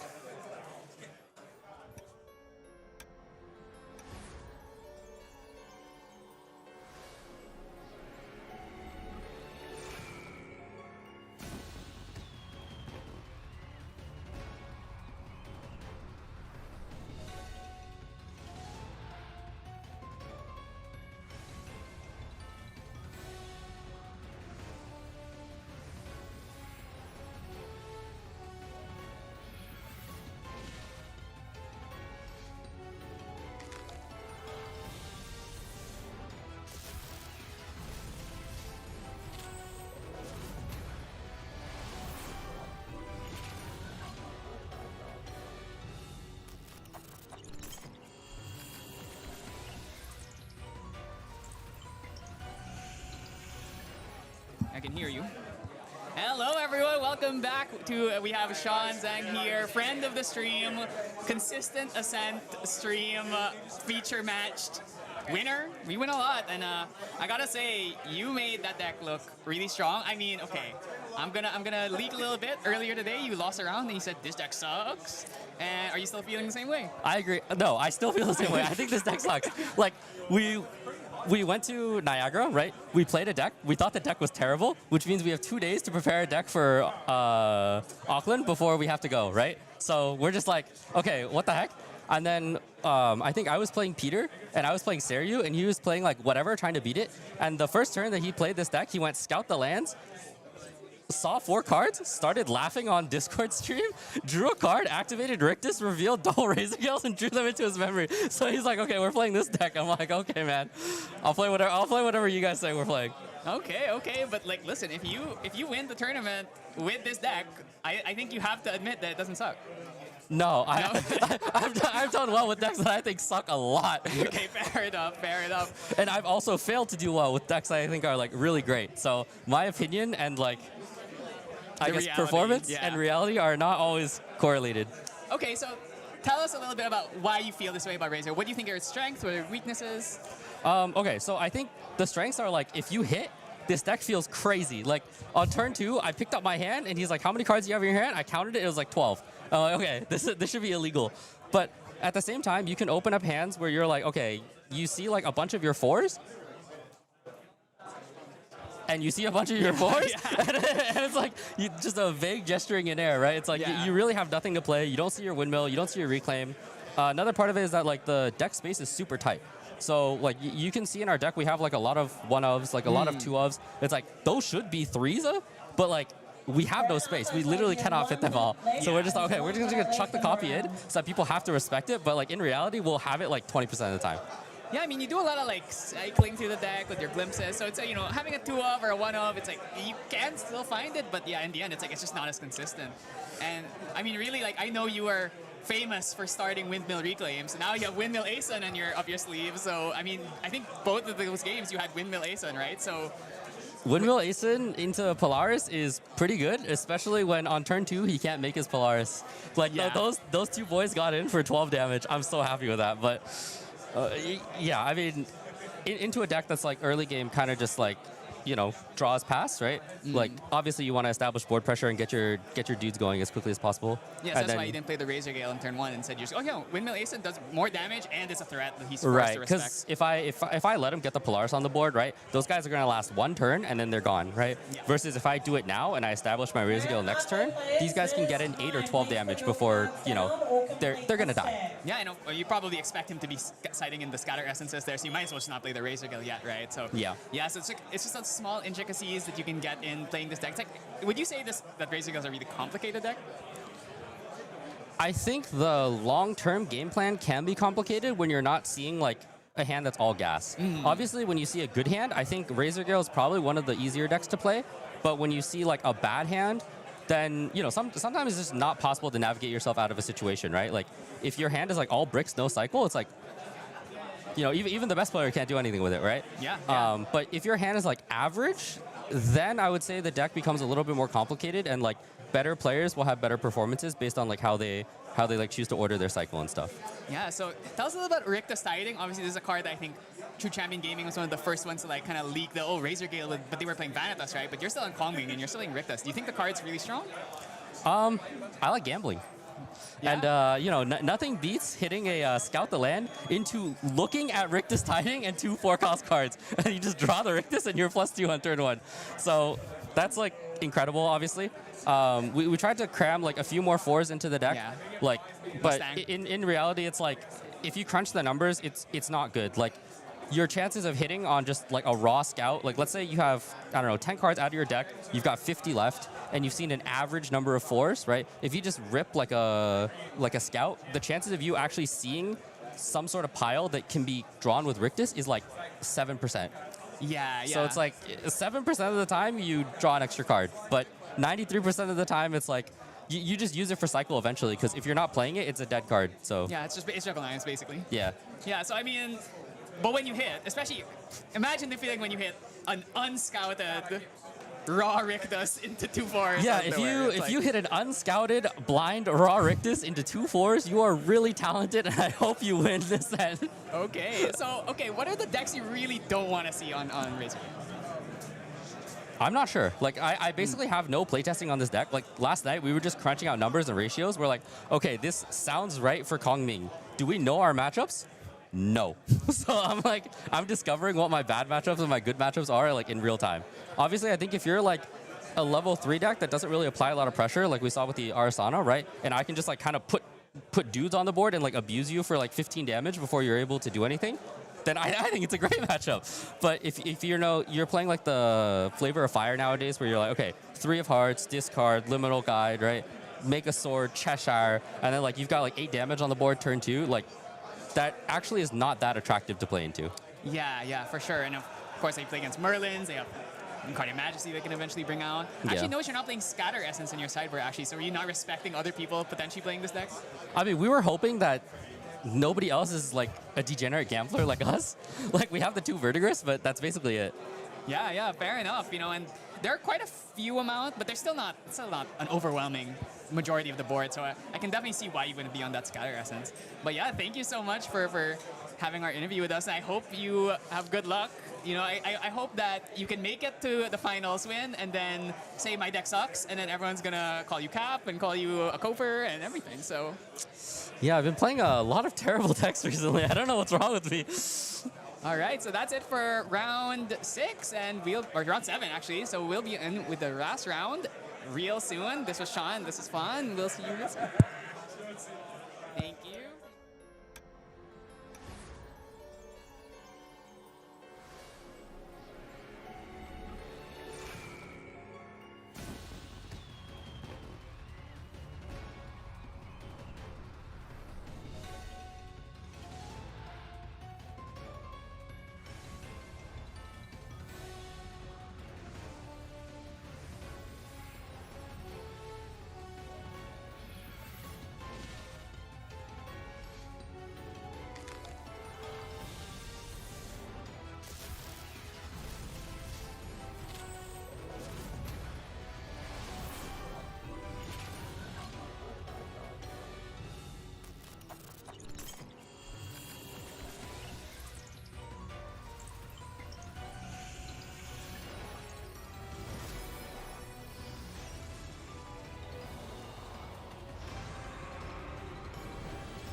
Hello, everyone. Welcome. It is the last round of day 1 of Ascent Auckland here. It's been a long, tiring day. I know a lot of people have been talking about how exhausting this tournament has been. I think this meta is just so... It's full of decks that really like test your patience, test your mental game, right? So, especially like decks like Razor Gale, decks like Arsana, these decks where it's like, oh, there's too much to think about. But at the same time, you know, sometimes you can just play Crux. You can just rending someone, just de-blow someone, and it's just like, oh, okay. All right. Yeah. So we're now, the final round. Now everyone's tired. They're mentally drained. There was also quite hot here and there, hot in here as well. So we've just had the announcement that although you were required to have 16 points, we do not have enough players who will get 16 points, which means it has now become a top 32 top cut. Yeah, that's right. So, you know, definitely there are players out there who they're right on the cusp. So, you know, you really got to play that last game, even if you normally would be outside of the point threshold. Yep. Gotta believe, right? Especially if your tiebreakers are good. So. Yep. So we've got a lot of players who are currently on 15 points. They're just IDing to get to day 2, and then all the players who can potentially get 15 points, try and get like in that upper bracket to bubble in to the next day. Yeah, and you know you're hitting day 2. What is the price? Is it Pendragon? Yes, it is the Ghost of Pendragon invite card. Yeah, so I mean, if there's an invite card you want to get, it's probably Ghost of Pendragon of them all, right? I mean, you know, some invite cards, sometimes it's Academy Guide, and sometimes it's Ghost of Pendragon, right? Pendragon is a highly sought after card. Like a lot of people in like the markets and stuff are asking to buy play sets. Absolutely. Yeah. I mean, if you're, especially with how good Crux is right now is the perfect time to try and get a Pendragon. Even if you don't play the deck, I don't know, sell the card, and it's like, it's pretty crazy. So, yeah, it's a really big deal. And of course, Day 2 has always the chance to make it to that top 8 and get yourself that Vera that everyone is grinding for. Yes. So a lot of people in the top tables who are already automatically qualified in, they some of them are actually still playing because they want the best chance in Day 2 to get to the top 8. Yeah, I mean, I think it's a good idea to ID just for your like mental and for your energy. Yeah. But if you have the fortitude to keep playing and you think you can win, you should go for it, right? Yeah. You want to have as good of a score as possible in going into day 2, so you don't have to win as many games in day 2, right? Or you can ID in day 2, right? So I think it's definitely a good idea to go for it now, especially if you know your opponent's deck. If you know your opponent's deck, it's like, I can beat that. I definitely heard some people like, oh, I'm playing against a good matchup. I'm going to play the last game. Yeah. Right. So we are currently sorting out the stream table. It is going to be Nathan, who is on Wind Luxem. And we've got One-Eyed Owl, who is on Wind Arasana. No, Wind Tristan. No, Wind Tristan. This is an assassin. Wind Assassin Mirror match. So it's an Assassin Mirror. Yes. Wind Luxem on the left. Wind Tristan on the right. Double incap in the hand. Just want to talk about Nathan here. He is from Sydney, so actually someone I know personally. So Nathan is from from Sydney. He's one of the members of Advanced Elements. Yes, the YouTube channel Advanced Elements. Go. They do have one of these They have spoilers for this season, so watch their video when it comes out. Yeah, I'm curious what card it is. So Nathan here, been a Assassin fan for a long time, so. Very good. So we got One-Eyed Owl on the right, who's actually one of my locals. He's actually he's a new player to Grand Archive. He's always been a Magic the Gathering player, and we managed to invite him over to Grand Archive, and he's been enjoying it ever since. Yeah, and look, if you're a newish player and you're making it to potentially day 2 at Ascent, that's a great result to have. So both of these players are on win-and-ins. So the winner of this will advance to day 2, because they're on currently 12, 13, 16. I want to highlight here, both players have 2 incapacitates in their hand. The opening very similar looking, 2 Sadie, both have Sadie, both have 2 incapacitates. So one thing about Wind Luxem though is Ensnaring Fumes is like a big part of this deck, and guess what? Those shadows, when they're gone, they're gone. So it's a great way. Like, that's why Tristan's usually they only use the Ensnaring early game, and they don't really want to use it anymore once you hit level 3. Yeah. But this Wind Luxem deck, it's like, I don't care. I'm gonna Ensnare like 3 times in this game. Just get so much value out of our allies. I like that Ensnaring Fumes can be used like offensively, but also mainly defensively as well. So, but it can also be used as utility for yourself, because you can play all your like windmills or your Sirokkos and on for Nathan, right? Windmill Engineers, Sirokkos, and then just Snaring Fuse them back, and then play them again. That's so much influence. Yeah, you know, in a way, it's like mega reclaim. Yeah. Right? It's a reclaim that could potentially plus like 4 you. And it is also floating memory. That's great. Yeah, exactly. So it's literally just reclaim, but better if you happen to set up the board for it. Very good. So we got that easy, the easy start. Yeah. So both players playing Sadie, and then One-Eyed Owl, who has played Wind Beast Lookout just for those prep counters. Yeah, obviously both these decks care about prep counters. Tristan cares about it quite a bit more because she does need it for that level to effect. But Xander, he's actually very fine with just using the prep counters to play instant fumes for free, right? So, I mean, Slice and Dice is kind of the name of the game for this Wind Luxem deck, but at the same time, it's Wind Luxem for a reason. You can play Luxem if you need to. Oftentimes, you don't need to go to Luxem, but when you're playing against other slow, like level 3 decks, it usually ends up being like, okay, you can flex into a Luxem game plan. Yeah. Do you think Nathan is going to go to Luxem in this one against the Tristan? Probably. Because Tristan, with those shadows, it's kind of hard to go for a Slice and Dice. So I think just trying to play the slow Luxem game instead makes more sense. So we have to wait because like in game, usually like once the first game finishes, the second game they'll probably one of them may have Regal Inquisitions in the side, and that's Luxem's bane. Yeah, so that is a big part of why Luxem has like completely fallen out of the meta. Regal is kind of a problem for these decks. It just does so much damage to you. Yeah, so we do have those Regals in the side. So Nathan really wants to win this game if he can, just so that maybe in game 2 he can try and like survive. And stall it out. But then again, like Luxem is not his only win con. He's got he's got the Slice and Dice as well. He has to like navigate around the level 3 Tristan and the shadows. And the big thing really, right, is you're playing Assassin, so you can just incapacitate the Regal Inquisitions, right? True. So well, the thing is, like, if you've got it, you got it, right? Yeah, exactly. But you can at least force them to have multiple, or force them to have their own incapacitate. You at least have some out to it. So let's see. Unfortunately, just having like a pretty anemic, just like Sadie start here. So we got one pre-browner from the Windblaze, one from the level 1 Tristan, and then one from the Sadie. So he's already got he's already got 3. So like, because like Tristan wants to build like their prep counters, right? Try to get at least 4 by the time they get to level 3. If he's got those Surveil the Winds, that's his 4th. He can go for the Windblaze boots. Or he can just replay the Sadie. Windwalker boots, sorry. And replay Sadie, bounce it, return Sadie. There's your 4. Draw 2. Okay, I mean both players here just swinging with their weenie allies here. Nathan, unfortunately, not getting much more than that. Gonna level up to 1 here, it seems. Probably gonna get that prep counter, and then also gonna get some glimpsing off. So maybe we can try and fix our hand a little bit. Let's see what we find here. A 5. You losing a reclaim, not the biggest loss considering you don't have a good ally to use it on anyway. Can I get a glimpse of Stifling Trap? Is really good here. Stops the Tristan from being able to level up to 3 using that dungeon guide. So another thing about this matchup is that it's gonna take a while. Like this is a matchup that, I mean, it could go really fast if the Tristan hits like a big mastermind scheme into Shadow Strike out of nowhere. But this matchup usually ends up kind of grinding out really hard, especially. It's going to be a grind matchup because like I mean like although both decks have the capability to end games early with chip damage and Slice and Dice, I don't think like both of these players will be trying to prevent that, and then it's going to end up like a long drawn out game. Absolutely. So we've got the Wind Xander here. Nathan has activated the Mercenary Blade.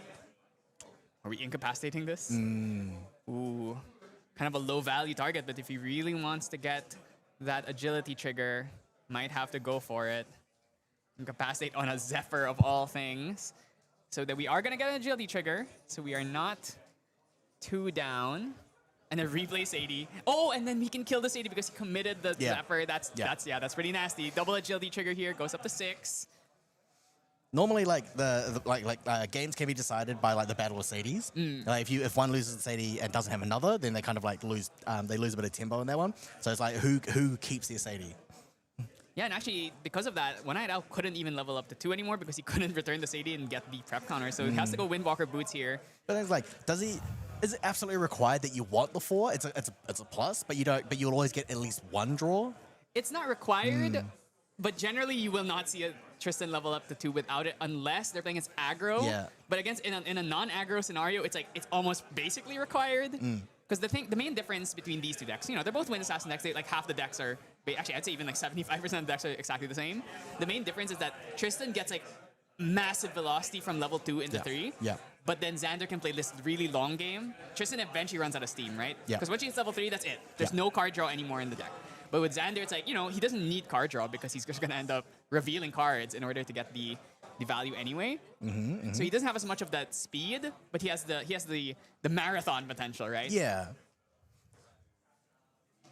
So especially after hitting the Sadie and the Windless here, gets rid of both of allies and is putting the Tristan on kind of a low hand size here. So Tristan kind of sitting at like 6-7 cards in hand. I mean, it's good. It's a good like size to have. But then like he would like to have more like Surveyor of the Winds. You got the Wind Police and more the Wind Engineers.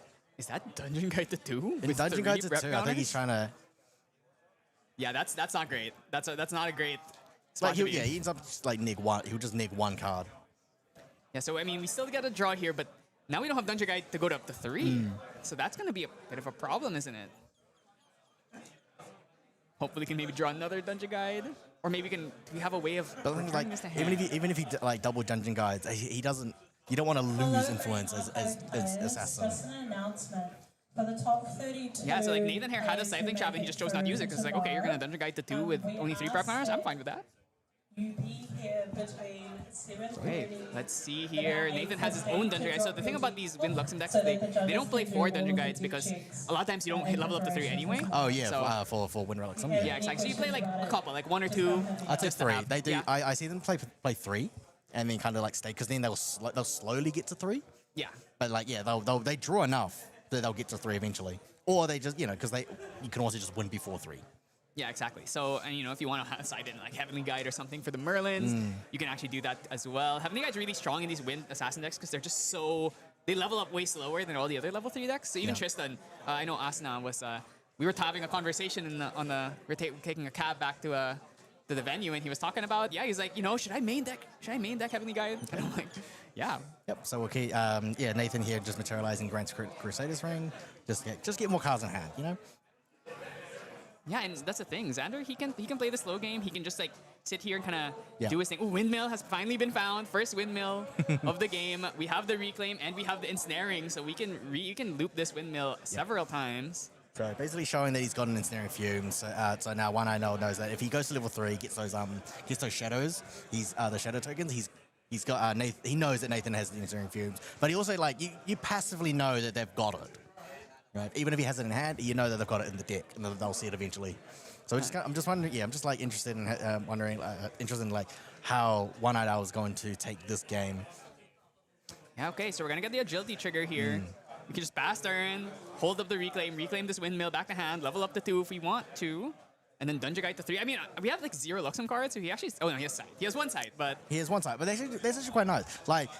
It's nice to have Luxem cards in hand, but it's also nice to eventually have cards in your hand that you can actually use, right? Before you get to 3, right? Before getting to 3. So he's got a lot of cards that he can use before then. a big thing about all these Luxem cards too. Look at that influence though. Yeah, I mean, that's the thing. This is what the Wind Luxem deck has been doing since the Wind like, Assassins in inception of the general. deck. Yeah, but Wind Luxem in particular because they play more of those like Sirocco operatives and the windmills. They don't have to play Windless Lookout, right? They can just play like all the +1 allies, and then you together with Ensnaring Fumes. It's very possible for you to like +3, +4 off of a single Ensnaring Fumes. So One Eyed Owl here has to go for GCR because his influence is getting a little bit low. Has a Dream Fairy that's not doing much. It's not looking good here. Double Incap, Dream Fairy. We have an Beseech the Winds. There we go. So he's using the Beseech the Winds is too risky because he's open. He's liable to an incapacitate. I also think there's definitely a world where he just lets it go because it's like you level up the 3 and I ensnare you, and now your shadows are gone. Yeah. Right? Like so One Eyed Owl can somehow put 3 cards into memory, and I mean if it draws him a card. But the thing is that Nathan is holding incaps. He is also holding Stifling Trap. So even if he tries to DG, he's going to get hit with a Stifling Trap. Just gonna pass her in, get his boot stick, and then we're gonna move on to Nathan. Nathan's gonna reclaim the Windmill Engineer here. Probably level up to 2. Yeah. Or might go for Blinding Orb possibly. No, leveling up to 2 here. So we can add back an Assassin action card here. So we're gonna add the Incapacitate that we used earlier back to our hand, I imagine. Standard level 2, Deft Executor, such a critical card that they added through the Proxius Vault. Xander level 2, I think probably the worst level 2 in the game. But him Not and this Tadora. one. Not this one. Not this one. Not this one. The other original. Always watching. Xander No, always this watching. level 2 is probably one of the best ones. Yes, it's yes. really good for this Xander. So yeah, so he's kind of like One Eyed Owl is kind of stuck because, like I said, games can be decided once in the Battle of Sadies. He's lost his Sadie. He's not be able to. Yeah, like he's lost that kind of like velocity to gain their prep counters. He doesn't have access. He doesn't have Mastermind Scheme, which is it's very tough, right? Assassin Mirror is very tough. Yeah, these matchups are super grindy and super like cerebral because both of you have the same cards. You both have Incapacitate, so much defenses with Veiling Breezes, so much just like interruption with Stiflings and ensnarings. It's a really difficult matchup, and a lot of times it just comes down to like who can mind game the best. So Nathan is now has activated his own dungeon guide, and hasn't been hit by Stifling Trap.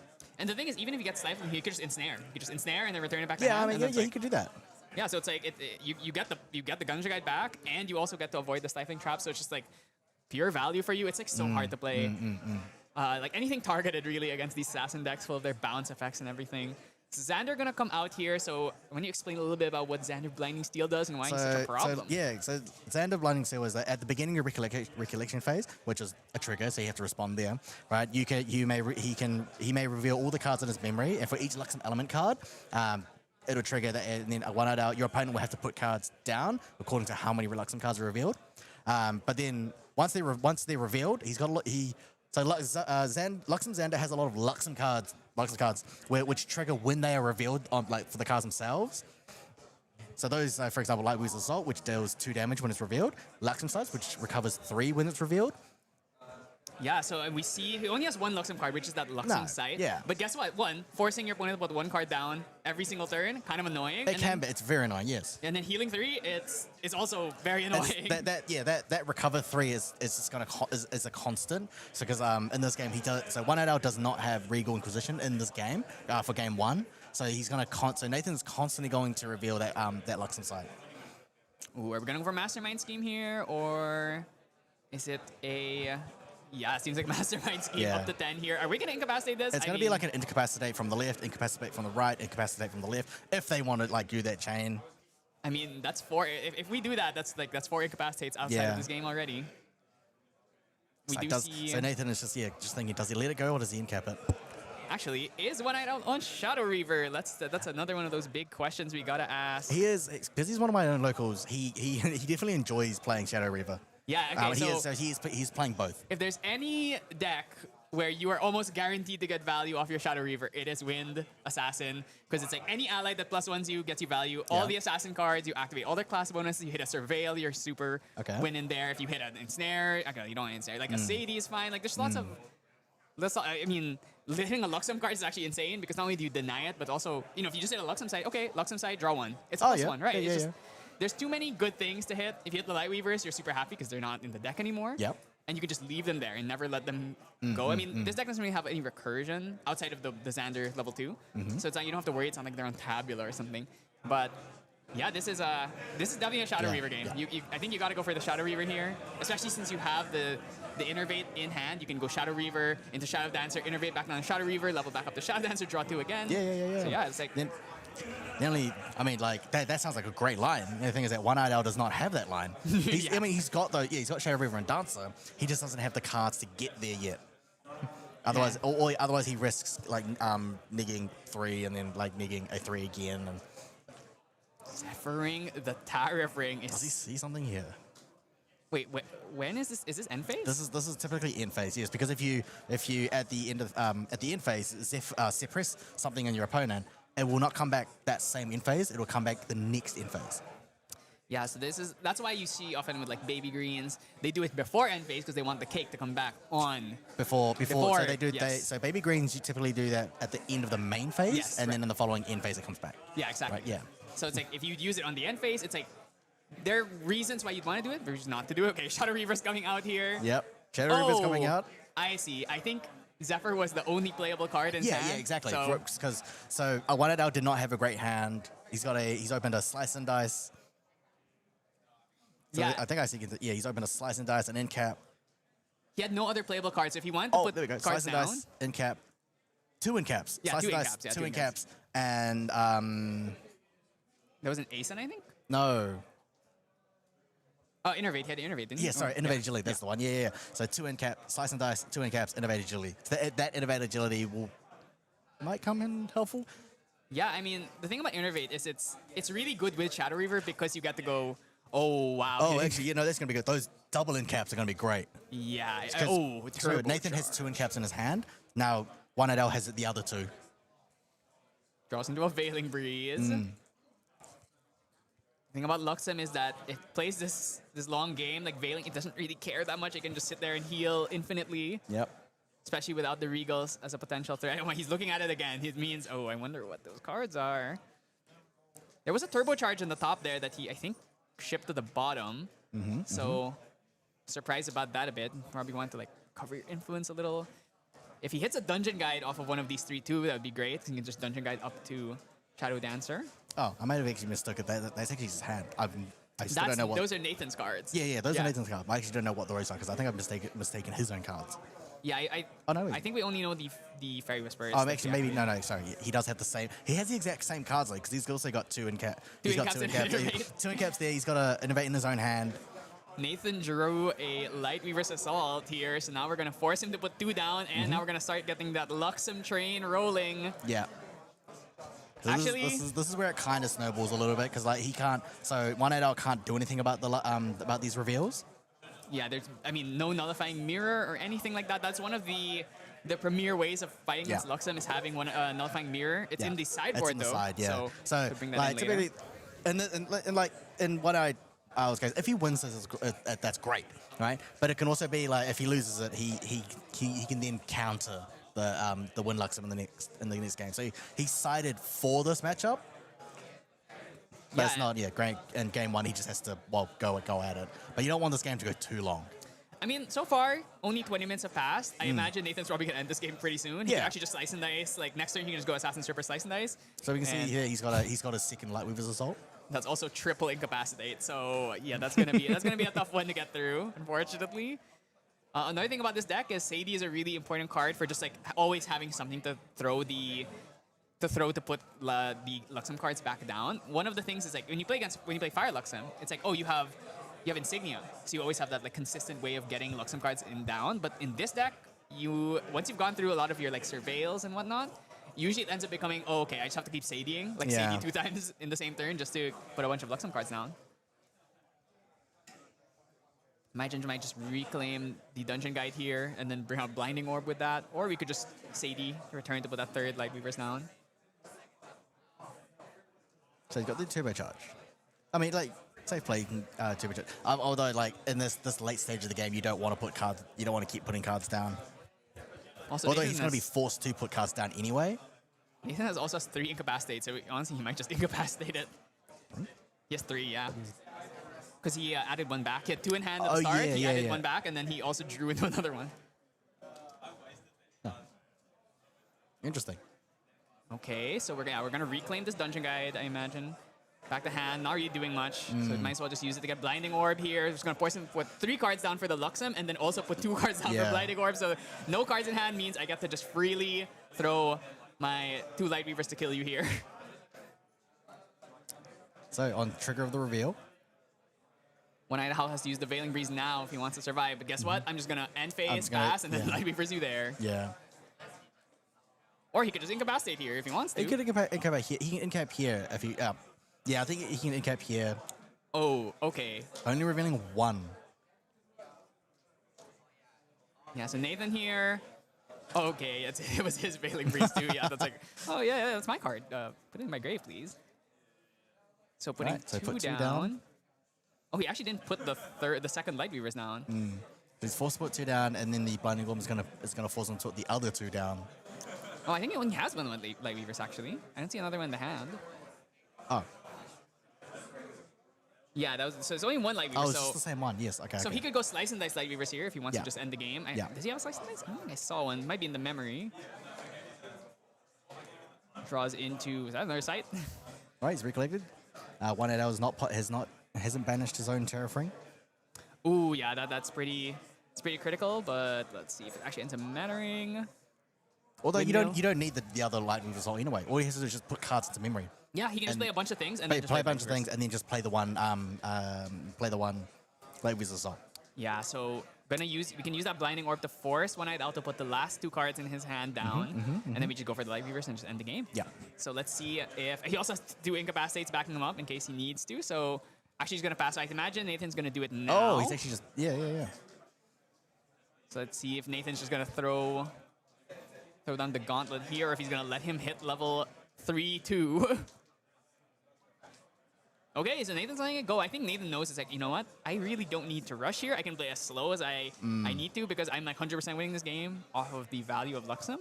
But currently was at 11 prep counters. If we That's have, actually, that would have been exact 4. No, they would only done 7.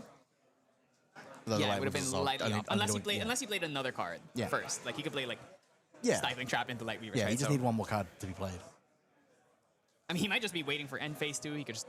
There's many opportunities for him to use his Light Weavers. Things once like One Night Nathan Owl can has- actually be a bit patient because One Night Owl was really low on influence.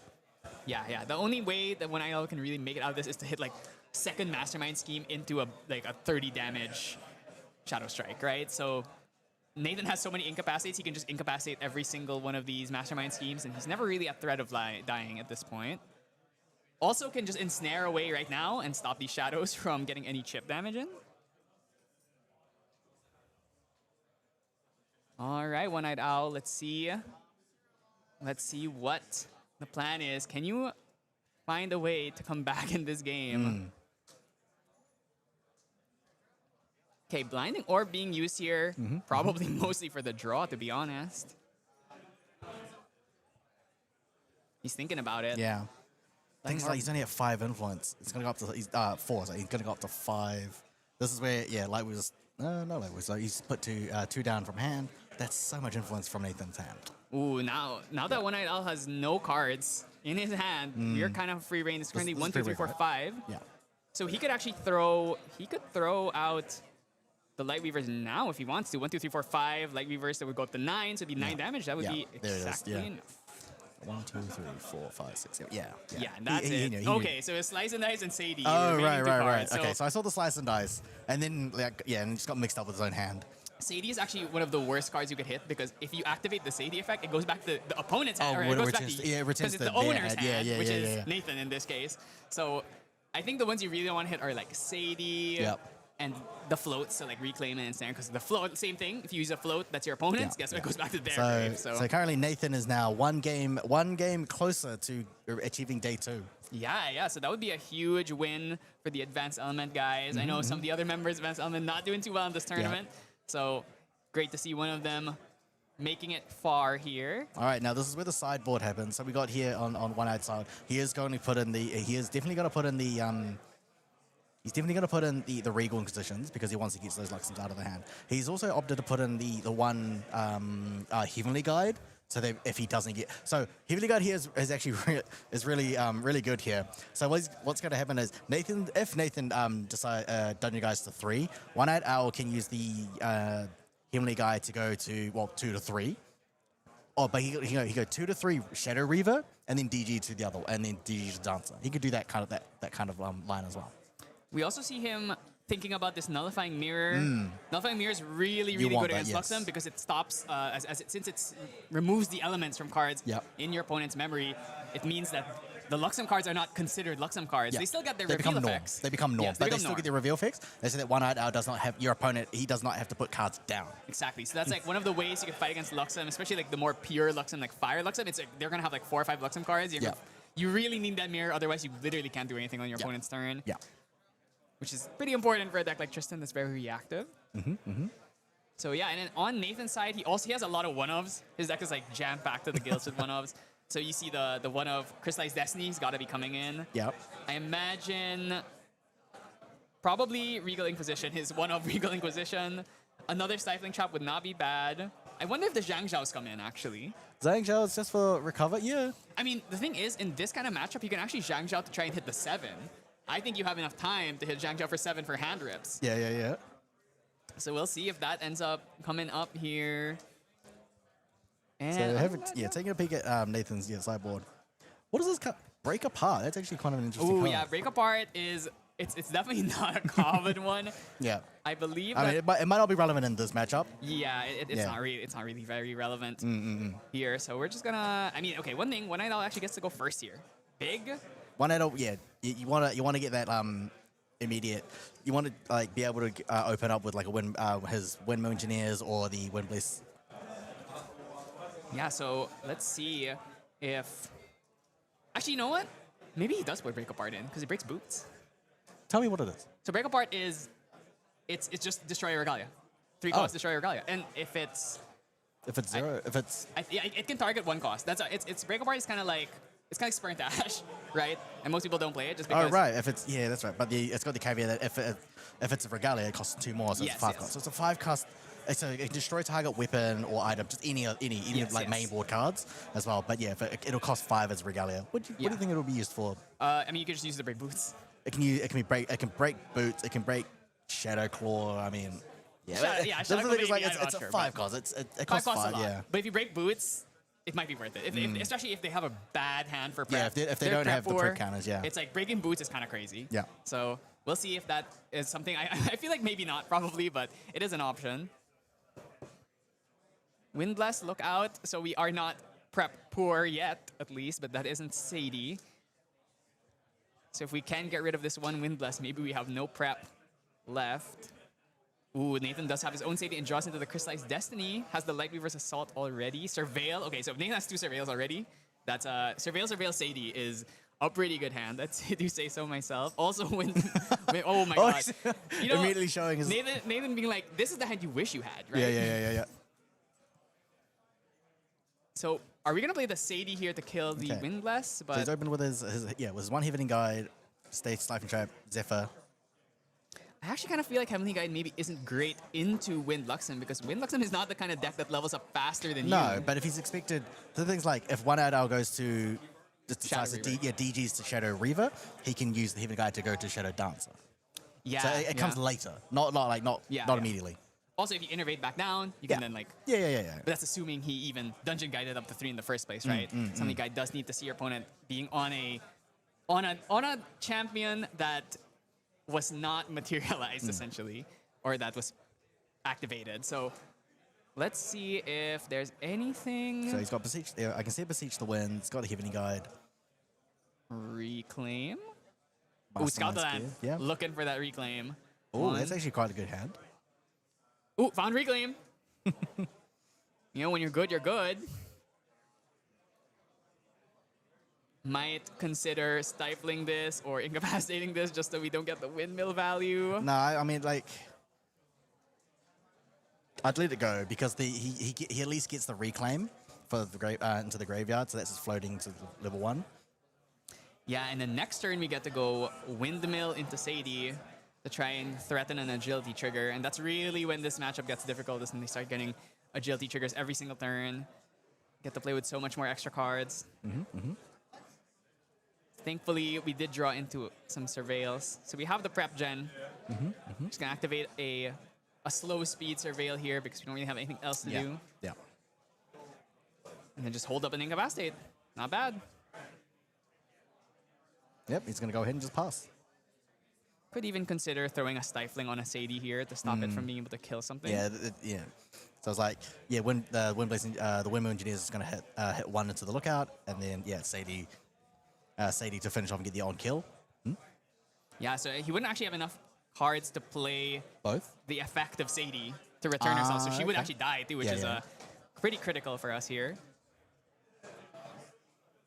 Sirocco Operative, pretty good here. It's basically just another version of Windmill Engineer. It's like a worse windmill. But one thing about it is that it's an on-enter instead of an imbue, which means that if you Zephyr it, it actually does. It just does it again. Yeah, it does just do it again. We don't play any automatons, so we don't get any prep counters ever. Yeah, you typically don't get the sick. I mean, you can get the second Sirocco in, but we typically don't. We just get the 1 draw into memory.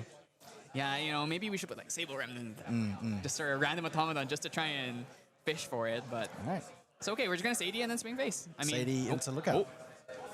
Sadie first into the lookout here. I mean, this might just be like Sadie into lookout and then Mercenary Blade. So Mercenary Yeah, Blade yeah. is like, this is why it's in category 1 in the bans restrictions. It's just so powerful, getting that extra 1 pip.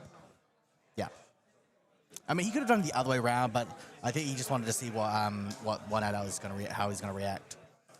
Reclaim gonna be used here. Okay.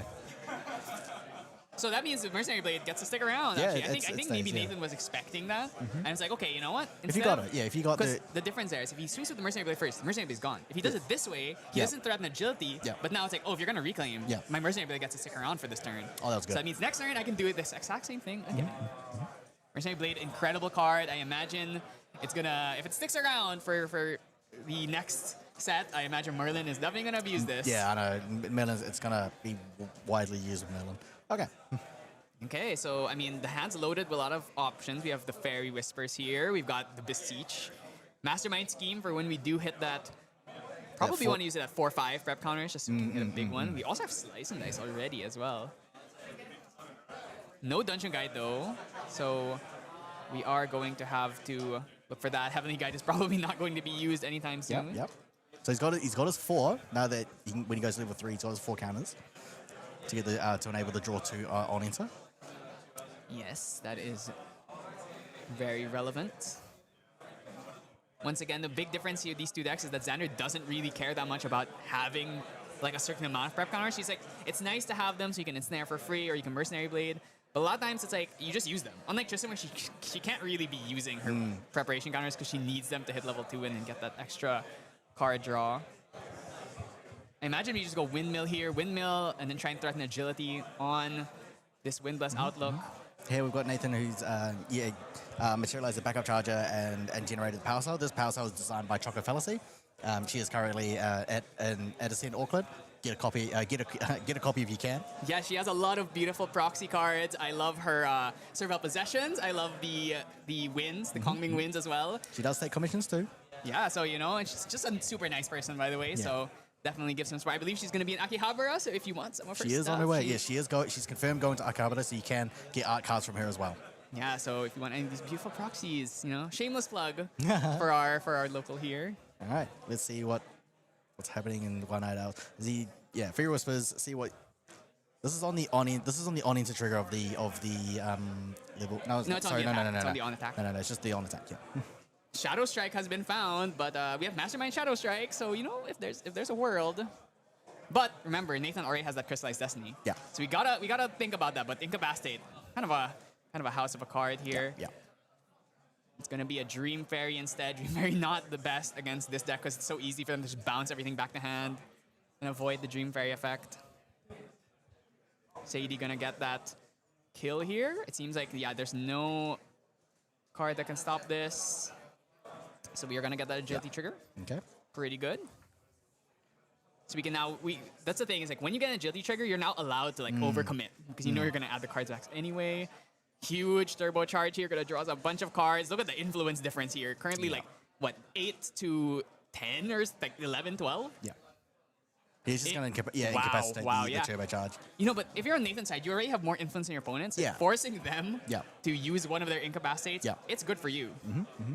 Especially because unlike Xander, who can get back his assassin actions, this incapacitate is gone for the rest of the game. Yeah. Okay, Tristan level 2 gonna come down here. Has a Reclaim that he could use in that graveyard. Oh, is he not using the Reclaim? Or is that in the Banish? Oh, no, that's the Banish, No, sorry. that's so his is flipped. So Banish is at the bottom. So gonna draw our 2 here. We need to find a Dungeon Guide, ideally, so that we can actually level up. Draw 2. Find Dungeon Guide, we can Shadow Reaver up to 3. Anything at fast speed here in the Recollection phase? Seems like a no. Gonna move on. Look at the hand. It's a Zephyr, Windbless, Dream Fairy. Actually, the hand is actually not amazing. No. Could consider just going a Mastermind Scheme here. Okay, we're gonna get a Windbless first. Get more prep counters. And just keep trucking along here. But guess what? That Windbless is gonna die again next turn. Giving another Agility trigger. It's the awkward spot that these Tristans put you in. Oh, we actually see a Dungeon Guide in Nathan's hand, so maybe there is a world where this Heavenly Guide actually pops off. Okay, drawing. Okay, finds another Incapacitate. This is these so assassin much, it's like so many draws, so many so many neutral cards are happening. Nathan, some time to think here. I wonder if we're gonna level up to 2 here. Is there an assassin action we can gain? We have Surveils in hand, so he should be able to just do that. But I imagine he's just gonna sit at level 1 for a while. Gonna keep increasing his influence even more. Gonna start playing these Surveils out. Might as well just dig deeper into the deck, get some prep counters that we could potentially use and maybe an Ensnaring Fumes. Draws into Scout the Land. You know, we're digging. You know, this is Razor Gale now. Yeah. Draws into a Light Weaver, so he has 2 Light Weavers already. That's big. definitely incentivizes you to level up here.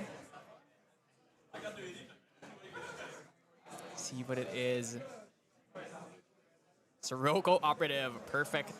This right is fine. now. Yeah, this is fine. Like Nathan is just like he's playing all the cards that gives him draws, building up a hand, building his influence.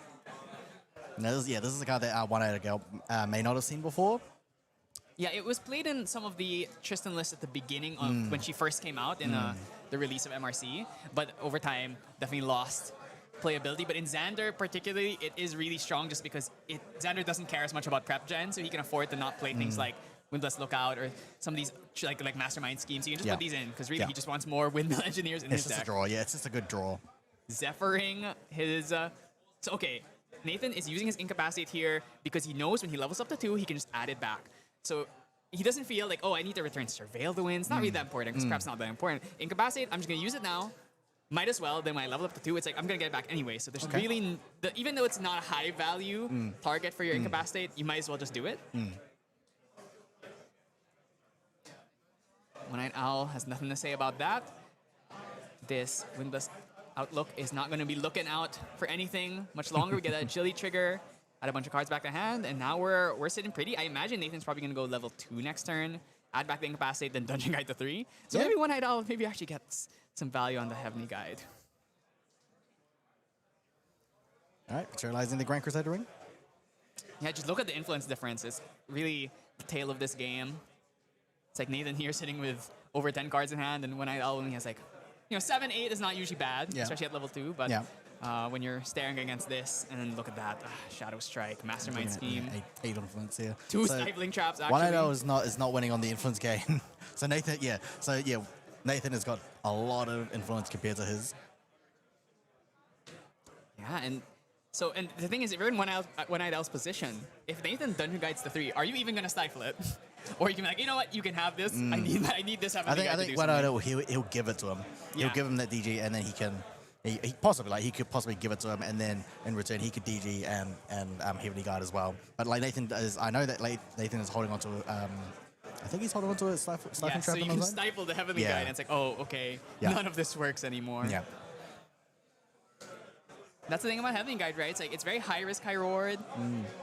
When you play against a level 3 deck, it can become like the biggest swing in the game. It can also do literally nothing, right? So especially if you're sideboarding them, it's like, do you really want to sideboard this versus like another Regal or like some other high impact card for a certain matchup, right? Like a Scatter Essence, for instance.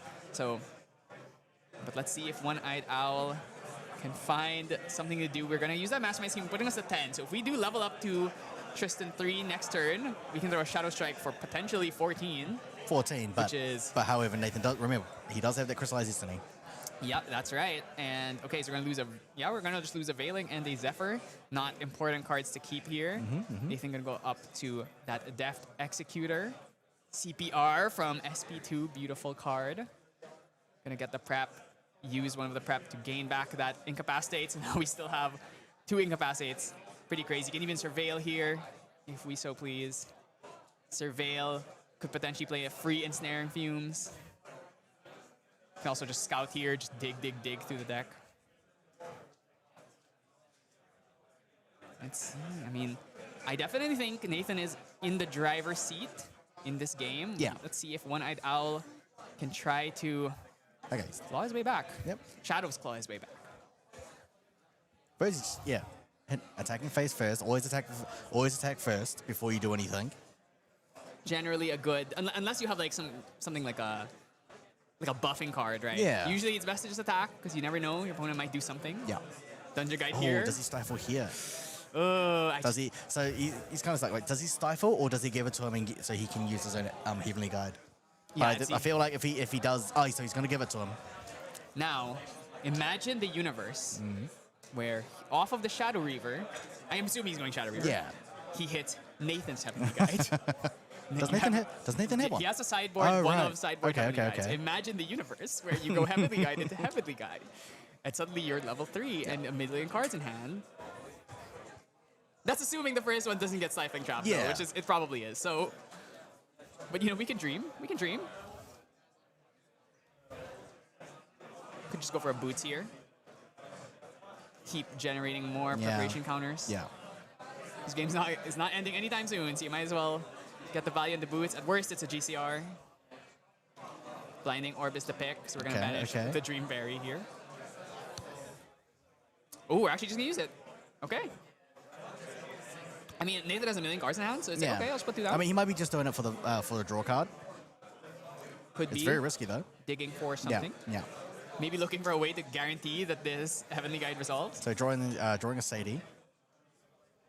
I'm not seeing a way to dodge the Stifling Trap, so I think this Heavenly Guide might get rather... Oh, Regal Inquisition, not great right now, but it will be good later.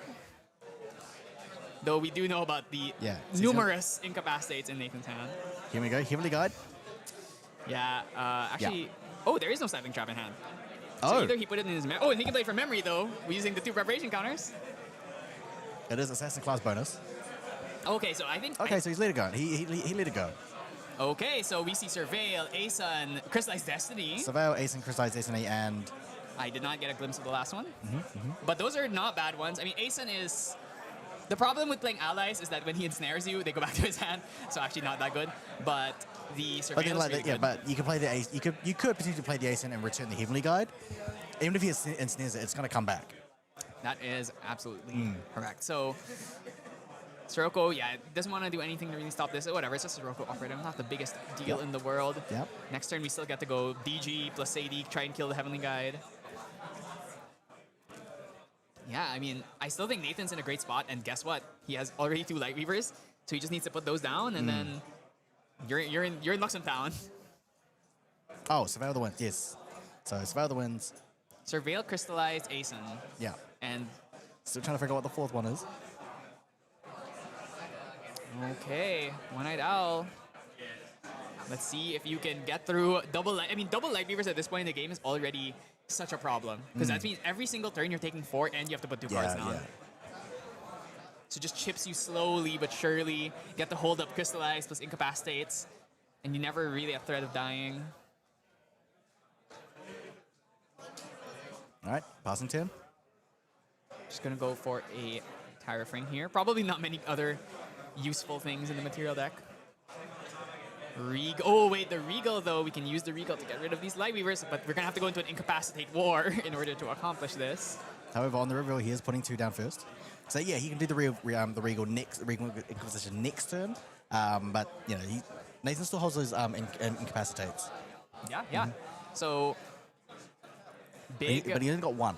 I can see he's only got 1. Yeah, so... Gotta ask ourselves here, if this Regal resolves, are you gonna draw into more Luxem cards or not? I mean, remember, at any point, Nathan can just go, okay, Assassin Stripper, 15 damage. Once the shadows come on field, it's gonna be a bit more of a problem, but we always have the ensnaring, so we get ensnaring first, like pre-recollection ensnaring, get rid of the shadows, and then okay, so one of the incapacitate. So that's a pretty good spread. Crystallize, Incapacitate, and the Surveil are all really strong here. Yeah. So I'm going to try and get an agility trigger here. One-IL should not have a way of stopping this. So the Heavenly Guide is unfortunately going to go. No way of bouncing this back to hand to reuse it potentially. Oh, Stifling Trap the Sadie. Yeah. But he can just return the Sadie to hand. Look at that smile on his face. He can just return Sadie to hand and just play her again. Yeah, you could play it again and do it again. Or you could actually just kill his... I mean, you could, hit the Sadie, or I would... If he's just going to play it again... I mean, like that's another 3 cards down. Yeah, but you do get agility trigger, so essentially paying for itself. Yeah. I mean, we still get the bluff that Incapacitate, so... Yeah. But I think the Regal is going to resolve here, because he only has 1 Incapacitate. He's going to Regal, Incapacitate, Incapacitate. So... Oh, he's got another one. Oh my god. He really doesn't want to give him that. Yeah, I think he really wants to pull off Aeson. If however, like, so he's Stifle Trap, if he forces him to use the Incapacitate, next turn, 1 out, he can use his Regal Inquisitions without... Because I don't think, Nathan doesn't have a second one in the memory, so he can either just force the Incap here. Yeah. But then I think in the best, in the best option, best option would probably just get the Sadie back, or just leave it. Just let it die.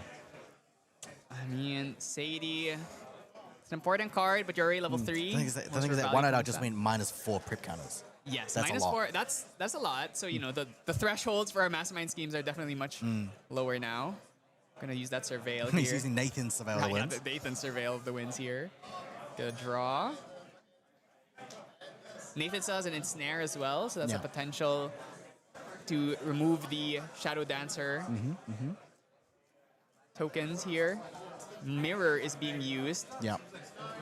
Mirror, so he's not. respecting the Mirror, so he possibility. doesn't have to put any more cards down. One thing though is if you hit the Light Weavers, remember when you activate Regal, if it comes from memory, but you draw back into hand, so that means that you know he could draw into He could draw into some more, fast yes. speed He playables, could right? draw into more Luxem cards, but it's 2 less that he has to worry about. Exactly. He hasn't seen any Luxem sites though, so that's even like Yeah. more annoying. Yeah. Drawing the Luxem sights and saying now, okay, so instead of slowly chipping away at you, I am just gonna heal infinitely. Although time is running out for One Eyed Owl to get a second and then winning a third game. I don't think this game is gonna go to a game 3. No, so Nathan here can just like not slow play it, but like go for the 1-0 win. I mean, I think naturally this game is gonna end Yeah. up taking that long. So So now, so this is Nathan's Ace and Protector. so now if he ensnares, at least the ace is gonna go back to his hand. Yeah. Silver linings.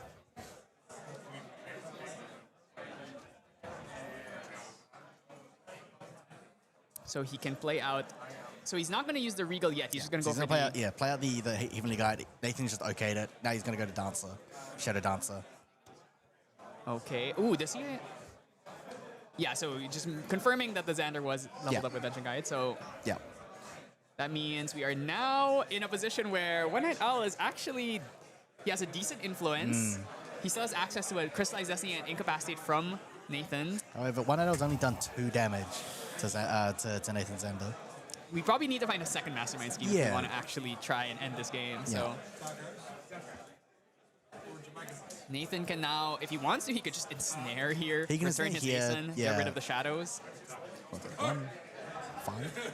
Yeah, Would be 1, 2, 3. preventing- Yeah, 1, 2, 2. Yeah, 3, 4. Would prevent a lot of damage. I just Yeah. did ensnare here. Yeah. I agree. Does One Eyed Owl want to incap? Can he incap? Yeah, he can. Oh, he can. Yeah, he's using one of. Nathan admonishing, wow, you really hit Surveil he hit the Incap best. off Yeah, of he me. hit his best cards. Aeson, Incap, Surveil. Like, literally, like, are you serious? Okay, gonna take another 3, 4, 5, 6, 7, 8 damage here. It's a big swing. It's a Yep. really, really big swing Yep. here. Yep. So what is that? That's an Aeson. That's a Surveil. That's Surveil the wins. The last Aeson card is Incapacitate. No, another one. Oh, He's no, used that. He's used that one. Crystallized Destiny. Oh, right. So now, one good thing is that Nathan has free reign. There are no cards in One-Eyed Owl's Yeah, hand. He yeah. can basically do whatever he wants. Also that, even if you incapacitate one of the negates that does not banish, so if you negate a float card, you know, it's still float in the end. Still not the end of the world. Nathan looking a bit defeated by that one. Let's see what he can make happen here. Yeah. Nullifying Mirror going to be used here to stop the Luxem cards from getting the put from hand back Siphon down. Trap, Scout the Land, Dream Fairy, double Light Weavers. I really wonder how different this game would have been if he just Stifling Trapped that Heavenly Guide. This is interesting because he's got 5, he's got 7. He's only got 7, an influence of 7. He needs 10 if he wants to double Light Weavers here. Yeah, I mean, he only has to find 12 damage. Yeah. So he could maybe try and engineer a 13, way yeah, that's so not 14. double Light Weavers, but gonna just swing 1. Ooh. Okay. Yep. 1 with the Mercenary's Blade. It's done its job already. Yeah, it does not have enough. You do need 10 cards to play double Light Weavers. Currently has 8. Is that right? Yes. Plus So he can went to pop 7, the Blinding Orb as well. So he was 7 and then 7 draw for 10. That goes to 8. He's gonna go 9 if he uses the Blinding Orb. it's just 1 off. It actually would be enough, which is the sad part. Yeah. Ooh, does he want Dream Fairy his own Ace and Protector? Probably not. Oh, I mean, it's another card. I assume you can still play it, right? Because it was your opponent's control, but then it's like your card. I assume you can still use it, right? That's quite an interesting judge. Judge, excuse me. How does that work? Oh, here we go. Yeah, scout the land. It'll give recycle. Stifling trap. It's pouring salt on the wound here. It's like you should have just used that stifling trap on definitely, guys. Oh, then again, he's got there's the reclaim, so you can use it on the dungeon guide just to get that card, dungeon guide back. If he wants to go that route. Yeah, I definitely favor One-Eyed Owl in this game. All right, so he did. Yes. So he's just counting out. He wants to get that 10th card. That's the dungeon guide. Reclaim here. Gonna Blinding Orb draw into Fairy Whispers, and then 4 cards down. So that is 10 there it exactly. Is. 1, 2, and actually they also get an extra Light Weaver's proc, so he only needs 8 for this. No cards in hand. Oh for yes, because there is one Light Weaver's in his memory so sets 8. That's 2, and then he's got 8 revealed. That is exactly lethal there. So this is 1, 2, 3, 4, 5, 6, 7, And the thing 8. is that, Nullifying Lantern Mirror does not care about the this particular Light Weaver's Assault. Yeah, if it was like a... It cares about the Xander 3, yes. If it was striking Illuminance, then it would care, but... That is exactly lethal. Nathan with the crazy line to find lethal right there at the end. The reclaim on Dungeon Guide coming in really clutch here. The Scout the Lands finding just the right cards to pull off this big exact lethal combo. So big things there. Mercenary Blade, just saying. That 1 damage really matters. So I think huge props for Nathan making it. I think maybe one of the only Wind Luxem players in this room. He is currently. I think he is. He may only be the only Wind Luxem. Yeah, there might be another one who's not probably in day 2. But yeah, Nathan is a highly skilled player as well. He was great. He was really good at Ascent Christchurch. We potentially got day 2 there using Norm Slimes. He was actually top of the table at the end of day 1 as well. But he's really good as part of the advanced element. Yeah, I mean, there's a reason why he's got that win spirit. So both players are now just exhausted about what just happened. The thing is that One-Eyed Owl, he played it so well, but he just needed another turn. I believe he just needed 1 more turn. Yeah, so that was a really fun game. It was a 2-0, but it was a really close 2-0. It was really good. Yeah. Things like Assassin Mirrors, especially mid-range Assassin Mirrors, they're very hard to they're grindy games, right?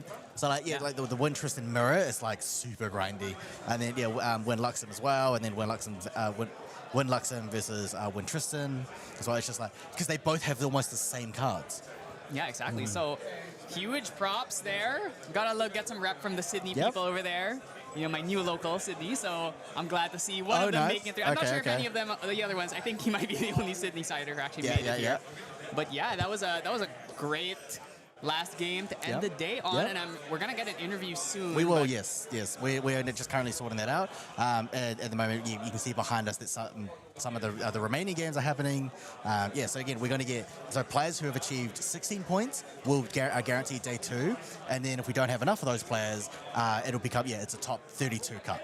Yeah, so if you're 15 points, maybe 14 points, maybe, I'm not sure. It could be 14, but it'll mainly be all the 15 and those in the higher table.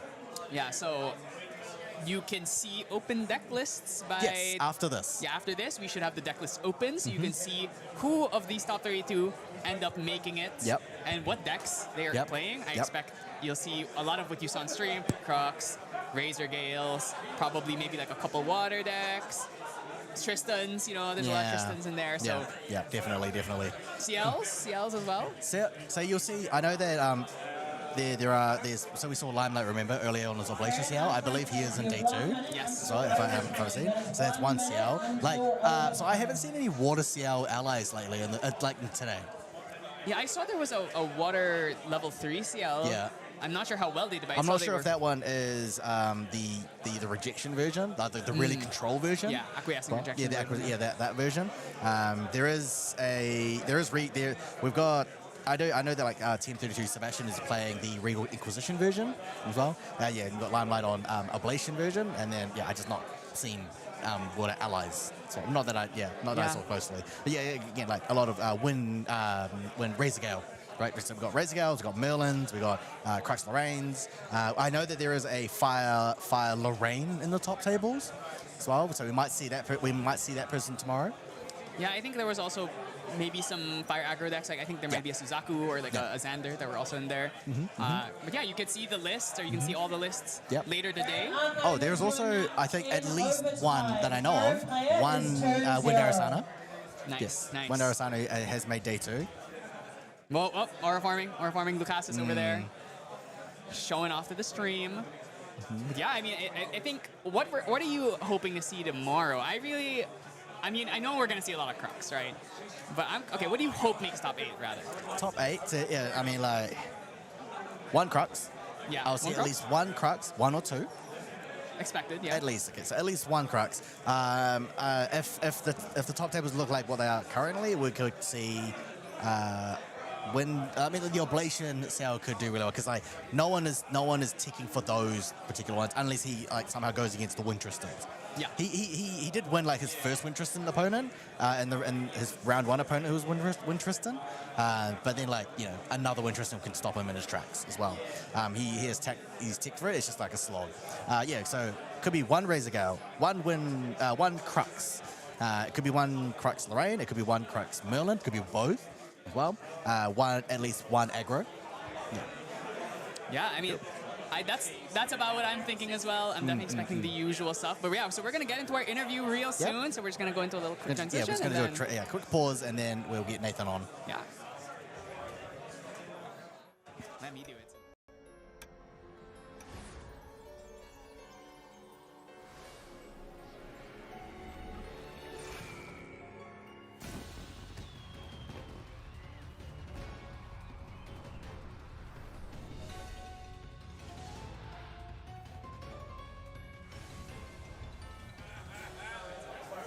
So here we are, last game of the Ascent, and we have our winner of round 8 here, Nathan from Sydney. How are you feeling right now, making it all the way here? I can't tell if I feel like ecstatic or relieved, because like, I don't know, I remember, so the one thing that I wanted to not do was play 8 rounds of Winloxen, which is like a tiring deck to play, and then play a Winnin', and then play it on stream with the extra pressure, and it was like, these are the exact combination of things where I was thinking to myself, like, if I go 4-2-1, I think I'm just out. Because I just don't believe, because we talked earlier about how if I was, if you had a chance to put me on stream, you might put me on stream, and I was like, oh god, he's gonna put me on stream on my Winnin', and it's gonna be so cooked. But okay, I'm gonna admit, I did ask for the I do. Nathan's a Winnin', and we gotta put him on, right? Like, for sure. Especially because I was like, oh, win the Thousand Mirror, like, we gotta put him on. But both of us are like, when the game 1 when the both sides came down, we were both just like, oh my god, why did they do this to us? Win the Assassin Mirror on stream? Like, come on. It was a fun. It was actually a fun banger one, game. yeah. Actually, the games were so good, actually. So tell me how you feel about your opponent. Okay, you didn't see it, but the last card that he stole from you on the game 2 was Crystallized Destiny. He showed me off for the game. So how do you feel seeing him hit 4 useful cards from you? Look, honestly, like, that's just the matchup. Like, if you look at the Winxander list, like, every card in there is, like, fantastic in Wind Tristan. Like, the worst hit is, like, Dream Fairy, and, like, I'm hitting Zhangzhou, and, like, yeah, Sadi's pretty bad. But, like, yeah, like, I mean, the other, 50 cards are all hits. So they go +4 or +3 minimum. So when you play 3 cards, it's like, okay, like, maybe that last card is a dead card, maybe. Honestly, like, Crystallized is not that bad, just because, like, I'm putting most of his hand down when I go for a kill anyway, so it should never really come into play. I should never run into it. But the in-cap on my Ensnaring Fumes, I got completely cooked. The second he played the Heavenly Guide, I was like, maybe I should have Ensnaring Fumes with the Heavenly Guide on the stack. But I wanted to hit his shadows. But there's no reason to hit his shadows, because if the Ensnaring Fumes resolves, I just have lethal on my turn. I have completely unstoppable lethal. I get Blinding Orb with the Ensnaring Fumes, and I have, like, just all of the influence. The Asen comes back to my hand that he stops. Yeah. So, like, I just have enough influence to cook him. But, I kind of messed that up. But, I mean, hey, it's been a long day, bro. It's been a long day. So. I'm actually kind of surprised that you didn't Stifling Trap the Heavenly Guide. I don't think I had a Stifling Trap available. Or if I did... I think it was in your memory. I'm not sure if you had enough prep cards to play it, though. Or maybe it wasn't. I'm not sure. I think I might have had one at the point. I mean, if I had it available and I could have played it, I think I don't hate not playing it either. Just because I think, like, there's enough recursion in both lists, and I'm probably going to Ensnaring Fumes the board anyway, that, like, he's probably going to get a Heavenly Guide off at some point this game. So I think letting it go there is okay. Obviously, I mean, hey, it's huge value, and if you get the Stifling off, it's probably pretty big. But I think he had cards in hand And like, Yeah, maybe. if you stifling trap it and they play like a reclaim or something, you'll just like you scoop like it's over. Yeah. So tell me a little bit, why did you decide to bring Wind Luxem? We've talked about this before. You've mentioned like kind of your rationale, but tell for the stream, why are you on this deck that no one else is really playing? So I've been playing it. I spammed it for like a month and a half at locals, and I got used to the deck. And like, I actually really enjoy the deck. It's really fun to play. Some people don't enjoy playing against it as much, but you know, Most people don't I enjoy playing against I it. have fun. I don't know many people who enjoy playing against Wind Luxem. But yeah, so it was going well in testing. It was beating all of the decks that I thought were pretty good. And I didn't expect a lot of people to be on like the bad matchups, which is like kind of like the Crux lists if they roll well. And I kind of thought that the good players wouldn't want to be playing those lists. It turns out that a lot of people are on Fire Merlin and Fire Lorraine, and it's not looking great for me in my day 2. But you know, I think like you actually beat a lot of other matchups like Razor Gale is super easy, although I lost to Sean earlier. It is what it is. Seiryu is really easy. Like the Wake Up list is really easy.